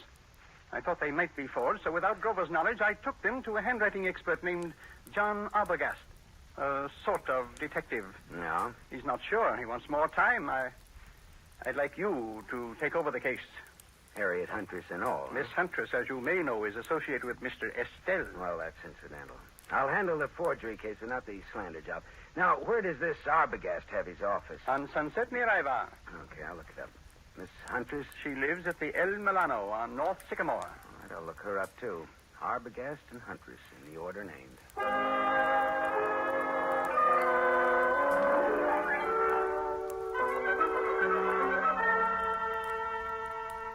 There was no snooty secretary to prevent me from walking right into John D. Arbogast's extremely fat presence on Sunset near Ivar. He was an enormously fleshy gent with a thick neck that was in folds like a concertina. He wore a wrinkled dark suit that needed cleaning and some reweaving where it had some small holes in it. Arbogast just sat and stared at me with the whites of his eyes, because those 3 holes that needed reweaving were bullet holes. And John D. Arbogast was dead, very recently dead. I left in a hurry, and as far as I could tell, nobody saw me come, nobody saw me go. My next stop was the Swank El Milano Hotel on North Sycamore. Just a second, mister. Something you want? Yeah. Who are you? I'm the house detective. Well, I'm looking for a Miss Harriet Huntress. Miss Huntress ain't seeing anyone. You can tell her it's Marty Estelle. Are you Marty Estelle? I'm from him. That's different, ain't it? That's none of your business, is it? Well, whatever you're up to, you're not playing it very smooth. Well, some days I feel like playing it smooth, and some days I feel like playing it like a waffle iron. Well, if you must know, I'm one of the boys. Philip Marlowe, private eye. Here, it's my card. Well, that's another story. I'll phone up to Miss Huntress. Yeah, say I'm from Marty Estelle, and make it convincing, huh? How much convincing?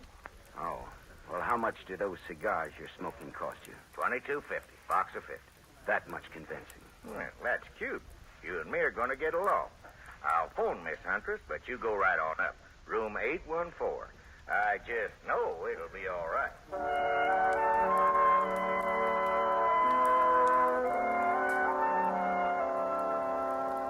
Harriet Huntress was too tall to be cute, too beautiful to be really cheap.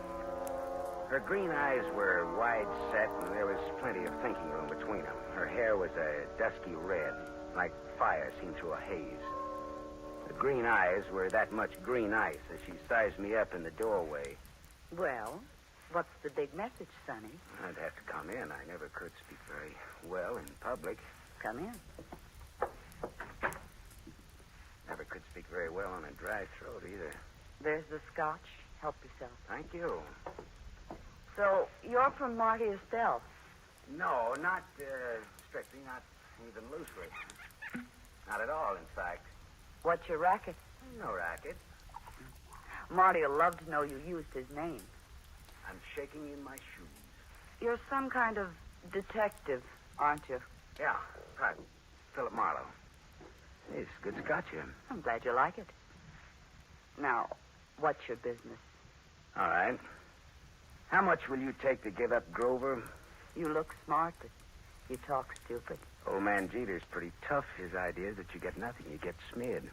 I don't see it that way. How much? How about $50,000? How about $500? How about talking about the effect of the rain on the rhubarb? Now, look, sister. Suppose we skip the footwork, considering the sobering fact that a man named John D. Arbogast has already been murdered in this little case. Does that have anything to do with me? I don't know. He was hired to analyze some notes Grover gave Marty Estelle. He was killed just after I took over the case.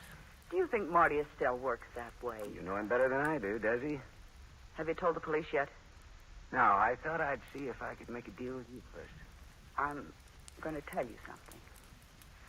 My people were nice people who never got involved in murders.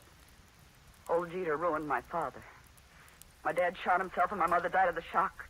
I'm going to fix Jeter for that someday, even if I have to marry his son to do it. Adopted stepson, really. There's no relation at all. It'll hurt Jeter just as hard. And the kid'll have $1 million next year. I could do worse, even if he does drink too much. You wouldn't want Grover to hear that now, would you? No? Turn around and have a look, Gumshoe. I turned fast. He stood about 4 feet from me. Big, blonde, powerful. Whiskey in his brain and blood in his eyes. I can say anything I want around Grover. It's all right with him. Isn't it, Grover? That's right, Harry. He's trying to break us up, Grover. What do you think of that? I think maybe I better break him up. That's what I think of that. She laughed, and that made me mad. I turned to glower at her. It was a dirty look. It was the look of the month. That was a mistake. The big guy hit me.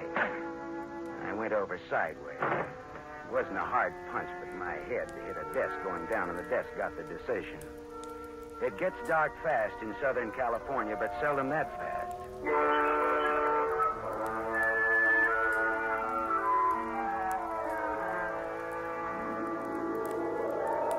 When I came out of it, Grover, the blonde sucker puncher, and Harriet Huntress were gone. But the bottle of scotch was still there, so I took that for a souvenir and stuffed it in my pocket and floated down the elevator into the street. It was dark by the time I got back to my apartment on Hobart Avenue in Hollywood. I turned on the light, and there stood a big guy, another big guy.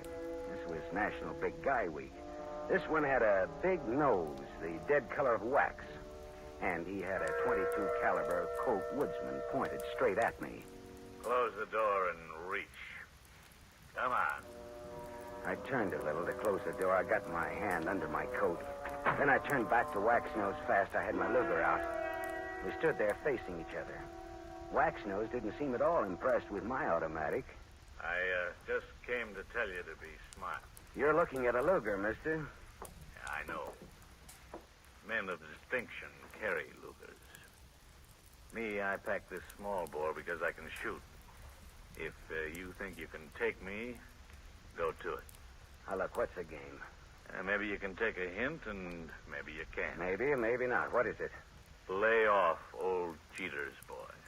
Well, I wouldn't think of contradicting anyone who uses a Colt Woodsman .22 with the front sight filed off. Must think he's pretty good.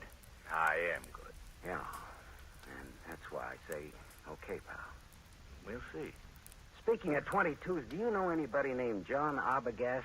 I meet such a lot of people. Well, this one was fat and shot 3 times with a .22. I don't remember shooting no fat guys today. So long, chum.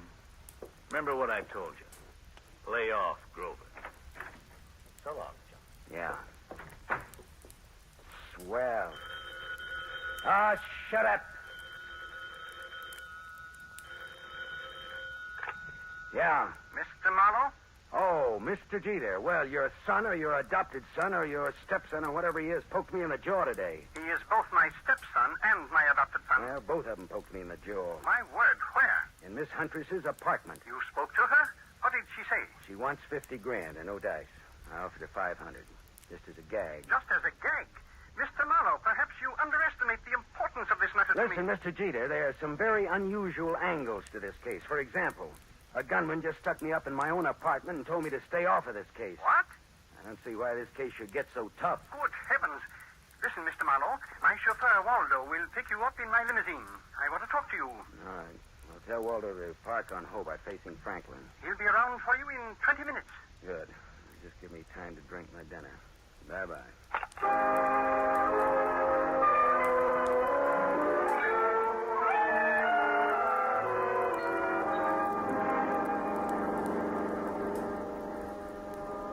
I sat next to Waldo, the chauffeur, as he tooled the big Jeter limousine through Hollywood, along the glitter of the Sunset Strip, out past Beverly Hills toward Bel Air. At Cavello Drive, we swung left for a couple of 100 yards, then left again, aiming for a driveway flanked by 12-foot wrought iron gates. Then something happened. Someone was standing in the glare of our headlights. Waldo swore and slammed on the brake shelf. You stupid! Go and get out of the driveway! The man stepped toward us. And the next minute, there was that same Colt 22 staring into my face again. All right, this is a heist. Get out of the car, both of you. Look, Waxnose, haven't you had enough fun for one night? Fuzz off, bum. Shut up and get out. I'd have to think some more on that, Buster. I'm warning you, I'll let you have it. Don't be a goon, you're going. All right, you asked for it. Hey! Holy. You shot the guy. Yeah. I shot him. With this. All in fun. Yeah, some fun. It did the work. Jeter's house is right ahead. You sound as if you just shot a nickel in a pinball machine instead of a man. Now listen, turn off those lights and let's get out of here, but fast.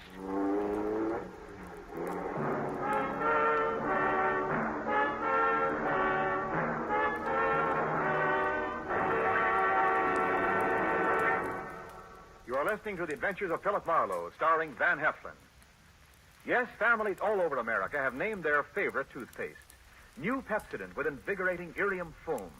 New fresh-tasting Pepsodent with a new, cool, minty flavor. In a recent test, New Pepsodent was preferred 3-to-1 over any other toothpaste. It's true. Families all over America say New Pepsodent is their favorite, 3-to-1. The William Kilpatrick family, 212 South Missouri, Claremore, Oklahoma, preferred New Pepsodent on every single count. The Kilpatricks say New Pepsodent tastes best of all, makes breath cleaner, makes teeth brighter. On all these counts, by an overwhelming average of 3-to-1, families prefer New Pepsodent over any other toothpaste they tried. It's a fact. Families 3-to-1 say New Pepsodent tastes better, makes breath cleaner, and makes teeth brighter. Remember, this is not just our opinion. It's the honest conviction of the Kilpatricks and other families who were asked to compare New Pepsodent with the toothpaste they were using at home. Get New Pepsodent, the only toothpaste containing Irium. Get it for your family without delay.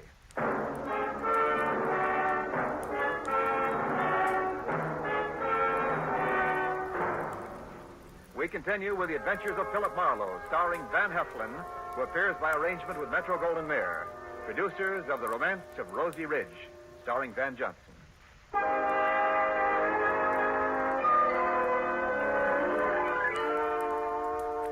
Waldo and I drove back to my apartment again, leaving Waxnose lying dead in the Jeter driveway.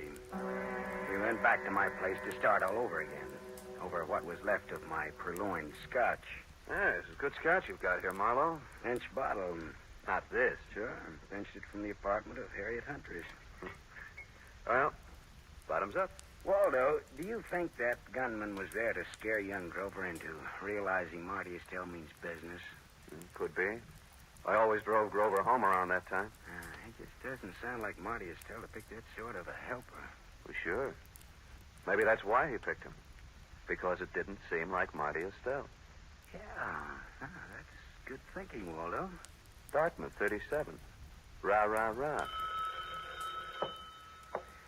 That would be either the cops or Mr. Jeter.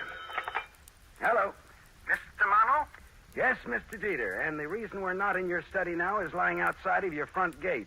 What's that you're saying? Somebody jumped us outside of your gate and Waldo shot him dead. Good Lord. Now. Listen, Marlowe, come here at once. Do you hear? At once. I'll send Waldo, Mr. Jeter. I want to see you.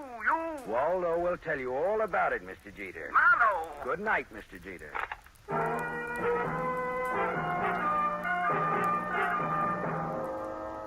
After Waldo, the chauffeur, had left, I went back to the El Milano Hotel. Hawkins, the house stick, was all smiles and open palms. I placed no confidence in his smile and a $20 bill in his palm. Harriet Huntress again? What's the matter? Just take me up to her apartment, that's all, huh?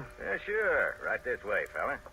Hawkins took me to the 8th floor, room 814, and opened the door. There was someone in the room, waiting.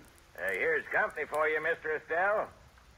Beat it, Hawkins. Yeah, this is the guy I was telling you about, Mr. Estelle. Come in earlier today. Said he was from you. Beat it, I said. Oh, sure. Come on in, Marlowe. I came to see Miss Huntress, not you, Estelle. Well, first of all, Harriet's not home. I came to tell her what happened outside of Jeter's gate. So you keep informed. I can't wait for her any longer. Got to get back to the casino. Now then, what did you come back for, Marlowe? I'm looking for the Jeter boy. After what happened to him tonight, he needs somebody to walk behind him. You think I'd play games like that? All I know is we were shot at. I asked you a question. I answered it to the best of my knowledge. What knowledge, for example? Well, for example, you hold $50,000 worth of Grover's notes for gambling debts. I've got $50,000 invested in the kid. Would I be likely to bump him off? Ah. That makes sense, all right. I always make sense. Bully for you. And when I have $50,000 invested in a guy, I'm apt to find out all about him. Like about old Jeter hiring a man named Arbogast to work for him. Ah? Arbogast was shot today. You know it. I know because I had you followed. You didn't tell the law, Marlowe. That could be very hard on you. Well, it could. Does that make you and me friends? A little blackmail, huh? Not much. We'll call it tattletale grail mail. From now on, do you stop bothering Miss Huntress? Okay, you win, Marty. Swell. That's all.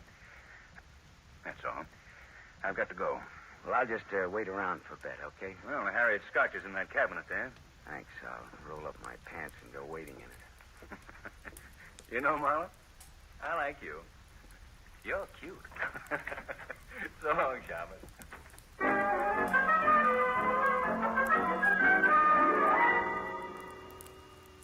Marty Estelle was right. He wouldn't kill anybody who owed him money and was soon to come into a lot of it. Now I was in bed with the police for not reporting Arbogast's murder.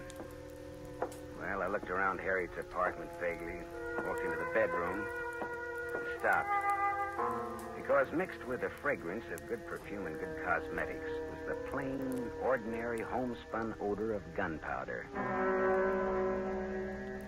I walked across the room and yanked open the closet door and stepped back. There, just as big as life, but as dead as they ever come, was young Grover Jeter. And at Grover's feet, among the graceful shoes in Harriet's closet, was a tiny pearl-handled automatic. I felt bad about that, because I guessed that the dainty holes, the bullets from that dainty gun, would fit the two dainty holes over Grover's heart. I put the neat little pistol in my pocket. I thought old man Jeter ought to know about his son, I thought.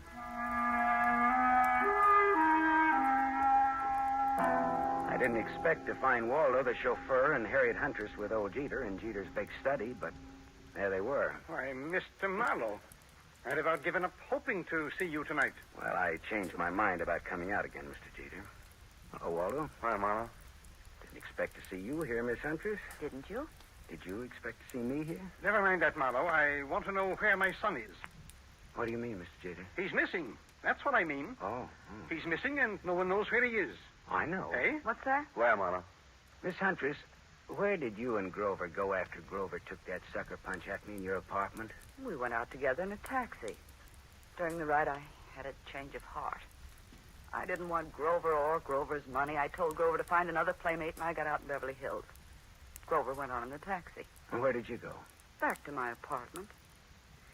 Later, I got out my car to come down here and tell Mr. Jeter I decided to forget the whole thing. And for him to call off his dime novel, Sleuth. A dime will no longer buy a novel of any description, but that is beside the point. You said you knew where Grover is. That's not beside the point, is it, Mr. Marlowe? He's back in Harriet's apartment. Well, I didn't let him in. How on earth could he? Hawkins, your house detective, let him in. The last I saw of Grover, he's dead. Oh, what? What's that? Dead. Dead, shot with a small caliber gun. I can't believe it. I can't. It's dead? Miss Huntress, this .25 caliber pistol was on the floor at Grover's feet. Here, take it. Look it over, will you? It's mine. You murderess. I'm not. You cold-blooded murderess. Oh, stop that! Stop it, both of you. It could have been suicide. Suicide? Well, yes, that's a possibility, of course. I see you like that idea, Jeter. But it wasn't suicide. Then she did it. The murderess, the scheming, contemptible... It was murder, and it's fairly obvious who did it, Jeter. Eh? Marty Estelle is my guess. Well, guess again, Waldo. Estelle had $50,000 invested in Grover. He wouldn't kill a golden goose like that. And Waxnose didn't do it because he was dead, thanks to Waldo here. That leaves her. She did it. There had to be a motive and an opportunity. Well, it was her apartment after all. Correct, Waldo. But Grover was Jeter's adopted stepson. Oh, like a real son he was to me. A real son. Yeah. But did you lovely people know that in the state of California, a man can inherit from an adopted son who has money and who gets dead? Did you know that, Mr. Jeter? Why, what do you mean? Your inheriting Grover's $1 million would be a motive for killing him, wouldn't it? Mr. Marlowe. That was the motive, Jeter, and it was Waldo's job to find the opportunity to murder Grover for you. All right, Marlowe. That'll be all for you. Well, Waldo, the Dartmouth gun fanner, huh? Drop that gun, Waldo. Shut up. I said drop it. Drop it. Hey, that's nice shooting, Harriet. My hand. Well, Papa will put a little Band-Aid on for you, Waldo. Waldo, you could have gotten into my apartment wearing that chauffeur's uniform. You could have gone in through the garage entrance and up the back way. Sure. When Grover let him in, he backed Grover into the room with his gun, but he shot him with yours. How much was Jeter going to pay you for this job, Waldo? Don't talk, Waldo. He's bluffing. You're telling me he's bluffing. Nice kids, these college boys. Tell me, was it Dartmouth or Dannemora, Waldo? Shut up, copper. You killed John Arbogast to throw suspicion on Marty Estelle. Then you hired Waxnose to fake a holdup on Grover. Why? Again, to throw suspicion on Marty Estelle. To make it look as though Estelle was trying to scare Grover into paying his gambling debts. If I hired Waxnose, why would I have shot him tonight? Because you like to kill people, Waldo. When I was brought out here tonight, Waxnose thought I was Grover in the car. He began to fake his holdup. But you just couldn't resist taking one of your snappy snapshots at Waxnose, could you, Waldo? Shut up. Could you? Next, Mr. Wadsworth Jeter. Look here, Marlowe. You can't accuse me of... Doctor. He's sick. Call a doctor. It's his heart. If Jeter dies, it's your fault, Marlowe. Okay, Waldo. Tell you what I'll do, Waldo. If Jeter dies, he doesn't have to pay me my fee. We're even. Okay, Waldo? Harriet Angel, listen, go call the doctor. And while you're there, call the law, huh?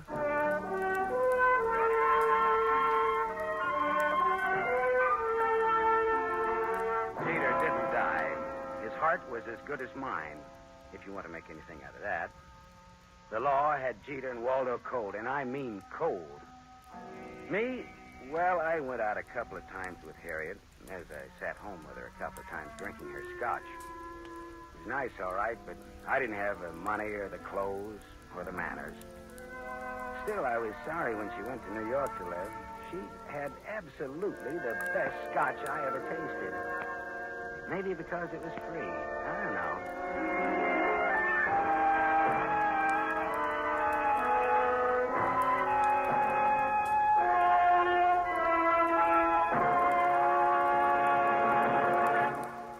You have just heard Van Heflin, starring in the mystery series Raymond Chandler's The Adventures of Philip Marlowe, brought to you by the Lever Brothers Company, makers of Pepsodent. Van Heflin will return in just a moment. Have you tasted the new Pepsodent toothpaste? Its lingering, minty flavor is so fresh and inviting, families prefer it by an overwhelming average of 3-to-1 over any other toothpaste they tried. In a recent nationwide test, these families said new Pepsodent tastes better, makes breath cleaner, and makes teeth brighter. Remember, new Pepsodent gives you more invigorating Irium foam. It sweeps dulling film away. No wonder it's the 3-to-1 favorite with families all over America. Get new Pepsodent with Irium for your family right away.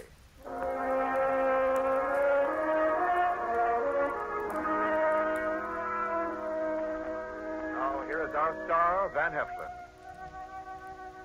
The need for food in Europe tonight is desperate. Starvation faces a multitude of our fellow men. There's a way you can help.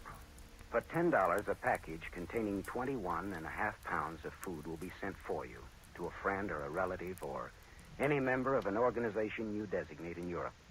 Or simply say to a little French girl or to a Belgian war widow.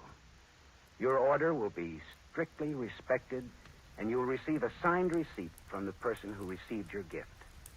Send $10 now. Send all you can. Send your $10 to CARE. C-A-R-E. CARE, New York. Help keep America the hope of the world.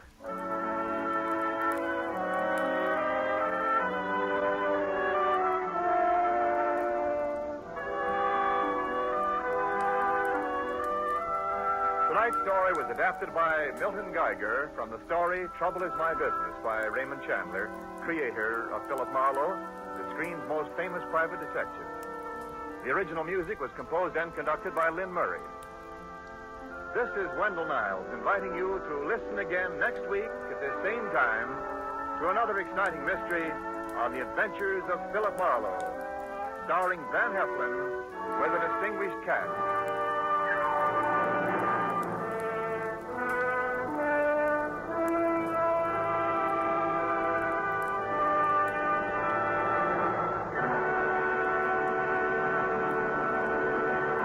NBC, the National Broadcasting Company.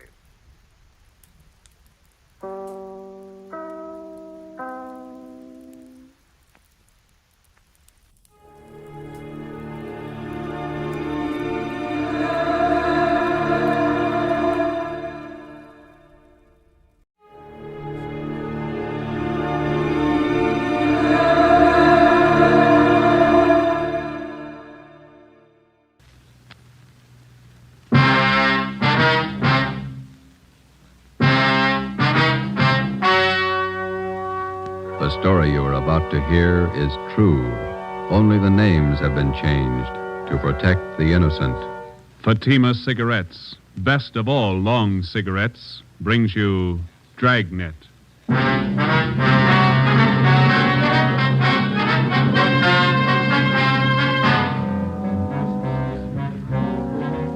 You're a detective sergeant. You're assigned to homicide detail. For 2 months, a depraved criminal has been at work in your city. Men and women have been robbed, brutally attacked. Your job, get him. If you want a long cigarette, smoke the best of all long cigarettes. Smoke extra mild Fatima. Yes, Fatima is the king-size cigarette which contains the finest Turkish and domestic tobaccos superbly blended to make it extra mild, to give Fatima a much different, much better flavor and aroma than any other long cigarette. That's why Fatima has more than doubled its smokers coast to coast. Enjoy extra mild Fatima yourself. Best of all, long cigarettes. It's wise to smoke extra mild Fatima. It's wise to smoke extra mild Fatima.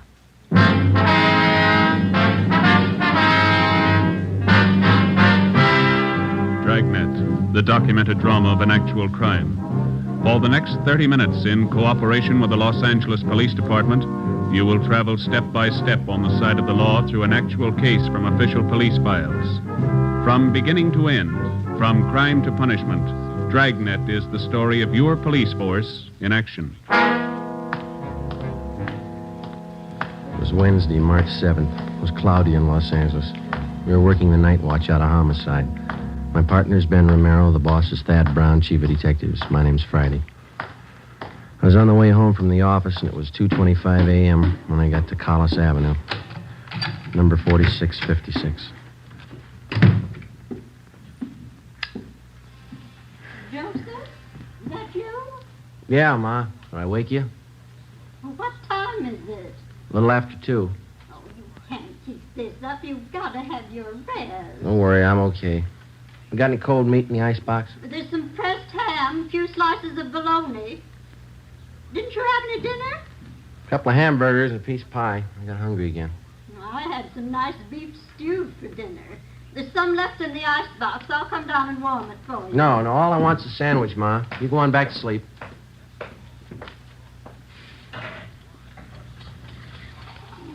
can't live on pie and sandwiches and keep up your strength. Working all hours, first thing you know, you'll be getting sick. You need your food and you need your rest. Nobody cares when you're sick. You didn't have to get up, Ma. All I want's a sandwich. I can fix it. You better have a bowl full of stew. Here, it'll take a minute to warm it up. Nice new potatoes in it. Some of those onions you like, too. White Bermudas. Okay, not too much now. I'll get the milk. Goodness, 2:30 in the morning. What kept you so late again? Another stakeout. The same job. Is that the murder in Highland Park? No, Ma, the badge bandit. The one that poses as a policeman. Oh, that one. You certainly ought to do something about him. Yeah, well, we're trying to. We can't find him. Now, there was a piece in the paper about it tonight. They say it's just terrible the way he beats up people and robs them. Yeah. Badge bandit. The way he treats women ought to be ashamed. They ought to put him away. Yeah. You got some more rye bread? Mm-hmm. Are you going to have tomorrow off, Joseph? Thanks. No. The captain says we work straight through till we get the guy. Oh. I thought you were going to have tomorrow off. Mm. Oh, you ought to tell the captain. You need your rest. You can't go on like this working all hours. You'll be coming down sick one of these days. 15 robberies, 15 assaults, all in 2 months. Somebody's got to stop him. Stew ready? Oh, yeah, I think so. Okay. Well, can't they warn the people? They wouldn't be getting robbed and beaten up if they weren't parked in those lonely places. Spooning, so silly. Yeah. I'm afraid we can't do anything about that, Ma. It's a public place. They got a right to park if they want. Yeah, I suppose. Let me have your plate. Okay, here. No, hold it. That's fine. Another spoonful. You can't work if you don't eat. Okay. It is good stew. Yeah, sure it is. Butcher down at ShopRite's nice. His stewing beef's just wonderful. Yeah. Ben work late with you? Yeah, his wife's sore, too. He hasn't been home much since we started on this. It's a tough one. Oh, my. Well, times certainly have changed since I was a girl. All this robbing, beating up. Crazy people. Yeah. Any mail today? No, there's a couple of bills. Well, you set the alarm. I got to check back in at 8 in the morning. 8 o'clock? Why so early? Badge bandit got 2 more victims tonight. They were college kids. Oh. Doctor says he didn't think we should talk to him tonight, so we'll have to see him tomorrow morning at the hospital. Were they badly injured? Well, pretty bad. The boy took a terrible beating. The girl was attacked, same as the others. My. Well, it's very good, Ma. I better get to bed. Yes, well, your face looks so thin. You need all the rest you can get. I'll get it. Now, who can that be? It's almost 3 in the morning. Hello? This is Lorman down homicide, Joe. Sorry to bother you. Yeah, Lorman. What is it? Captain wants you and Romero to meet him at Hollywood and Laurel right away. What's the matter now? Attack and hold up in Laurel Canyon 20 minutes ago. Yeah? Got the area blocked off. Figure they got the man trapped. The victims get a look at the guy? Same description, the badge bandit. I left the house, went over and picked up Ben. We drove out to the edge of the Santa Monica Mountains where Hollywood Boulevard ends and Laurel Canyon begins. We headed back into the canyon to the blockaded area. Captain Steed from Homicide was there waiting for us.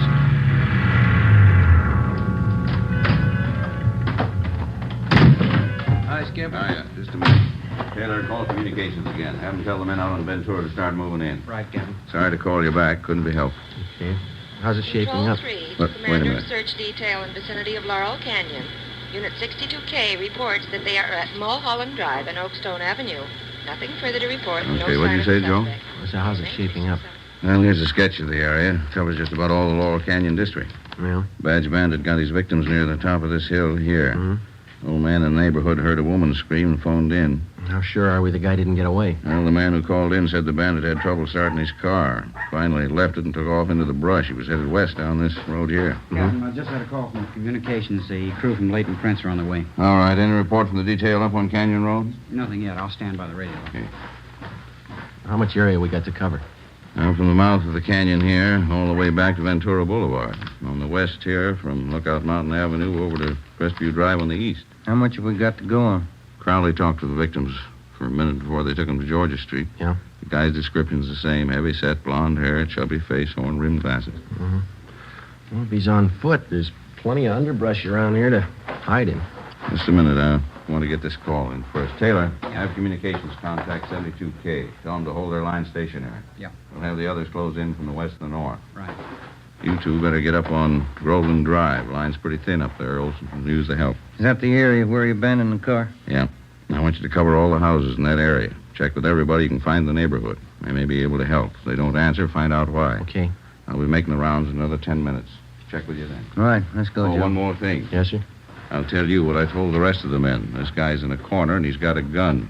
There's only one way out for him. Yeah? Make sure it's not you. 3:45 a.m. Ben and I drove up to Groveland Drive and joined the search. We started our house-to-house canvass of the neighborhood where the suspect had abandoned his car. None of the residents had any further information to give us. 4 a.m. We kept on checking. 23 hours. It's a long shift. Yeah. I could use some sleep. Wife of mine is boiling mad. She's even mad at the kid. Yeah? What's the trouble? Oh, aunt of hers sent down some flower bulbs from Oregon yesterday, gladiola bulb. Yeah. Kid was playing with a little girl next door yesterday, and they found the box of flower bulbs. They put the mess of them in a pot of water and boiled them on the stove. What'd they do that for? Who knows? There's another house up ahead. We better check it. Yeah. We ought to get some street lights up here. Yeah. That's nice work, waking people up in the middle of the night. Oh, I don't like it any more than they do. Wish we could make them believe that.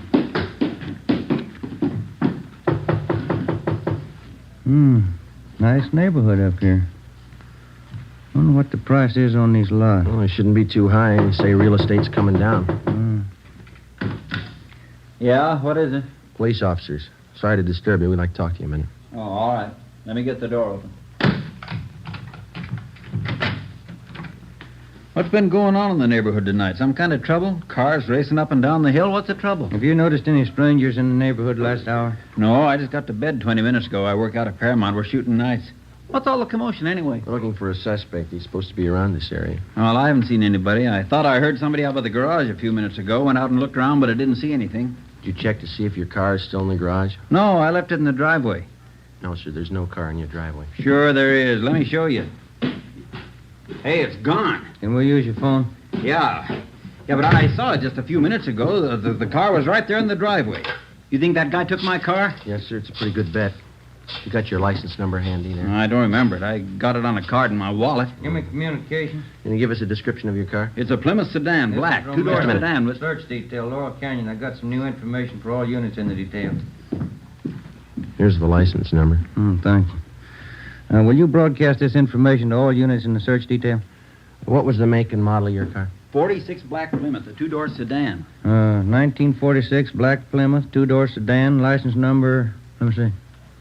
7 X-ray 2569.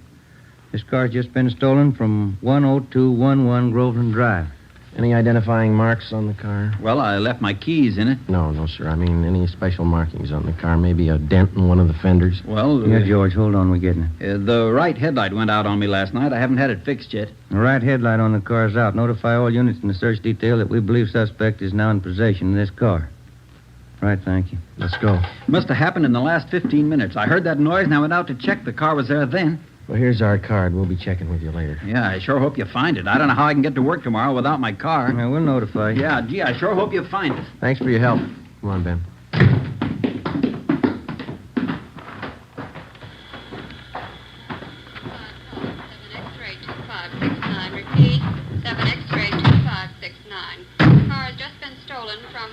10211 Groveland Drive.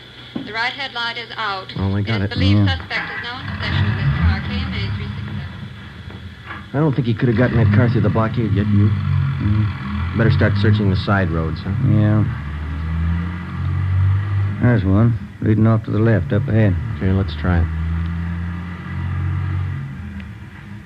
Wait a minute, there's a car coming down the hill toward us. Sure is making time. Joe, only one headlight on the car. He's coming right at us. Turn around, quick. There's no room. Get over to the inside. I can't, it's too late. Ben, turn! Hang on, we're going over!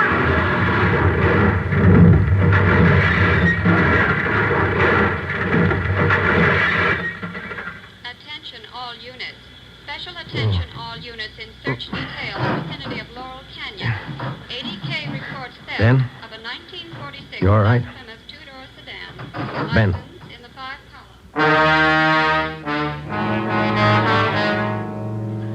An ambulance was called, and Ben and I were taken to Georgia Street Receiving Hospital.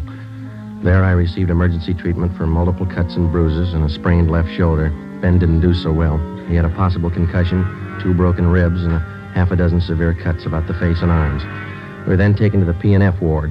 The next afternoon, we had a visit from Captain Steed and Chief of Detectives Thad Brown. Friday, how you feeling?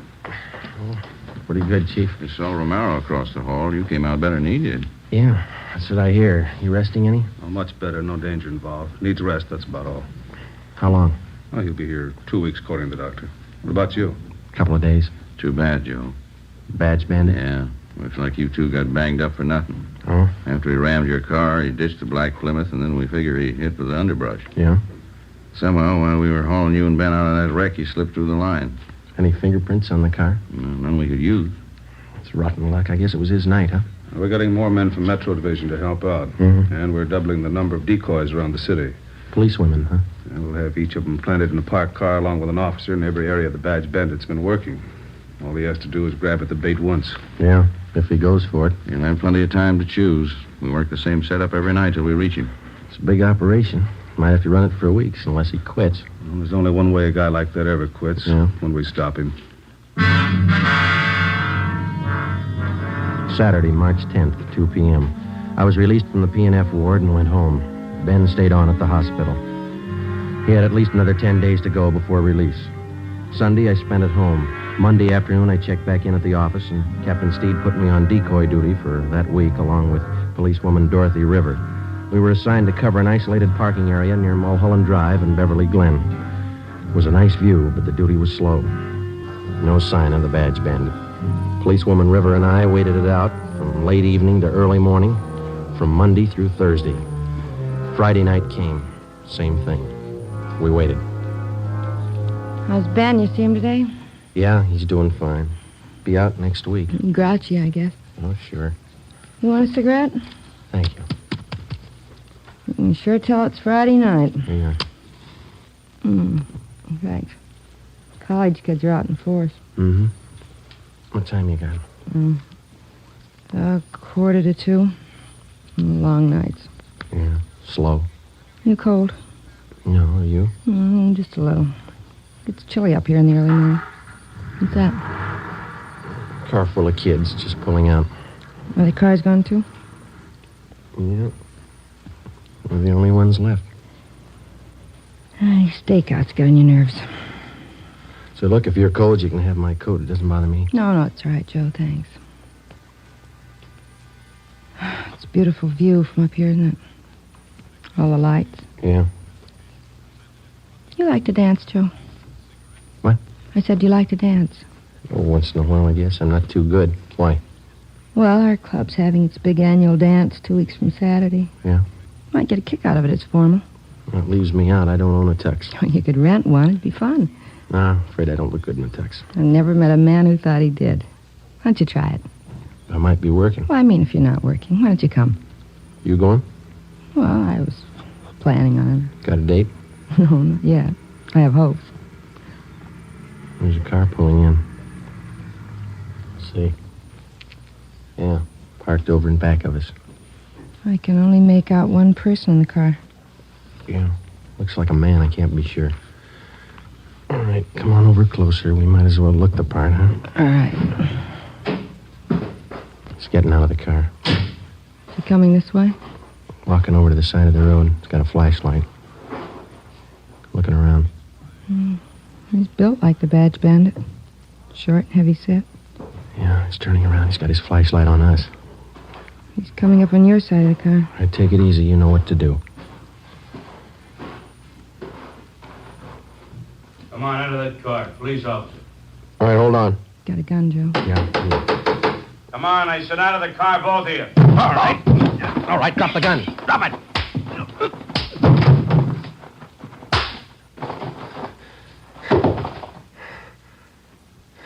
That's him. Yeah, Now I'll get the cuffs on him. thanks. I didn't think I hit him that hard. You didn't, I did.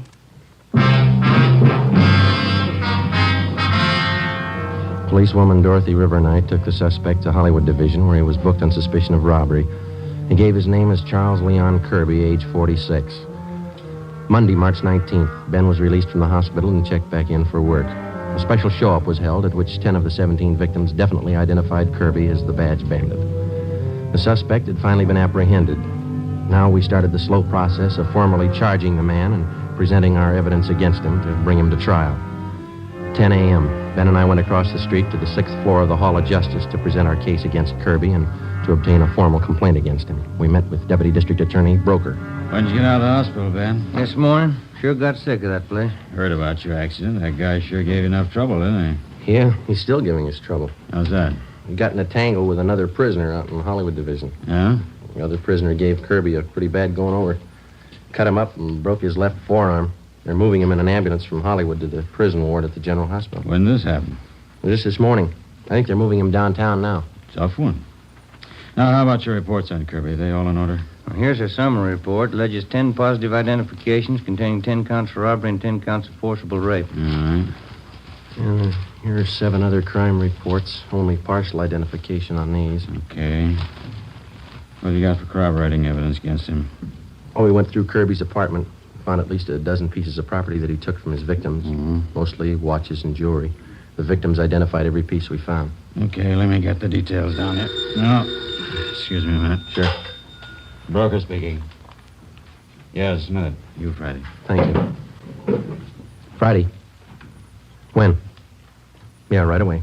Well, that does it. What's the matter? Kirby does it. What's the matter? Kirby. He just broke out of that ambulance.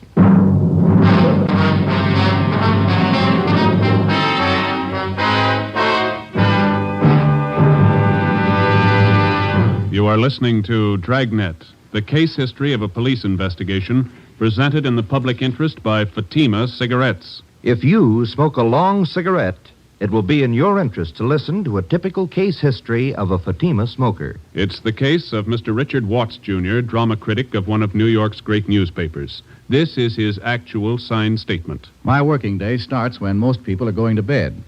When the curtain closes on the last act, I've got a newspaper deadline to make. Working more means smoking more. And that's when Fatima quality really tells. I agree. It's wise to smoke extra mild Fatima. And so do more and more smokers every day. Actual figures show extra mild Fatima has more than doubled its smokers coast to coast. So enjoy extra mild Fatima yourself. The king-size cigarette, which contains the finest Turkish and domestic tobaccos, superbly blended to make it extra mild. You will prefer Fatima's much different, much better flavor. You will agree. It's wise to smoke extra mild Fatima. It's wise to smoke extra mild Fatima. The best of all long cigarettes.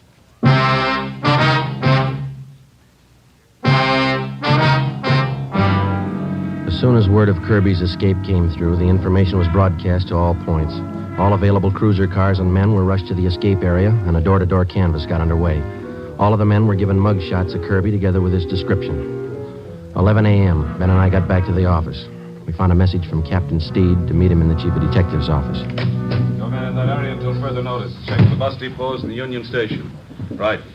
What's the story, Chief? That's what I'm trying to find out. Where'd he make the break? Near 4th and Main. Couldn't have picked a better spot. The ambulance had just crossed 3rd and Main when Kirby slugged the guard. Driver was too busy dodging traffic to notice what was going on in back. That's a lousy break. Kirby jumped out of the back end of the ambulance and disappeared in the crowd. No sign of him since. Well, that's fine. Takes us almost 3 months to reach the guy, and he breaks away on a cheap fluke like that. Well, he doesn't have many friends in town. He's only got one we know of. Yeah. A brother. Kirby stays with him pretty often, from what we could gather. The brother lives in a rooming house down on Alameda. Anybody checked that yet? We've got it staked out. The brother works at a box factory in the south end of town. That's covered, too. And he's not going far with a broken arm.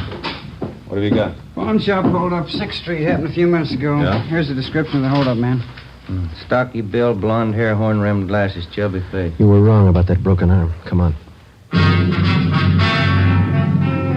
11:20 a.m. Ben and I pulled up at the East Asia pawn shop on 6th Street. Inside, we found the proprietor, Morris Brubaker, lying propped up against one of the showcases. He was an elderly man. His face and head showed the marks of a savage beating. His wounds were hemorrhaging badly, and ambulance attendants were giving him first aid. We showed him Charles Kirby's mugshot. That's the man. I wouldn't make a mistake, that's him. Was he alone, Mr. Brubaker? Yes, by himself. He has to look at a watch, and when I turned to get it, he kicked me. I fell against the showcase and cut myself. He pulled me in the back room. I didn't even know him. He kept beating me. Easy, Mr. Brubaker. Let me get this compress on. How much did he get away with, do you know? I'm not sure. Blue suit, blue overcoat, wraparound, and navy blue, both. He kept hitting me. All right, sir, just take it easy. They'll have you out of here in a minute. He kept hitting me like a crazy man. This is antiseptic. Might sting a little. Okay. What else did he take, Mr. Brubaker? Can you remember? Yes, from the cash register, he took money. How much? $13, $40, I can't be sure. When he left your store, did you see which way he was going? No, he dragged me in the back room. He locked me in. Ready to move now, Sergeant? Okay. I don't know. I saw him going through the shelves there in the back of the counter. I don't know. What'd you keep there? My account books and my gun, a box of shells, too. You want to take a look, Ben? Well, my head. Yes, sir. Just take it easy. It's only going to be a minute now. the account books are still there. Yeah? He got the gun. 4 p.m. Kirby, alias the Badge Bandit, was still at large. As far as we were concerned, the case was almost back to where it started from 11 weeks before. The suspect was still loose. He was well armed. He was still free to rob, assault, or murder. We had two big advantages. Kirby's possible broken arm, which would need medical attention, and secondly, the lead to Kirby's brother. At 5:30 p.m., we had a report that the suspect was seen purchasing a ticket at a theater box office out on Hollywood Boulevard. We ran it down. It didn't pay off. At 6:15, a taxi driver thought he spotted Kirby boarding an outbound streetcar at Figaro and Pico. Was checked out. No results. At 7 o'clock, Ben and I got something to eat at a drive-in, and we relieved the men on stakeout at the rooming house on Alameda Street where Kirby's brother was staying. 10 p.m. Midnight. No sign of Kirby. We waited. At 3 a.m., Hanson and Cummings of Homicide relieved us, and Ben drove me home. It was 3:45 when he dropped me off at Collis Avenue, number 4656.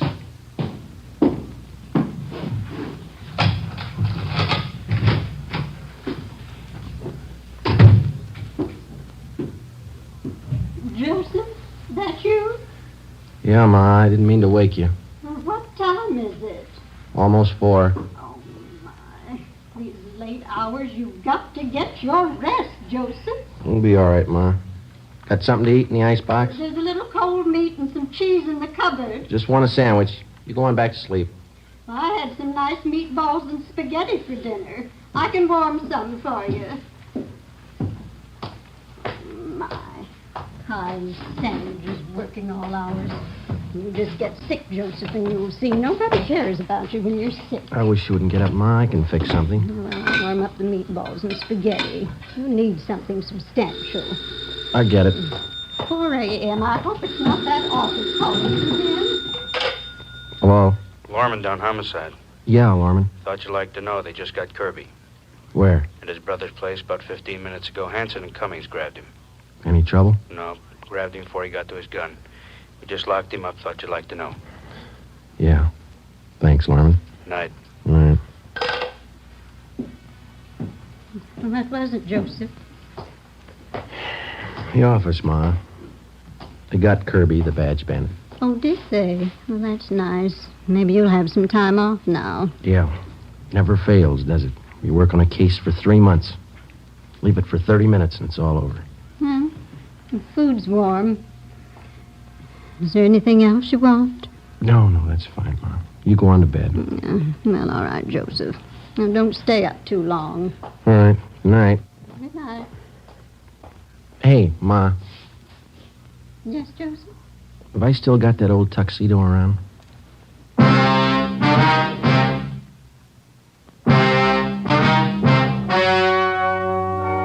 The story you have just heard was true. Only the names were changed to protect the innocent. On June 27th, trial was held in Superior Court, Department 87, City and County of Los Angeles, State of California. In a moment, the results of that trial. It's amazing how many long cigarette smokers are changing to extra mild Fatima. Here is the actual report. From coast to coast, Extra Mild Fatima has more than doubled its smokers. Yes, more and more smokers every day are discovering that Fatima is the king-size cigarette that is extra mild. Extra mild because it contains the finest Turkish and domestic tobaccos superbly blended to make it extra mild, to give it a much different, much better flavor and aroma. Enjoy extra mild Fatima yourself. The best of all long cigarettes. It's wise to smoke extra mild Fatima. It's wise to smoke extra mild Fatima.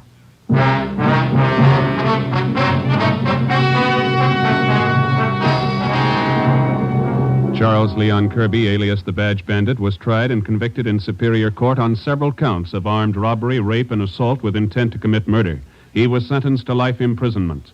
After serving 1 year in the state penitentiary, he was judged insane and committed to the state mental hospital at Mendocino. After 2 months there, he escaped. Charles Kirby, alias the Badge Bandit, is still at large. You have just heard Dragnet, a series of authentic cases from official files. Technical advice for Dragnet comes from the Office of Chief of Police W.A. Wharton. This is NBC, the national broadcasting company.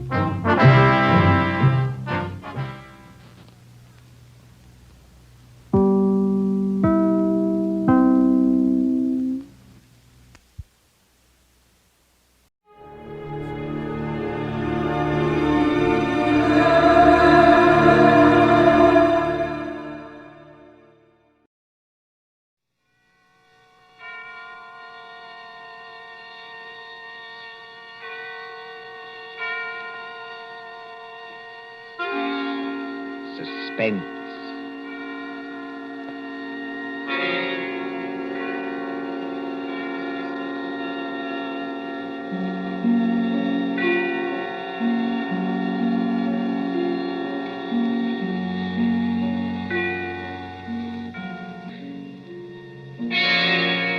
Suspense.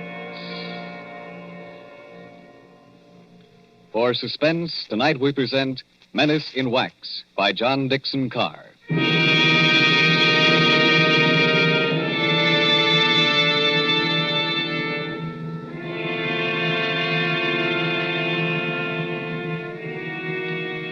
During the French Revolution of 1793, a Swiss girl copied in wax the severed heads of those who had just been guillotined.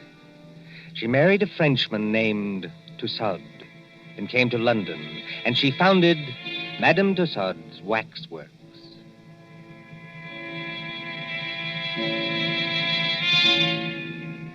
There it is, still in Marylebone Road, near Baker Street Station. Not the original building. That was destroyed by fire. But it remained untouched when a darker shadow than revolution came to England. And they plastered high explosives all along that road and hit the cinema next door. We are going to London under the bomber's moon.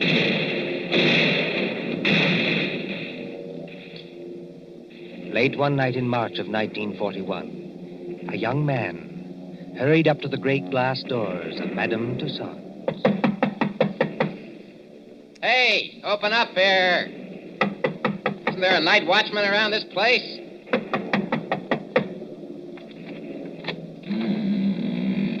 There is, Governor, and I'm him.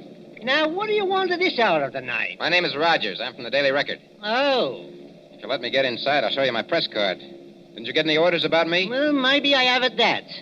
Oh, you're the bloke who wants to see the Chamber of Horrors. That's right.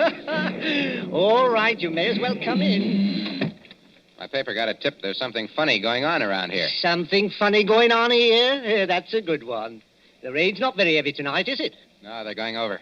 You ain't heard where, Governor? We got a teletype flash. There was the Midlands. Lord lummy, and I've got a sister in Birmingham. Oh, why can't she come and stop in a nice, safe place like London? There's the Regent's Park guns opening up again. Makes your teeth rattle and shakes the hats off the dummies' heads. You know, this Chamber of Horrors is getting to be popular tonight. You mean there's been somebody here before me? Yes. A woman? That's right, Governor. About 5 feet 2 inches tall, very pretty. If you like 'em brunette and big-eyed and a phony French accent. No, Governor, no. This was only an old lady that lost her handbag. Oh, thank the Lord for that anyway. Now then, what is going on around here? Well, I don't know, Governor. You'll have to ask Pearson about that. Who's Pearson? Oh, he's the bloke that's the watchman down there. He's old and he imagines things. He phoned your piper. Have you got an electric torch? Yes. Then go straight on through the marble hall and down the stairs on your left. And don't speak to the policeman, 'cause he's wax. Yes, that's the way, Governor. That's the way to the Chamber of Horrors. Thank you.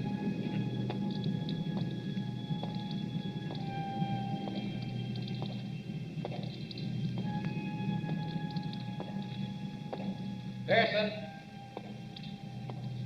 Hello, Pearson. Pearson. Yes, sir. Huh? You're looking for me. Oh, gee, I didn't see you there. I must have thought you were one of these wax dummies. Ugly dim light, isn't it? Yes. Rogers is my name. I'm from the Daily Record. Oh, yes. I'm glad you came over. I phoned your paper myself. Maybe I'm just imagining things, but... Oh, I don't blame you. This place would make anybody nervous, especially during an air raid. Well, sir, it's all right as long as you don't get to imagine they're watching you. Oh, and do you? Oh, yes. Sometimes. That's the gambling group in the center there. Uh-huh. What's that thing over there? That's the famous guillotine. Oh, wait a minute, old boy. You're not trying to tell me that's the original guillotine. No, that was burnt in the fire. Madame Tussaud bought it from Sanson, the executioner. Let me tell you something, Mr. Rogers. What? Years ago, this is straight, a young French woman came in here. There was nobody else in the place. She thought 'twould be great fun to say she'd put her neck in the same guillotine as Marie Antoinette. So she climbed up on that platform. She snapped the little wooden collar down round her neck, shutting herself in. All of a sudden, she realized she didn't know which spring controlled the collar and which spring controlled the knife. Oh, good Lord, she didn't... No. But they say she went crazy. They say she screamed and screamed. What's that? I'm sorry. I didn't mean to scare you, but sweet Mama, I'm so scared myself I cannot help it. Susie. Oh, no, not Susie. Susie? You make it so it rhyme with floozy. That is not nice. Why, you little devil. I ought to turn you across my knee. What are you doing here? And will you forget that French accent? You're driving me crazy. You know this young lady, sir? Do I? She works for my paper. She's haunting me. Oh, Bert, that's not nice. I like the way I talk. I only try to give you ideas. That's just what I mean. Now take your arms from around my neck. She's French, sir. Her mother came from New York, like I did.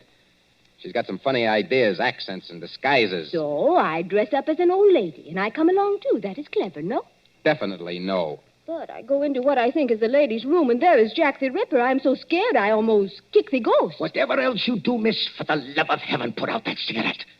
It is not permitted? It is what they are most afraid of in this place. Fire. If you vouch for this young lady, Mr. Rogers... I don't vouch for anybody. But go on now. What's all the mystery here at Madame Tussaud's? You see the group over there? It's called the Gamblers. That 3 men and a woman in 18th century costume sitting around a table playing cards? Yes. And about once a week, when the lights are out... Yes? Those dummies do play cards. Is this a publicity trick of some kind? Oh, no, sir. Then what's the game? I'm not crazy. I know they don't actually do it, sir. What I want to know is who changes the cards round in their hands and why. Well, could anybody? Anybody from the outside, I mean, get in to change the cards? Oh, yes. There's a back door. But why would anyone want to break in here just to change those cards around? Mon cher Ben, écoutez. Listen. I have made a discovery. Listen, if you're going to talk, speak English. Or better yet, just keep still. But I have made a discovery. This card game. What about it? It is crooked. Here is a man which has 2 deuces of hearts in the same hand. Listen, Susie, I don't give a... Wait a minute. Let's have a look at those cards. I give you ideas, yes? Susie, for once you're right. And look here. 2 of these players have all the clubs and hearts. The other 2 have all the diamonds and spades. Susie, How many letters in the alphabet? 26, no? And twice 26 is... 52. The number of cards in a pack. Give me a pencil, Susie, quick. The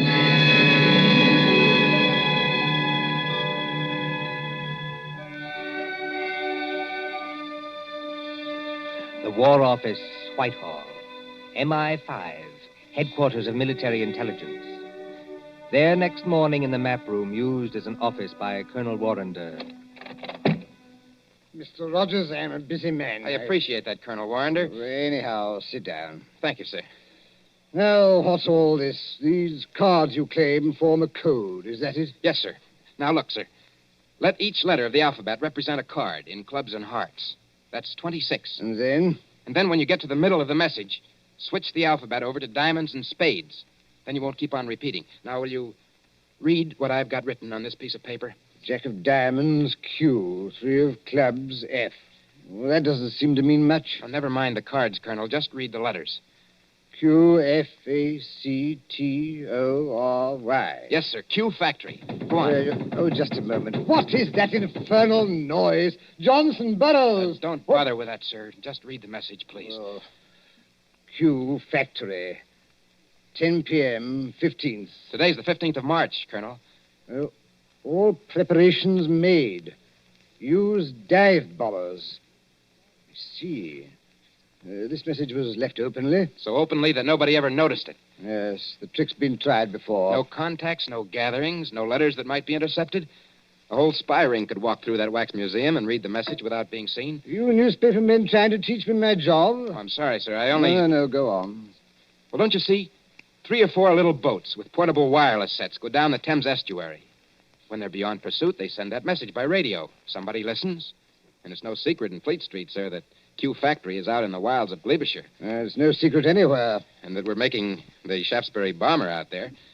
So tonight, unless we do something about it, they're coming over and bomb Q Factory to blazes. That's impossible. Why? Or can't you tell me? I can tell you this much. Yes, sir? Q Factory is so well hidden that even our own pilots can't find it from the air. That's one objection to this message. Any other objection? Yes, this talk about dive bombers. Dive bombers in a night attack? What's the good of a dive bomber if he can't see its objective? Well, suppose somebody showed a light. He'd be shot dead as soon as he showed it. Every inch of country for a quarter of a mile round the factory. A quarter of a mile, Mr. Rogers, is patrolled day and night.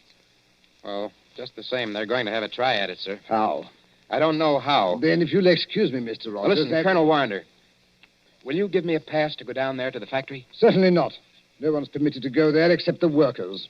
How is the place defended? There's a night fighter station nearby, and several batteries of 4 3.7 guns. Then give me a pass to the fighter station or to the gun post. That's a legitimate newspaper request. Well, I might manage a pass to one of the gun posts here. Then you'll do it? Well, what on earth is that infernal row? It sounds like somebody locked up in a coat cupboard. Yes, as a matter of fact, Colonel, it is somebody locked up in a coat cupboard. A young lady, so-called. A young lady? Who locked her up? I did. And just what the devil do you mean, sir, locking up people in coat cupboards in the War Office? Well, she's a bit excitable, Colonel. I thought that she'd better not see you. Oh, thanks for the consideration. There's just one other favor I'd like to ask. As well? If she asks you for a pass, don't give it to her. Don't give it to her under any circumstances. What's her name? Susie Dubois. You're rather too late for that, young man. The Public Relations Office granted her a pass 2 hours ago. What? Oh. A woman to an anti-aircraft battery? This is what we call a mixed battery.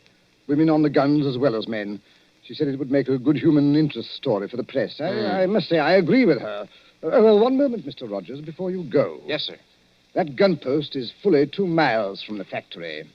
You can go there, but if you take one step further, you'll be shot on sight by our guards. I warn you. I'll be careful, Colonel. I'll be careful.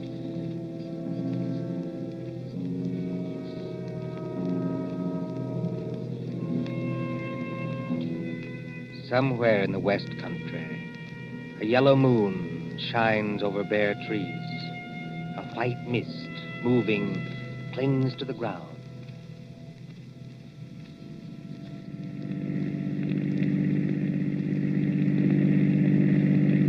Susie, are you sure we're on the right road? Mon cher, they have taken away all the signposts in case there is an invasion. I know that. But I follow the map. The map cannot be wrong. We've been driving for hours. Must be... Yes, it is. Nearly 9:30. Half an hour to go. Trees, and still more trees. Look, there's a break in the trees ahead. It will be open country in a minute. Yeah. That's funny. Look how deep the leaves are here on the road. But one thing I tell you, just between you and me and the bedpost. Gatepost, Susie. The term is between you and me and the gatepost. And speak English. I am speaking English very well, thank you. I do not need your help to be pure. All right. Now, this map. Well, what about it? It say we should go through a lot of villages. Mitford, Archidine, and Saffron-Weville. I have not seen any villages. Did you say Mitford? Oui, monsieur. Susie, let me have a look at that map. Come on, hand it over. But what is wrong? It is a perfectly good map. Yes, Susie. It's a fine map. It's an excellent map. Only it's a map of the wrong county. I have made a mistake? No? I don't even believe you can read. This is a map of Barsetshire. We should be somewhere in Glebeshire. Now, where in the devil are we? With the entrance to some kind of clearing with leaves on Oh. it. Hello there. What was that? Somebody calling us. And if we're in forbidden area... I see him now. Where? He's behind us. He came out of a white cottage back there. He's a big, heavy man with a mustache. Never mind the mustache. He's wearing some kind of a uniform and he's got a rifle. You think he plug us? No? I think it is not unlikely. Get out those War Office passes of ours. Quick. Good evening, my friends. Good evening. Can you tell me... No, we don't mean any harm. Can you tell me what time it is? Oh. What time it is? Yes. Oh, yeah. It's, 28.5 minutes past 9. Thank you. I will keep you covered while I set my watch. There. My next question is, would you like me to shoot you both? No. Listen, Mr. McAllister. Captain McAllister. That's right. Captain, this girl, she's been reading the wrong map. You see, we don't even know where we are. You're in Hollywood Forest, my friend. Hollywood Forest? Is that good or bad? And you don't know what's just beyond the edge of this clearing? No. There's a big open space of 1/4 mile. In the middle of that open space... Q Factory. We're right on top of it. Then you have heard of Q Factory, my friend. Captain McAllister, we're from the War Office, and we've got passes to prove it. Let's see the passes. We were trying to find gun site number... I've forgotten the number. But it's here on that card. You've passed the gun site. 2 miles back up the road. All right. Here are your passes. What are you going to do to us? I'm not in the regular army. You can thank your stars I'm not. I'm forestry preservation. Oh. You are not going to chuck us in the cooler even? No. Now turn that car around, get back along this road as fast as you can. If they fire at you, as they probably will... Oh, I wish I am home. Pray no more, I wish I am home. Well, then hope for the best. My watch had stopped, and you did me a good turn. Now, hurry along. Hurry.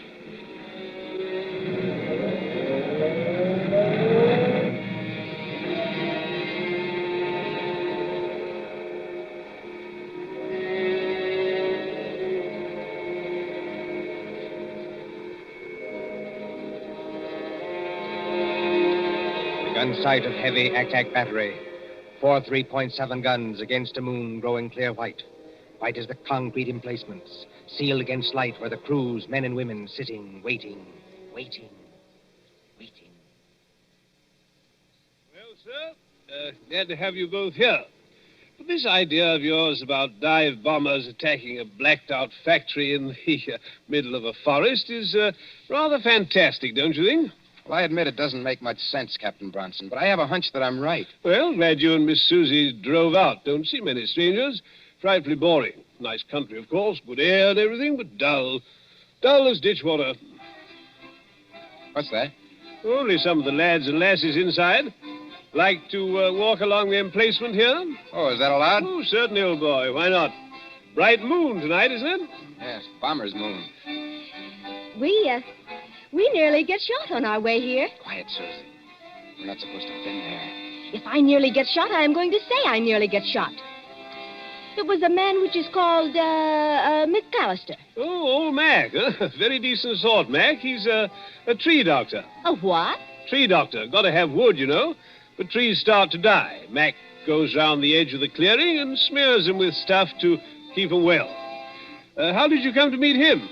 Well, the fact is, we nearly got as far as the factory tonight. Oh, then you were lucky to get back alive. There weren't any barrage balloons over the factory, I noticed. Hardly, old boy. They wouldn't advertise, would they?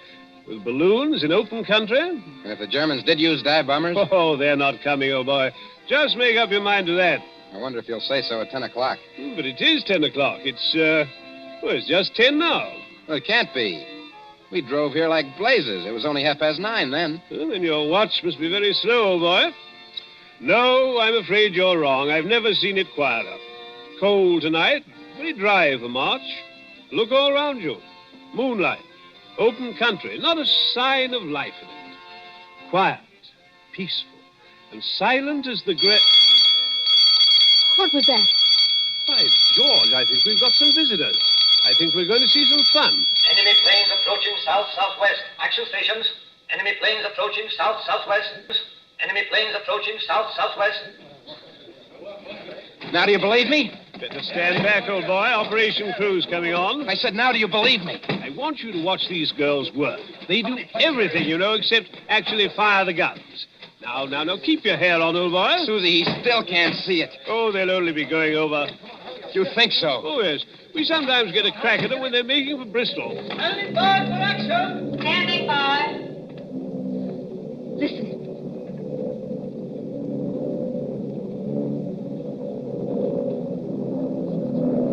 I have heard that noise 1,000 times, but every time I hear it, I get sick. Well, they're flying ruddy low, you know. Just what I was thinking.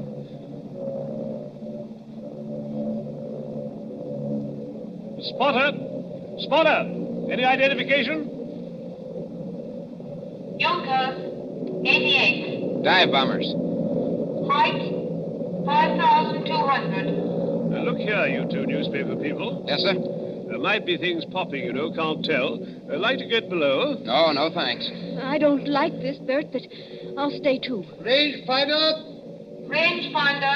on target. Look here, you two. Those War Office passes you gave me, I'm not supposed to keep them. No, I'd better give them back, just in case. Predictor, on target. Here we go, ladies and gents. Fire.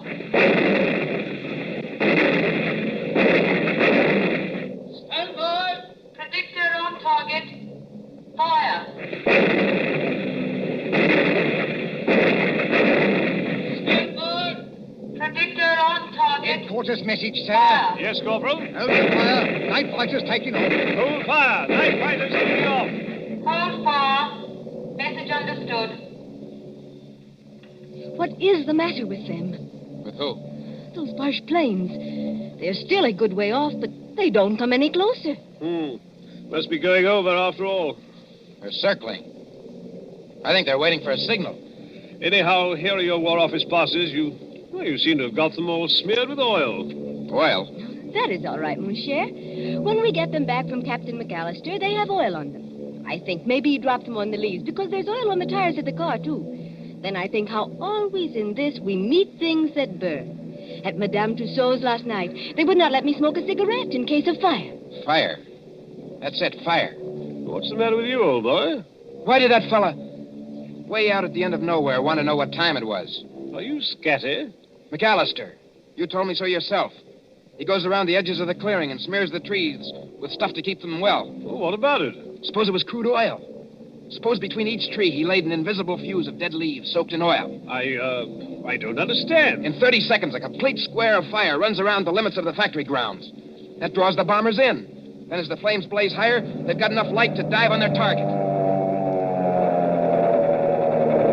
There. Our night fighters are letting loose. Bronson, I see it all now. Come on. We've got to get to that tree, Dr. McAllister. It's a matter of minutes.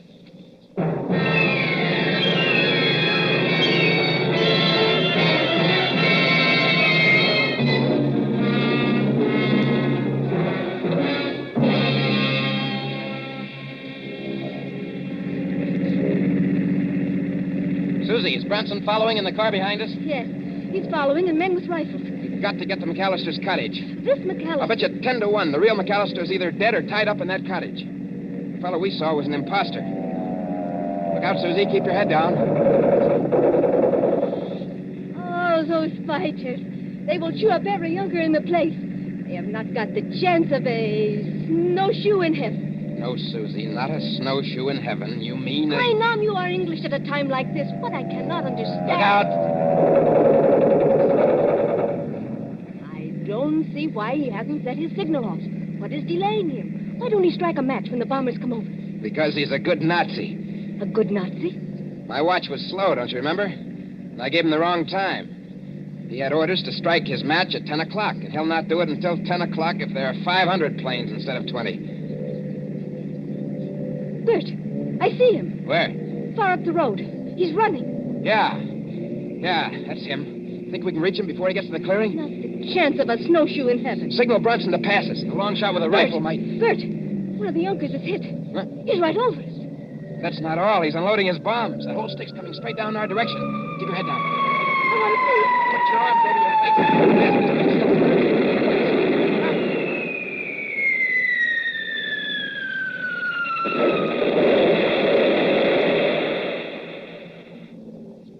Are you all right? I don't feel hurt. This is a dirt road. The bomb sank too deeply before it exploded. We didn't catch the blast. Come on, Susie. McAllister was just ahead of us. Come on, let's get out. We can't drive any farther. This road is full of bomb craters. Wait a minute, Susie. There's McAllister. He is dead. Yes, Susie. Killed by a Nazi bomb. Look, on the ground. What are those two white cards? Oh. They're all smeared with oil. Must have fallen out of McAllister's pocket just before he got hit. Let's see. What do you know? What are the cards, Bert? 2 tickets for Madame Tussaud's Waxworks. I'm afraid our friend's never going to get to use them. Not the chance of a snowshoe in heaven.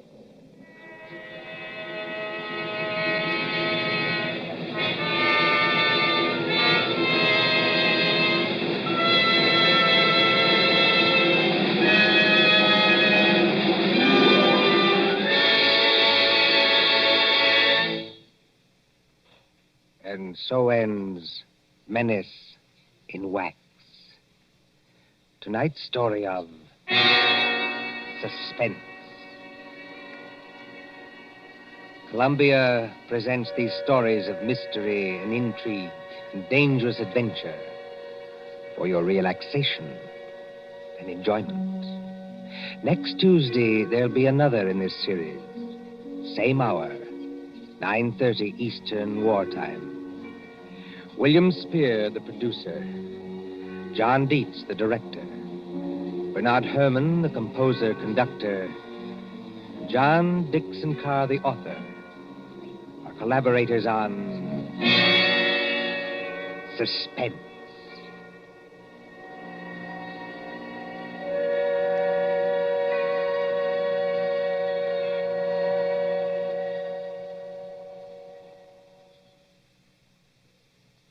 Here is a message of vital importance to every person who drives an automobile in America.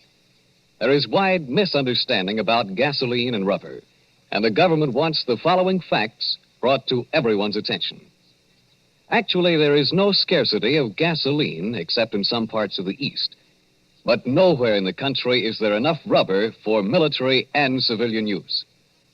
Starting 2 weeks from today, December 1st, mileage rationing goes into effect. This means that no car owner anywhere in the United States will be able to buy gasoline without a mileage rationing book. The purpose is to conserve the rubber we have by eliminating all unnecessary driving. When we think of the tremendous distances our mechanized army is traveling in North Africa and the long road to victory that still lies ahead, this extra effort on our part is slight indeed. Remember, everybody is going to have mileage rationing, so why not be prepared? The best way each of us can save rubber is by sharing our car with others. Let one car do the work for 2 or 3. So why not arrange with the neighbors tonight and start sharing the car tomorrow? It's the one real, important contribution that every automobile driver can make. Don't be a lone rider. Share your car and do your share for victory. This is the Columbia Broadcasting System.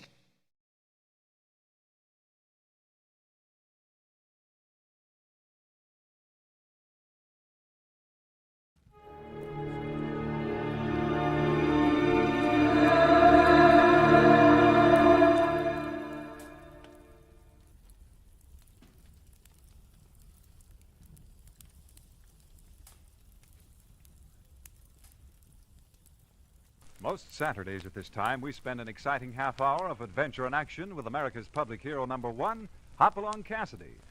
Well, even two-fisted cowboys take summer vacations when they can, and Hoppy is no exception.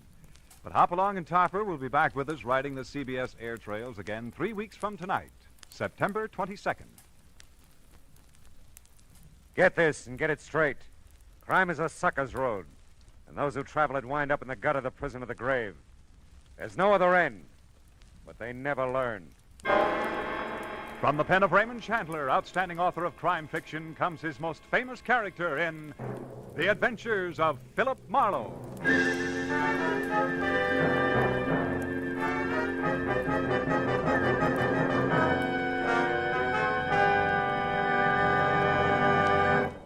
Now, with Gerald Moore starred as Philip Marlowe, we bring you tonight's transcribed story, Netherland.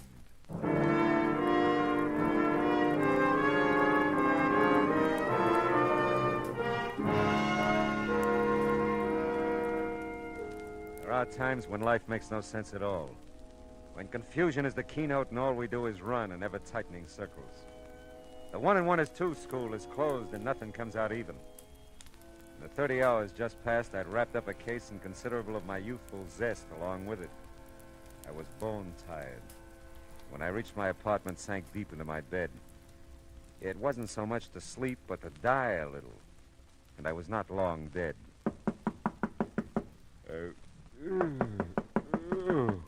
Oh, okay. Where are those slippers? Okay.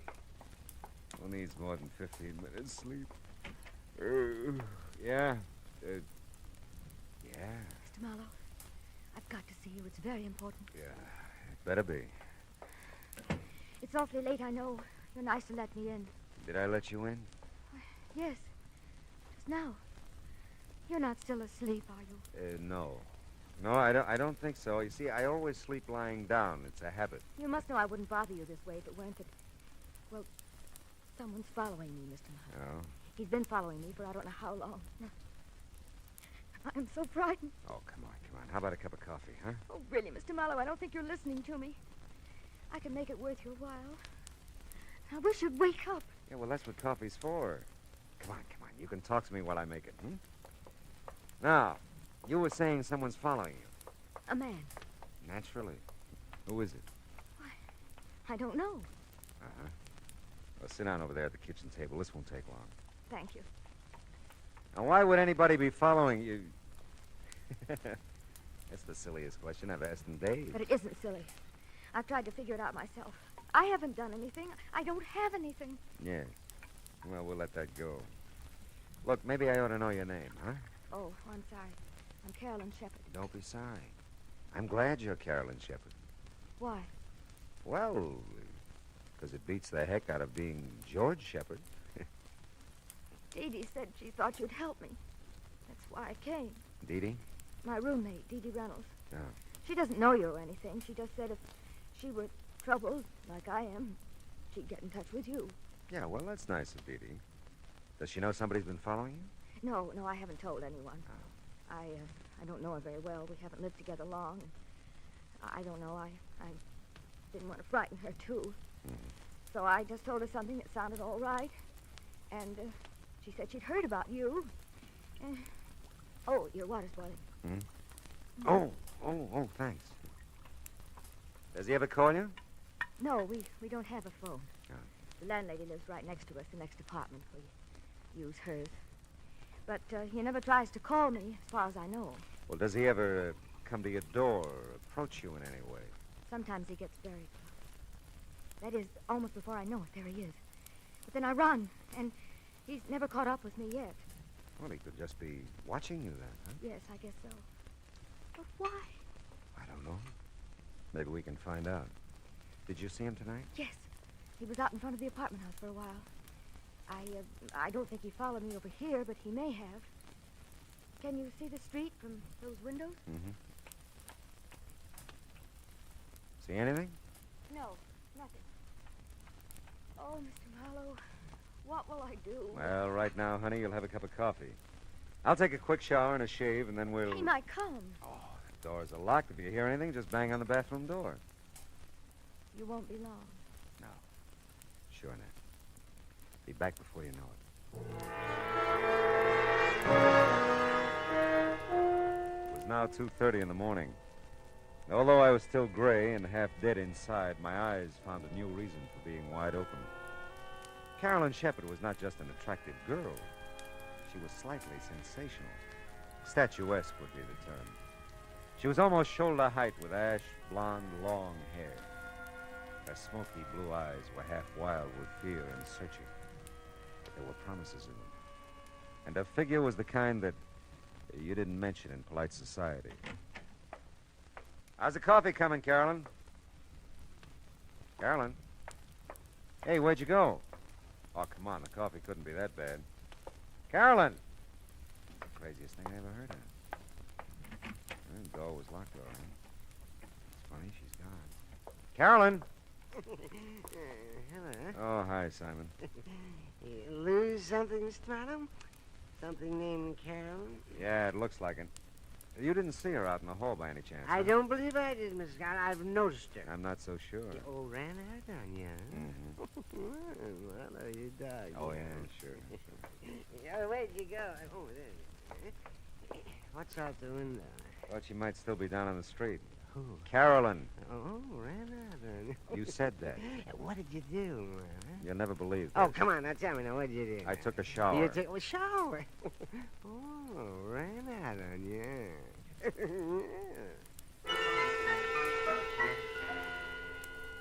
Simon was listening badly, but enjoying a good laugh when I left him. Back inside the apartment, I reached for a cigarette and a few conclusions. Her name was Carolyn Shepard. Someone was following her. She'd been here, and she was gone. That's all I knew. I looked at the clock, 2:45. I remember the coffee I'd made, started to the kitchen to get a cup when my foot and eye caught something at the same time. It was a billfold. The driver's license said Carolyn Shepard, and it gave a yucca address, apartment 3. Physical description didn't do her justice. But it heightened my memory, and I was there in no time.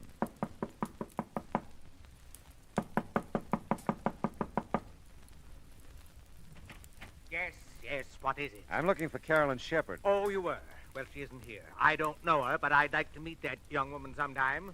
It's a pleasure, believe me. Now, look, I'm sorry. They're always sorry. Between the freeway by day and the traffic at this door by night, on account of Carolyn Shepard, body can't get any rest or sleep. I'm really sorry. I know it's late, but you Late? see... I can't imagine what kind of a person she is, that men can knock on her door, or any door they think is hers at all hours. I'm not going to stand for it. I'm going to move. And someday I'll meet this young Shepard person, and I'll give her a good thrashing. You do that, but just tell me one thing. I'll tell you nothing. How long have you lived here? 6 weeks. 6 of the most miserable weeks of my life. Thanks. Very much. My goodness, what's going on out here? I guess I have the wrong address. I didn't mean to wake everybody up. Why, you didn't wake me up. Just Mr. Norton, I guess. Well, I guess it's insomnia. I just practically never sleep nights. You ought to get together with Mr. Norton. He tells me he has the same kind of trouble. He isn't a very pleasant old gentleman, is he? No. Oh, my. I guess I should introduce myself. I'm Hester Hutchison. I'm the manager of the building. Oh, well, maybe you can help me then. I'm trying to locate Carolyn Shepard. This is the only address I've got for her. Oh, I'm sorry. You're sorry? Carolyn did live here, but she moved about 6 weeks ago. And for some reason or other, I never understood really, she didn't want to leave any forwarding address. I see. Well, thanks, Miss Hutchison. Oh, not at all, not at all. I hope I didn't disturb you, really. Oh, my goodness, no. As I said, I'm sort of given to this insomnia or whatever it is. Well, as a matter of fact, I just baked a coffee cake. Sounds silly, I know. But I get some of my best ideas at night. And tonight it was coffee cake. Coffee cake, huh? If you'd care for some, I'd be, well, you'd just be more than welcome. Oh, that's nice, Miss Hutchinson. But you see, I get some of my best ideas at night, too, and I got one right now. About going home to bed.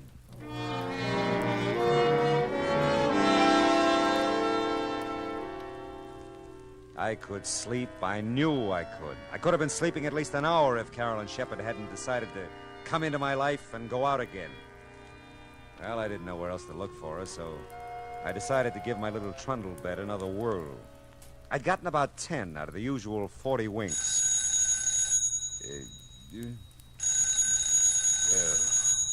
Oh, no. Yeah? Mr. Marlowe? I think so. I'm Dee Dee Reynolds, Mr. Marlowe. Well, that's swell. That's I swell. guess she isn't, but is Carolyn Shepard still there? No, she is... who'd you say this was? I'm her roommate, Dee Dee Reynolds. She hasn't come home, Mr. Marlowe. I'm so worried. I came next door to phone. Has she been gone long? Yes, she has. Now, look, Dee Dee... Oh, I was afraid of that. Oh, Mr. Marlowe, something's happened. Wait a minute. What's happened? I just know she's been killed. Easy. Listen to me, will you? Poor Carol. Dee Dee. Listen, Dee Dee, where do you live? Dee Dee. Oh, fine.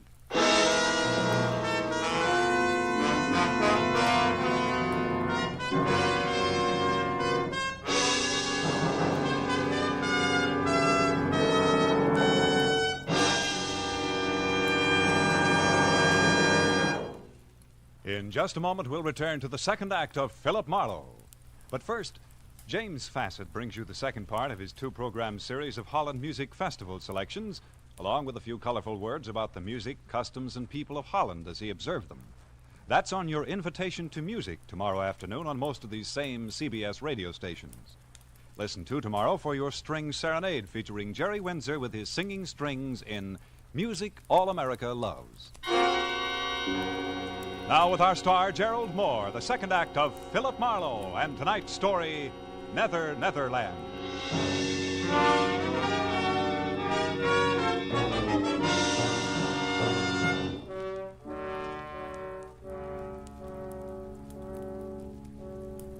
I was wide awake again and furious. Because somewhere in Los Angeles there was another telephone recently put on its cradle. I didn't know where it was or how to make it ring. Somewhere in Los Angeles, too, were a couple of near-hysterical females, neither of whom had any regard for my sleeping habits. Dee Dee had jumped to a conclusion about Carolyn that I wasn't buying, probably because I didn't want to. Well, it was beginning to turn gray outside, and the jarring thump of the paper grazing my door told me a new dawn was with us. Oh, yeah. You still looking for that girl, Mr. Marlowe? Morning, Simon. You still bouncing off walls? I am confronted with something of a problem, Marlowe. So am I. Someone in the night, mind you, has moved my apartment. No. Yes, I've looked all over the neighborhood, and it is gone. Yeah, well, you just hang on. It'll be back. Oh, it has to be. It just has to come home to me. Oh, say, did you ever find her, Marlowe? Her. No, never did. Oh, you were taking a shower there. Yes. Oh, Marlowe, you dog. Fine. You like coffee cake, Simon? Oh, my dear Marlowe, I not only like it, I respect it. And I'd be proud to join in some of it. I'd just be proud. No, not me, Simon. About 3 blocks from here, over on Yucca. Ask for Hester. I thank you, Marlowe, from my heart of hearts. I thank you. Hail and farewell, Simon. Go. Well, let's see what's in the paper. International situation. Inflation. Holy smoke. Police late last night found an unidentified woman beaten and unconscious in the Beechwood area near the Hollywood Hills. The young woman, tall and blonde, was taken immediately to the police receiving hospital in Hollywood, where her condition is reported as serious.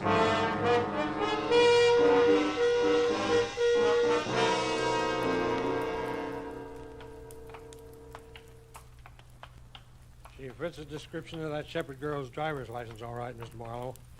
She's pretty banged up, though. Might be tough to identify her. Yeah, what time did they find her? About 3 o'clock this morning, I think. We were figuring robbery, since her wallet and most of the stuff in her purse is missing. Oh, here we are. Oh. Yeah, she's still out. Pretty doped up, I guess, huh? Yeah. She the one? No, she isn't. You sure? Yeah, hair is too blonde. Well, maybe she's had a quick dye job since you saw her last, huh? Very funny. Well, we'd like to wrap this thing up, you know. If you could identify her, we'd be part out of the woods. I'd like to help you out, but she's not Carolyn Shepard. How about it? Will she live? This one? This one. No, hasn't got a chance. You get that way, I guess, watching the inhuman parade of human stretcher cases into a police hospital. I wouldn't have his job. The sunlight was fresh and warm outside, and the coffee I got at the three-stool joint next door was neither. The now you're sleeping, now you're not routine of the night before hadn't exactly made me razor sharp. But by now I was alert enough to study Carolyn's wallet a little more intently. There was $12 in it, and stashed in with the bills a book of check stubs on a Hollywood bank. Don't let anyone tell you that banks don't open till 10 o'clock. If you make like breaking down a glass door, they'll let you in. And if you cause them that much trouble, they'll give you the address you ask for and send you on your way in a hurry. I felt better about this address for Carolyn. Dee Dee Reynolds was listed on the card in the mailbox, too. Yes? You must be Dee Dee, and I must be Philip Marlowe. Oh, yes, Mr. Marlowe. Come in. Thanks. I'm just supposing that Carolyn made it home all right. You seem to have a better grip on things than you did a few hours ago. Oh, I have. I don't usually go to pieces that way, but I was terrified, really terrified. She came home shortly after I called you. Sleeping now? No. As a matter of fact, she just stepped next door to use Mrs. Landsberg's phone. She'll be right back, I know. Sit down, won't you? Oh, thanks, I will. I had 3 chairs in my house. 1 for solitude, 2 for friendship, 3 for society. Is that so? Which one am I sitting on now? Oh, you don't know the quote. It's Thoreau. Oh, well, I'm impressed. Yeah. I shouldn't flaunt my knowledge that way. It's just that I've been nervous lately. I always read Thoreau when I'm nervous. Well, aside from Thoreau, how much do you know about Carolyn? Not very much. She doesn't let anyone know very much. Oh? I know she's worried. She watches at the window, and she jumps when there's a knock at the door. She acts like someone's after her all the time. I told her to see you. That's nice. Society is commonly too cheap. We meet at very short intervals, not having had time to acquire any new value for each other. You quote a good deal, don't you? Thoreau reaches me. How about Frank Laszlo? Frank Laszlo? Yeah. No, I don't think so. Is he a well-known writer? I wouldn't know. I thought Carolyn might have mentioned him. No, not that I know of. Of course, we keep pretty much to ourselves. Mm-hmm. Which one of you smokes cigars? What? In the ashtray on that table there. Why, for heaven's sakes. I never even noticed it. That's odd. Of course, I was gone early last evening. Went to the library. Oh. Maybe someone was here to see Carolyn. Yeah, that could be. Well, hello, Mr. Marlowe. I'm so glad to see you. Are you? You don't know how glad. Dee Dee, would you? I promised Mrs. Landsberg I'd water the lawn, for an act anyway. It's the nearest thing I can get to Thoreau's Life in the Woods. I love a broad margin to my life. The swiftest traveler is he that goes afoot. Mr. Marlowe, you do know Thoreau. See you later, Dee Dee. Oh, it's been a pleasure. A real pleasure. She's an amazing girl, isn't she? So are you. You did a great disappearing act last night. I know. I felt so strange there. I knew he was around somewhere, and then I saw him down the street in front of your apartment. I had to run. I went out the back, down the fire escape. But you didn't come home for quite a while. Well, there's an all-night diner over on Franklin. I stayed there a long time. I was so frightened. I still am. It's got to stop, Mr. Marlowe. Whoever he is, he has to leave me alone. Who's Frank Laszlo, Carolyn? Why do you ask? Well, I looked through the check stubs in your wallet. You made weekly payments of $50 to Frank Laszlo for several months, up until 2 weeks ago. Well, he's just a family friend, Mr. Marlowe. He loaned me some money, and I've been paying him back. Yeah, but $50 a week is pretty much and pretty often. Well, I wanted to clear up the debt as soon as I could. I thought you had no family. I haven't. But we've known Mr. Laszlo for years. You see, I inherited a small amount when my father died, just last year. It was tied up for a while, and Mr. Laszlo just helped me over the breach, that's all. Does he live in town? No, he doesn't.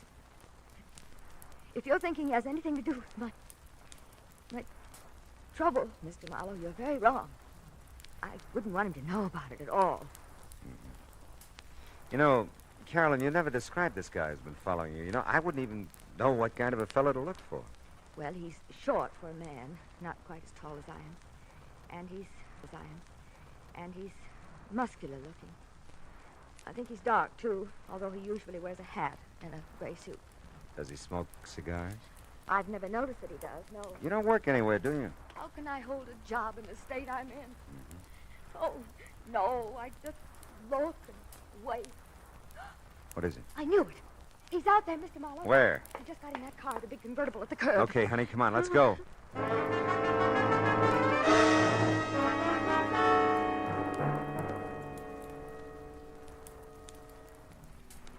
He must know we're following him, the way he's driving. Yeah, he can lose us with that job, too. Those babies can really take off. Look, he's moving over into the right lane. Probably going to turn. Well, we're going with him. Hang on, honey. We can't lose him. We can't. We won't. He's pulling into that parking lot.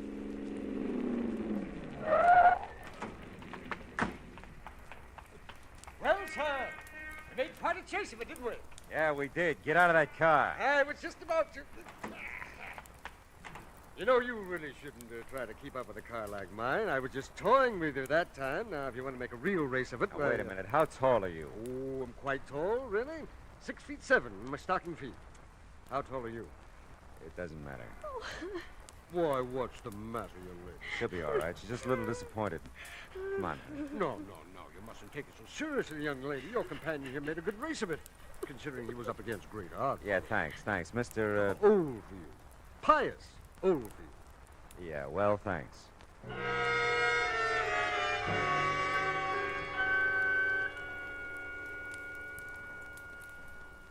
Oh, I don't know how I could have made such a mistake. But he did look like him, Mr. Marlowe. Until he stood up, I really thought... All right, honey, forget it. You're pretty tired and upset, and you're almost home now, huh? I don't want to be alone. He'll come. Don't worry, I'll stick around. Nobody will bother you. He must. I'm so tired. So afraid. Take it easy, honey. We can't strike out all the time. Hey, looks like Dee Dee's made a friend watering the yard. Oh, no. What? Mr. Marlowe, this time I'm sure of it. It's him. I know it is. Cigar and all, huh? Okay, baby, we'll see. Come on. No, I can't. Come on, Carolyn. You gotta get with it, No, girl. I can't. Dee Dee, give me a hand, will you? Carolyn, what's wrong? She's pretty upset. Take her in the apartment, will you? Oh, sure, I will. Who's the guy with the cigar? Well, he didn't say. He asked for Carolyn. Okay. Hey, you! Hold it! I don't think so, buddy. I said hold it or I'll ram that cigar down your throat. You don't look so tough. That's how I fool him.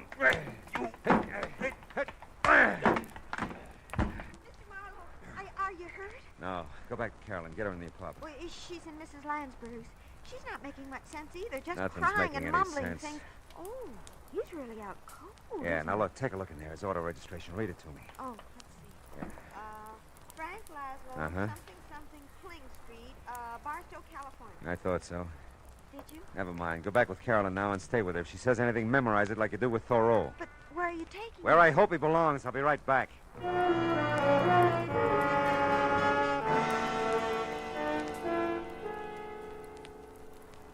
Hey, you keep dropping in like this, and we'll be old friends, Mr. Marlowe. Never mind that. What shape's he in? Looks like a minor concussion. He'll be around in a little while. Who hit him? A very dear friend of mine. Look, keep him here, will you, and keep an eye on him. I'll be back maybe with another customer for you. Hey, we'll make you a rate. And you can save us both some time if you get one of the boys at the station to call Barstow. Find out anything they can about Frank Laszlo and a girl named Carolyn Shepard. You can reach me at the Landsberg phone number I looked up on Cherokee.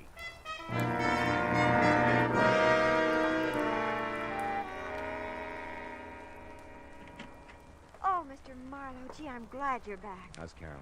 Come in and listen to her. I'm scared to death. Yeah. I used to remember.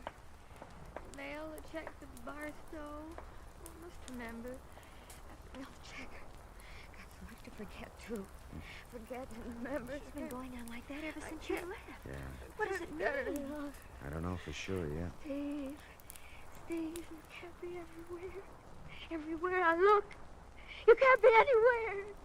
You're dead, Steve. Don't you know you're dead? Take it easy, Carolyn. Easy. Easy. Oh, Landsberg's phone. I told her I'd answer it while she was out. Go ahead. It could be for me. Okay. Carolyn. Carolyn, you're okay. Who are you? No. Steve! It can't be you, Steve. You're dead. I'm not Steve, Carolyn. Steve, you're dead. Don't you remember, Steve? I killed you. But you won't go away. You won't go away. It's for you, Mr. Marlowe. It's the police. Yeah, I know. I'll get it. She's... What's wrong with her, Mr. Marlowe? She fainted. She'll be okay. Yeah. She'll leave Mrs. Landsberg's door open? Oh, sure. Phone's right there in her living room. Thanks.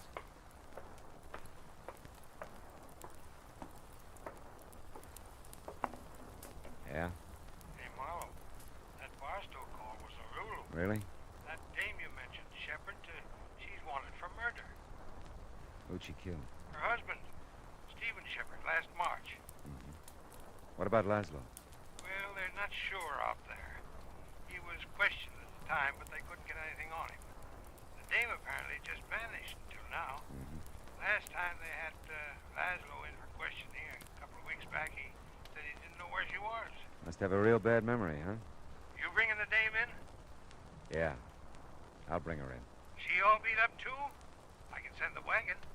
No. I'll bring her. Just keep a straitjacket handy.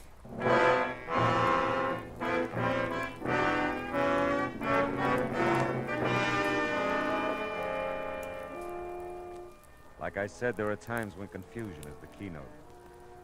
Carolyn Shepard, poor sick kid, kept seeing the man she murdered. Saw him so often she believed it. And Frank Laszlo must have seen things too. Enough to keep Carolyn paying him blackmail ever since she killed her husband. Did you ever stop to think of all the so-called nice, clean, upstanding citizens who carry a moral cesspool behind shining eyes and a sweet smile? Suddenly they make headlines, like Carolyn. What's the line? For murder, though it hath no tongue, will speak with most miraculous organ.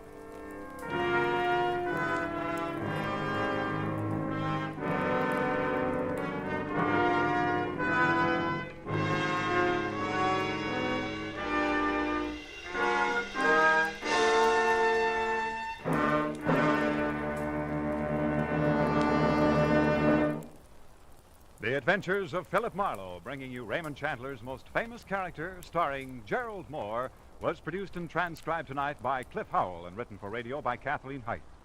Featured in the cast were Lorene Tuttle, Verna Felton, Shirley Mitchell, Howard McNear, Ted Osborne, and Cy Kendall.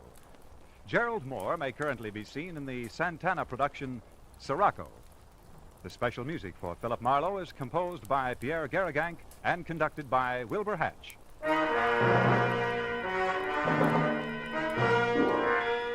Be sure to listen next week at the same time when Philip Marlowe says... This time my plans for a fishing trip got caught in the line of a beautiful girl who didn't know upstream from downstream. I was in deep water for a while, but I finally caught my limit by using a special kind of bait.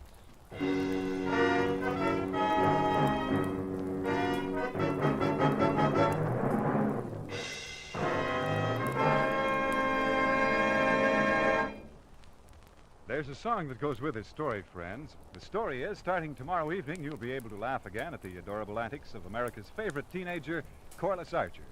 Her boyfriend Dexter returns from vacation, too. So does her whole family. All of which means more Sunday night fun for your whole family when you meet Corliss Archer Sunday nights on most of these same CBS radio stations. We said a song went with this story, didn't we? Well, here it is. CBS.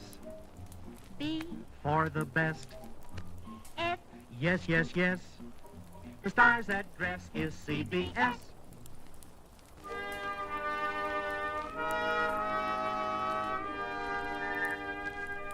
This is Clarence Cassell saying, remember, for the sweetest music this side of heaven, it's Guy Lombardo time, Sunday evenings on the CBS Radio Network.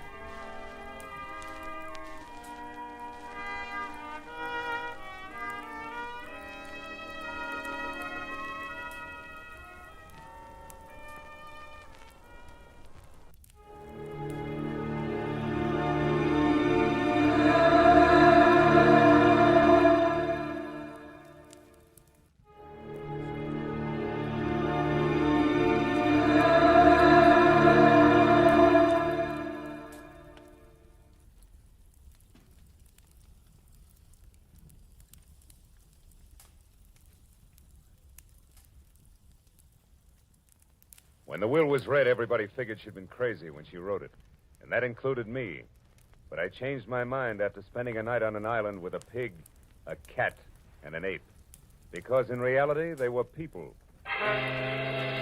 From the pen of Raymond Chandler, outstanding author of crime fiction, comes his most famous character as CBS presents The Adventures of Philip Marlowe.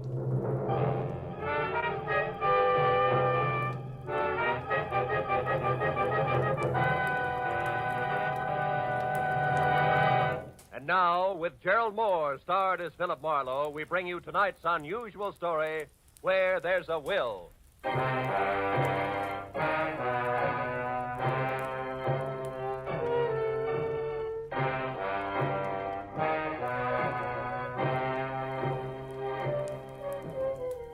had spent the whole day on a noisy job which had concerned itself with a lot of people who talked a lot and said nothing.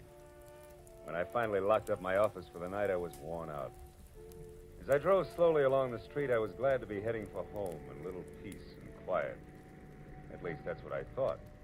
But when I pulled up for a full stop sign, only a half a block from my apartment, something happened which brought my little dream of peace and quiet to an end. The car door opposite me flew open, and something mighty excited jumped in. I'm being followed. Drive on, please. The law? No, please drive on. Okay, lady, get a good grip on the upholstery.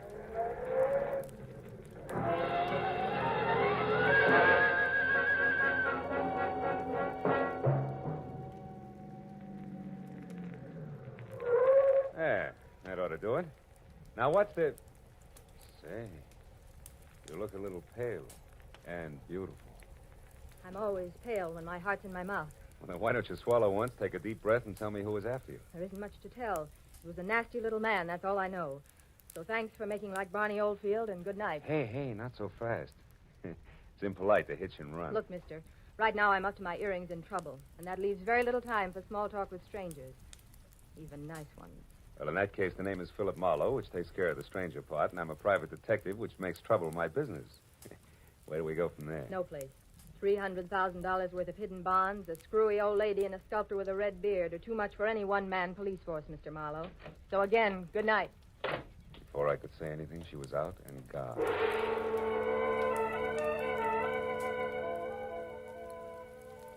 There was only the heady scent of taboo in the air, and the memory of a gorgeous profile with jet black hair and pale blue eyes.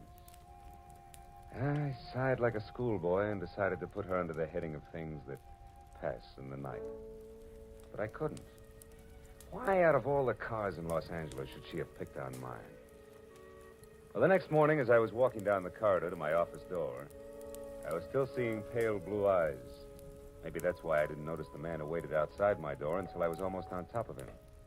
He was well-dressed and about 35. He looked like a man who had forgotten how to smile. Marlowe. Right. I want to compliment you on your behavior last night, Mr. Marlowe. Barbara told me about it. Oh?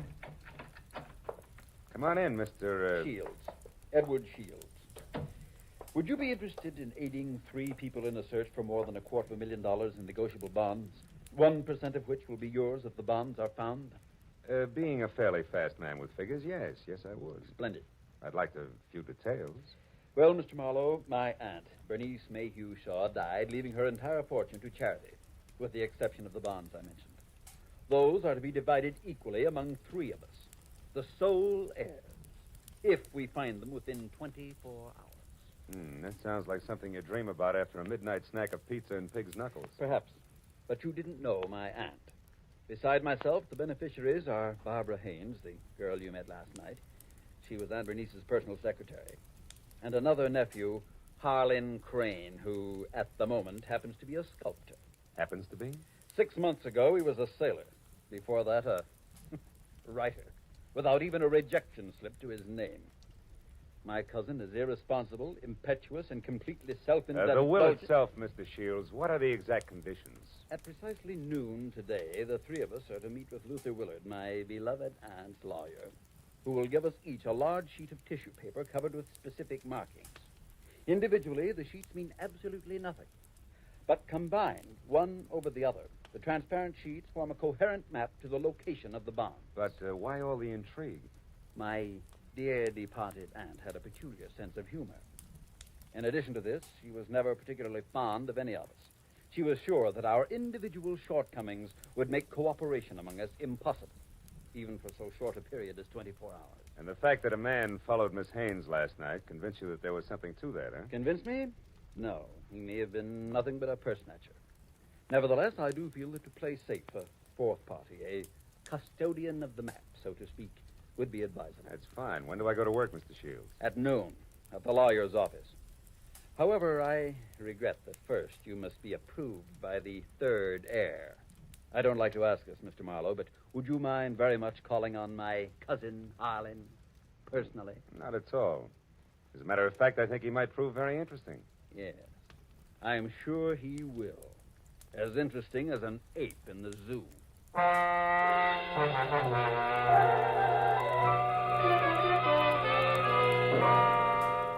I felt like saying, look, Shields, I'm not as gullible as I look.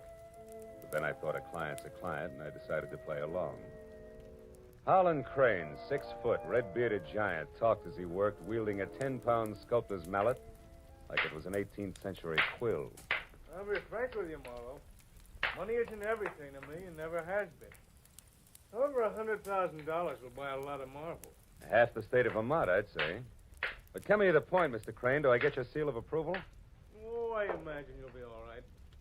Anyone who can get by Shields, the all-American Scrooge, ought to do. Thanks, a million. I'm not being personal where you're concerned. It's just a matter of facing a fact bluntly. Edward Shields is conniving, avaricious, and dull. I heartily recommend him to nobody. And the girl, Barbara, you feel the same way about her? No, I don't. And the truth of the matter, Marlowe, is that I know very little about Barbara Haynes. But what I do know, I like very much. Yeah, that I can understand. Marlowe, do you realize that once you have the whole map in your possession, you're worth an awful lot of money? Of course I do. The whole map, I have a market value of exactly $300,000. That's right, fellow. $300,000, dead or alive.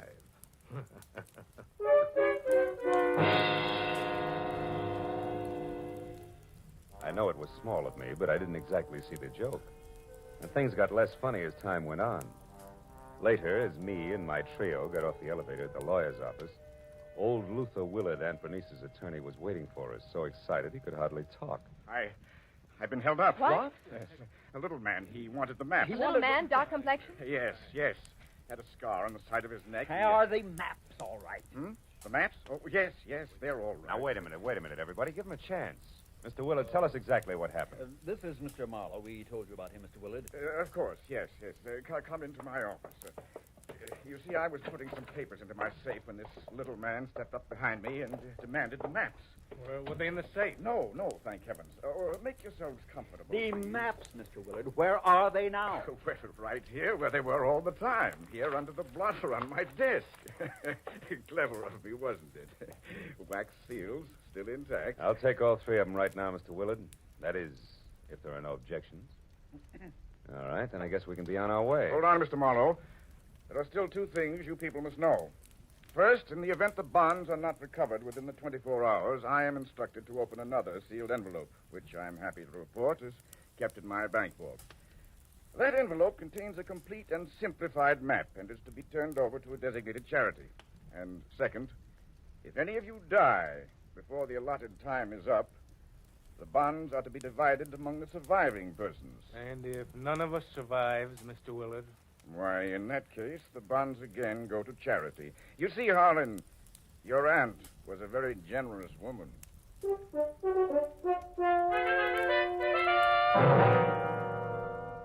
After arranging to meet with the 3 heirs at Shields' place later that afternoon, I headed for the nice and public library, where I figured I'd be able to examine the maps in safety. By placing the 3 maps exactly one over the other, I saw that the bonds were hidden on the larger of 2 squares of land called Twin Islands, which were the personal property of the late Bernice Mayhew Shaw, and located in Indian Lake in the San Bernardino Mountains. As I left the library with the 3 maps in my pocket, I felt like a well-fed mallard on the opening day of hunting season. Then I knew I was being followed. As I slipped into a doorway and turned, I saw it was the nasty little man with the scar. All right, you, we're through playing tag. Oh, let me go. Ooh. Not yet, Shorty, not until you talk loud and clear. No, don't hit me, please. Please hit me down. I'll talk. I'll tell you everything. All right. If you're sure you can get it all straight the first time, there. Now, the whole story, beginning, middle, and end. Yeah. Yeah, like you say. Whole story. Okay. Starts like this. Oh!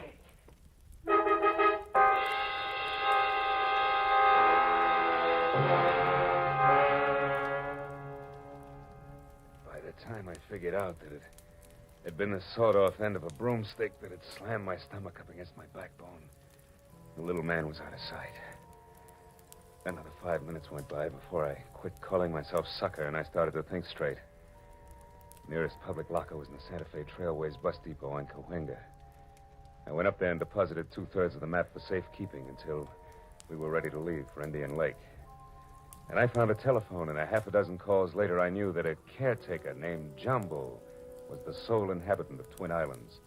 And my last call was to him. I wanted some kind of a welcoming committee ready for us. When I left the phone booth, it was only 1 o'clock. So I returned to my apartment where I figured I'd rest until 3, when we were all to meet at Shields' place. But that was my second mistake.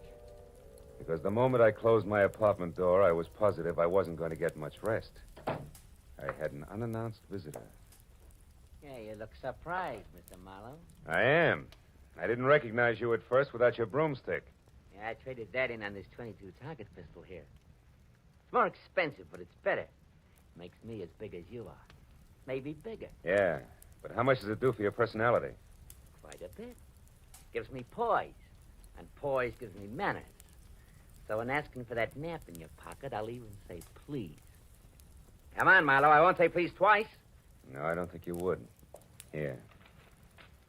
Thank you. Now, before I go, one more thing. The hall outside here is straight and narrow, right to the stairs, and that makes it fine for shooting. So after I step out, don't do anything rash. For a while.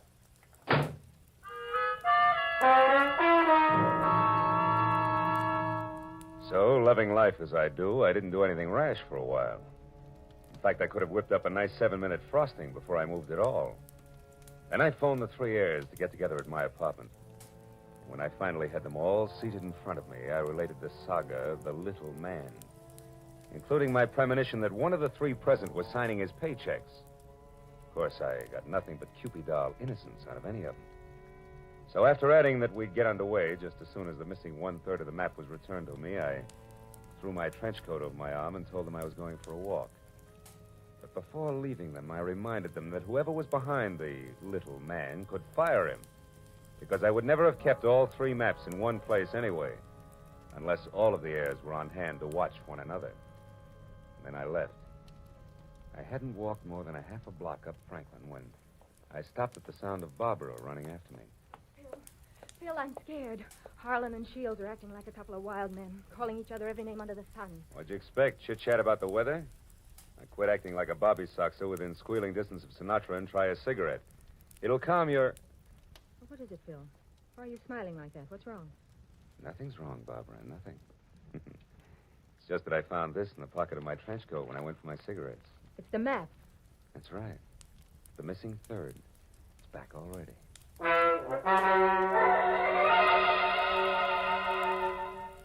When that missing 3rd part of the map turned up so fast, I figured the heirs had decided to play ball. But I made a mental note to keep my eyes on them anyway. At 3 o'clock, I went to Edward Shields' hillside house in Laurel Canyon for the scheduled meeting. Shields wasn't home yet, but Cousin Harlan was there, admiring the view. Barbara showed up a few minutes later in a convertible, and Shields arrived last by cab. It finally began to look as though we might actually start out all together. Well, I see we all arrived, safe and sound. Yeah. Disappointed? Only by your clumsy attempts at humor, Harlan. Stop it, boys. Let's get started. Phil, have you looked at the map? Where are we going? To Indian Lake. It's a 4-hour drive, so if you're all ready, I suggest we get started. Very well. I'll go up to the garage and get the car. So Aunt Bernice hid the bonds in a roost at Twin Islands, eh?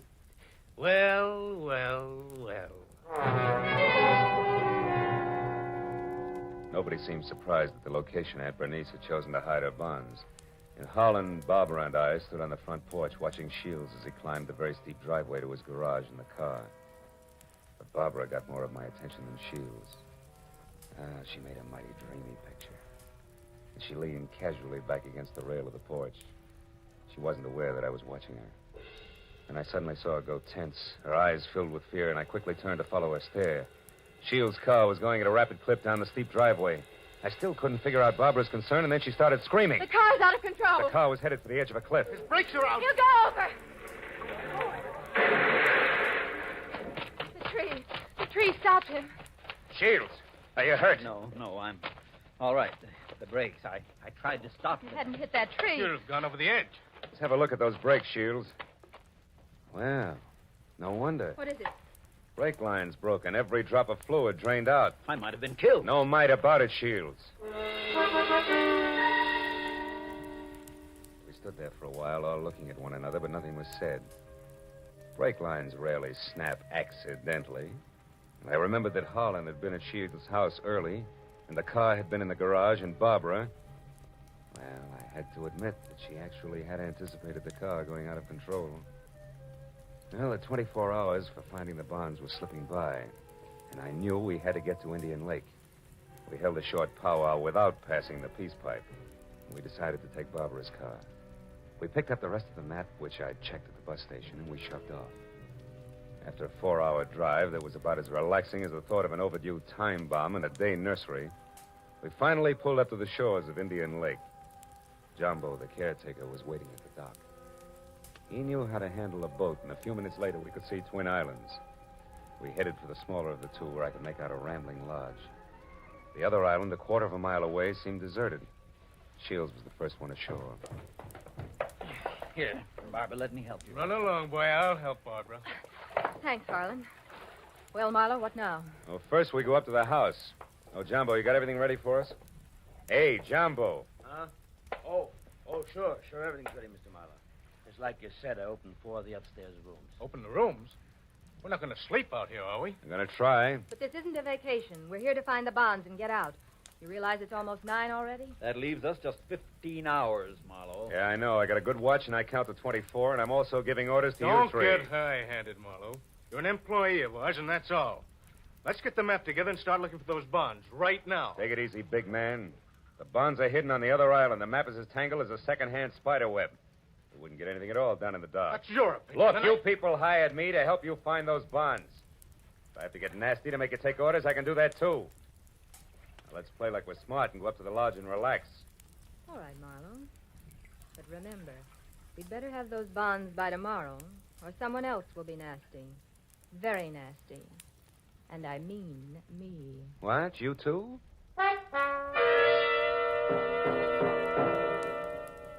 Getting the three heirs settled down at dinner table was quite a chore. And when I was sure they'd keep an eye on each other, I slipped outside. I hid 1/3 of the map in a drain pipe. Then I went upstairs to my room, and I hid another third in the window shade. Now, the maps were settled, and I began to think about other things, like the accident to Shields' car. And there were too many accidents and coincidences to suit me. So I decided to drop in on Cousin Holland's room to see what I could see. After 15 fruitless minutes, I was about to leave when something in the wastebasket caught my eye. The corner of a half-hidden handkerchief monogrammed H.C. I had just picked it up when I saw Jumbo standing in the open door. A handkerchief there in your hand. That blood on it? No. No, it looks more like brake fluid. And in this case, it's practically the same thing, huh? I think we'll leave it right here in the wastebasket, Jumbo. Oh, did you want something? Just wanted to say I'll be in my own place out back if you want me. Okay. You know where Mr. Shields is? He's out in the veranda. Alone? Yeah? Thanks, Jumbo. If I need anything, I'll call you. Good night.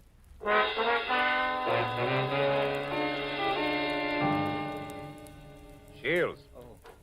Oh, it's you, Marlowe. What's wrong?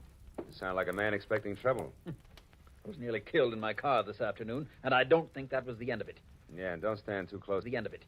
Yeah, and don't stand too close to high windows. Thank you. It's comforting to know that I am not alone in my suspicions. Maybe, how are you betting? On the beauty or the beast? Don't be absurd. I hope someday to marry Barbara. Yeah? Well, a guy might be beating your time right now with a sculptor's mallet. You may be naive, Mr. Marlowe, but Barbara isn't. I saw them just a moment ago walking down to the boathouse. Harlan's galloping after her like a half-baked idiot, as usual. But if Miss Haynes prefers me, what can he do about it? There was an answer for that, but it seemed a little obvious under the circumstances.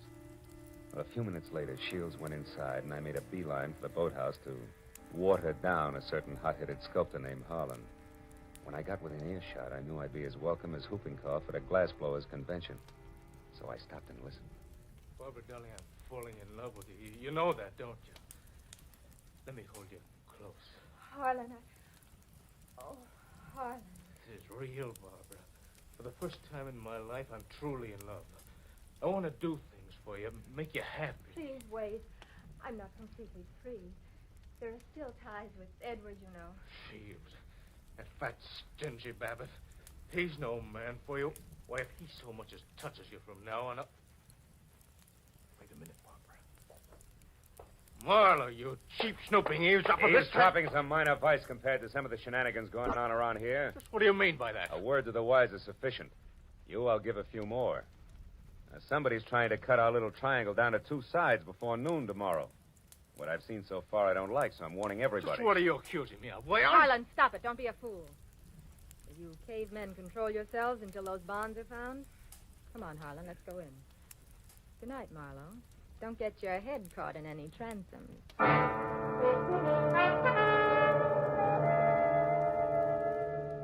Deciding sleep wouldn't be very healthy for a man in my position, I decided to sit up that night. And it was about 2 o'clock when I looked out the window and saw something mighty interesting. A light was moving on the other island opposite us. I got hold of Jumbo and we went over there as fast as we could.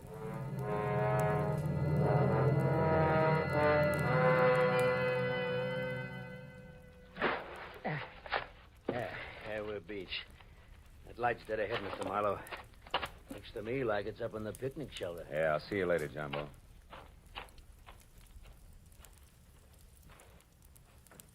Who's there? Guess who? Oh, Marlowe. I didn't hear you come up. The wind's too strong, I guess. I'm glad to see you. Spooky here all alone. Oh, sure. What's the idea? Decide to do a little freelance prospecting? No, that's right. Bernice Mayhew loved this spot. I had a hunch she hid the bonds here in the base of this table. Oh, I guess I was wrong. Oh, come on, Marlowe. Limber up. You can't blame me for trying. Listen, beautiful, don't flap your eyelashes at me. I can't see anything but double crosses right now. All right, if you've had your fun, let's go back to the lodge, Don't be that way, Phil. Phil, the sun will be coming up in 2 or 3 hours. Why not wait for it here with me? Barbara, baby, don't burn up too many calories with that routine. Because I only keep 1/3 of the map on me. You think you're so smart. Bright ideas hatch in that cute little brain of yours, too. Now let's... Oh, comes the gun with a pearl handle, no less. Stay away from me, Marlowe. Over there. Hey, what's going on here, Eddie? Jumbo! Look out, Jumbo! Jumbo stepped into the light and Barbara turned. I made a swipe at her gun hand that knocked pistol, purse, and lamp all over the picnic shelter. I found the gun and gave it to Jumbo. Then I started to pick up an assortment of knickknacks that had spilled out of her purse. But I never finished, because one of the items made my eyes pop. It was the monogrammed handkerchief covered with brake fluid that I'd found in Harlan's room. It all made sense now. It tied up everything that I'd suspected right along. Only 2 of my trio had planned to split up the $300,000 worth of bonds from the first. As I ran for the motor launch, I yelled at Jumbo to bring Barbara over in the rowboat. All the way back, I had the panicky feeling that I was probably too late. But when I sneaked in the front door of the lodge, there were still 2 voices, and they came from the open kitchen door. With my hand on my gun, I edged along the wall and peeked in. Shields, you're a fool. Perhaps. But I'm going to kill you and have a perfect case of self-defense. What are you talking about? Your hopelessly framed cousin, Harlan. I ruined the brakes on my own car. I planted your handkerchief, stained with brake fluid, in your room. Marlowe found it. He's convinced that you tried to kill me. He's also convinced that he was brought into this whole thing by coincidence. He doesn't know that he was deliberately involved in our search for the bonds, just so he'd make a reputable witness. You're out of your mind. Not at all. I'm going to kill you and say it was self-defense. Marlowe will testify that you tried to kill me before. What Marlowe's going to do is blow your head off if you don't drop that gun, Shields. Marlowe? Yeah, Marlowe. Who knows he wasn't brought into this thing by coincidence, but has stuck around to see the fireworks and who almost saw them just now. Bill, what's happened? Barbara, couldn't you hold Marlowe on the other island? You Shut up, Shields. Barbara's little mistake was that she should have gotten rid of Holland's handkerchief after she took it out of his room so he wouldn't see it. Barbara, I don't understand. You planned all this with Shields against me? Well, I did in the beginning, Harlan, but I changed my mind when I fell in love with you. I let Marlowe find the handkerchief in my purse. I wanted him to stop Edward. Oh, darling, don't you see... Come on, Miss Bankhead. Cut the dramatics. The show's over. Let's have it straight, huh? All right. We might as well if we're going to find those bonds before it's too late. Edward and I did plan it. We even hired the little man who tried to get the maps from you. And when that didn't work, you planned to get rid of Holland and split the $300,000. So we failed. So what? We're right back where we started. 100,000 apiece. Now let's go find those bonds. Not so fast, beautiful. What happened to Holland just now was a little more serious than a hot foot. It was attempted murder. He can slap you two in the jug this minute if he wants to. But I'll leave it up to him. Okay, Holland, what do you say? It's your move. No. I've got a better idea. Marlowe, 1/3 of that map is mine. Give it to me. Okay. There it is. Harlan, what are you going to do? Harlan, no. Don't burn it. There. Now we all lose. Now none of us will get the bonds. That's probably how Aunt Bernice wanted it anyway.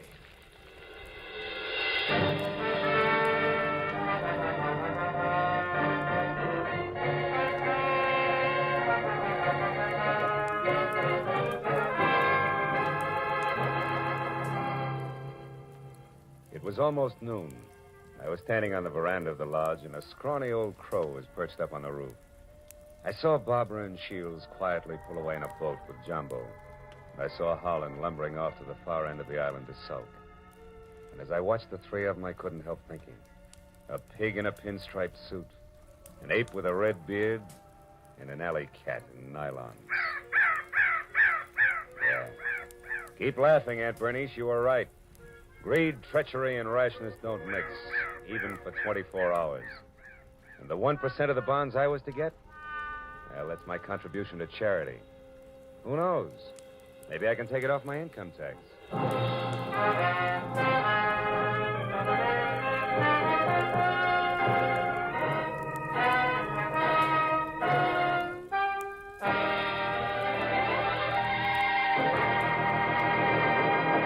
The Adventures of Philip Marlowe, created by Raymond Chandler, stars Gerald Moore and is produced and directed by Norman MacDonald.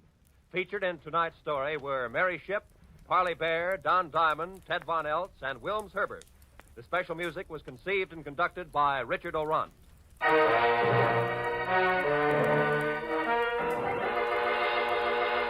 sure to be with us again next week when Philip Marlowe says... When I got the crisp $50 bill in advance, I figured my client had a heart of gold. But after I was beat up, double-crossed, and shot at, I realized just how hard a heart of gold could be.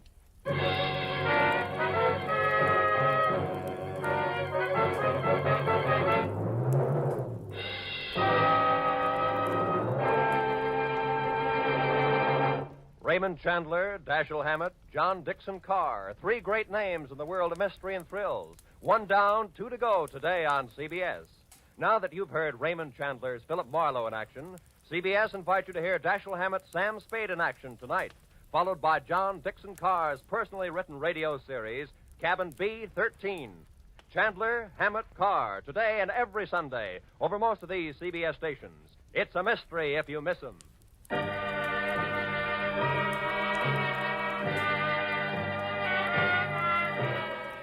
Roy Rowan speaking for CBS, the Columbia Broadcasting System.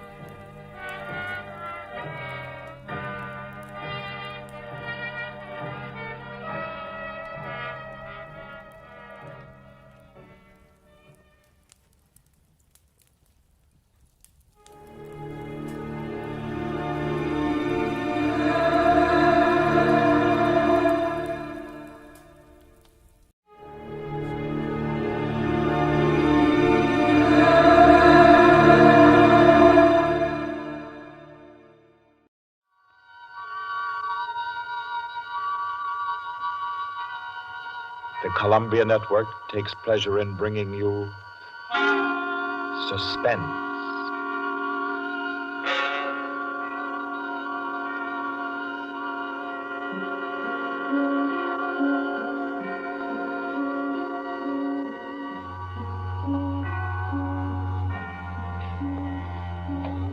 Suspense, Columbia's play theater of outstanding thrillers, produced and directed by William Spear and scored by Bernard Herrmann.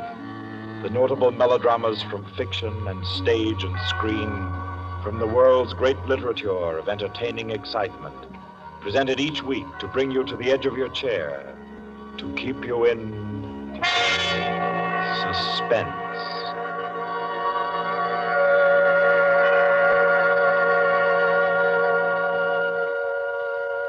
Tonight's story, by America's distinguished author-playwright Owen Johnson, gathers its suspense in a very gentle way. It doesn't have a spectacular finish, garnished with revolver shots. There are no graveyard watches. There's not so much as a single lifeless body, identified or unidentified. It's a tale told in a club room, the Artists and Writers Club in New York. A tale of high-class robbery and suspicion, and of how some ladies and gentlemen nervously counted 100 in the dark.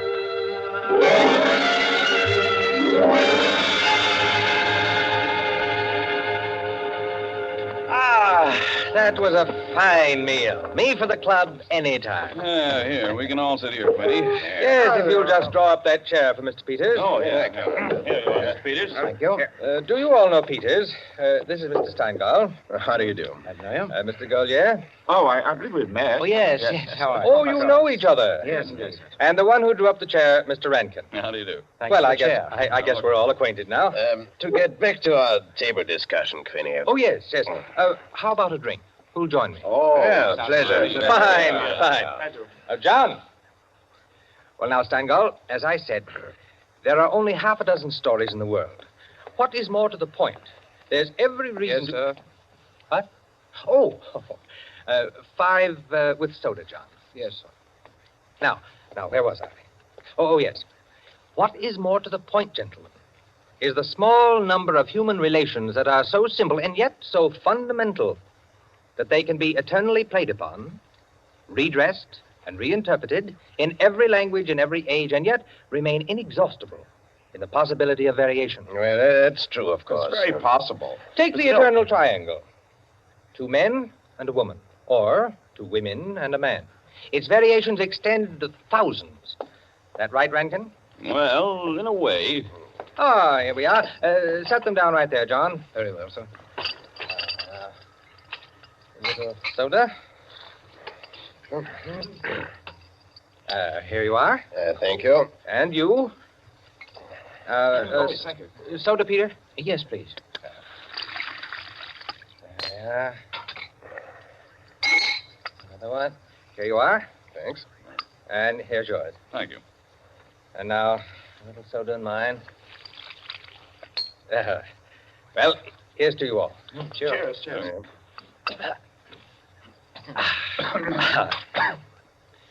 I'm afraid we can't see eye to eye, Quinny.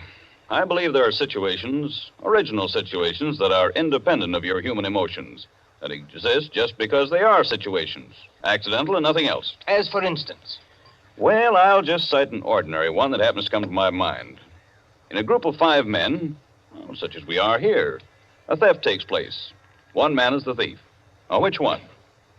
Now, I'd like to know what emotion that interprets. And yet it certainly is an original theme at the bottom of the whole literature. It's not the same thing at all. Detective stories. I could answer that the situation you give can be traced back to the commonest of human emotions, curiosity. I think Quinny has you there, Rankin. What is the peculiar fascination that the detective problem exercises over the human mind? You will say curiosity. Yes and no. Admit at once that the whole art of a detective story consists in the statement of the problem. Anyone can do it. I can do it. Steingall can do it. Rankin, I believe even you can do it. The solution doesn't count. It is usually banal. It should be prohibited. What interests us is, can we guess it? There you have it. The problem, the detective story. Now, why the fascination? I'll tell you. It appeals to our curiosity. Yes, but deeper, to a sort of intellectual vanity. 5 men present. The theft takes place. Who's the thief? Who will guess it first? Whose brains will show its superior cleverness? You see? That's all. That's all there is to it. Out of all of which, the interesting thing is that Rankin has supplied the reason why the supply of detective fiction is inexhaustible. It does all come down to the simplest terms. 5 possibilities, 1 answer. Well, the reason is that the situation does constantly occur. It's a situation that any of us might get into any time. Yes, I know of an incident of that kind that happened to a friend of mine last month. Of course, gentlemen. You are glorifying commonplaces. Every crime, I tell you, expresses itself in the terms of the picture puzzle that you feed to your 6-year-old. It's only the variation that is interesting. Take the well-known instance of the visitor at a club and the rare coin, for example. You all know that story. You've heard it, haven't you? I don't think I have. Oh, Sure. Why, it's very well known. Oh, go ahead, Quinny. Tell it. A distinguished visitor is brought into a club. A dozen men, say, present at dinner, long table. Conversation finally veers around to curiosities and relics. One of the members present then takes from his pocket what he announces as one of the rarest coins in existence. Passes it around the table. Coin travels back and forth, everyone examining it. And the conversation goes to another topic. All at once, the owner calls for his coin. It is nowhere to be found. Everyone looks at everyone else. First, they suspect a joke. Then it becomes serious. The coin is immensely valuable. Who has taken it? The owner is a gentleman. Does the gentlemanly, idiotic thing, of course. Laughs as he knows someone is playing a practical joke on him and that the coin will be returned tomorrow. The others refuse to leave the situation so. One man proposes that they all submit to a search. Everyone gives his assent until it comes to the stranger.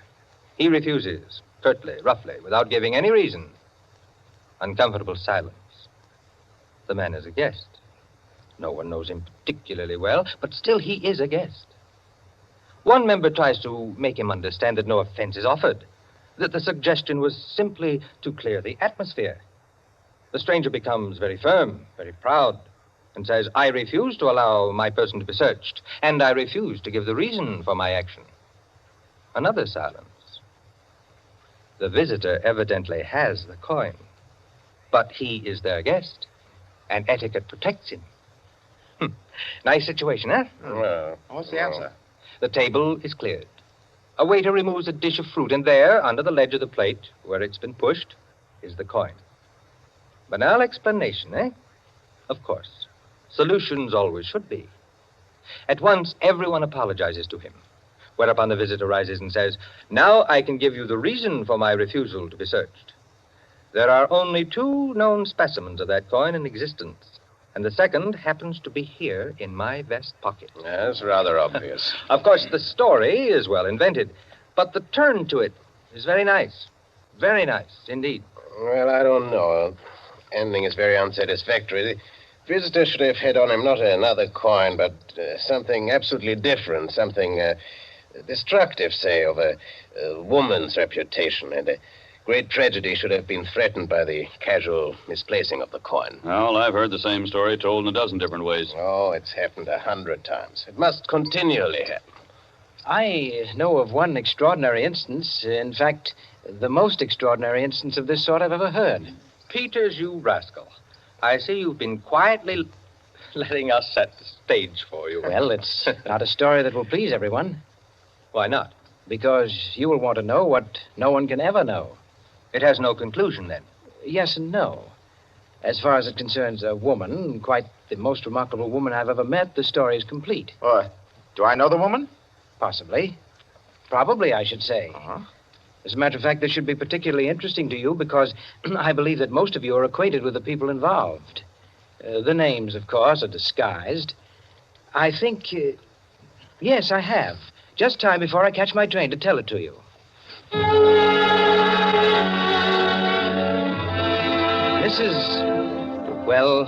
Mrs. Rita Kildare inhabited a charming bachelor girl studio. Very elegant. With a duplex pattern and one of the buildings just off Central Park West. She knew very nearly everyone in that indescribable society in New York that's drawn from all levels and that imposes but one condition for membership, to be amusing. In this mingled society, her invitations were eagerly sought. Her dinners were spontaneous, and the discussions, though gay and usually daring, were invariably under the control of wit and good taste. On the Sunday night of this adventure, she had, according to her custom, sent away her Filipino butler and invited to an informal chafing dish supper 7 of her more unusual friends. At 7 o'clock, having finished dressing, she put in order her bedroom, which formed a sort of free passage between the studio and a small dining room to the kitchen beyond.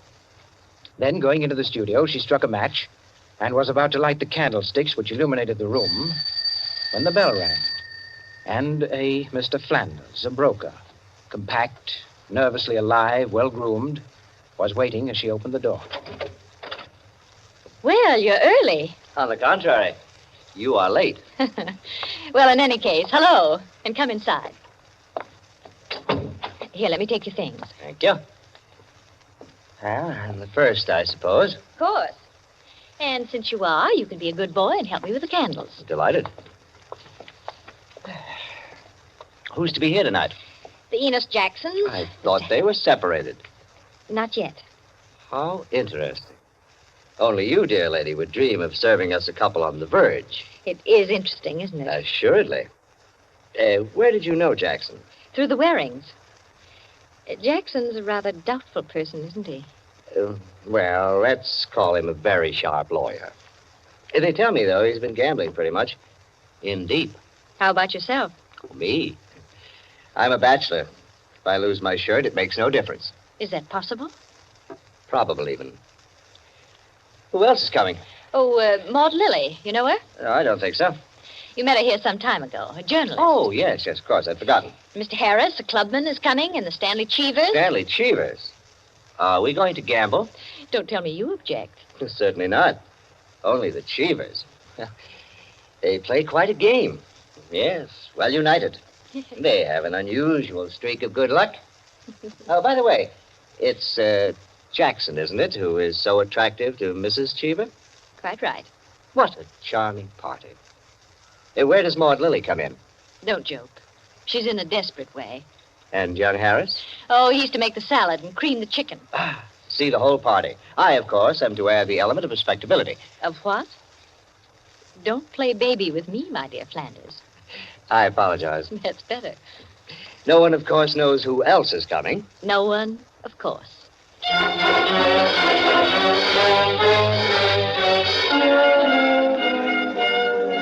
The Stanley Cheevers entered. A short, fat man with a vacant, fat face and slow-moving eye, and his wife, voluble, nervous, overdressed, and pretty. Mr. Harris came in with Maud Lily. A woman straight, dark, Indian, great masses of somber hair, held in a little too loosely for neatness, with thick, quick lips and eyes that rolled away from the person who was talking to her. The Enos Jacksons were late, and still agitated as they entered. His forehead had not quite banished the scowl, nor her eyes the scorn. He was of the type that never lost his temper, but caused others to lose theirs. Mrs. Jackson seemed fastened to her husband by an invisible leash. You looked at her curiously and wondered what such a nature would do in a crisis, with a lurking sense of a woman who carried with her her own impending tragedy. As soon as the company had been completed and the incongruity of the selection had been perceived, a smile of malicious anticipation ran the rounds, which the hostess cut short by saying, Well, now that everyone's here, this is the order for the night. You can quarrel all you want, you can whisper all the gossip you can think of about one another, but everyone is to be amusing. Also, everyone is to help with dinner. And nothing formal, nothing serious. We may all be bankrupt, divorced, or dead tomorrow, but tonight we'll be gay. That's the invariable rule of the house. For she's a jolly good fellow, for she's a jolly good fellow, for she's a jolly good fellow. We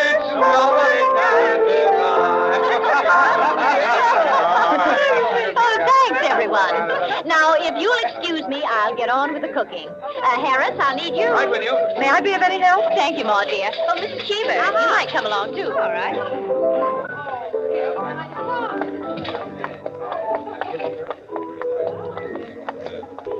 This is an adorable bedroom. Oh, thank you, dear. Now for my apron. Oh, there it is. Tie me up in the back, will you please, Maud? Of course. There you are. Fine, thanks. Now just let me get my rings off, and I'll be all ready to go to work. Oh, this is such a lovely apartment, Mrs. Kildare. Thanks. Soap and water always seem to do it. There. Your rings are so beautiful. They are nice, aren't they? But there's only one that's very valuable, the sapphire. Oh, it's beautiful. Let me see. Oh, it must be very valuable. It cost $10,000 6 years ago. It's been my talisman ever since. For the moment, however, I'm a cook. You're not going to leave the rings there. Why, of course. Now, I'm the cook. Maud Lily, you're the scullery maid. Harris is the chef, and we're all under his orders. Mrs. Cheever, did you ever peel onions? Oh, good heavens, no. Well, there are no onions to peel. All you have to do is help set the table.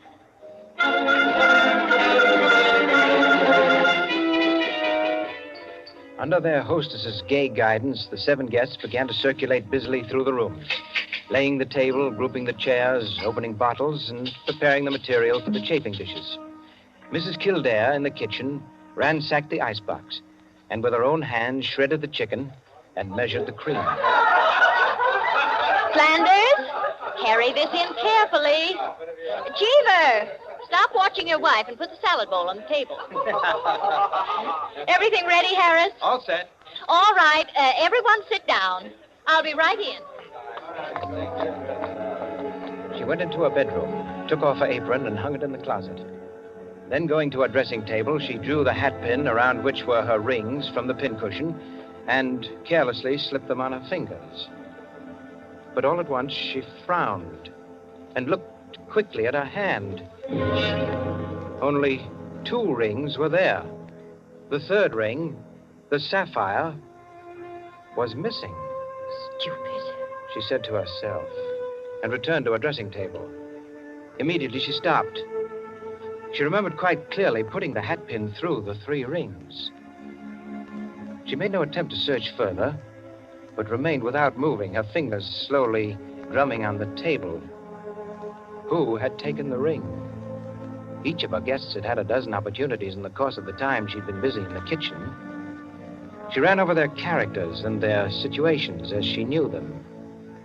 Strangely enough, at each, her mind stopped upon some reason that might explain a sudden temptation. find out nothing this way. That's not the important thing to me just now. The important thing is to get the ring back. And slowly, deliberately, she began to walk back and forth, a clenched hand beating the deliberate, rhythmic measure of her journey. 5 minutes later, as Harris, installed as chef over the chafing dish, was giving directions, spoon in the air, Mrs. Kildare came into the room like a lengthening shadow. Her entrance had been made with scarcely a perceptible sound, and yet each guest was aware of it at the same moment, with a little nervous start. Heavens, heavens, dear lady. You've come in on us like a Greek tragedy. What is it you have for us? A surprise? I have something to say to you. Mr. Enos Jackson, Yes, Miss Kildare? kindly do as I ask you. Certainly. Go to the door, Go to the door. please. Yes? Lock it, and bring me the key.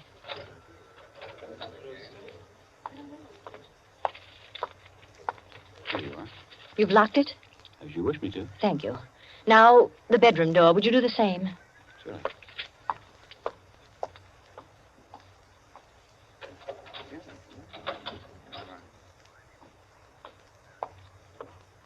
Thank you, Mr. Jackson. Mr. Cheever, Yeah? would you blow out all the candles? Yeah? Would you blow out all the candles except the candelabra on the table? Blow out all the candles. Except the candelabra. All right. For goodness sake, Mrs. Kildare. What is it? I am getting terribly worked up. My nerves are all sorry, on edge. Mrs. Jackson. That's the last candle. All right. Now listen. My sapphire ring has just been stolen. You don't mean it. The ring's been taken within the last 20 minutes.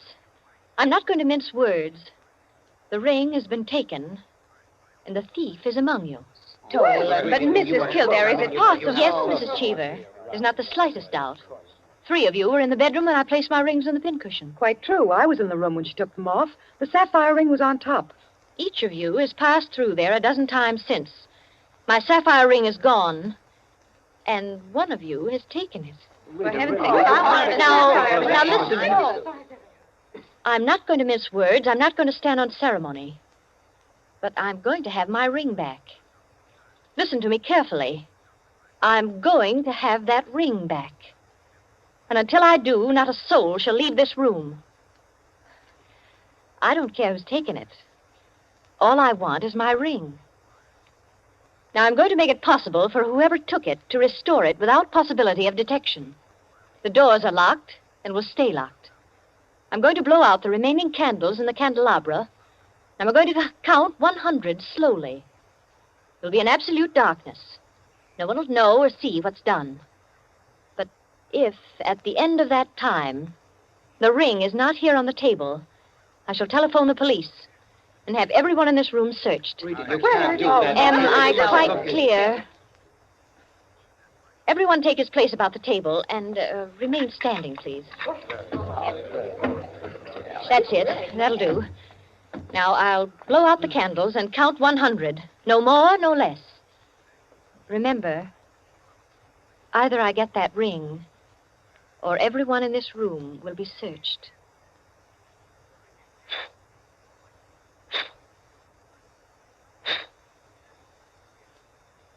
One, 2, 3, 4, 5, 6, 7, 8, 9, 10, 11, 12, 13, 14, 15, 16, 17, 18, 19, 20, 21, 22, 23, 24, 25, 26, 27, 28, 29, 30, 31, 32, 33, 34, 35, 36, 37,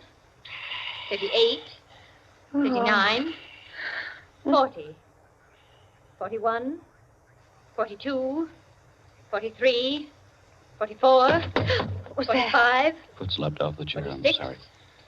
47, 48, 49, 50, 51, 52, 53, 54, 55, 56, 57, 58, 59, 60, 61, 62, 63, 64, 65, 66, 67, 68, 69, 70, 71, 72, 73. The ring. 74. There it is. 75, 76, 77, 78, 79, 80, 81, 82, 83, 84, 85, 86, 87, 88, Oh, really? 89, 90, 91, 92, 93, 94, 95, 96, 97, 98, 99, 100. Well, it is there, isn't it? Mr. Cheever, you may hand it to me. Well, now that that's over, we can have a very gay little supper. The lights, someone.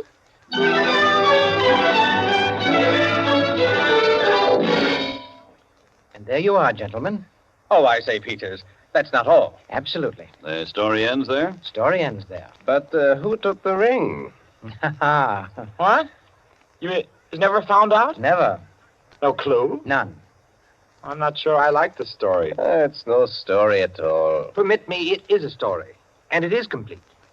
In fact, I consider it unique because it has none of the banalities of a solution and leaves the problem even more confused than at the start. Well, I don't Of see... course you don't see, my dear Rankin. You do not see that any solution would be commonplace, whereas no solution leaves an extraordinary intellectual problem. Well, how so? Well, in the first place, whether the situation actually happened or not, which is in itself a mere triviality, Peters has constructed it in a masterly way, the proof of which is that he has made me listen. Any of those present might have taken the ring. There are therefore 7 solutions, all possible and all logical. But beyond this is left a great intellectual problem. Well, how so? Was it a woman who lacked the necessary courage to continue? Or was it a man who repented his first impulse? Is a man or is a woman the greater natural criminal? Oh, that's simple, Quinny.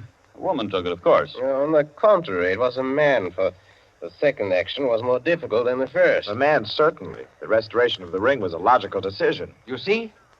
Personally, I incline to a woman, for the reason that a weaker feminine nature is strangely susceptible to the domination of her own sex. There you are. We could meet and debate the subject year in and year out and never agree. I recognize most of the characters, Peters. Mrs. Kildare, of course, is all you say of her. An extraordinary woman. The story is quite characteristic of her. Flanders, I'm not sure of, but I think I know him. I'm positive I do. Did it really happen? Exactly as I told it. The only one I don't recognize is Harris, your humble servant. What? You, Peters? You were there? I was there. I was Harris. I beg your pardon, gentlemen. Oh, yes, what is it, John? Mr. Peters, sir, your train. You told me to remind you. Oh, thank you. Yes, I didn't know it was so late. Will you gentlemen pardon me? Of course. Nice to meet you all. Night.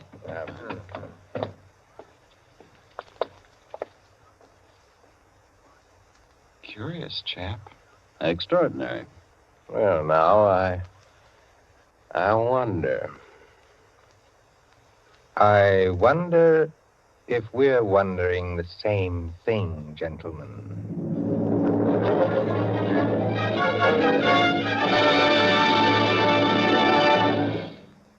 And so, with the enigmatic smile of Mr. Peters, or Harris, ends 100 in the Dark, Owen Johnson's smooth story which gave us tonight's Suspense. Suspense is produced by William Spear. Tonight's radio drama was written by Jack Anson Fink, directed by John Dietz, and scored by Bernard Herrmann. Eric Dressler was Mr. Peters. Alice Frost played Mrs. Kildare, and Ted Osborne, Quinny.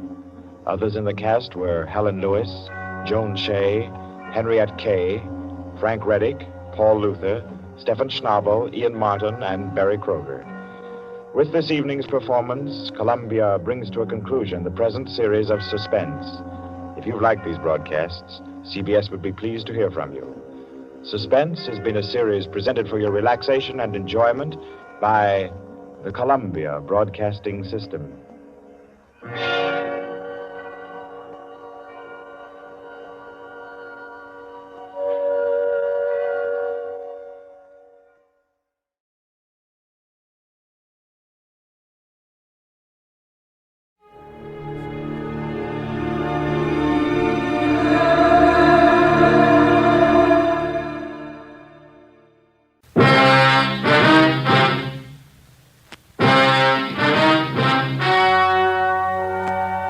The story you are about to hear is true. Only the names have been changed to protect the innocent. Fatima Cigarettes, best of all long cigarettes, brings you Dragnet.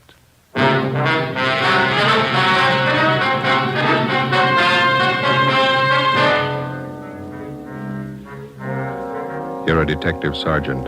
You're assigned to robbery detail. A store clerk has been murdered, shot to death in a robbery. The holdup man is described as tall, well-dressed. He escapes in a taxicab. Your job, get him.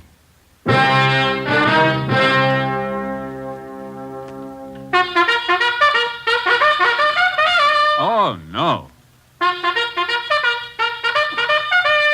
Ah, that's different. Yes, what a difference. In Fatima, the difference is quality. You see, Fatima is the quality king-size cigarette because it contains the finest Turkish and domestic tobaccos superbly blended. And Fatima is extra mild with a much different, much better flavor and aroma than any other long cigarette. Because of its quality, its extra mildness, its better flavor and aroma, Fatima has more than doubled its smokers coast to coast. Fatimas cost the same as other long cigarettes, but your first puff will tell you... Ah, that's different. Yes, in Fatima, the difference is quality. Ask your dealer for Fatima, the quality king-size cigarette. Best of all long cigarettes. Start enjoying Fatima tomorrow.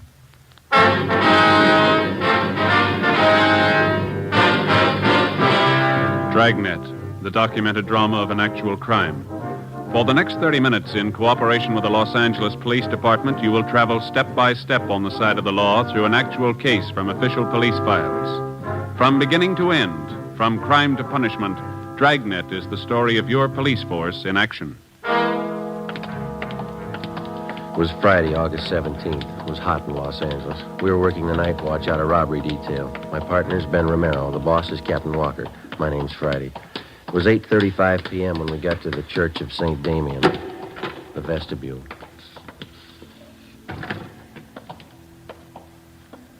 That must be her playing the organ. Yeah, I don't see any stairs. I wonder how you get up there to the loft. Looks like that might be the sexton over there. Well, let's ask her. Mm-hmm. Excuse me, sir. Yeah?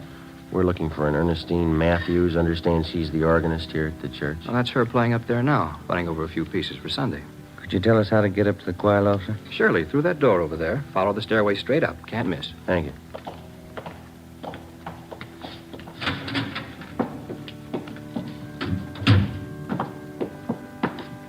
Sure has been a long time. Yeah, what's that? Climbing stairs to a choir loft. Sang a lot in church when I was a kid. Boy soprano. All right? They finally threw me out. Voice change. Yes, did you want something? Are you Mrs. Ernestine Matthews? Yes, did you come about the new choir books? No, ma'am. Police officers. Oh, can I help you? It's about your husband, Miss Matthews. Bert, what about him? Has Bert done something? He was hurt, ma'am. Well, I don't understand. Bert's working at the store. What do you mean he was hurt? There was a holdup. Dear God, my husband. Was he hurt bad? Yes, ma'am. Where is he? I've got to go to him. Is he in pain? No, ma'am. What are you trying to say? Dear God, tell me the truth. Which hospital is he in? They took him to Georgia Street. They helped him all they could. You're not trying to tell me Bert's dead? You're not trying to tell me that, are you? I'm sorry, ma'am. In the past 16 days, 7 armed robberies had been committed, apparently by the same man. The suspect was described by victims as tall, heavily built, and very nervous. He was armed. It's cold logic that every suspect who's armed in the commission of a robbery is a potential killer. It's a fact that's been proved 100 times over. The man we were after had proven it again. We'd used every means at our disposal to identify him, through the stats office, the record bureau, latent fingerprints, through informants and witnesses. We'd gotten out an APB on him containing his description and his method of operation. We'd maintained stakeouts. We hadn't reached him in time. Early that evening, a downtown grocery store had been held up. One of the clerks, 31-year-old Bert Matthews, failed to empty the cash register quickly enough, and the bandit shot him 3 times through the chest. He died almost instantly, and the hold-up man escaped. There was only one witness, another clerk who had been on duty in the store with Matthews at the time of the hold-up. His name was Jess Tallman. He was brought to the city hall, where we questioned him further. Did you see Bert's wife? Does she know? Yeah, we dropped off at the church on the way in. Drove her to her sister's place. Still can't get it through my head. One minute I was talking to Bert, next minute he was dead. It's kind of hard to take, you know. I'd like to go over that description of the holdup man. You were pretty upset out there at the store. Do you feel up to it now? Yeah, I'm okay. All right, now you just take it easy. Tell us everything you remember and take all the time you need. Well, I know he was a big guy. Over 6 foot anyway, I'm sure of that. He had a good build, too. Wasn't skinny. How about his face, Jess? Did you get a good look at it? Yeah, I did. It was thin, and he kept working it around, twitching like guy was plenty nervous. Mm-hmm. Can you tell us anything else about him? He was young, about 21, I'd say. Had dark color eyes. That's about all I'd swear to, Sergeant. He had a hat on, I know that. Mm-hmm. How about the rest of his clothing? I wouldn't be sure about it. Could have been a gray coat, blue coat, I don't know. I wouldn't want to give you a bum stare. Did you get a look at the gun? I couldn't miss that. It was a big one. It wasn't shiny. It was kind of dark blue color. I can see the guy now walking in the store and pointing it at Bert. What time was that again, Jess, when the bandits showed up? Just about 7:30. Bert was behind the counter. I was in the back stacking the shelves. The guy just walked in, pointed the gun, said, "Give me the dough." I heard him say that. Mm-hmm. Bert was kind of surprised. He just stood there for a minute, and the guy said, "Hurry up, give me the dough." And Bert said, "Okay, you can have everything." And he reached to get the dough from the cash register. And that's when the guy did it. He hit Bert right in the chest. What happened then? Bert moaned a little and fell down on the floor. I got so mad I started running for the guy, but he swung around at me with a gun and said, "Stay where you are." Yeah. Well, I didn't want to get killed. I stopped. You can't blame me for that, can you? Did you follow the man when he left? Well, you see, he backed out of the store, and when he got to the sidewalk, he jammed the gun in his pocket and ran down the street. I ran out after him, saw him jump in a taxicab and take off. Did you get the cab's number? Well, he was too far away for that, at least halfway down the block. I know somebody else must have been driving it, though. How do you know that? The cab was already moving when the hold-up guy jumped in. He got in the front seat. How do you know it was the front seat and not the back? The way those cab doors open, Front doors swing out to the left, back ones swing out to the right. That ties in, Joe. Used the same M.O. on those hold-ups last week. Yeah. You got anything else to add, Jess? Anything you think we ought to know? It's about the size of it, Sergeant. You don't think I'm yellow, do you? Well, how do you mean? I mean, because I stopped when he pointed the gun at me. Guess I should have grabbed him, but that gun looked as big as a cannon. Let's face it, I'm not that much of a hero. Oh, I'll put in with you, Jess. Huh? Neither am I. Along with a team of men from Homicide Detail, we continued our investigation of the holdup and killing. Ballistics reported that the slugs taken from the body of Burt Matthews had possibly been fired from a .38 caliber Colt revolver. The slugs were in good condition for identification. All the possible suspects picked from the mug books by the victims had been checked out. All of them had been cleared. Fingerprints left by the bandit at the scene of his latest crime were checked out. No make. We tried to check the taxicab used in the escape. We got nowhere. The morning after the Matthews killing, we got a call from Sheriff's Homicide. We went across the street and checked with Inspector Bowers. Either one of you remember that case about 6 months ago, the Harry Solomon killing? Oh, yeah, Inspector. It's pretty vague right now. Your men handled it, a county case? Yeah. Let me lay it out for you. It's just possible it might tie in with that killing you fellas had last night. And what's the angle? Harry Solomon was a taxicab driver. The night of February 26th, somebody saw him pick up a fare at Sunset and Highland about 10:30 p.m. That's the last time he was seen alive. Yeah, I think I remember. The next morning, we found Solomon's body in a ditch out in the valley. 238 slugs in his head. Found his cab a few yards up the road, abandoned. Killer used a .38, same kind of gun used on last night's job. Here's something else that ties in. Yeah? A description of the passenger Solomon picked up at Sunset and Highland the night he was murdered. The last fare he ever handled. Mm-hmm. White male American. Over 6 feet tall, heavy build. Age, 20, 21, dark eyes. Had a dark suit on and a hat. Matches up all the way down the line. You had a robbery motive figured on the Solomon killing, didn't you? That's right. Except for a $5 bill hidden in his wallet, Solomon didn't have a penny of his receipts for the night. Might have been another reason behind the killing besides that. Yeah? It's just barely possible Solomon might have known the hold-up man, the guy who killed him. How do you figure? Solomon had been a cabbie for 14 years before he was murdered. From this hold-up man's M.O., using cabs for a getaway car, it's possible he might have been a cab driver at some time or other. You mean if the killer got in the cab and thought Solomon recognized him, was suspicious That's of him? right. Could have been reason enough for him to kill Solomon. I know there's a lot of coulds and ifs and maybes in it, but I thought you might be interested. Well, we'll check it out first thing.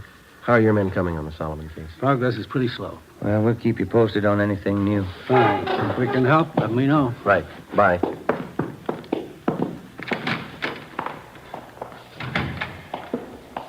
Well, 2 sets of 38 slugs. What do you think? Let's ask the crime lab. We put in a request to Russ Camp and Ballistics to check the 38 slugs found in taxi driver Solomon's body against those found in the body of grocery clerk Bert Matthews. Then we contacted the special agent at the taxi cab company. We asked him for pictures of all their drivers employed by the company during the past year who were 6 feet in height or over. He told us that they'd have a file ready for us the following morning. We drove back to the office and checked in with Russ Camp at the crime lab. He was examining the 38 slugs under the comparison mine. Just a few more minutes, fellas. Have a chair. Yeah, all right.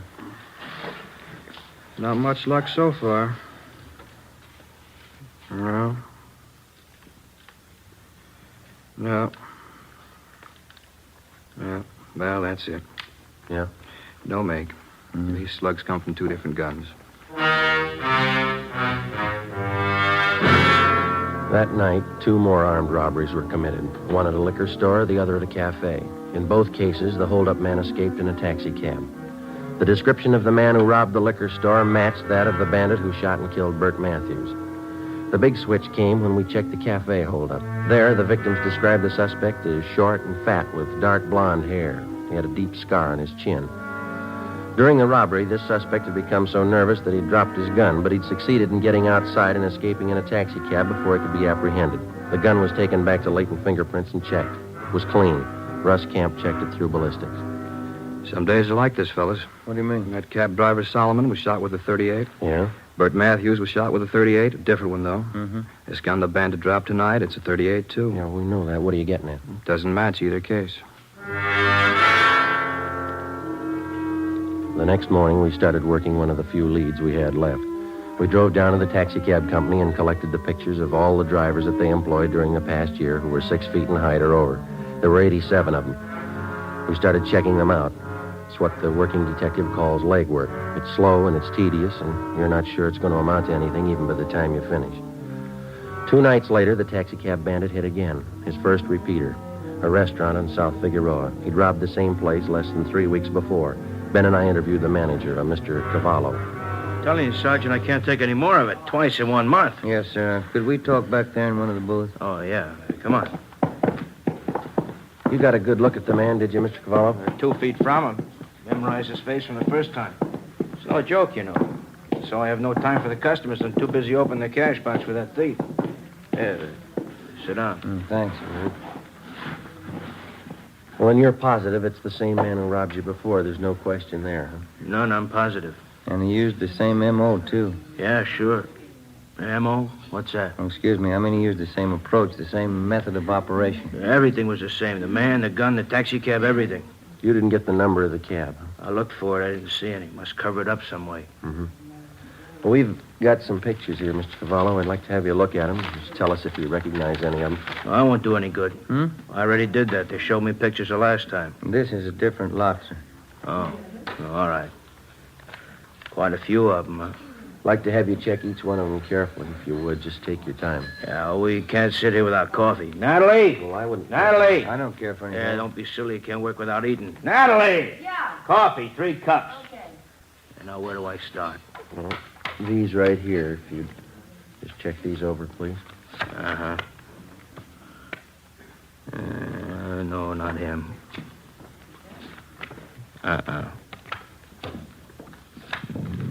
Not him either.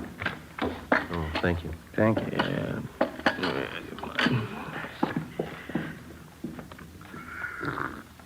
Oh, it's hot. No, not that one. No. Is that all? No, I have some more here. Oh. Hey, that's an ugly-looking guy, huh? Look at that scar. They look familiar? No. Better check with the skipper when we're finished here. Yeah, it's been a couple hours, hasn't it? That lousy, no-good thief. Sir? Right here, this one. That's the guy. You sure? I opened my cash box twice for him. I'd know his face in a million. Morris Copley, age 21. Description matches. Let's go, Ben. Thanks, Mr. Cavallo. It's only 40 minutes since the robbery. He's probably not even home yet. What can you do? We'll wait up. 10:30 p.m. We parked down the street from 527 Dayton Avenue, a two-story white stucco apartment house. We checked the names on the mailboxes. Morris Copley's wasn't on any of them. We rang for the manager. Copley? Morris Copley? No, he doesn't live here. Never heard of him. I wonder if you'd take a look at this, ma'am. This picture, ma'am. You ever seen this man before? Well, let me get over here in the light. Let me see now. No, he doesn't live here. And you've never seen him before? No, I didn't say that. I just said he doesn't live here. And you have seen him before? I believe I might have, yes. Matter of fact, I'm sure of it. He's a friend of Mr. Tobin's, apartment 5. Comes to visit Mr. Tobin every now and then. Is this Mr. Tobin in now, ma'am? We'd like to talk to him. No, I'm afraid not. He works nights, never comes home before 2 a.m. Oh. Yeah, he's a cab driver.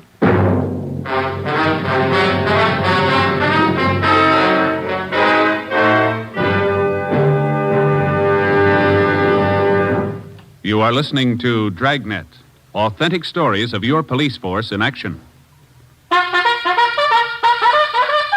Oh, no.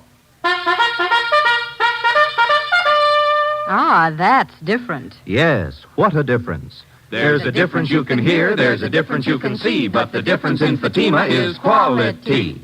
Yes, friends, when you compare long cigarettes, you'll find that in Fatima, the difference is quality.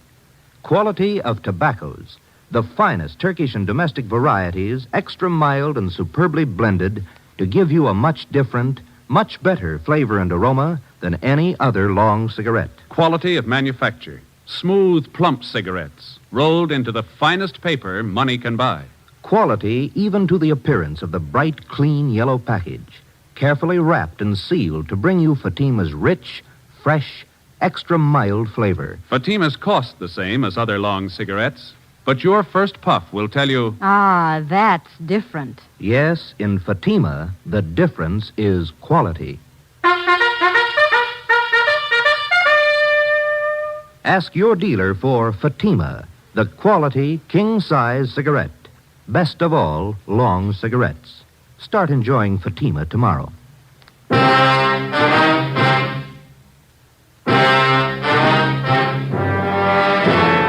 10:45 p.m. In the presence of the manager, we made a search of the apartment registered in the name of Ralph Tobin, the man who was supposed to be a friend of the suspect, Morris Copley. We found nothing that would tie either of them up with the robberies and the killings. Before the manager returned to her apartment, we instructed her to say nothing about our being there in case Tobin or Copley returned. We called the office and told them we'd received an identification on Morris Copley. They checked them both through R&I. Neither had any criminal record. They got out an APB on Copley. We waited. Midnight came. Nothing happened. 1 a.m. 1:30. Still no sign of either man. 1:45. Somebody's coming around back, Joe. Yeah. Kitchen door.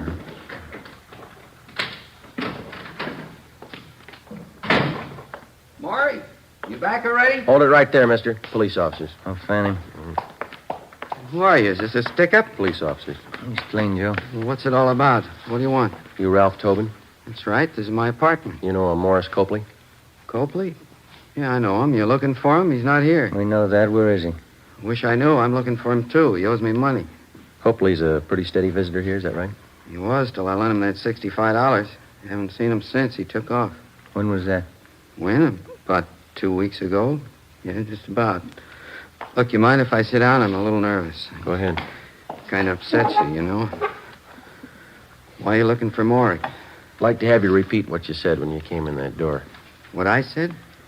I asked who you were, didn't I? No, I mean before that. Say, I don't think I know what you're getting at, officer. You said, Maury, you back already? Not what you said? Yeah, I guess I did. I thought Maury came back to pay me the $65 he borrowed. You didn't make it sound like that, Tobin. I got the idea you were expecting. Expecting him? No, I haven't seen Maury in 2 weeks, maybe 3. He took me for $65. All right, that's enough small talk, mister. Now, Copley's in deep. You're going to match him if we don't get a straight story. Some cans of beer in the refrigerator. Let's have one around, Skip the beer. Where's Copley? I'll swear on the Bible if you want me to. I don't know. Look, if Maury pulled anything heavy, I'm not in on it. Ben, you want to check with the manager? Ask her when's the last time she saw Copley here. Yeah, right. Now, wait a minute, officers. I want to cooperate. Maury's in deep, that's his fault, not mine. That's right, isn't it? That's right. Now, where is he? I don't know. That's the truth. I'll tell you something else. I wasn't squaring. I saw Maury early tonight, 6 o'clock. Came here and borrowed another $5 from me. But you don't know where he is now? No. Said, sure like a can of beer if you don't All right, mind. sit still. I'll get it for you. You sure you won't have one? No, not me. No, thanks. I don't want him. There you go. Good cold beer. I like it when I get nervous. It always calms me down. Say, Tobin. Yeah, sorry. You haven't taken your hat off. Oh, I was nervous. I guess I forgot. There. Your hair always been dark blonde? Since I was a kid, yeah. Why? How about that scar on your chin? It's a pretty deep one. Beer's sure good. I asked you about the scar. It's kind of embarrassing. I got a little high one night. It fell off a merry-go-round. Big night. Now I've heard everything. We had a robbery report a couple of nights ago, Tobin. Hold-up man was just about your height and weight. Yeah? Dark blonde hair. Had a scar on his chin, too. I'm afraid you got a wrong slight, officer. I worked my cab every night of the week. It wasn't me. Mind if we have a look at your car outside? How'd you know I had a car? We didn't. Let's give it a look, shall we? Why do you want to look at it? You have anything to hide, have you? Of course not. I'm not like Maury. He's always in trouble, always on the lam. You'll probably think it's funny when you check the glove compartment in my car. Will we? Yeah, you will. Why's that? Keep a gun in there. You know how many cab drivers get shot. A guy can't be too careful. What kind of gun do you have, Tobin? Revolver. Regular revolver. What caliber? 38. Why? 2:30 a.m. We searched his car, picked up his 38 caliber revolver, and then we drove Ralph Tobin back to the office where he was detained for questioning. We had a stakeout placed on his apartment. Russ Camp and ballistics checked Tobin's gun against the slugs which had taken the lives of Harry Solomon and Bert Matthews. It was found beyond the question of a doubt that his gun had been used in the Solomon killing. We confronted Tobin with the evidence. He started talking. He told us that Copley was responsible for the murder of both Solomon and Matthews, that Copley had borrowed his gun for the Solomon job. In all the robberies except one, he described himself only as the accomplice. He drove the getaway taxi cab. The only occasion he tried to handle the actual holdup was at the cafe, where he became so nervous that he had dropped his gun. Before he was booked on suspicion of murder, Tobin told us that Morris Copley still had 2 .38 revolvers in his possession. He insisted he had no idea where Copley was. Ben handled the questioning while a stenographer took Tobin's statement. I contacted Inspector Bowers and informed him of our progress. 11 a.m. I got back to the squad room. All right, did you check back through that personnel record we got from the cab company? Yeah, I got half an idea, I think. Yeah? See here on Copley's application for the job? No, sure, we checked out all those references. They don't go anywhere. No, I mean this right here. Married, yes. Children, 1 daughter. Age 4 months. Well, this application's dated May 6th. That means his baby was born in February. Yeah, sure. Copley was working here then, so it's 10 to 1 the baby was born in a local hospital. That's what I mean. If we find the right hospital or the doctor, they could lead us to him. There's the phone book. Let's go. From noon until 4 p.m., we called every hospital, sanitarium, clinic, and rest home listed in the book. The answers were the same. No record of confinement for a Mrs. Morris Copley. Well, seemed like a good idea. Who are you calling now? Well, we've got one more, the county hospital. Well, this is Sergeant Friday, Police Department, Robbery Detail. Yes. I'd like to find out if you have any record of confinement for a Mrs. Morris Copley. No, that's Copley. C as in Charlie. Yes, thank you. He might have sent his wife out of town to have him, baby. That's possible. Yeah. 1118. Thank you. 1118 Rochester, Copley's aunt. Let's go. 4:30 p.m. Together with Olson and Thaxter from Homicide Detail, we drove out to 1118 Rochester Avenue in the Crenshaw district. The house was vacant. From a neighbor, we learned that Copley's aunt had moved 2 weeks before. We got her address from one of her friends in the neighborhood and finally located her at work in a beauty shop on Melrose Avenue. We posed as traffic investigators. The aunt told us she thought we could find her nephew Morris at home, an address on East 13th Street. 6 p.m. We located the house and parked the cars a half a block away. As we approached the house on foot, we saw a light burning in one of the windows on the left side of the house. Thaxter and Olson covered the back. At a given signal, they entered the back door. Ben and I went through the front. It's empty. Yeah. Thaxter! Nothing back here, Joe. Empty. Let's great. Looks like somebody passed him a tip-off just in time. Look at the mess this place is in. We got out in a hurry, all right. Hey, what's going on here? What do you men think you're doing? Police officers, your name? Silvera, one of the neighbors. You looking for the Copleys? When'd they leave?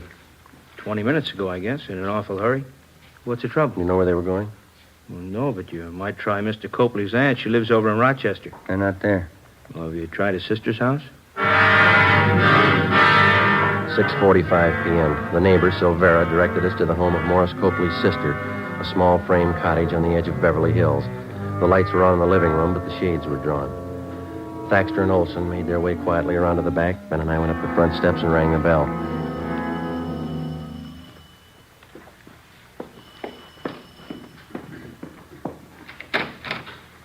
Yes?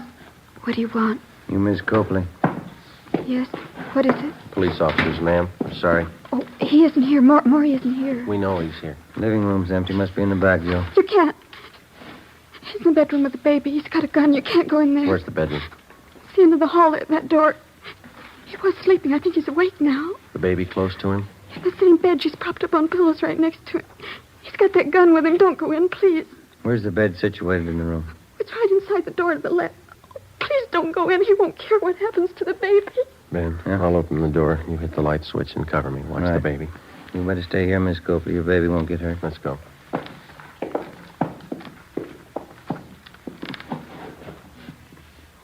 All right, let's go in. All right, drop it, you. Grab the gun, Ben. All right, come on. I got it, Joe. All right, Copley, get him up. Come on up. Joe? Yeah, I got him. Just a little frightened, ma'am. She's all right. I'll kill you, Mary. You tell him where to find us, didn't you? I'll kill you for that. Maury, I swear I didn't. I swear. Lousy dame. Nobody else knows. She's the one who told you, isn't she? No. And who did? Who told you? You're looking at her. What do you mean? Your baby.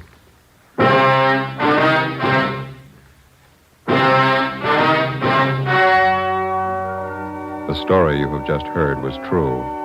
Only the names were changed to protect the innocent. On December 16th, trial was held in Superior Court, City and County of Los Angeles, State of California. In a moment, the results of that trial.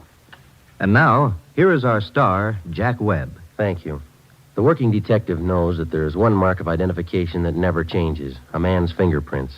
The suspect may change his appearance in many ways, but his fingerprints always remain the same, a mark of identity that cannot be changed. When you compare Fatima with other long cigarettes, the difference is quality, a mark of identity which never changes. And Fatima is extra mild. If you're a long cigarette smoker like I am, smoke Fatima. They cost the same, but in Fatima, the difference is quality. Smoke Fatima.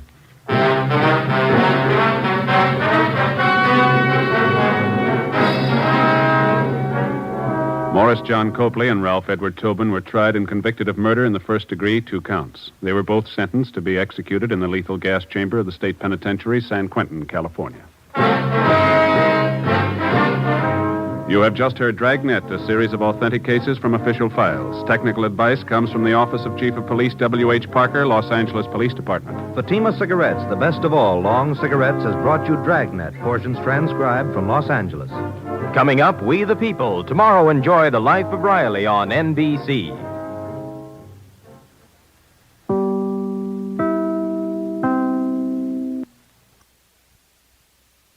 Hi, dear viewer. If you're enjoying this program, a simple like, a comment, or a subscribe tells YouTube this content deserves to stay on the air. It's free and helps me a lot in creating these broadcasts. You can find...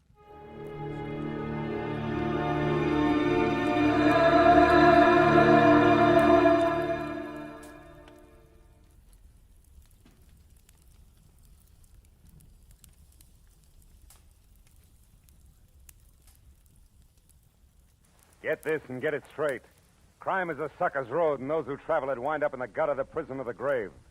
The lady tourist was a school teacher out after glamour, and she got it. But only after she learned that in Hollywood the 3 R's could be reading done in a dark room, writing found in a dead man's pocket, and arithmetic that added up to murder times 2.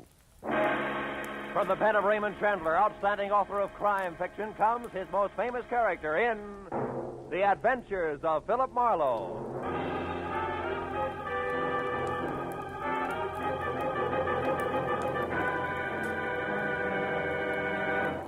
Now, with Gerald Moore starred as Philip Marlowe, we bring you tonight's transcribed story, The Ruston Hickory.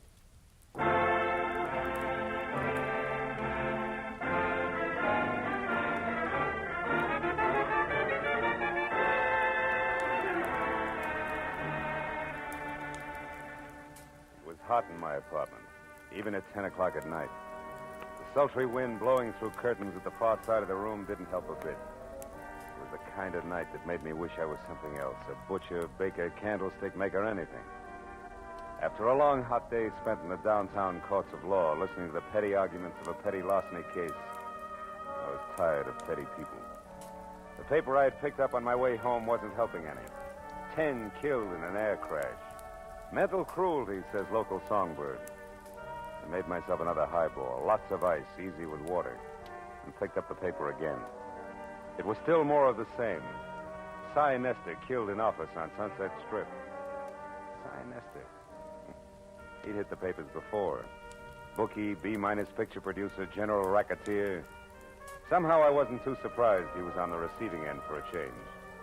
My drink was good for 10 more pages of equally dull reading, and I was set for the next in line when the phone rang. Mr. Philip Marlowe? It was the first attractive voice I'd heard all day. Mr. Marlowe? And you know, I thought she might be fun. My name is Joan Ruston, and I'm only here in Hollywood from Ferndale, Nebraska on a vacation, and I wanted to have some fun. You know, see the nightclubs and the stars Hey. and that sort of thing. Hey, wait a minute. I Joan. don't want trouble, Mr. Marlowe, Hold and it. least of all... Teacher. Hey. Yes? Let's back up a little, huh? Now, your name is Joan Ruston. You're from Ferndale, Nebraska, which you're right, I've never heard of. Also, you're a school teacher. That much I got. But the rest about the sights, the last part, the trouble Oh, with but it. don't you see? They're the one and the same. Oh? I wanted to step out. Nightclubs, movie stars, glamour. But it didn't end up like that because he was shot, and then I didn't Who know what was to shot? do. And his name's Aubrey Nickel. He's the man who took me out to show me the club. Anyhow, after it happened, I ran. Why? Why? The publicity, of course. Mr. Marlowe, I'd lose my job.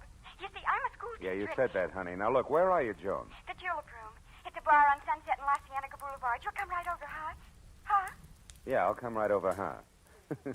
Goodbye, Joan.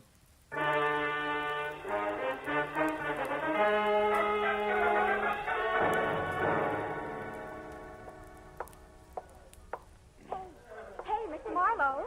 Yeah, but where are you? Over here in this booth. Hurry. Okay, hurry it is. Hello. Now tell me why all the secrecy and you... Oh, And what? Oh, what are you staring at? you. I expected braids, Joan. Horn rims, calico, maybe. Not ice blue satin, drape plunging, and, Yes? yes. Start at the top, honey, and slow this time, huh? Well, yesterday I met this man, this Aubrey Nickel I mentioned. Oh, he's really nice, Mr. Marlowe. He's a photographer, has a darling place up on the Sunset, Sunset Strip. You went there to have your picture taken? Uh-huh. I wanted something, well, something glamorous. That's easy. And look here what I got. Oh, by the way, I ordered a drink for you. A Scotch drink. Here. You like Scotch drinks, don't you? Yeah, Scotch drinks are my favorite drinks, Joan, thanks. You're welcome. Now, isn't it wonderful? The picture, I mean. I'll say it is. I'd never say school teacher. No, that's the idea. Just like a model in a fashion magazine, isn't it? Aubrey took it from inside his photo shop while I was outside on the street looking in his window. You know, like a smart career girl just strolling along the avenue. Mm-hmm. And see how he faded out the background? That way I'm the focal center. Focal center. Isn't it nice? Oh, yes, it is, yeah. But look, Joan, the rest of the story now. The man was shot. You don't want publicity, remember? Oh, yes, of course. Well, we made a date, Mr. Marlowe, for tonight. I was to be at his place, his shop on the strip at 8, which I was. But when I got there... He was gone. Well, no. He might just as well have been for all the attention he paid to me. Oh? He had something on his mind. Acted as though he didn't even expect me. Why, I had to mention his picture here twice before he got it out of a drawer for me. But then, just like that, he changed. Said if I wanted glamour and nightclubs, why not? Oh, by all means. Why not? And off we went to Cyrano's, no less, and sat at a table with two men and a woman who was actually Irmgard Fury. Actually, who? Irmgard Fury, the starlet. Oh. Don't you read the papers? Oh, golly, her picture's been in every theater section and magazine for the last 6 months. Of course, she hasn't made a movie yet, but she probably will. Wait a minute. soon. Irmgard Fury. She has red hair, a figure, lots of each, huh? That's right. Oh, and so sweet to talk to. Well, believe it or not, when we were in the powder room and she couldn't find her lipstick, she used mine. Now, that's really democratic. Look, Joan, there was a shooting. You remember that. Now, you were sitting at a table with 3 men, and this Irmgard Fury? That's right. Well, Go on. What happened next? Well, when Miss Fury and I got back to the table, Mr. Lacey and his friend were gone. And then a minute later, Aubrey excused himself to make a phone call. And then? And then a waiter brought me a note from Aubrey which said I should go back to my hotel and wait there till I heard from him. Then it happened. Look, Joan, if I'm going to help you on this, you got to tell the whole coherent story. Well, suddenly there were some shots, maybe from outside, and people were yelling. It was terrible. I was scared to death. And I ran outside. People were crowded around someone. It was Aubrey. He was dead. What'd you do then? I took the first taxi I could get to my hotel, the Beverly Crest. I started for my bungalow, but didn't go inside because there was a man hanging around. I'd seen him before someplace, and I didn't like his looks and turned away, and he called to me. Oh, he was awful, Mr. Marlowe. Awful looking like a frog, maybe? Sloping shoulders, bulging eyes? Yes, and when... Mr. Marlowe, how do you know what he looked like? Promise not to tell. Promise not to... Oh, Mr. Marlowe, he's here, isn't he? Mm-hmm.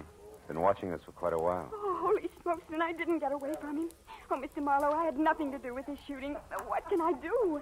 I simply can't be mixed up in this terrible business. Oh, please, Mr. Marlowe, I'll pay you anything, only get me out of this, please. We'll talk about that later, Joni. Now, look, when we get up, keep talking and don't look away from me. Then when we're outside and around the taxi stand there, duck away from me fast and get in close to the building and stay there till the frogman is gone. Then head for your hotel bungalow and wait there till you hear from me. Now, you got that? Oh, yes, but I don't understand why he's going to leave us. You will, if our little coup works. Come on.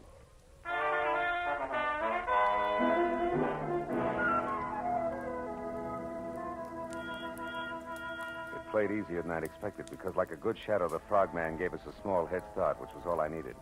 The second Joan darted away from me, I moved quickly up to the first cab in line, opened and slammed the rear door fast, said goodbye out loud to Joan, who was not in the back seat, then slipped the driver 5, winked hard, and practically shouted a very far-away address at him.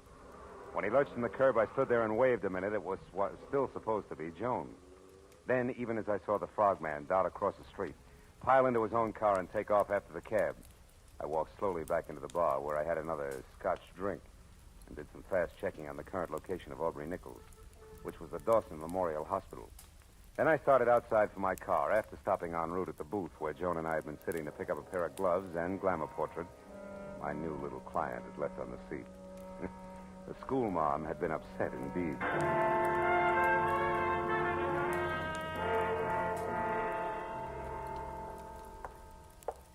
Dawson Memorial Hospital, Dr. Chambers? Yes, one moment, please. Go ahead. Yes, sir. Oh, I want to know the condition of a patient who was brought in here a little while ago, Mr. Aubrey Nichols. Oh, I'm sorry, sir. We're not allowed to give out such information. You'll have to inquire at the superintendent's office. Sir, Joe, I wouldn't bother, Phil. Well, Detective Lieutenant Matthews, good evening. Good evening. Nickel is dead, Marlowe. We Oh? did not get a statement from him. That's too bad. Any idea who did it? No. Have you? Uh-uh. I didn't even know him. A client of mine. Yeah, Mr. Smith? That's right. That's remarkable. Mr. Smith, he asked me to inquire about his condition. Uh-huh. Well, it happened about an hour ago in an alley behind Cyrano's. Aubrey Nickel was a photographer up on the strip, but pretty much of a phony. A big front boy, strictly. That's all there was to it, huh? Walk down here with me a little. Oh, sure. We figure there may be some connection between this shooting and Cy Nestor's death this afternoon. Nestor also had an office on the strip. What do you figure the tie-in is, Matthew? A man named Ham Lacey. You ever hear of him? Yeah, he was one of Nestor's #1 boys in the racket, right? Yeah, something like that. Of course, officially, Ham Lacey is known as the vice president of Nestor Enterprises Incorporated. Also production manager of that second-rate movie studio Nestor owned. Well, anyway, Lacey, another man, and Aubrey Nickel were at Cyrano's tonight with a starlet named Irmgard Fury, and another gal we haven't been able to tag yet. Now, tell Wait me, a minute, Phil, Lieutenant. this When Nestor what? was killed, did it look like the usual mob tactics? No. Nestor was beat up by fists. Not sapped, not cut up with brass knuckles. Oh. Your death was caused by a blow to the temple from a poker that was standing next to a phony fireplace in which he could have hit his head when he fell. Well, probably not Lacey and Associates, huh? Probably not. He's got an alibi. Yeah? Besides, we already got a fair line on who did it and why. We found a note in Nestor's pocket signed D. Tobin, which threatened Nestor with a beating if he didn't stay away from the undersigned's wife and send her back home at once. Nestor, you may or may not happen to know, had this Irmgard Fury or something under contract to him, saw lots of her. So, again, the two deaths more or less tie together. Yeah, you've already talked to, oh, by the way, her name is Irmgard Fury. No, I ain't talked to her. I figured I'd wait till I knew a little more. Also, I didn't figure Nickel would die without saying anything. No. Oh. Well, now it's your turn. We found this negative in the alley near Nickel's body. This is a night shot of the Sunset Strip and nothing more. Means anything to you? No, why should it? Now, look, I told you before, Lieutenant, I never even met Nickel. Yeah, and I listened, didn't I? I noticed. Yeah, but now let's level a bit, huh, Phil? Who your client is and what he or she has to do with this is one thing as long as we're both on the same side. But playing dumb when it might count is quite another. Now, once more, Phil, huh? The picture? Still 0, Lieutenant. Honor bright. Anything else? Yeah, just to save you a little time, Phil. Yeah, let's do. Irmgard Fury's address, 441 West Bedford Drive, Beverly Hills. You got a pen? 441 West Bedford. Now, play it close. Be sure to call when you think it's time. And if you're wondering about why all this help from me, try this. What you know and won't tell, plus what I know and will tell, might do the trick. Say goodbye to me, Phil. Goodbye.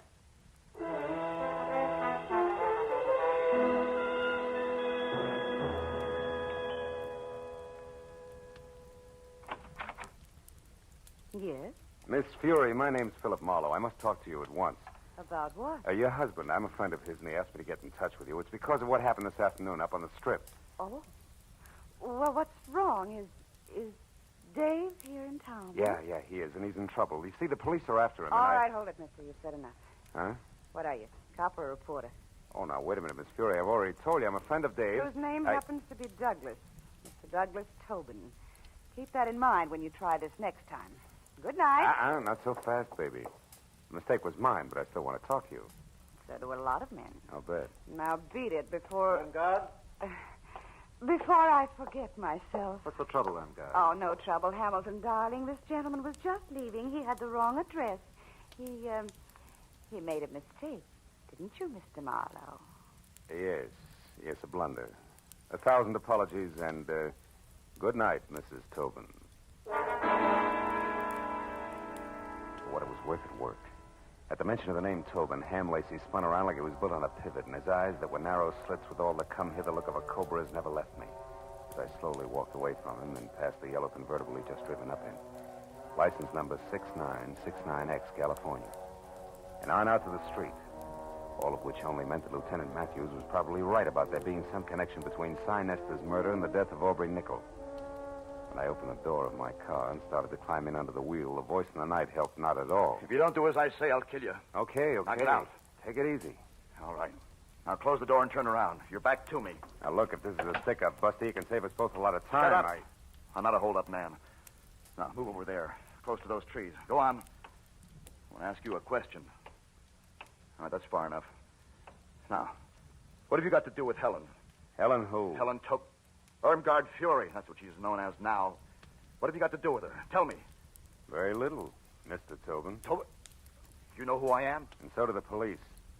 Why don't you call it quits while you're still in one piece? No, not quits. That's what you want, what all of you want. Me arrested and out of the way in jail and maybe out of the way for good. No. But that won't be. Helen's mine and you're not going to harm her. Careful, Tobin. You're getting excited. Yes, excited enough for this. Go!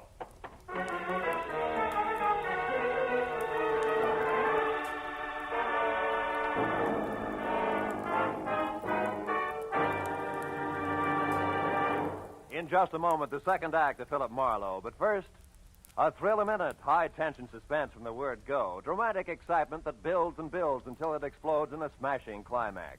That's Inner Sanctum, the great mystery show that's another of CBS's top-notch Monday night programs. You'll find Inner Sanctum one of the most entertaining spots in your Monday night listening schedule. And remember, Lux Radio Theater is back for its 15th year of great dramatic presentations. Inner Sanctum and Lux Radio Theater every Monday night over most of these same CBS stations. Now, with our star, Gerald Moore, we return to the second act of Philip Marlowe and tonight's story, The Rust and Hickory.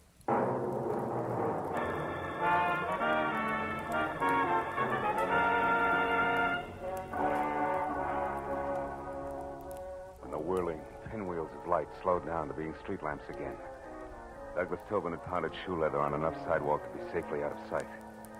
But it took a full minute of rubbing the bruise where his pistol had glanced off my head before I finally remembered that it was a good time to call Joan. I looked back at Irmgard Fury's house first and saw the lights still on, the cream-colored convertible still parked in front, and all apparently quiet inside. so I limped as far as the phone booth on the corner. I warned my client that the trick we pulled on the frog wouldn't hold up forever. But instead, I found out just how far this side of forever it had collapsed. Yeah, hello. Hello? Hey, what number is this? Well, Shamus, you got the right number, Shamus. What are you doing there? Where's Joan Rustin? Oh, the babe's here, but she ain't in much of a mood to talk. Incidentally, thanks for giving me this free time, Dippy. What are you talking about? That fast shuffle you tossed me, Dippy. That now you see her, now you don't gag with the taxi. For an old shell game operator like me, that one was as tough to see through as a glass-bottom boat. All right. You get your diploma in the morning. But listen, you, if anything happens to Miss Rustin, I'll break you. Skip it, Dippy. You're wasting your breath. It's already happened. I'll see you around. So long.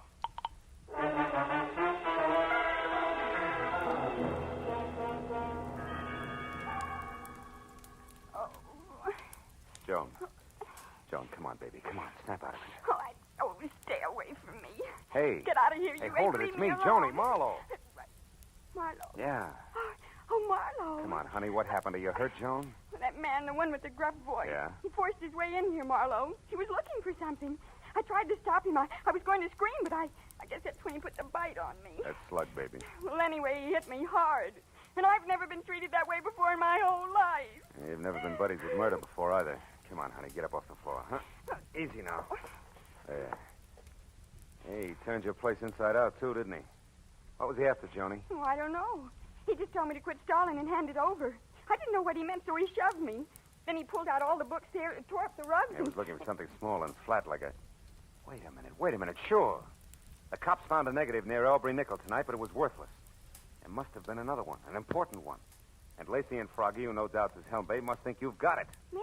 Well, that's impossible. All I had was my picture, and, well, I don't even have that now. No, but I do, out in my car, and it gives me a great idea. Come on. Well, where, Marlowe? I don't get it.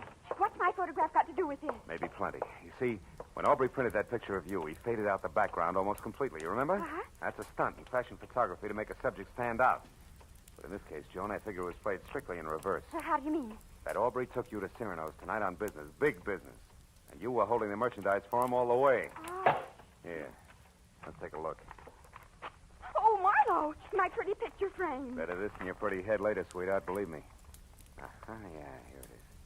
Look, see? A negative the size of a postage stamp. But I'll bet old flash bulbs, the $10 bills, this baby's really loaded. Marlowe, I bet that baby's loaded, too. What are you talking about? The gun in that man's hand there behind you. Oh, fine. Wait. Easy, Marlowe. I'm not looking for any more trouble. I just want to be sure that you'll help me first. You're a private detective. I searched you before, so I know.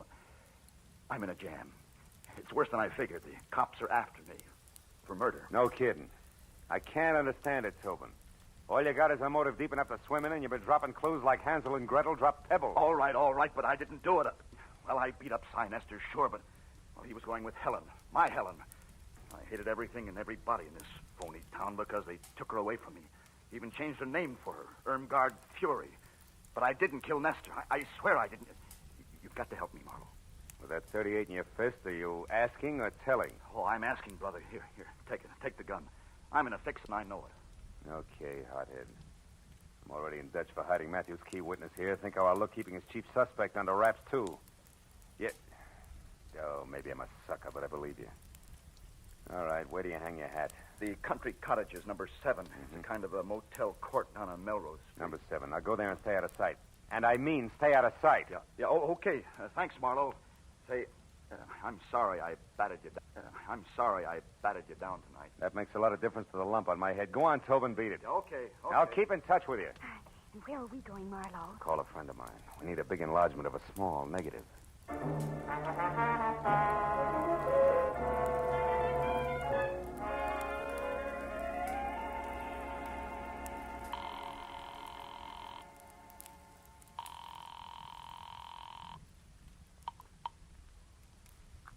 Chronicle Photo Lab, Sherman speaking. Hiya, Shermy. This is Phil Marlowe. No kidding.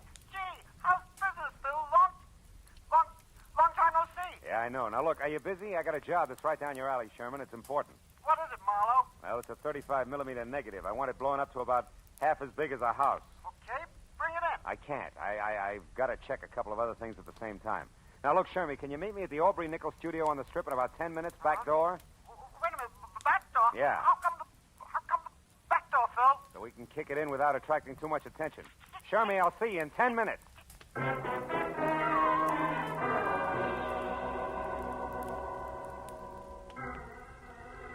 piled Joan into the car, drove down the strip, and once past Nickel Studio, which was enough. Joan had posed for a picture in front of the place, and directly across the street, behind her, just as I knew it had to be, was the neat plastic sign reading Cy Nestor Enterprises on the diminutive but glossy imitation Swiss chalet where Nestor's body had been found. We turned double back through the alley and found Sherman bobbing up and down like a nervous gopher. 5 minutes of not-so-subtle persuasion got us past the lock and inside Aubrey's studio where something else checked. The walls were practically papered with pictures of Irmgard Fury, taken from every conceivable angle, including some that were not. Things were beginning to make a lot of sense. Marlowe, is this all right? Coming in here, I mean, it's sort of uninvited and all. Breaking and entering, lady. You can get 5 years for it. I sure hope you know what you're doing. Yeah, this must be the dark room. Yeah. Now, here's the negative, Shermy. Do your stuff. Well, what do you really expect to find on the film, Marlowe? A murderer, baby. It's got to go one of two ways. Douglas Tobin for jealousy or Ham Lacey for ambition. Aubrey Nickel caught one of the two in the background when he took your picture. And he was familiar enough with all parties concerned over there to think he could put the screws on somebody. How's it coming, Shermy? He can be out in a minute. 15 by 20, okay? Yeah, it's good. If there isn't a man in the background, I'll eat it. Better get the salt and pepper, pal, because it's nothing but a car. It can't be. Oh, brother, that's more than a car, Shermy. It's a yellow convertible that belongs to Ham Lacey. Look, you can even see the license, 6969X. 696. Oh, now how do you suppose... What's the matter, Marlowe? I just thought of something. Without this picture, both Tobin and Lacey are suspects. But with it, we have proof Lacey is implicated. That means Lacey thinks he has Tobin sitting in the perfect frame, right where he wants him. Oh, Marlowe, listen. Now, look, you two get out of here. Go back to the paper. I've got to get to Tobin fast and let him know. Oh, Phil, listen, Look, I'm baby, you're no doubt terrific in the 3rd grade. But some things they don't even teach in college are going to pop any minute, so I'll take it from here, huh? Stick with Shermy, honey. I'll call you. Oh, but Marlowe, wait, listen.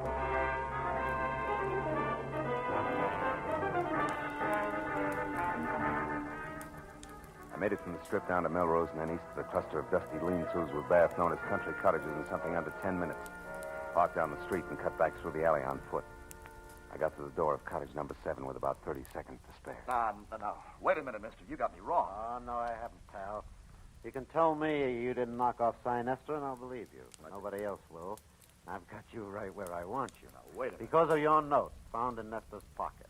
You're the jilted boyfriend, the hick from back home, who came to Hollywood with murder in your heart and knocked off the guy who stole your wife. Now, look, and then you went after the cheap photographer who gave her her scar. Oh, yeah? And after that, you knew you couldn't escape, so you blew your brains out. And by the time I leave here, that's the way it's going to look. Not tonight, Ham. Yeah, stand still, Lacey. Toss the gun over on the bed.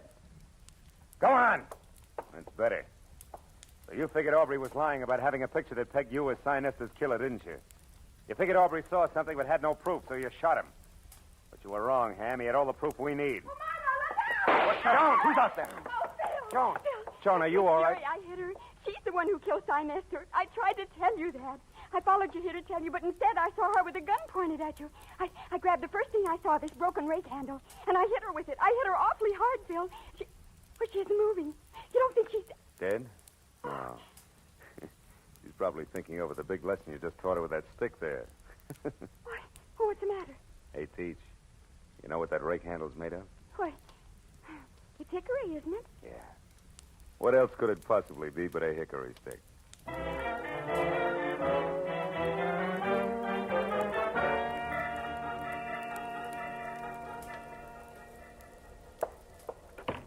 All right, Marlowe, all right. Nobody can hear us. Now, what is it? Well, it's that Miss Rustin here is a school teacher, Matthews, and it's imperative that we keep her name out of this. Oh, well, we can arrange that. Oh, good. You know, Matthews, it's funny how one step leads to another. Yeah? Ham Lacey never would have gone so far as to kill Nestor on his own. But when he learned that Irmgard had done it, he saw an opportunity to turn the whole situation to his advantage.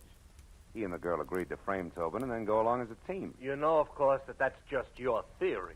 Just a minute. Now, What do sit you down mean? over there and be quiet for a change while Miss Rustin and I wind this up. Matthews, listen. Now, quiet, please. Pulling rank, huh? Phil. Now, Miss Rustin, In solving this case... Just you, a minute. She didn't solve the case. Miss Rustin, if you hadn't solved it, and right when you did, you'd be talking to this guy exclusively via Ouija board from now on, let's face it. Oh, what a corny pitch. Now, tell me, Miss Rustin, how did you peg Irmgard Fury? Well, when we got the picture of the yellow convertible, I remembered that I'd gone to the powder room at Cyrano's with Miss Fury to freshen our makeup. But she couldn't find her lipstick. She emptied her purse looking for it, and she finally had to borrow mine, you know. Oh, how democratic. I said that. So now you own it? Now tell me, Miss Rustin, how do you figure the lipstick figures? Oh, it wasn't a lipstick. I happened to notice among the things from her purse a keychain chain with car keys on it and an identification tag in the form of a little license plate. Oh, and the numbers were... 6969X. That's right. And since Ham Lacey had an alibi and those keys were in Miss Fury's bag, you figured it was her who'd been driving. It was she who'd been driving, yes. Isn't this revolting? Yeah, yes.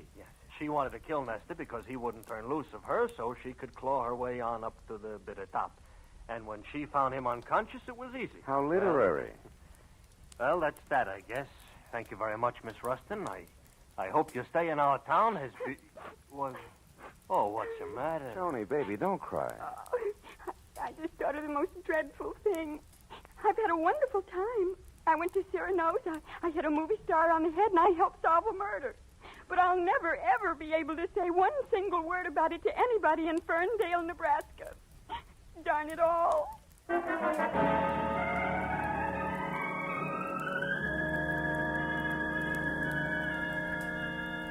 It took a few minutes to put on a new touch of mascara and get the pink off her nose, but she was smiling again when we said goodnight to Matthews and stood on the steps at headquarters and looked at the glittering lights of Hollywood. There was still plenty of time for supper and even a dance or two, and she wanted to go. But suddenly, from somewhere, there was a smell of autumn in the air, of dry leaves on the ground and ripe red apples for the teacher. She shook her head wistfully and spoke of an appointment she had bright and early next Monday morning. It's a very important appointment, Phil. So, I took her to a hotel, said goodbye. All the way home, for some reason, I kept wondering, whatever happened to Skinny McDonald? The only kid in school who could shoot a better spitball than Marlowe. Has it really been that long ago?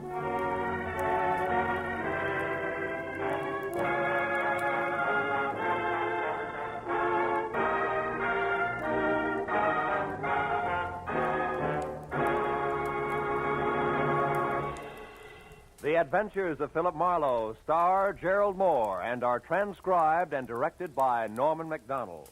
Script is by Mel Donnelly, Robert Mitchell, and Gene Levitt. The special music is composed and conducted by Richard Arant. Be sure and be with us again next week when Philip Marlowe says... There was a tapestry found under a tomb. They were all after it.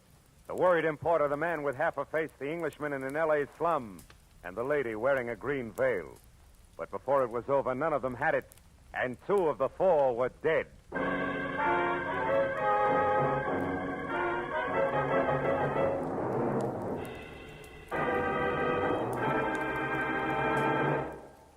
Now, stay tuned for Gangbusters, which follows immediately over most of these same CBS stations. This is Roy Rowan speaking.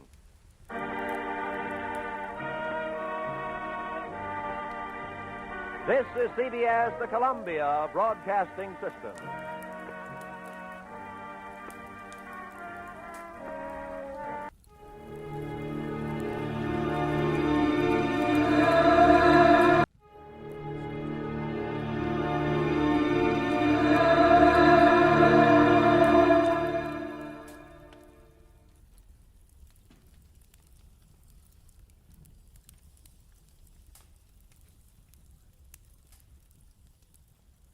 Get this and get it straight.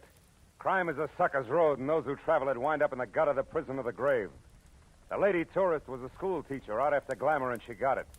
But only after she learned that in Hollywood the 3 R's could be reading done in a dark room, writing found in a dead man's pocket, and arithmetic that added up to murder times 2. From the pen of Raymond Chandler, outstanding author of crime fiction, comes his most famous character in The Adventures of Philip Marlowe.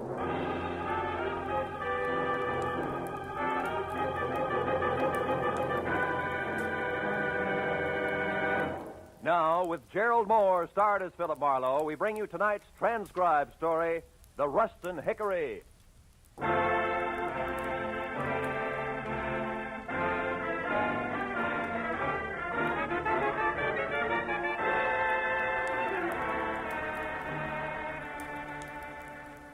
It was hot in my apartment, even at 10 o'clock at night. The sultry wind blowing through curtains at the far side of the room didn't help a bit. It was the kind of night that made me wish I was something else, a butcher, baker, candlestick maker, anything. After a long, hot day spent in the downtown courts of law, listening to the petty arguments of a petty larceny case, I was tired of petty people. The paper I had picked up on my way home wasn't helping any. 10 killed in an air crash. Mental cruelty, says local songbird. I made myself another highball, lots of ice, easy with water, and picked up the paper again. It was still more of the same. Cy Nestor killed in office on Sunset Strip. Cy Nestor. He'd hit the papers before. Bookie, B-minus picture producer, general racketeer. Somehow I wasn't too surprised he was on the receiving end for a change. My drink was good for 10 more pages of equally dull reading, and I was set for the next in line when the phone rang. Mr. Philip Marlowe? It was the first attractive voice I'd heard all day. Mr. Marlowe? And you know, I thought she might be fun. My name is Joan Ruston, and I'm only here in Hollywood from Ferndale, Nebraska on a vacation, and I wanted to have some fun. You know, see the nightclubs and the stars hey. and that sort of thing. Hey, wait a minute. I Joan. don't want trouble, Mr. Marlowe, hold and it. least of all... Teacher. Hey. Yes? Let's back up a little, huh? Your name is Joan Ruston. You're from Ferndale, Nebraska, which you're right, I've never heard of. Also, you're a school teacher. That much I got. But the rest about the sights, the last part, the trouble Oh, but with... don't you see? They're the one and the same. Oh? I wanted to step out. Nightclubs, movie stars, glamour. But it didn't end up like that because he was shot, and then I didn't Who know what was to shot? do. And his name's Aubrey Nickel. He's the man who took me out to show me the club. Anyhow, after it happened, I ran. Why? Why? The publicity, of course. Mr. Marlowe, I'd lose my job. You see, I'm a school Yeah, teacher. you said that, honey. Now, look, where are you, Joan? The Julep Room. It's a bar on Sunset and La Cienega Boulevard. You'll come right over, huh? Huh? Yeah, I'll come right over, huh? Goodbye, Joan.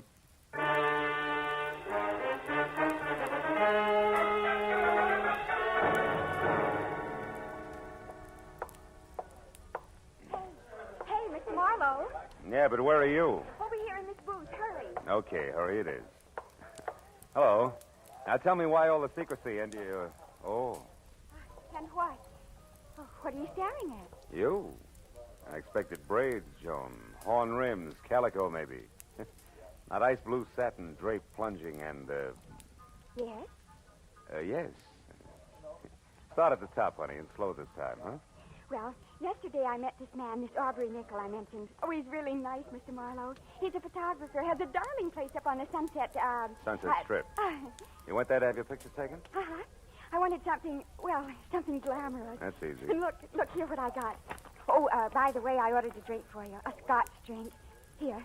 You like Scotch drinks, don't you? Yeah, Scotch drinks are my favorite drinks, Joan, thanks. You're welcome. Now, isn't it wonderful? The picture, I mean. I'll say it is. I'd never say school teacher. No, that's the idea. Just like a model in a fashion magazine, isn't it?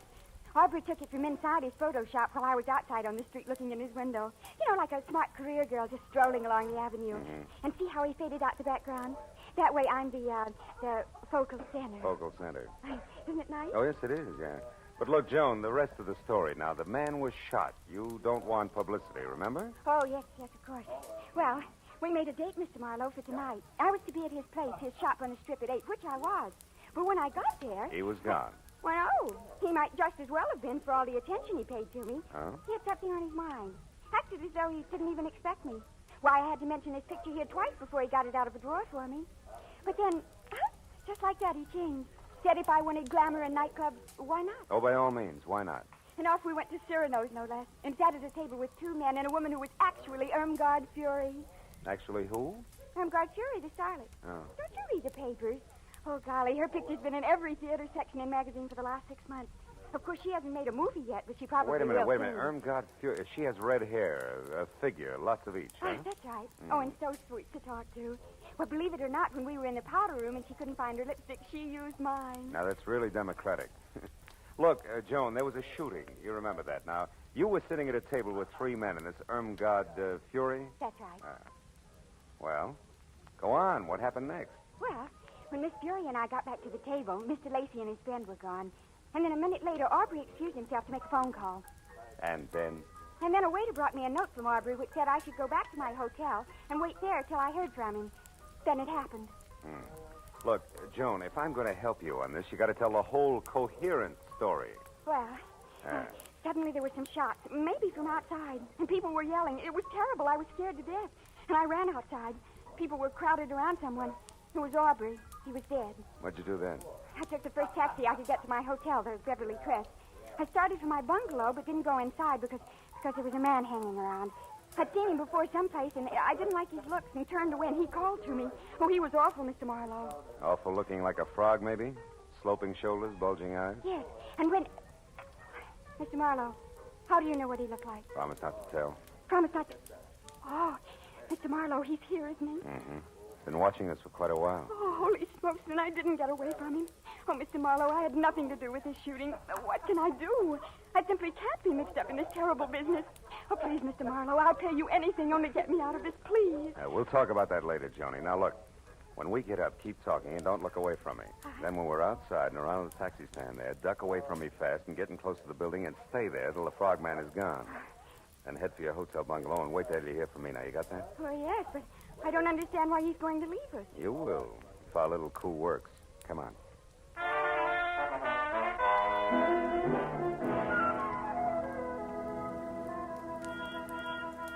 It played easier than I'd expected because, like a good shadow, the frogman gave us a small head start, which was all I needed.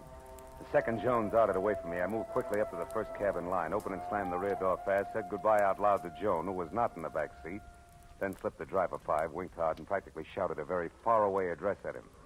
When he lurched from the curb, I stood there and waved a minute. It was what was still supposed to be Joan.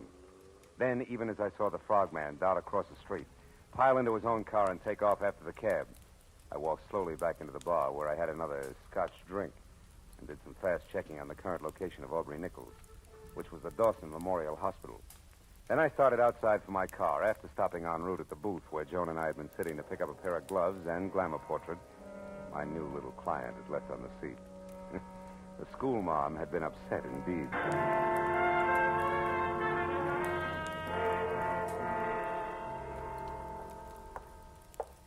Dawson Memorial Hospital, Dr. Chambers? Yes, one moment, please. Go ahead. Yes, sir. Oh, I want to know the condition of a patient who was brought in here a little while ago, Mr. Aubrey Nichols. Oh, I'm sorry, sir. We're not allowed to give out such information. You'll have to inquire at the superintendent's office. Sir, Joe, I wouldn't bother, Phil. Well, Detective Lieutenant Matthews, good evening. Good evening. Nickel is dead, Marlowe. We did not get a statement from him. That's too bad. Any idea who did it? No. Have you? I didn't even know him. A client of mine. Yeah, Mr. Smith? That's right. That's remarkable. Mr. Smith, he asked me to inquire about his condition. Uh-huh. Well, it happened about an hour ago in an alley behind Cyrano's. Aubrey Nichols was a photographer up on the strip, but pretty much of a phony. A big front boy, strictly. That's all there was to it, huh? Walk down here with me a little. Oh, sure. We figure there may be some connection between this shooting and Cy Nestor's death this afternoon. Nestor also had an office on the strip. What do you figure the tie-in is, Matthew? A man named Ham Lacey. You ever hear of him? Yeah, he was one of Nestor's #1 boys in the racket, right? Yeah, something like that. Of course, officially, Ham Lacey is known as the vice president of Nestor Enterprises Incorporated. Also production manager of that second-rate movie studio Nestor owns. Well, anyway, Lacey, another man, and Aubrey Nichols were at Cyrano's tonight with a starlet named Irmgard Fury, and another gal we haven't been able to tag yet. Now, tell me... Wait a minute, Phil, Lieutenant. When Nestor was killed, did it look like the usual mob tactics? No. Nestor was beat up by fists. Not sapped, not cut up with brass knuckles. His death was caused by a blow to the temple from a poker that was standing next to a phony fireplace in which he could have hit his head when he fell. Well, probably not Lacey and Associates, huh? Probably not. He's got an alibi. Yeah? Besides, we already got a fair line on who did it and why. We found a note in Nestor's pocket signed D. Tobin, which threatened Nestor with a beating if he didn't stay away from the undersigned's wife and send her back home at once. Nestor, you may or may not happen to know, had this Irmgard Fury or something under contract to him, saw lots of her. So, again, the two deaths more or less tie together. Yeah, you've already talked to, oh, by the way, her name is Irmgard Fury. No, I ain't talked to her. I figured I'd wait till I knew a little more. Also, so I didn't figure Nickel would die without saying anything. No. Oh. Well, now it's your turn. We found this negative in the alley near Nickel's body. This is a night shot of the Sunset Strip and nothing more.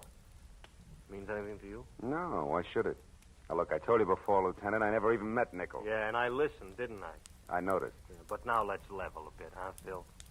Who your client is and what he or she has to do with this is one thing as long as we're both on the same side. But playing dumb when it might count is quite another. Now, once more, Phil, huh? The picture? Still 0, Lieutenant. Honor bright. Anything else? Yeah, just to save you a little time, Phil. Yeah, let's do. Irmgard Fury's address, 441 West Bedford Drive, Beverly Hills. You got a pencil? 441 West Bedford Now, Drive. play it close. Be sure to call when you think it's time. And if you're wondering about why all this help from me, try this. What you know and won't tell, plus what I know and will tell, might do the trick. Say goodbye to me, Phil. Goodbye.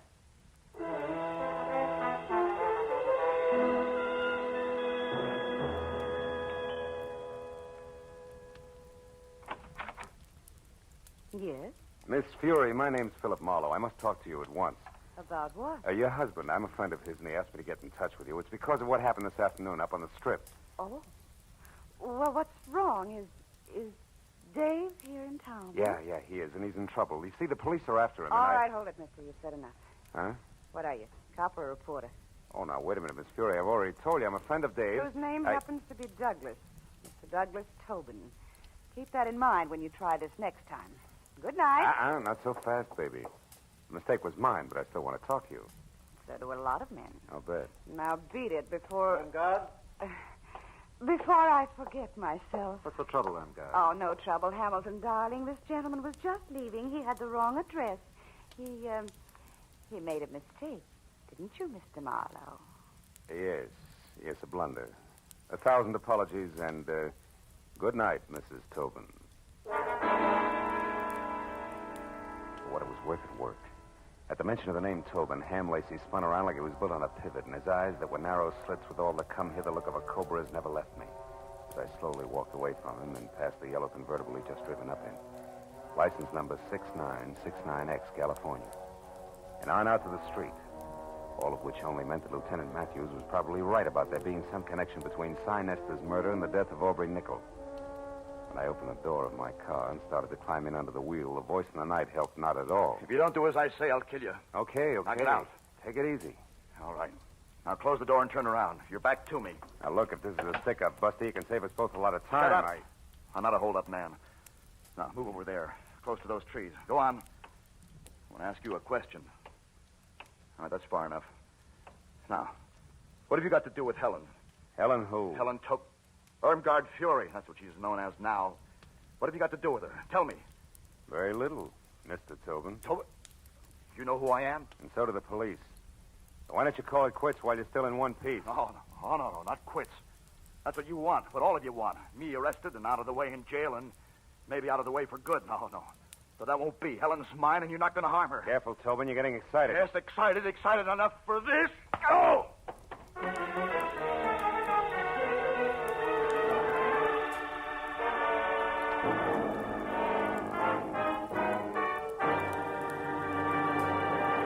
In just a moment, the second act of Philip Marlowe. But first, a thrill-a-minute, high-tension suspense from the word go. Dramatic excitement that builds and builds until it explodes in a smashing climax. That's Inner Sanctum, the great mystery show that's another of CBS's top-notch Monday night programs. You'll find Inner Sanctum one of the most entertaining spots in your Monday night listening schedule. And remember, Lux Radio Theater is back for its 15th year of great dramatic presentations.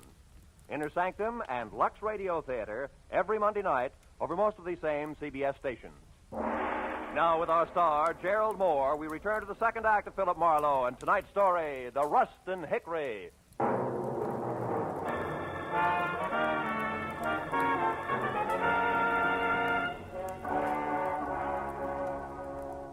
When the whirling pinwheels of light slowed down to being street lamps again, Douglas Tobin had pounded shoe leather on enough sidewalk to be safely out of sight. But it took a full minute of rubbing the bruise where his pistol had glanced off my head before I finally remembered that it was a good time to call Joan. I looked back at Irmgard Fury's house first and saw the lights still on, the cream-colored convertible still parked in front, and all apparently quiet inside. So I limped as far as the phone booth on the corner. I warned my client that the trick we pulled on the frog wouldn't hold up forever. But instead, I found out just how far this side of forever it had collapsed. Yeah, hello. Hello? Hey, what number is this? Well, Shamus. You got the right number, Shamus. What are you doing there? Where's Joan Rustin? Oh, the babe's here, but she ain't in much of a mood to talk. Incidentally, thanks for giving me this free time, Dippy. What are you talking about? That fast shuffle you tossed me, Dippy. That now you see her, now you don't gag with the taxi. For an old shell game operator like me, that one was as tough to see through as a glass-bottom boat. All right. You get your diploma in the morning. But listen, you, if anything happens to Miss Rustin, I'll break it. Skip it, Dippy. You're wasting your breath. It's already happened. I'll see you around. So long.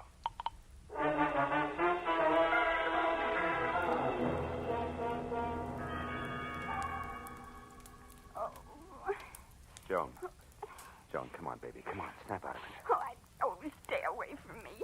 Hey. Get out of here, Hey, you hold ain't it. It's leave me, alone. Joni, Marlowe. Marlowe. Yeah. Oh, Marlowe. Come on, honey. What happened? Are you hurt, Joan? That man, the one with the gruff voice. Yeah? He forced his way in here, Marlowe. He was looking for something. I tried to stop him. I was going to scream, but I guess that's when he put the bite on me. That slug, baby. Well, anyway, he hit me hard. And I've never been treated that way before in my whole life. You've never been buddies with murder before, either. Come on, honey. Get up off the floor, huh? Easy now. There. Hey, he turned your place inside out, too, didn't he? What was he after, Joni? Oh, I don't know. He just told me to quit stalling and hand it over. I didn't know what he meant, so he shoved me. Then he pulled out all the books there, tore up the rugs. He was looking for something small and flat like a... Wait a minute. Sure. The cops found a negative near Aubrey Nickel tonight, but it was worthless. There must have been another one, an important one. And Lacey and Froggy, who no doubt's his helmbait, must think you've got it. Me? Well, that's impossible. All I had was my picture, and, well, I don't even have that now. No, but I do, out in my car, and it gives me a great idea. Come on. Well, where, Marlowe? I don't get it. What's my photograph got to do with this? Maybe plenty. You see, when Aubrey printed that picture of you, he faded out the background almost completely. You remember? Uh-huh. That's a stunt in fashion photography to make a subject stand out. But in this case, Joan, I figure it was played strictly in reverse. How do you mean? That Aubrey took you to Cyrano's tonight on business, big business. And you were holding the merchandise for him all the way. Oh. Here, let's take a look. Oh, Marlowe, my pretty picture frame. Better this than your pretty head later, sweetheart, believe me. Uh-huh, yeah, here it is. Look, see? A negative the size of a postage stamp. But I'll bet old flash bulbs to $10 bills this baby's really loaded. Marlowe, Hmm? I bet that baby's loaded, too. What are you talking about? The gun in that man's hand there behind you. Oh, fine. Wait. Easy, Marlowe. I'm not looking for any more trouble. I just want to be sure that you'll help me first. You're a private detective. I searched you before, so I know. I'm in a jam. It's worse than I figured. The cops are after me for murder. No kidding. I can't understand it, Tobin. All you got is a motive deep enough to swim in, and you've been dropping clues like Hansel and Gretel drop pebbles. All right, but I didn't do it. Well, I beat up Cy Nestor, sure, but he was going with Helen, my Helen. I hated everything and everybody in this phony town because they took her away from me. Even changed her name for her, Irmgard Fury. But I didn't kill Nestor. I swear I didn't. You've got to help me, Marlowe. With that 38 in your fist, are you asking or telling? Oh, I'm asking, brother. Here, take it. Take the gun. I'm in a fix, and I know it. Okay, hothead. I'm already in Dutch for hiding Matthew's key witness here. Think how I'll look keeping his chief suspect under wraps, too. Yeah. Oh, maybe I'm a sucker, but I believe you. All right, where do you hang your hat? The Country Cottages, number 7. It's a kind of a motel court down on Melrose. Number 7. Now go there and stay out of sight. And I mean stay out of sight. Yeah, okay. Thanks, Marlowe.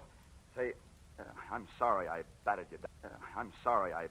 Down tonight. That makes a lot of difference to the lump on my head. Go on, Tobin, beat it. Okay. I'll keep in touch with you. And where are we going, Marlowe? Call a friend of mine. We need a big enlargement of a small negative.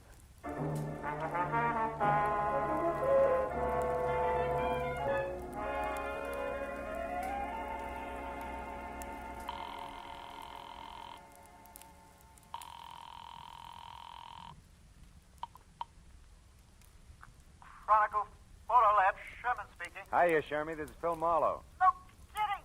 Gee, how's business, Phil?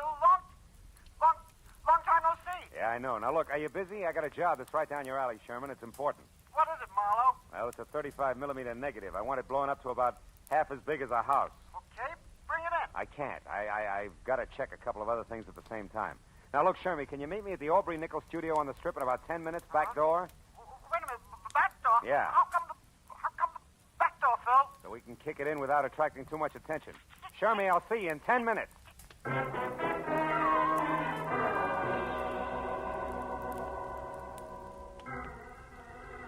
piled Joan into the car, drove down the strip, and once past Nickel Studio, which was enough.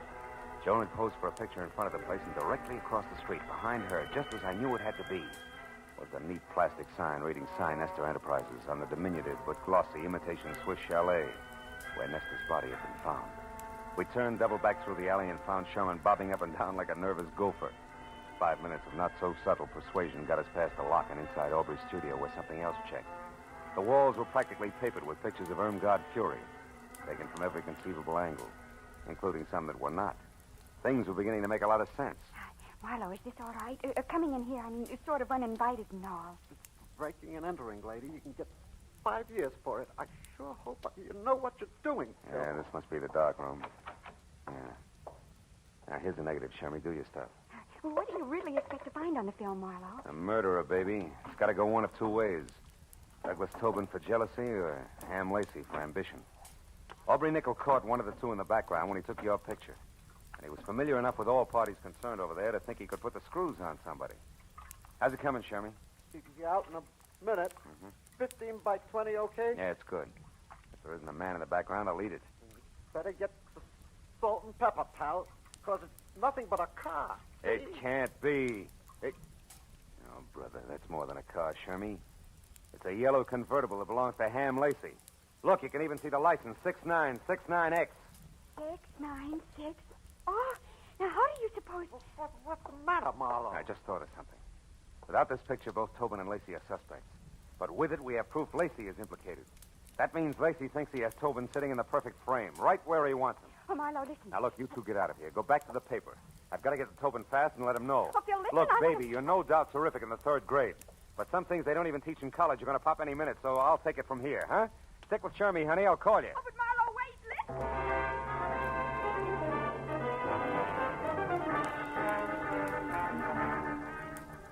I made it from the strip down to Melrose and then east to the cluster of dusty lean-tos with baths known as country cottages in something under 10 minutes. Parked down the street and cut back through the alley on foot. I got to the door of cottage number 7 with about 30 seconds to spare. No. Wait a minute, mister. You got me wrong. Oh, no, I haven't, pal. You can tell me you didn't knock off Cy Nestor, and I'll believe you. But nobody else will. I've got you right where I want you. Now, wait a minute. Because of your note found in Nestor's pocket. You're the jilted boyfriend, the hick from back home, who came to Hollywood with murder in your heart and knocked off the guy who stole your wife. Now, look, Yeah, and then you went after the cheap photographer who gave her her scar. Oh, yeah? And after that, you knew you couldn't escape, so you blew your brains out. And by the time I leave here, that's the way it's going to look. Not tonight, Ham. Yeah, stand still, Lacey. Toss the gun over on the bed. Go on. That's better. So you figured Aubrey was lying about having a picture that pegged you as Cy Nestor's killer, didn't you? You figured Aubrey saw something but had no proof, so you shot him. But you were wrong, Ham. He had all the proof we need. What's Joan, who's out there? Oh, Phil. Joan. Phil. Joan, are you all right? Jerry, I hit her. She's the one who killed Cy Nestor. I tried to tell you that. I followed you here to tell you, but instead I saw her with a gun pointed at you. I grabbed the first thing I saw, this broken rake handle, and I hit her with it. I hit her awfully hard, Phil. But she isn't moving. You don't think she's... Dead? No. She's probably thinking over the big lesson you just taught her with that stick there. What? Oh, what's the matter? Hey, Teach. You know what that rake handle's made of? What? It's hickory, isn't it? Yeah. What else could it possibly be but a hickory stick?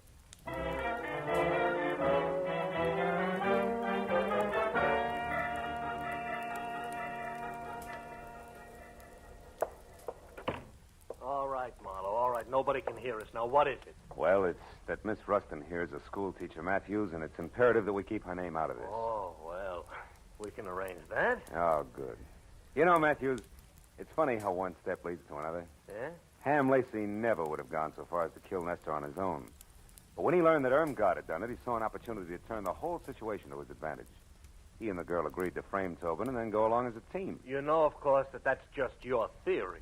Just a minute. Now, What do sit you down mean? over there and be quiet for a change while Miss Rustin and I wind this up.